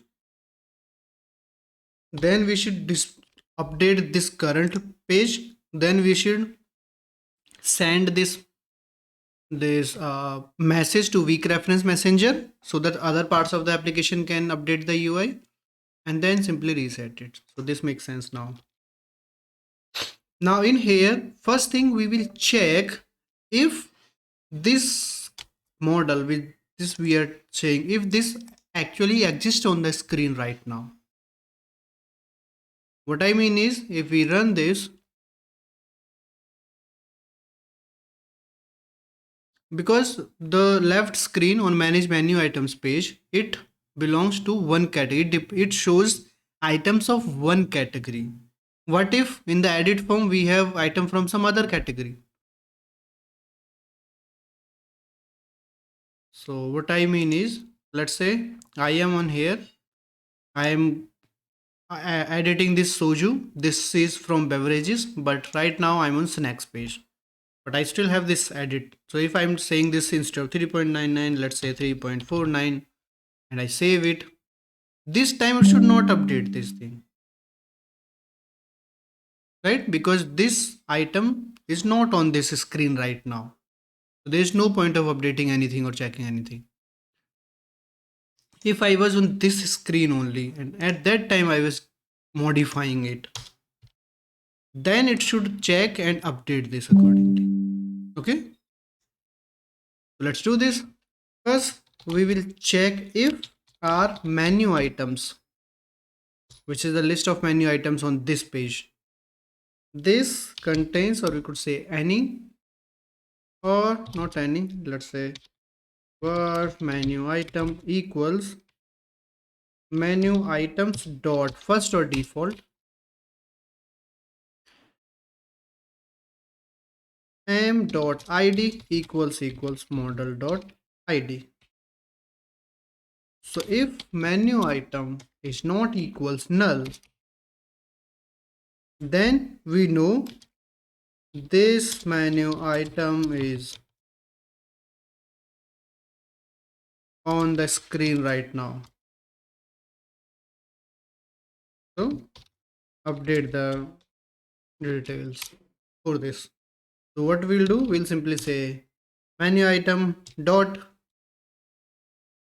price equals model dot price, then menu item dot description equals model dot description, menu item dot what else, name equals model dot name. I guess that's all we need to modify. Menu item dot what else we have, icon equals model dot icon. ID is already there, so we don't need to modify it. So now we modified this thing, but right now if we see, this is a part of menu items array, and menu items is just an ordinary array with an observable property. So it is not going to directly modify it. It will only modify the UI when we directly assign something to this menu items. So here what we will do, we will say menu items equals dot menu item. That means we are just reassigning the same array to this so that it can trigger the observable property change and it can update the UI. Right before this, we have modified the things, so it will update it. All right. And I think we should take one more thing in consideration, and that is, what if when we updated the item, that item we changed the category, we removed this from this category, then this item would be right now on the screen, but when we change it, when we remove that category mapping with this item, then they should get removed from the UI, right? Let me show you what I'm saying. I'm running it. So it's here, I'm on manage menu items page. We have added some items somewhere, right? In snacks, desserts, yes, this ice cream. So let's say I'm editing this. Now what I have done, when I was editing it, I removed this dessert. Let's say I have added it in beverages, removed it from dessert. Okay, and change something. At this time, if I save it, what it should do, it should update this, but it should remove this item from this left screen, from menu items collection, because now this item does not belong to desserts category. Okay, so if I save it, this item should get removed from here. So let's handle this case here. Inside this, it will be true for this thing.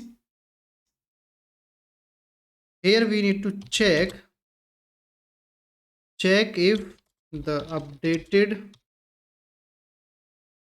menu item, check if this item still has a mapping to selected category.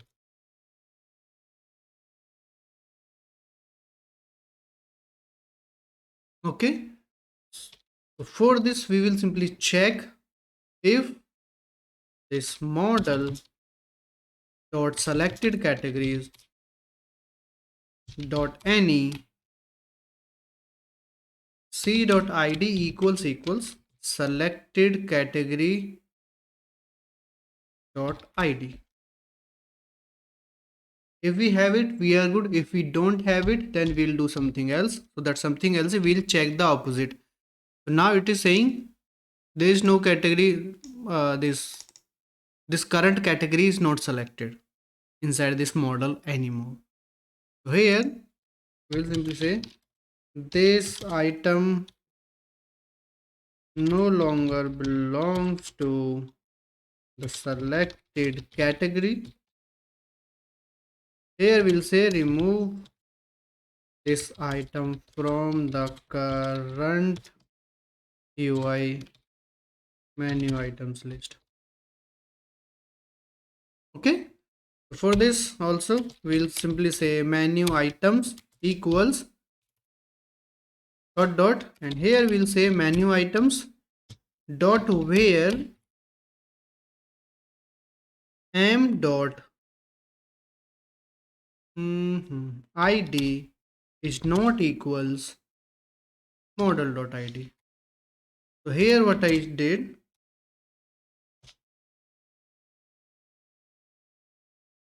here I said I am updating this menu item with what menu items dot where m model dot id is not m dot id is not equals to model id. So I'm just removing this current model which we updated. We are not going to have it in the new menu items. So now it will be removed from here. And after this, just return from here, don't do anything. Now if that's not the case, if we come here out of this if block, then we know that this item belongs to this category. Then we can simply modify the update the details and reset this menu item so that UI can be updated. And with this, we should handle one more case. In that case is, let's say right now if I go to desert, I added that ice cream to beverages, right? Now, if this is the case, I was on beverages, I clicked on this ice cream, this is in edit mode. And if I go to desserts, right now this ice cream is not here. If I edit mapping to this desserts and if I save it, now left section, this is the current menu items array. So if we are adding any category to the existing menu item, then we will check if this current menu items collection has this category, and if we are modifying or updating any item to this category, we should add this menu item to this category on the current UI. So let's do this as well. After this if case, in that case this if case will fail because this item right now is not on the UI. So we will have an else case, or let's say else if case. Here we'll say model dot selected categories dot any c dot id equals selected category dot id. Now here we are saying this item was not on the UI.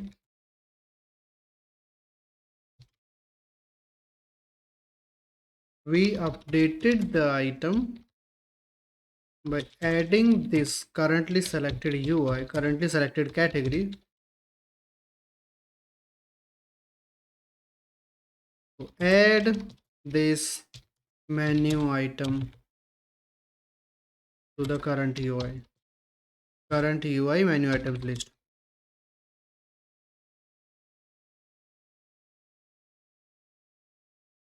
Okay, so let's add this. For this, what we'll do, we'll simply say menu items equals dot dot menu items. So this we are updating, and then comma, add this model. But this model is not menu item, this is menu item only. Oh, this is not menu item, this is menu item model. Let's create it. New menu item equals new menu item id description icon name price, and let's add this new menu item to this array.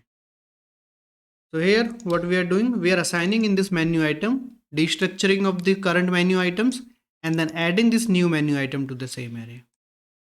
And now we are good with this setup.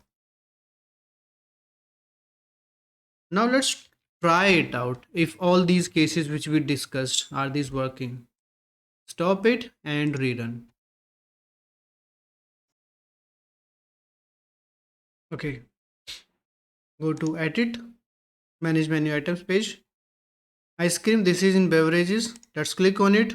Right now we'll say instead of 2.29, let's say 2.49 and just save it. We can see 2.49, this item got updated. Let's use soft drink 1.99. I'll make it 1.49, and cold soft drinks, let's say I'm adding it as, and then fast food. I'm adding this new category to this. Save. And soft drink 1.49, description got updated. So these things are working. Okay, now let's select soft drinks again. This time I'm going to remove this beverages category from it. This is in beverages. Now if I save it, this item should get removed from this current UI. Save it, and now that item is not here. Now let's do this. I'll go to fast food. Here I have soft drinks. I'll open it in edit mode. Then I'll go back to beverages. Here we don't have this soft drink, but now I will add it to this beverages category. And if I save it, this item should get added to this screen, because right now this belongs to this category. So this is here. That means all this category, all this menu item updation logic is working. So here we are good. Now we just need to somehow pass this logic to this screen and this current order screen. Okay, stop it. So for those things, we have this weak reference messenger. Send the updated menu item details to the other parts of the UI, other parts of the app. Okay, there we will simply receive this weak reference messenger message, and then we'll react to the changes. Okay, so that other part will be home view model, because here we have same list of menu items. We need to have that same logic. Now to receive the message from weak reference messenger, we have two options, two approaches. Okay, one is, what we can do, we can simply say weak reference messenger dot default dot register. Okay, and in this register we can simply type the type of the message. In this case it would be menu item changed message. Okay, then inside this we can have object recipient and then one message handler. So recipient is this only, then this message handler, which is a kind of delegate which will have two items. One will be recipient and the next would be message, and then we can directly use this message here. And second approach is if you don't want to do this like this thing, we have one more option. That is, we can simply implement one interface, and that interface is going to be I recipient of type. Here we need to define the add the type of our message. So menu item changed message. And this interface, it has one method, that is void receive t message. Okay, so we need to implement this message. We'll say implement interface, and we will have this one method at the very end. Here we have this menu item changed message. Now we can react to the changes, but before that we need to register it the same way we are registering with this. This time we don't need to use this second parameter in this. So here we will just say weak reference messenger dot default dot register this type of message with this, and that's all. Save it. This got registered. We have this interface from where we got this method, and in here we can have our logic. First thing, let's do this. Was a menu item equals this message. dot value. This message dot value, because this is the menu item model. Menu item model, this, because this we defined, so this value we defined, this menu item model, this is the value. Okay, now here also we need to do the same thing. So let's go to our manage menu items view model, and we have this method. Let's copy this entire method because the complete logic will be same. We can have it somewhere uh, at some centralized place, but right now let's copy it. Here we have that model, because in this handle one, in this manage menu items view model, the name was model, so we are using model everywhere. So here also let's do this, let's call it model, and we will not have to make any change. All other logic, everything will remain same. Save it, and now we should be good. Save, let's run it. Okay, let's try it out now. Go to the manage menu items, open chocolate, let's change it to 1.49. Okay, save it. Here it is 1.49. Go to the home page. Here also it is 1.49 now. Okay, let's go to some other place as well. Fast food, beverages. We have this ice cream. Okay, let's go to the manage menu items. We have this ice cream. Click on it. Change the icon. Let me choose some other icon. Let's say this Reddit icon. Save it. It got updated here. If I go to the home page, it got updated here as well. And we have this message as well.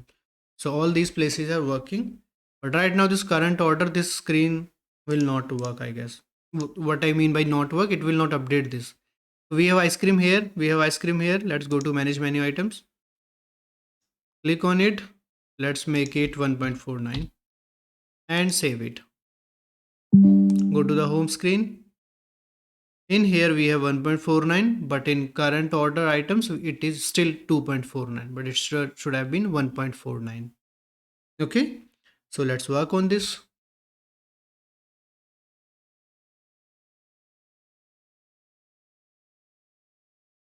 This is also on home view model. We have cart items observable collection, right? Cart items.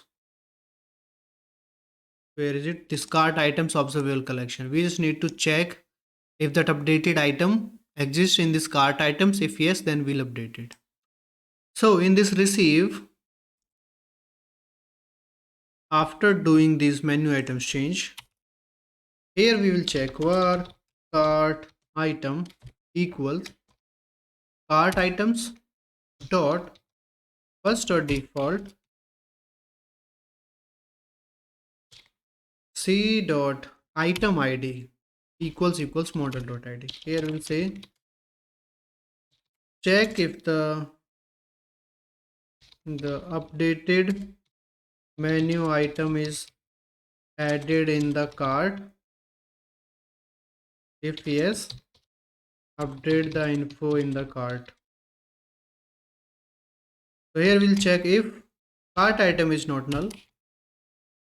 Now we need to update its details. What details? Cart item dot price, cart item dot icon, cart item dot name. These three things we show in the cart. Okay, quantity would be same and everything else would be same. Now doing this, it should update the UI.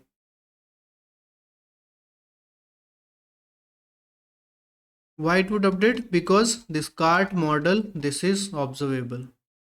But beer and coffee, let's open this, edit, go to beer, let's make it 4.49. Save it, come back to home, 4.49, and here 4.9, and it is still not getting updated. The reason is in the this home view model, this cart items observable collection is a collection of cart model, and if you go to cart model, here the only observable property is this quantity. Not all other properties are not observable. Okay.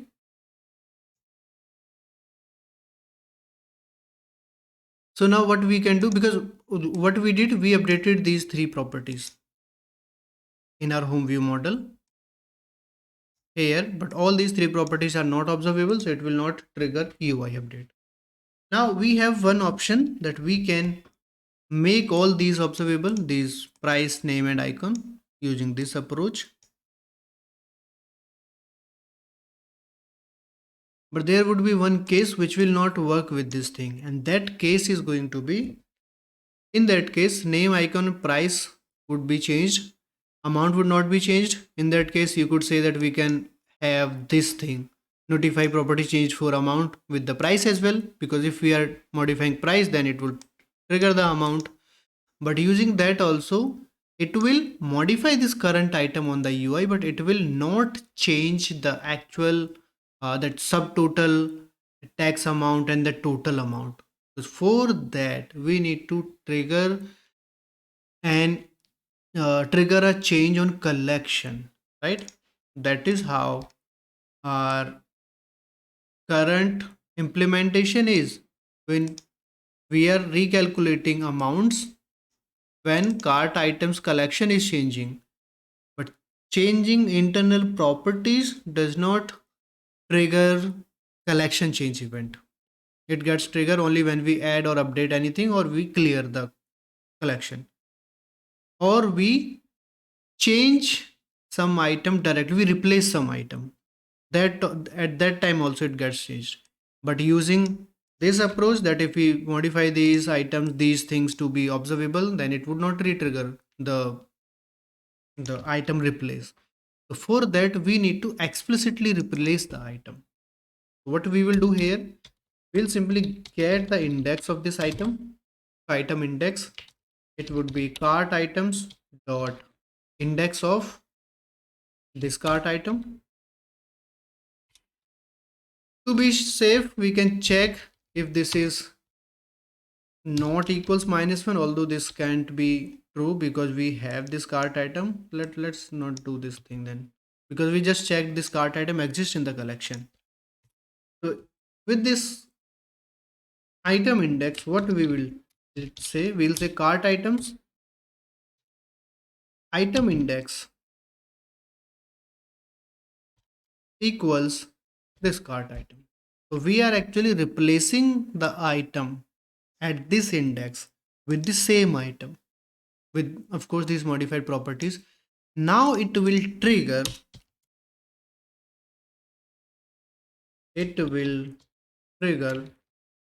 collection changed event for replacing this item,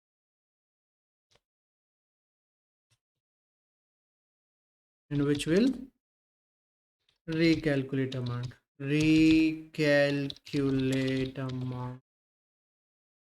save it.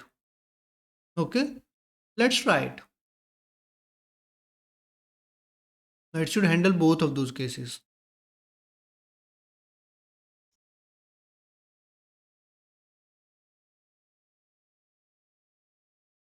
Coffee, donut, energy drink. Let's say I have four quantities of donut.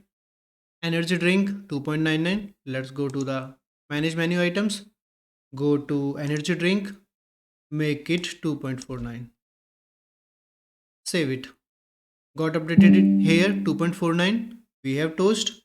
Go back to home. Energy drink it 2.49 now, and here also energy drink is 2.49. Okay, and these things, I don't know if it got updated. Let's check. So for donut, we have 1.49, 4 items. Here we have 10.44. Donut, I'll make it just one. Save it. Go back to home. 1, 4, and this item got updated. Price got updated. That means these amounts are calculated correctly. these sections are updating correctly.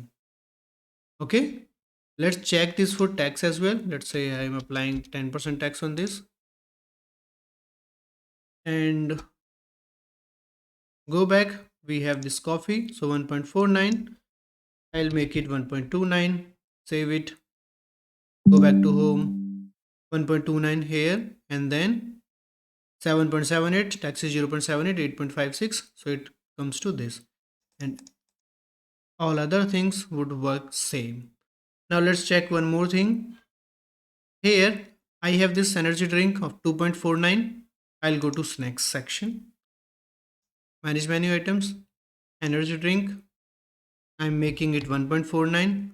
Save it. Now what would happen if I go back to home page? It got updated here, but this item is not on this screen, so it will not update anything here. Okay, that means all these updates are flowing through correctly. All amounts and everything is updating in real time. If we apply change any item, it will be same. But orders, here will not be any change because these orders are already there.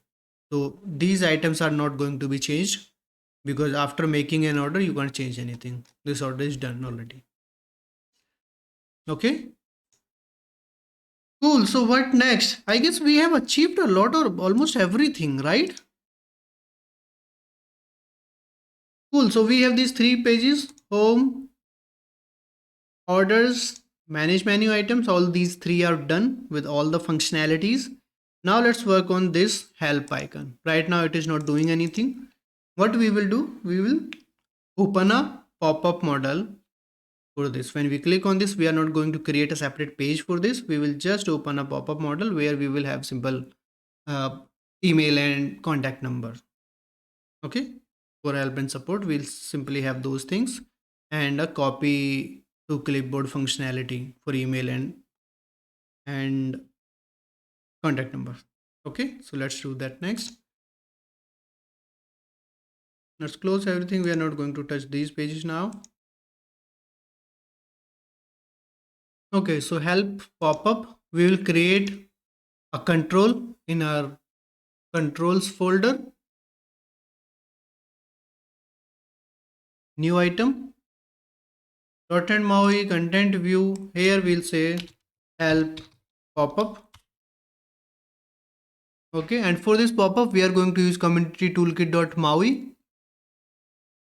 This is right now a content view, but we need pop-up, so we will change this base content view to pop-up, which will come from community toolkit.maui.views. So we need to change it here, and then in help pop-up here as well, we will need to use namespace for this. So we'll say toolkit equals community toolkit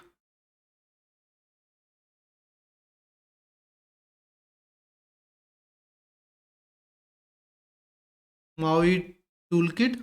Now we have this toolkit. Instead of this content view, we changed it here in the code behind. We need to change it here as well. Here we'll say toolkit pop-up. Save it, and we are good. Our pop-up is ready. We just need to design it. That we'll do now. On app shell, we have that help image, which is this shell.flyout footer image. Now when we tap on it, then it should open that pop-up.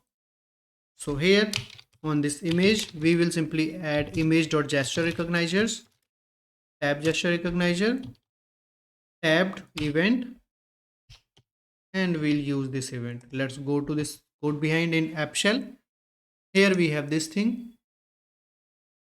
From here, let's have that help pop-up object, new help pop-up from our restaurant POS MAUI.controls from our folder. So help pop-up.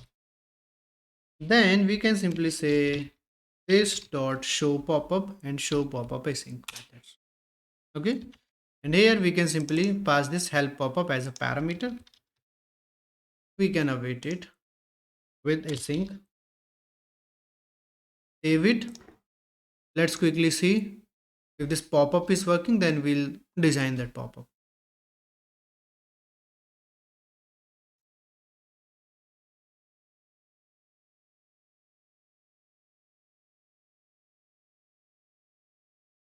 Okay, we have this. If we tap on it, you see welcome to .NET and it is coming as a pop-up.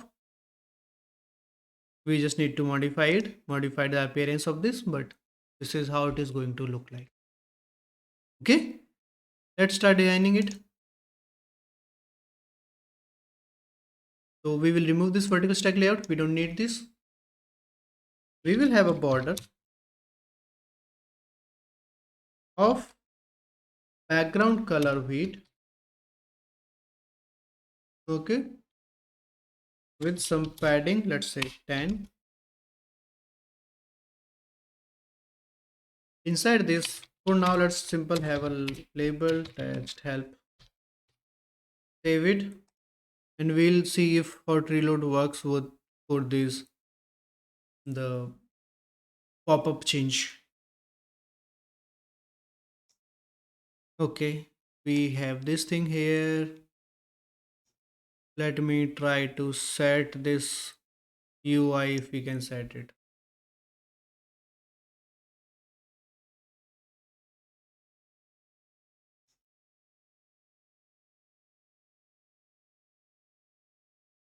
Or if I'm tapping outside, then this is getting closed. If I'm tapping outside this pop-up and it is gone. So for this we need to stop this behavior, prevent this behavior. For this, what we can do on this pop-up, we can set one property that would be can be dismissed by tapping outside of pop-up equals false. Save it, come here, open this. What happened? Try to hot reload,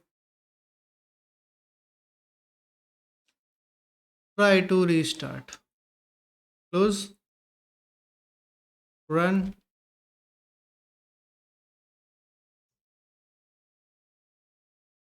Okay, now it is not getting closed, so we are good with this.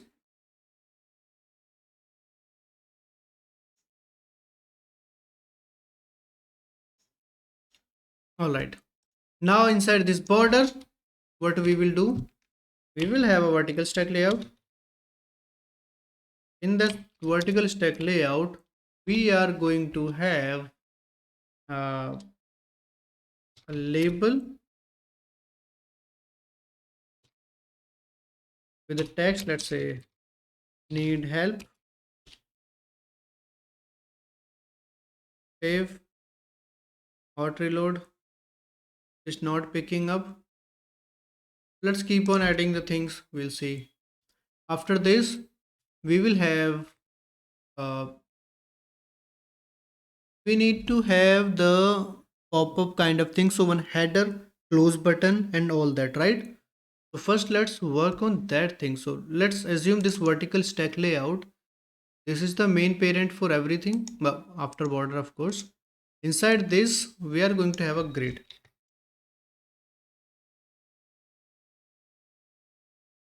with two columns. So column definition, first name of this pop-up, second that close button. Okay, so star and auto. First thing we will have label, we just copy it, would be grid.column 0. Then we will have one label, so grid.column 1, and the tag for this would be just X, which is to close it. Okay, then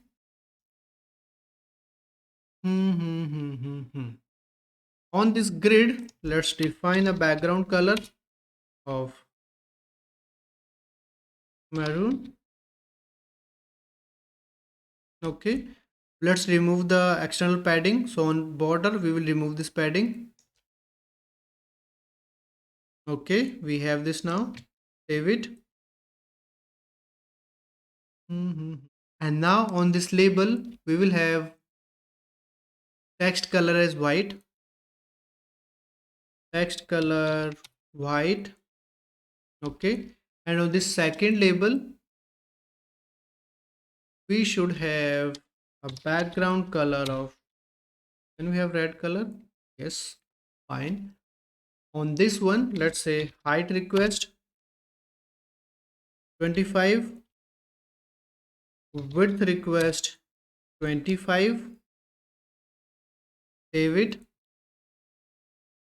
and let's restart it so that we can see this complete text. Right now it is not able to figure out the dimensions because we opened the pop-up and after that we added a bigger text.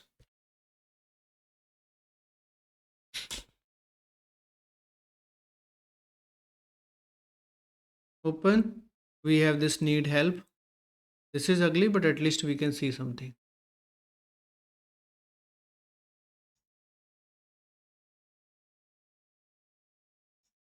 So now let's do this. On this border, let's have a width request of 250,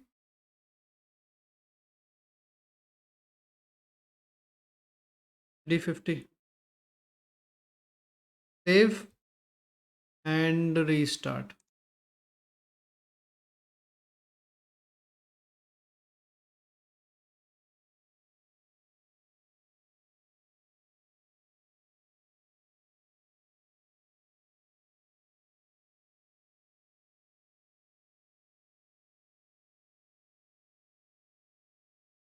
Hmm.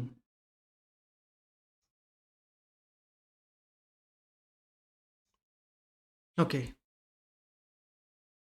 Now for first label we are good. For second label we are here. So here we'll say horizontal text alignment center, vertical text alignment center. So this is in center here, and text color white only. Text color white. Okay. And let's do font attributes as bold and font size as well. Font size 18. Same thing we'll do on the first label, or first label is fine, I guess, right? Okay. Now on this grid, we will have a padding of, let's say, 15 from left and right, and 0 from top and bottom, or maybe 8 from top and bottom.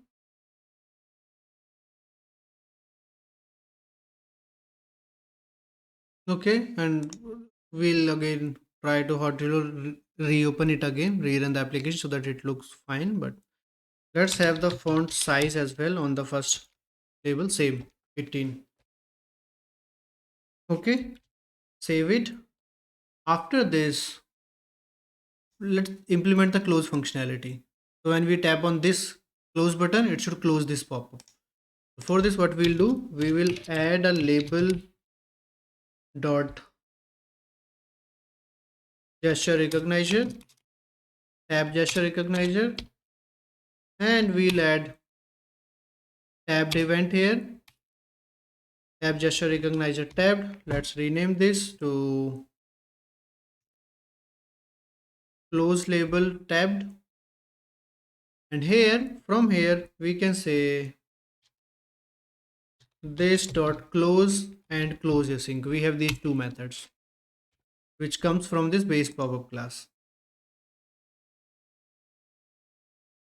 We'll say await this dot close async, and because this is a single line, we can simply use expression body. This dot close async. Let's change this name in our XAML. Close label underscore tabbed. Now let's stop and rerun the app.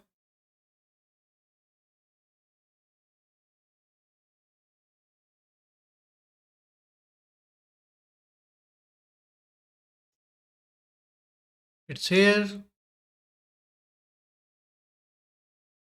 and we can see this need help and this close button.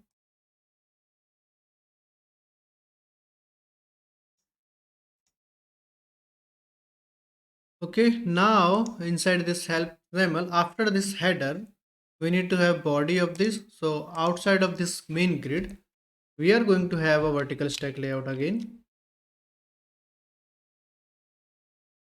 where first we will have an image,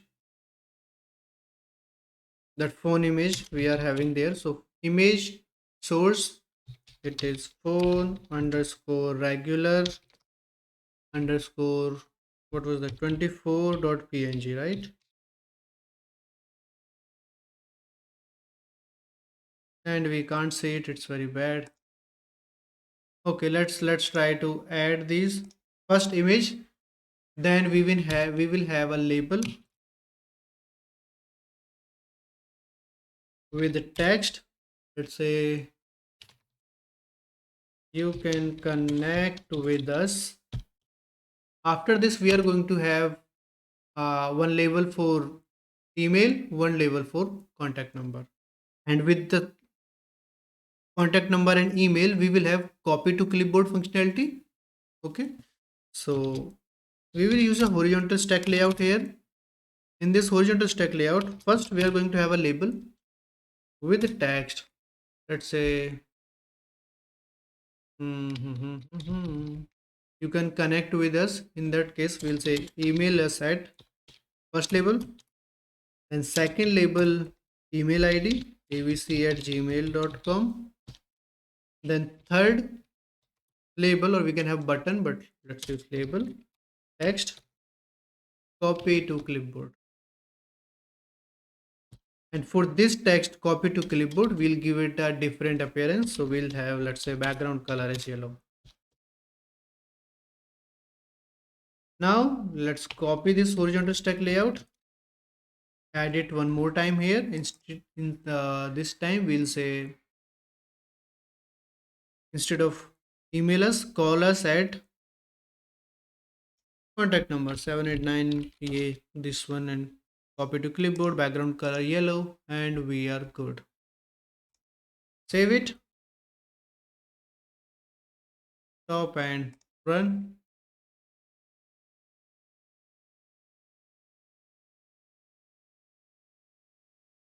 Let's see. Okay, cool. Not cool, but we are okay with this. All right.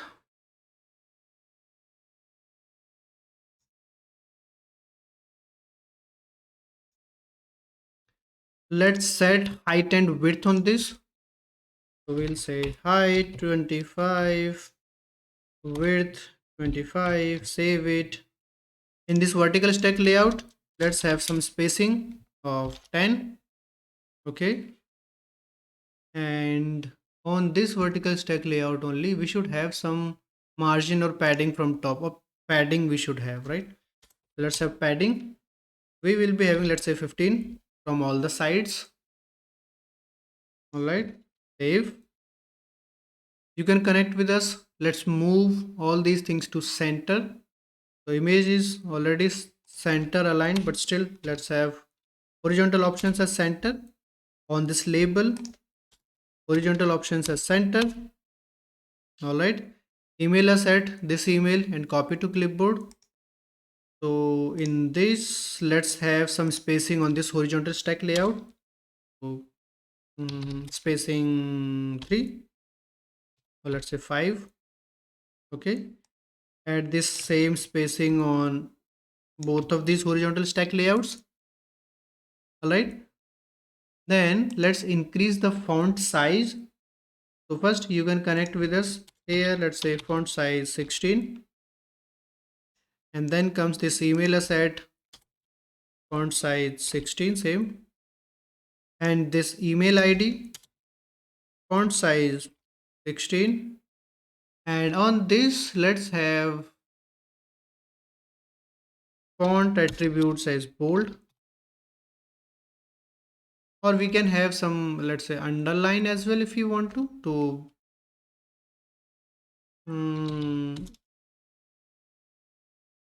text decorations underline. Okay, save it. Same thing we'll do with this color set, and on this copy to clipboard also in background color yellow, text is this. Let's have some padding. So from left and right, let's say 8, and from top and bottom 4 or 2, and move all these three to maybe center aligned. So vertical option center on the second label, vertical option center on this copy to clipboard, vertical option center. Save, and now we are good. Same thing we'll do with this next one. So let's do this. Let's copy all these and we'll just change the text. Paste, save. Here we'll say caller set and contact number.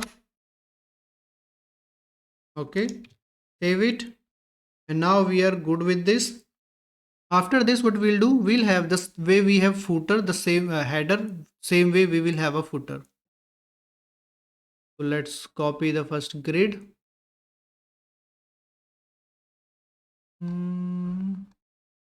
This grid, copy, and after vertical stack layout, we'll paste this grid. We have this here, save it.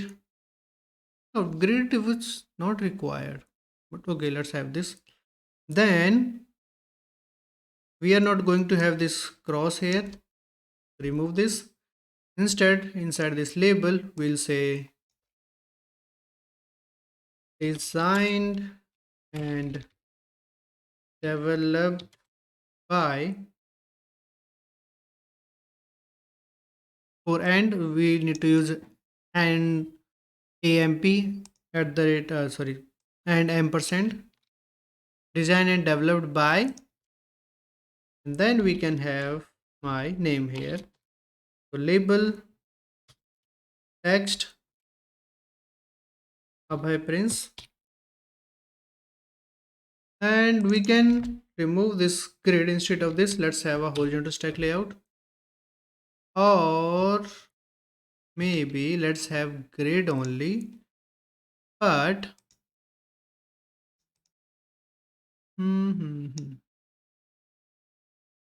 let's have auto and star, so that we don't have much spacing.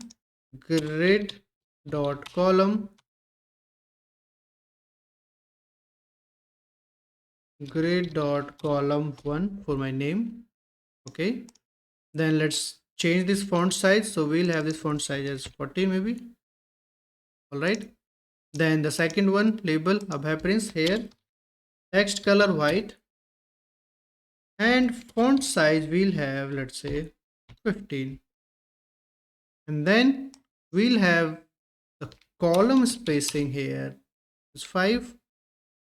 All right, now let's move both of these to vertically centered. So vertical option center and vertical option center for both.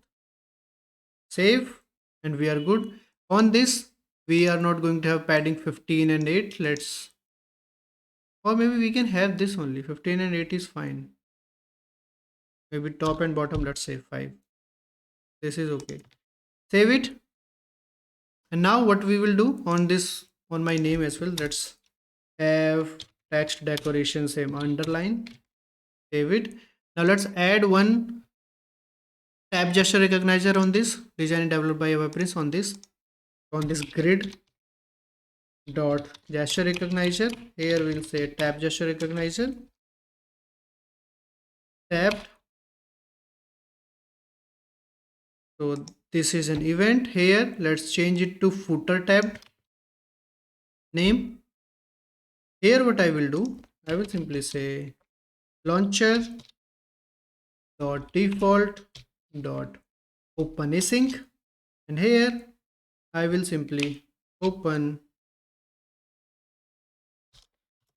https www.youtube.com Abhay Prince, my YouTube channel.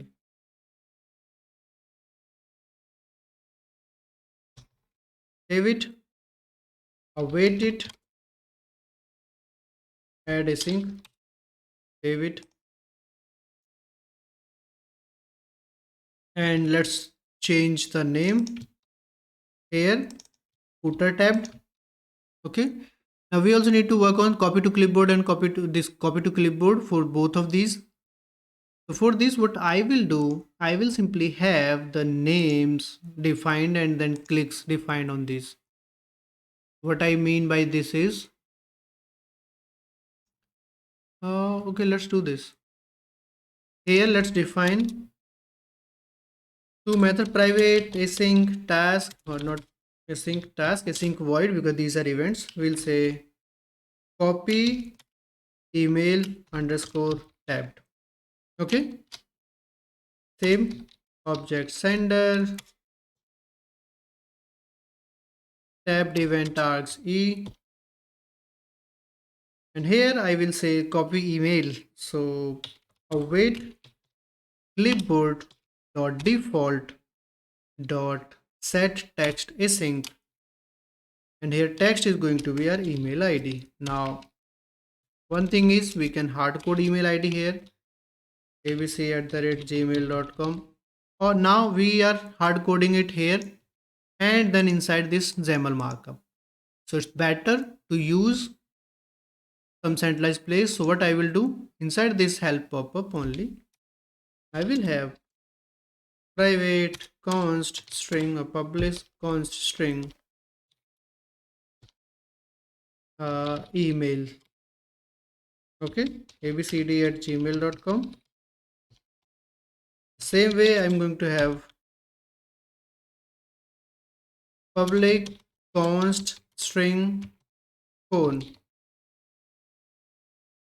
some phone number. Okay, now with this set text async, we will simply pass this email, and let's copy this method, paste it, and change this to copy email underscore tab to copy phone underscore tabbed, and this time we are going to say phone. Save it, and now let's go to help pop-up, and here instead of having these hard-coded values, we need to use these things, the constants from here. Okay, so for this we somehow need to connect to this. So what we will do, on this pop-up I'm going to name this x, name this. Okay, and in here where we have our email, this thing, this text, what I will do for this text, I'm going to use x static. Okay, and this static we will use, we need to have reference, right? Okay, let's do this. Let's use controls namespace xmlns controls, so namespace of this folder only, and in here where we have x static, here we can say help popup, which will come from controls dot help popup dot email. We should have this. Let's do this. Let's stop it. Oh,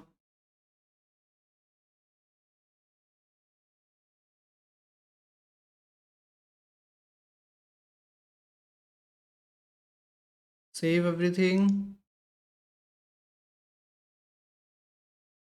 and go to XAML. Now we can see it. If we go here, it will directly lead us to here. That means it is able to figure it out where it is. So this is correct. Same thing we'll do for font. X static help popup dot phone. Save. And now on this labels clip copy to clipboard, let's use label dot gesture recognizer. Let's make it bigger and add this. Here we'll say tab gesture recognizer, tab And this time we will choose, this is email, right? So copy email underscore tabbed. Same thing for fonts, copy to clipboard, label dot gesture recognizer, tab gesture recognizer, tabbed, copy, font underscore tabbed. Save, everything is fine. Let's remove this width request 350. Save it. And on this border, let's do this. Let's use stroke shape as round rectangle with the corner radius as 10. And let's say stroke as maroon color. Save it.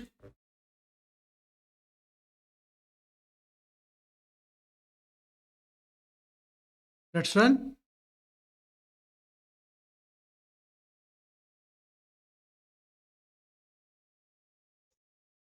Okay, it's here. Let's open it and we can see this now. Design developed by this. Copy to clipboard, and when we are clicking on this, we should have some visual indicator that copy to clipboard worked. What we'll do, we'll change this text to copied and then change this back to copy. Okay, and border we have this square corner, right? We should not have this square corners. Let's see for this what we can do. But before that, let's change this copy to clipboard thing. So what we will do in code behind where we have this copy email, so we will not do expression body method. Instead, what we will do, after setting this text, we'll say we'll change the text of this button. So we need to access this button. So here on this label, we are going to name it text name copy email label. Same thing we'll do for phone.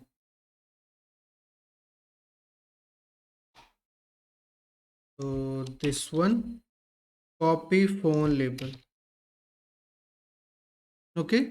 Now after setting the email in the clipboard, we will say copy email label dot text equals copied.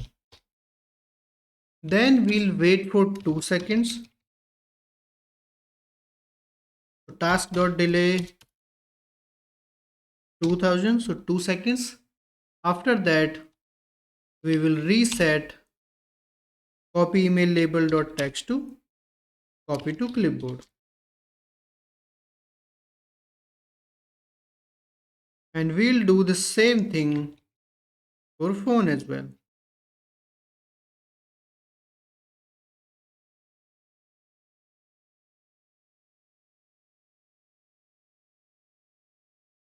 And here this time we'll say copy to, sorry, copy phone label,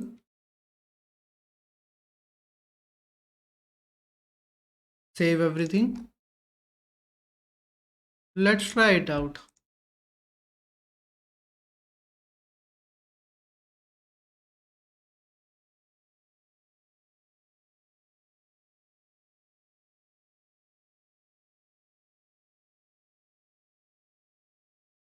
Copied, and after 2 seconds back to copy to clipboard. Copied and copy to clipboard. Then design developed by Abhay Prince. Let's click on it.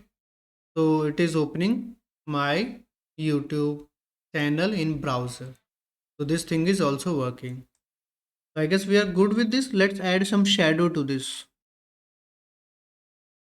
For this help page on this border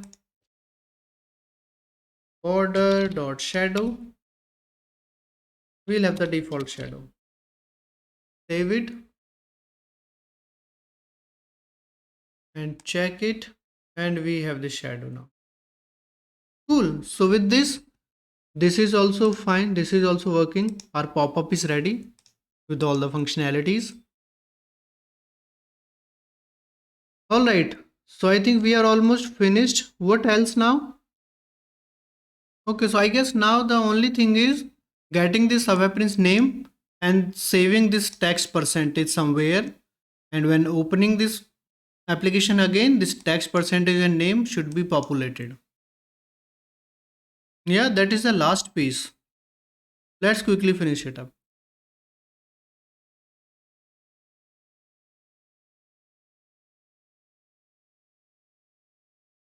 So for saving name and text percentage, what we'll do, we'll create a view model. Although that is not actually a view model, we can name it some service as well if you want to. But let's use view model only. We'll call it, let's say, settings. Is it settings? But yeah, let's call settings view model. Public class settings view model. And here we are going to have a method public async value task initialize async, and we are going to have a private boolean property here. Private bool underscore is initialized, and in this we will first check if this is already initialized.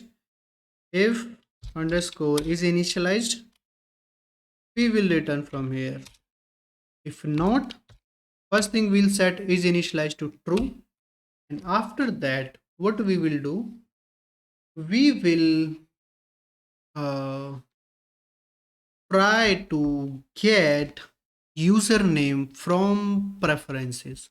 I'm going to store the username in preference. So we'll say var name equals preferences dot default dot get. This will be of type string. Now let's say nullable string. We need to provide key and default value. So key, let's have some private constant here because we are going to use it for saving the username as well. So private const string name key equals name. Here we'll say key name key comma default value, we will have it as null. Then we'll check if name is null, this means we don't have name set yet. Okay, and we are opening it for the first time in most of the cases. This will do. So what we will do here, we will say name equals shell dot current dot display prompt async. We will prompt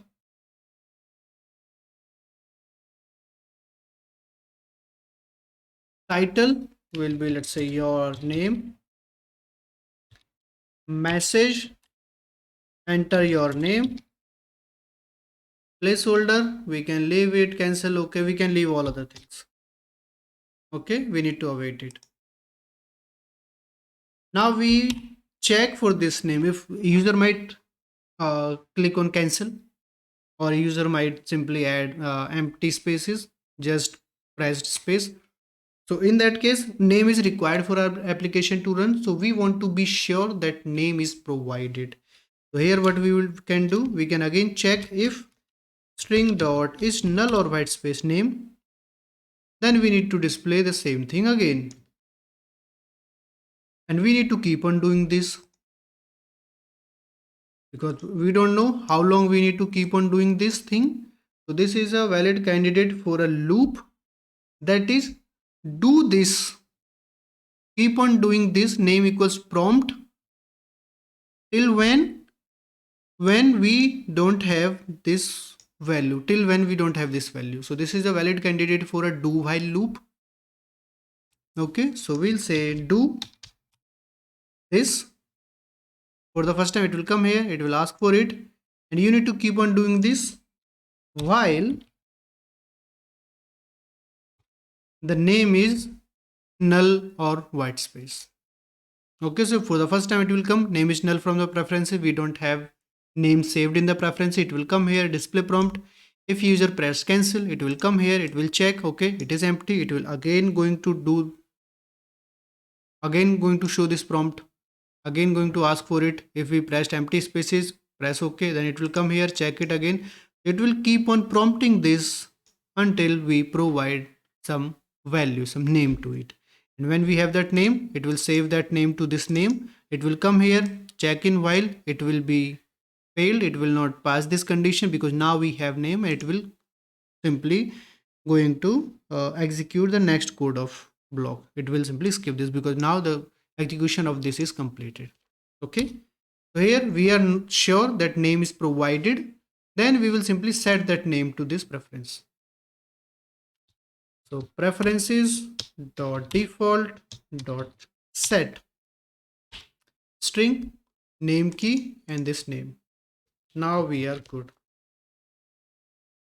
Okay, now from here we need to send the information that we have this name saved to the home view model. Okay, so here also we can use weak reference messenger. So we'll say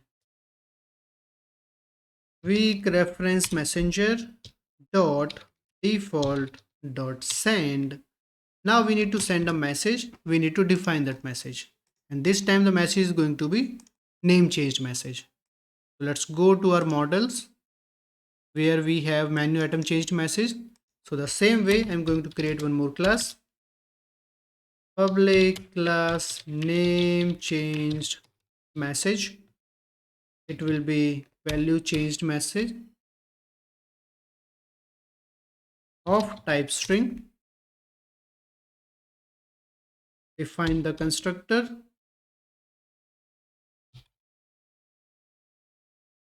and then let's have the same helper method, public static name changed message from string value name new value, and let's move this to its separate file. Move type to name changed message.cs. Now this is in models only. Okay, let's use this in our settings view model. From here we will simply send name changed message dot from this name, save it, and now we are good. Okay, now we are doing this outside of this because when we are opening the application for the first time, if name is already in the preferences, then also we need to pass this name to the home view model so that it can display that hello and then name. Okay, so name change is fine. Let's clean this up and we are good. Now we need to register the settings view model. There will be only single instance of this throughout the application. So we'll go to MAUI program.cs, and in here we will say add singleton,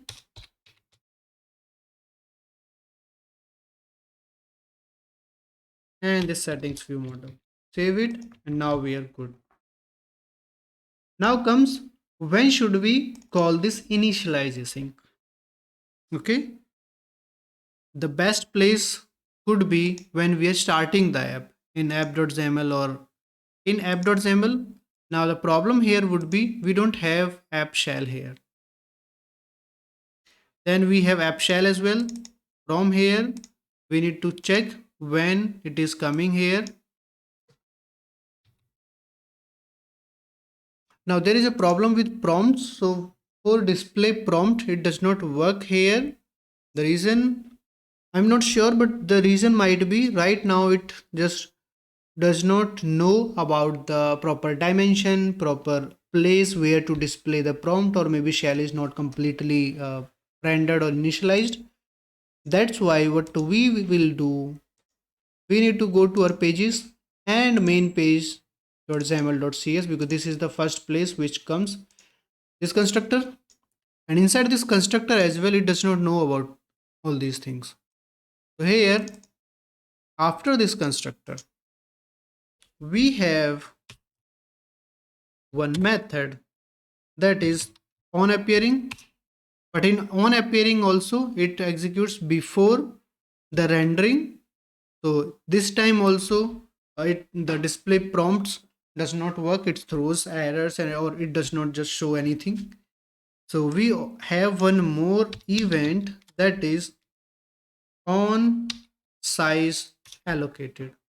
So when this on size allocated, it has the proper dimension and everything related to the screen and all. So now we can display or we can show our uh, prompt here inside this thing.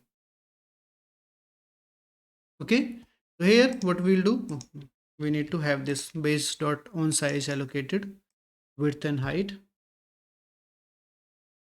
because it does all these update children layout and all these things.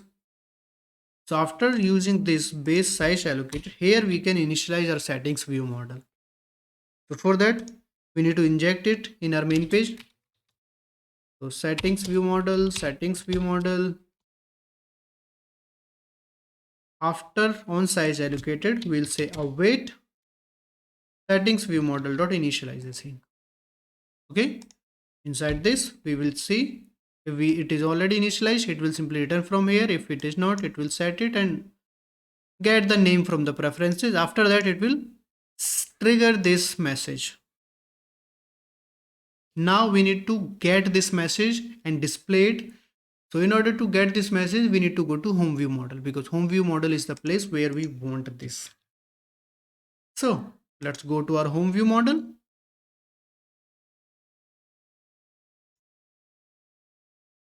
In home view model, we are going to have an observable property for name. So we'll say private string underscore name with a default value of, let's say, blank, or let's use guest. And here it will be observable property. Save it.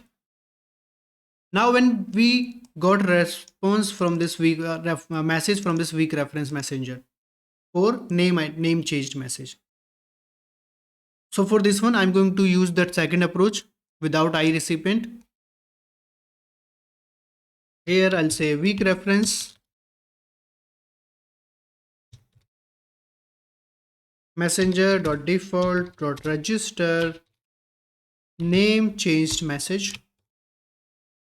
Okay, this is the recipient, and then this recipient comma name, or let's say name message. This is going to be message actually. Now we have this. Inside this, what we will do,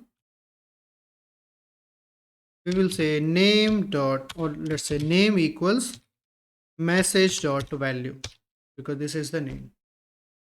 Okay, and this name is this name. Now we have this name, we can go to our main page.xaml and we can display the name here. This is an empty label, right? Why am I having this? LBL, am I using this somewhere? LBL, LBL, LBL without any styling. Okay, let's leave it like this. Or you can clean this up if you want to. Here we have this text hello, then Abhay Prince name. Instead of this, we will bind this to that name. So binding name. And we need to prefix hello.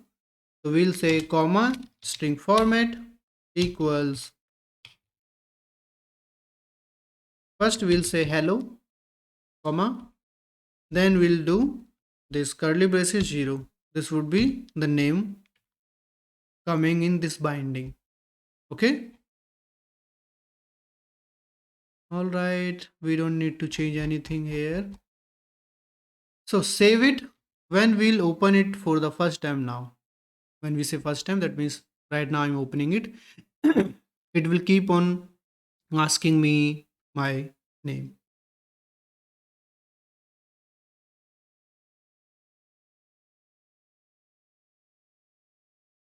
Okay, it is asking me. If I press cancel, it will again do this, and here the name is hello guest, and it will keep on asking me my name. I'll say okay, then also it will not allow me to go further than this. If I press spaces, press OK, then also it will not allow me. Okay, now let's provide my name, and then if I press OK, now I will have this name. If I close the application, open it again, this time it should directly get my name. Now we are not sure if this is the right name because we already had that, but it is because in here we are actually setting this finding name, so it is coming from there only, from preferences. All right, cool, name is fine. Now this text percentage, let's say right now I'm saying 10%, I'm pressing OK. If I close it and run the application again,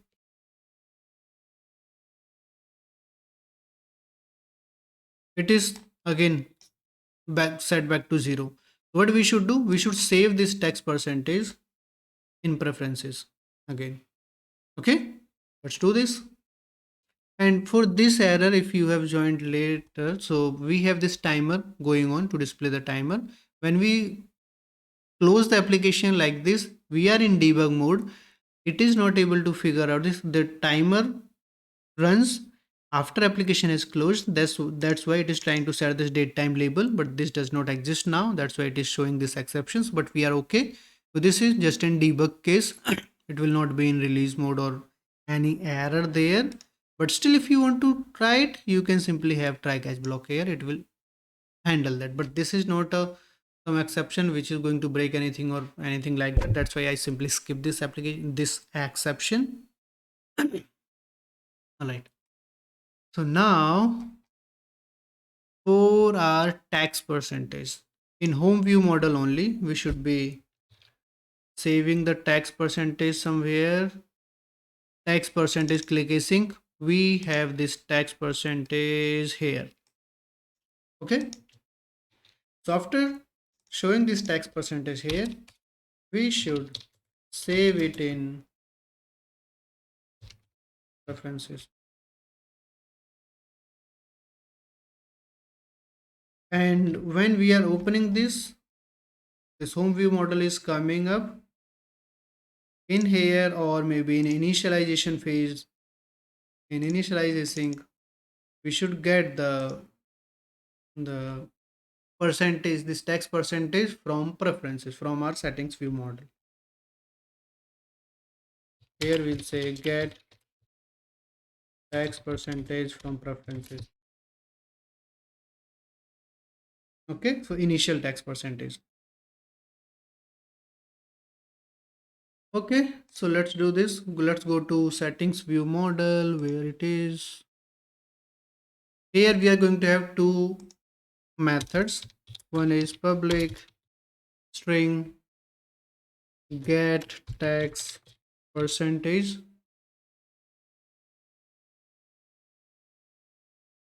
Here we'll say preferences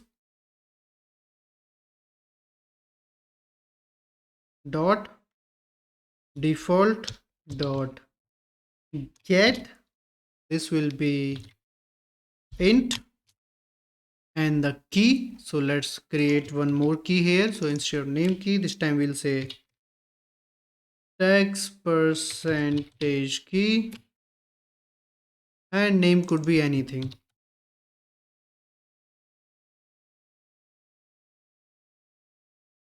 So get tax percentage key, comma, default value, we'll have 0 as default. Okay, what is the issue?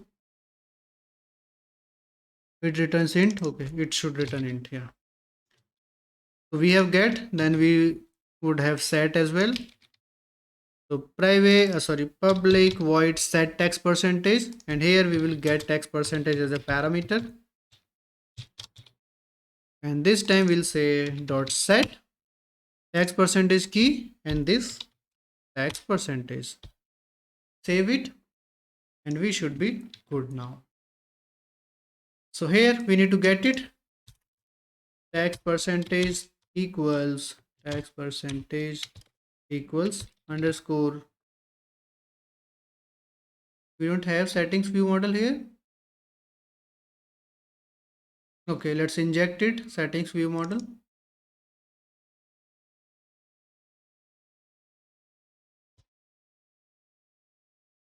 settings view model, and here, okay, we should not have it here because this might skip if it is already initialized. So we would do this in constructor only. Okay, and this line is also this name change. This is single line, so there is no point of having this body block. We will just have this expression body method. We are good with this. Get text percentage from preferences, so we'll say text percentage equals underscore settings view model dot get text percentage. Okay, and then when we are showing the text percentage, we'll say underscore settings view model dot set text percentage. With this, enter the text, save it, save everything. Let's run it.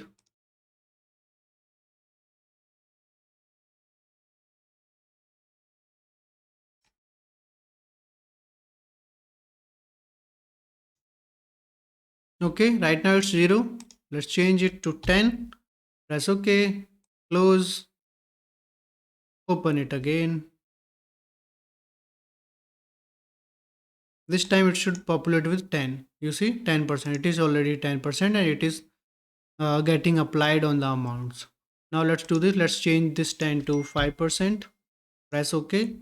Amount got updated here. Close it. Open it again. It should be 5% now. 5%. Okay. So the saving that tax percentage is also working. Getting name is also working. I guess we are good with everything now, right? Alright, so now I guess we are good with everything. Now let's quickly see this on Mac OS. Okay, so we'll open this application on Mac desktop and we'll see if something needs to be changed or updated. Then we'll make changes on there. Okay, so let's move on to my Mac. If you don't have Mac or you don't want to continue or on Mac, then you are good. You can simply stop it here and you will be good to go. Alright, so now I'm on my Mac. Let's try to run this. My Mac debug target. Mac is fine. Let's run it. And we have some error, and if we see detected package downgrade Microsoft MAUI controls from 8021 to 803 directly in this package. So what happens, there is some package mismatch is happening here.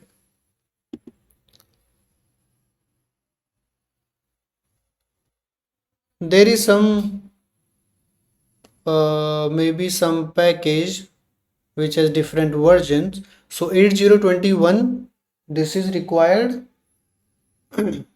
So what we'll do, we'll explicitly set MAUI version to 8021 in our CS Pros file. Okay, so in CS Pros, in first project property group here, maybe where we have this application version, the place does not matter, but it should be in this property group. Okay, so let's do this MAUI version. We'll set it to 8021 and then just close MAUI version.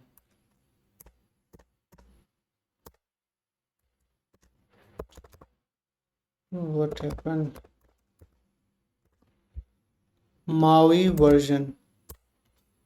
Save it. Let's try to run it again.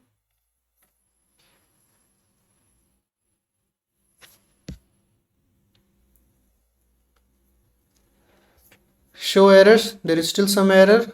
Now what is it? Windows could not be found.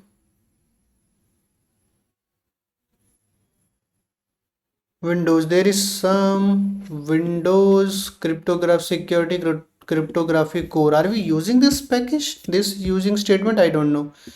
I don't think so. Maybe it was added with some, we have typed something and this got added. All right, let's try it again.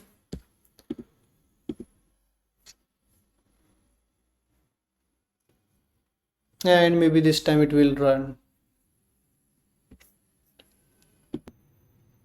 And it is here with ugly collection view and your name. If I cancel, so this thing will always be there. I just need to provide my name. Okay, let's provide my name. Let's say Prince. Okay, we can see hello Prince. We have these things. So all the text and everything, this is in this black color, sorry, white color, because I think default theme is dark in my Mac. Let's try to fix these one by one. So first thing we need to change this collection view, set this collection view. So the problem with the collection view on iPhone and this Mac is it cannot properly select size, identify, measure size. That's the problem. We faced this problem with some of our iPhone application as well in the past. Okay, so what we will do, we'll go to home page. That is our main page. So page is main page.xaml. Here what we will do, where we have our categories list, here only what we can do, we can define some maximum height. So maximum height request, we'll say 35 or 40, 35. Save it and let's see. We have this. Loading indicator is working. We are able to fetch the data and this thing is functionality is working. That is good, right? 35 or let's use 40. Increase this instead of 35. Let's do 40. 40. Save it. Check it. And we are good. Okay, the next thing is this black. Let's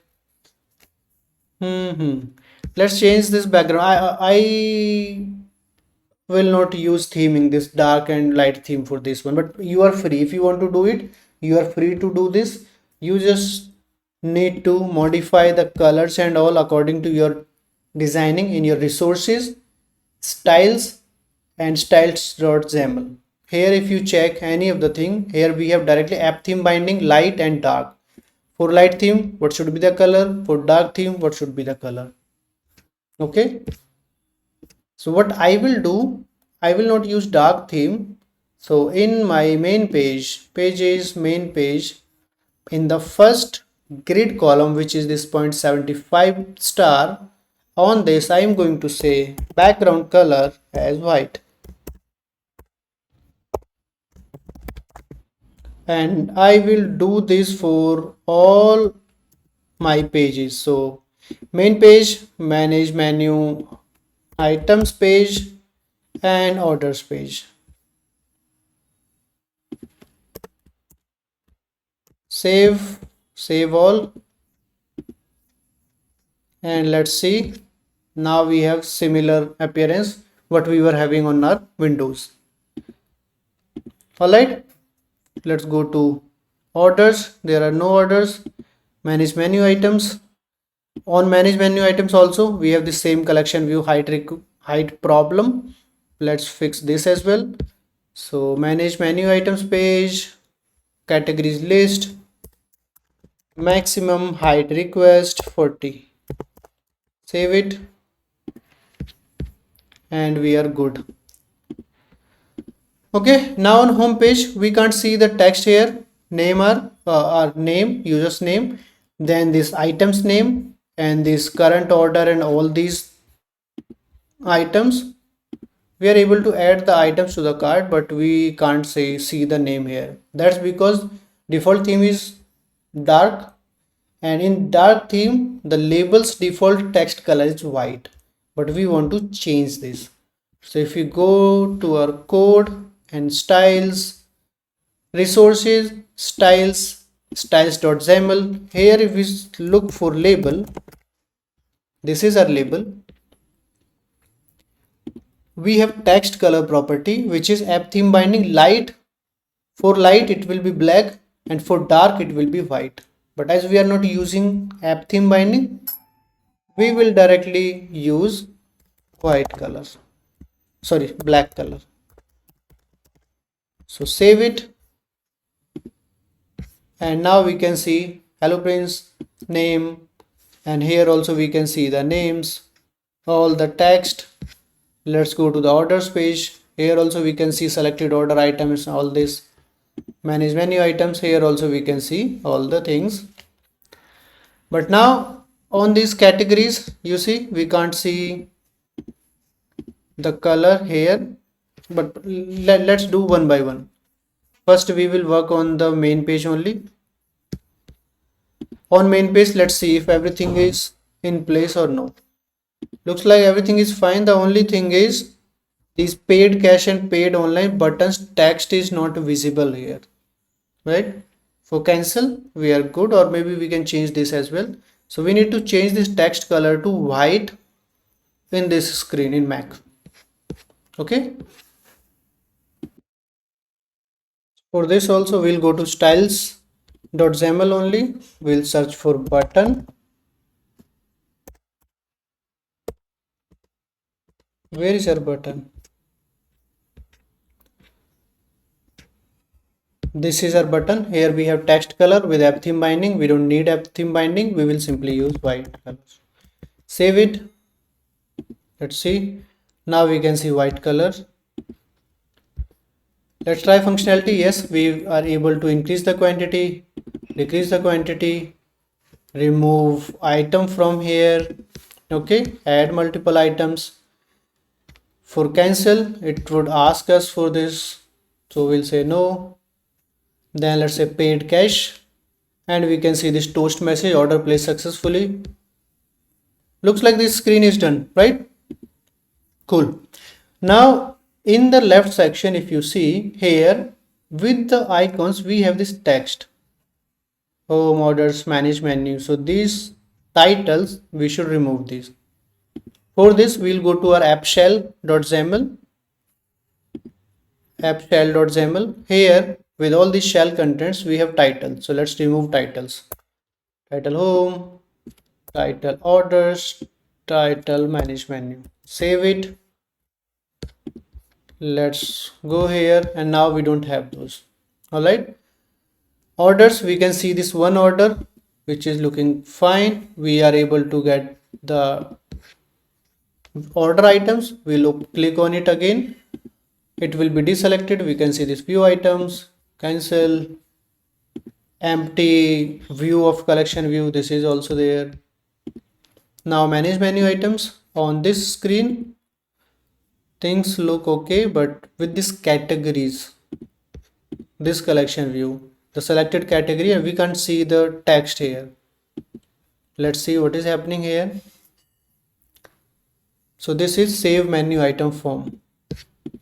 We'll go to our controls, save menu item form.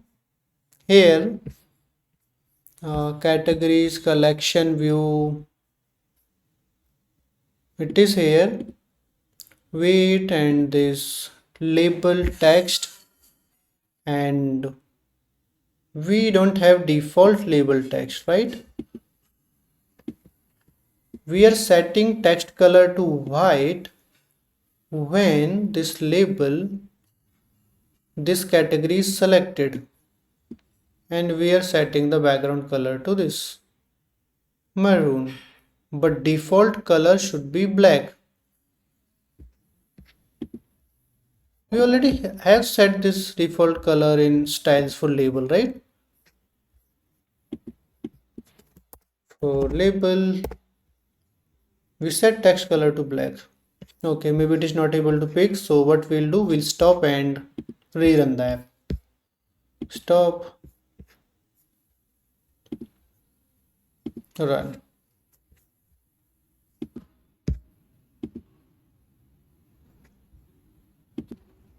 It is here. manage menu items, and we can see the categories for selected category as well. Okay, cool.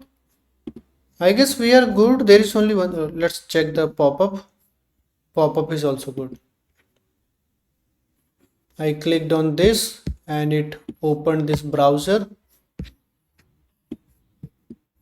So this is also working launcher. Then we can close it. Yeah. Now there's only one thing. This, if you see, the text is white in this entry editor. These things. Yeah. So let's work on this as well. We'll change this. If we cancel, placeholder color is black, but the text color is white. So for this also, let's go to styles.xaml. Styles.xaml. Here we'll search for entry. Text color, we'll make it black, and placeholder color, we'll make it black as well.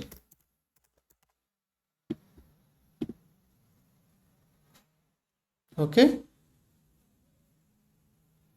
Save it. And editor as well. Let's search for editor for description. So editor, text color black and placeholder color black.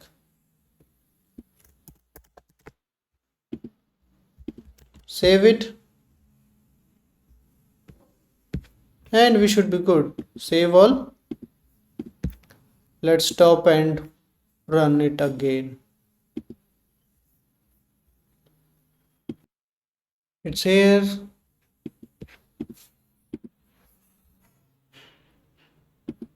Manage, and we can see this in black color. If we select this, the text is in white again.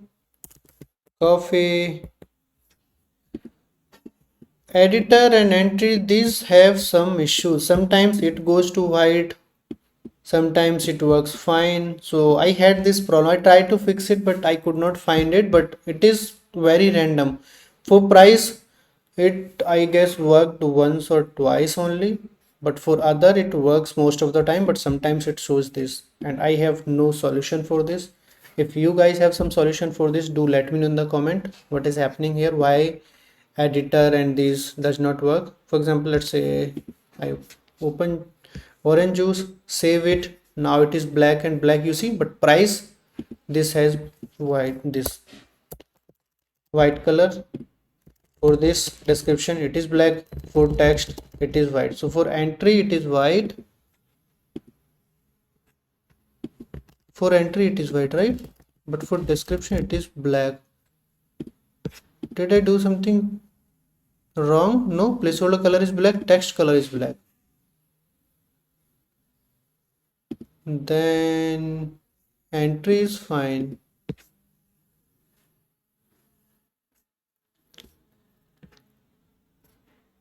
Entry is fine, but I don't know what happens here, why this does not work. If we go to our form, did I set something explicitly here? On entry, I have this background color wheat and placeholder color black. Let's do this. Let me copy this, paste this, and change text color here. Let me see if this fixes it. Save it and rerun the app.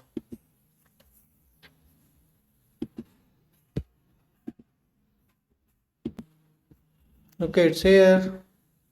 Come to this manage menu, and you see for default case it is fine. It was fine actually, but after that it is again zero. It is again white. Or this time soft drink is fine. This is in black color, but price is in white color. Why so? I have no idea. Okay, maybe this is a bug somewhere. But overall, all the functionality and everything is working. Let's check for real-time things. So I'll go to home page. I'll add one item from main course. This is idli platter, desserts, coffee, cupcake. Let's add two quantities of cupcake. Save the tax. Let's say, I don't know, 10% only.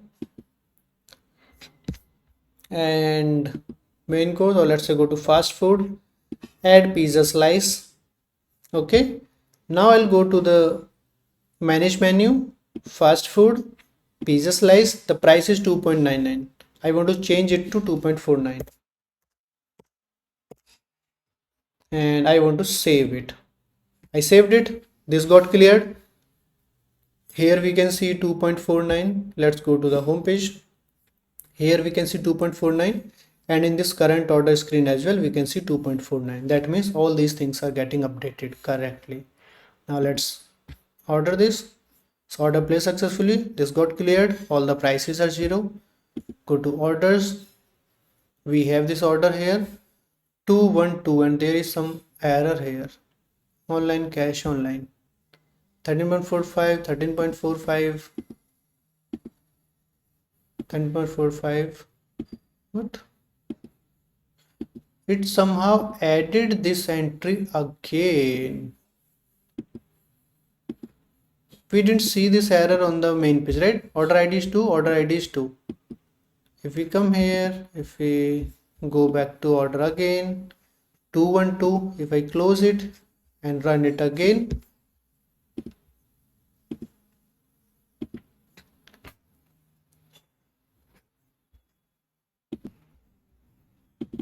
okay, manage menu, sorry, orders, we have 1 and 2, but there was some problem. Okay, so we'll fix it on our Windows. So from Mac point of view, everything is working, functionality is working, UI is working, we can see everything, all the functionality is done, right?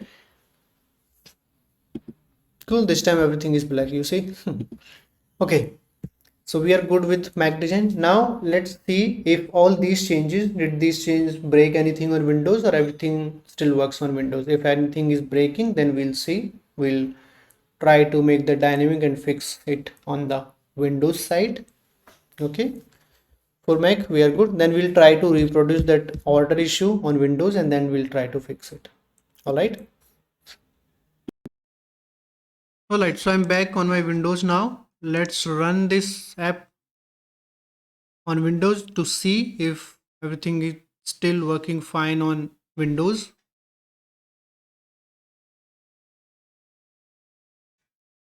Okay, so this screen looks good. Functionality is working. Let's add things. Place order. Orders 6 1 2 3 4 5 6, and we can reproduce this issue. All right, now we can fix it. Okay, we'll see how can we fix this, but things are working. Oh, I got it. Okay, let's fix it. Do let me know in the comment if you guys figure out what the issue is here on this order screen. Okay, all right. Manage menu items. We still can see everything. Everything is working. Cancel. Looks like everything is still fine. Everything works on Windows as well. Now Windows and Mac both. Now with this thing orders, what is the issue here? So the issue here is it shows this newly generated thing. What is happening here? If we go to the code, when we run our application first, it will go to home view model. Here we are injecting orders view model. Then that means orders view model class, this is created. In here, when this is created, orders has this default blank array. Then we create a new order. It comes here, place order async. It creates the order, and at the very end, it adds that order to the orders collection, observable collection. Right now, when we created order number 6, it directly added to this orders collection. Now our orders has one item which is order ID 6. Now when we move to orders page, at that time we call this initialize async method. Then it came here, it said initialize to true. It initialize was false because it was never initialized, not till now. It came here. Here we get orders from the DB. Now we have 6 orders in the database. We had one order in this orders collection, then 6 orders from database. Then we keep on trying to add those orders in the in this observable collection. Now we already had 6, then 1 2 3 4 5 6. We again added that 6. That's the issue. What we should do in this initialize, we should clear this first, then add all these, because this here we are getting all the orders from the database. So there is no point of having any order in this orders observable collection here. Now it should fix the issue. Okay. So now first let's do this. I'm going to comment this out. I'm going to reproduce this one more time for you. Then we'll add this and then we'll see if we are able to reproduce it, right? Well, I'm sure that this is happening and this is the issue, but still let's do this. I'm on homepage. I will not go to orders right now. Let's come here, add this soda, create this order. 1 soft drink chocolate. Let's create one more order. Now we added these 2 orders. So we will have these 2 orders, order ID 7 and 8 first. After that, we will again have these 8 items from the database. If you go to this orders page, come here, 7 8, then 1 2 3 4 5 6 7 8 again. All right, now let's do this. Let's clear orders collection in initialize async, then run it again.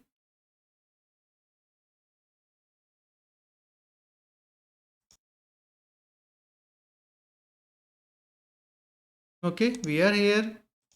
Let's create this 1 order and 2 orders. Now go to orders page.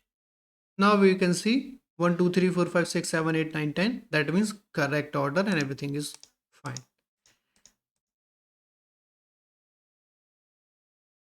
Alright, so with this we have achieved everything what we were trying to achieve. So we are good with everything. Now do let me in the comment if you like this project and if you learned something new. And please like this video, this complete video series and this video, and share and subscribe my channel. Okay. And now what next you could do? You could maybe implement paging on this orders page, and you can maybe save this Abhay Prince, this name and this tags in database. Right now I'm saving these in preferences. Right now I am not saving orders, this current cart items in the database. You can try this as well. Okay. And this application is not having any users. So this is not multi-user. There is no role-based user authorization authentication in this. But if I got good response on this, I will definitely extend this. Okay. And create a next part of this. By there we can add multi-user support 1. Then maybe we can create an API for this, and we can, right now we are having this data only in our SQLite database in this device. We can have an API layer, so we can have online data sync for this. That also we can do, but I will do these things only if I could get good response on this video or in this project. Okay, cool. So again, please share some support by liking, sharing and subscribing my channel. Okay, cool. So that's all for this. I'll be back soon with some other cool video. Till then, bye bye. Happy coding.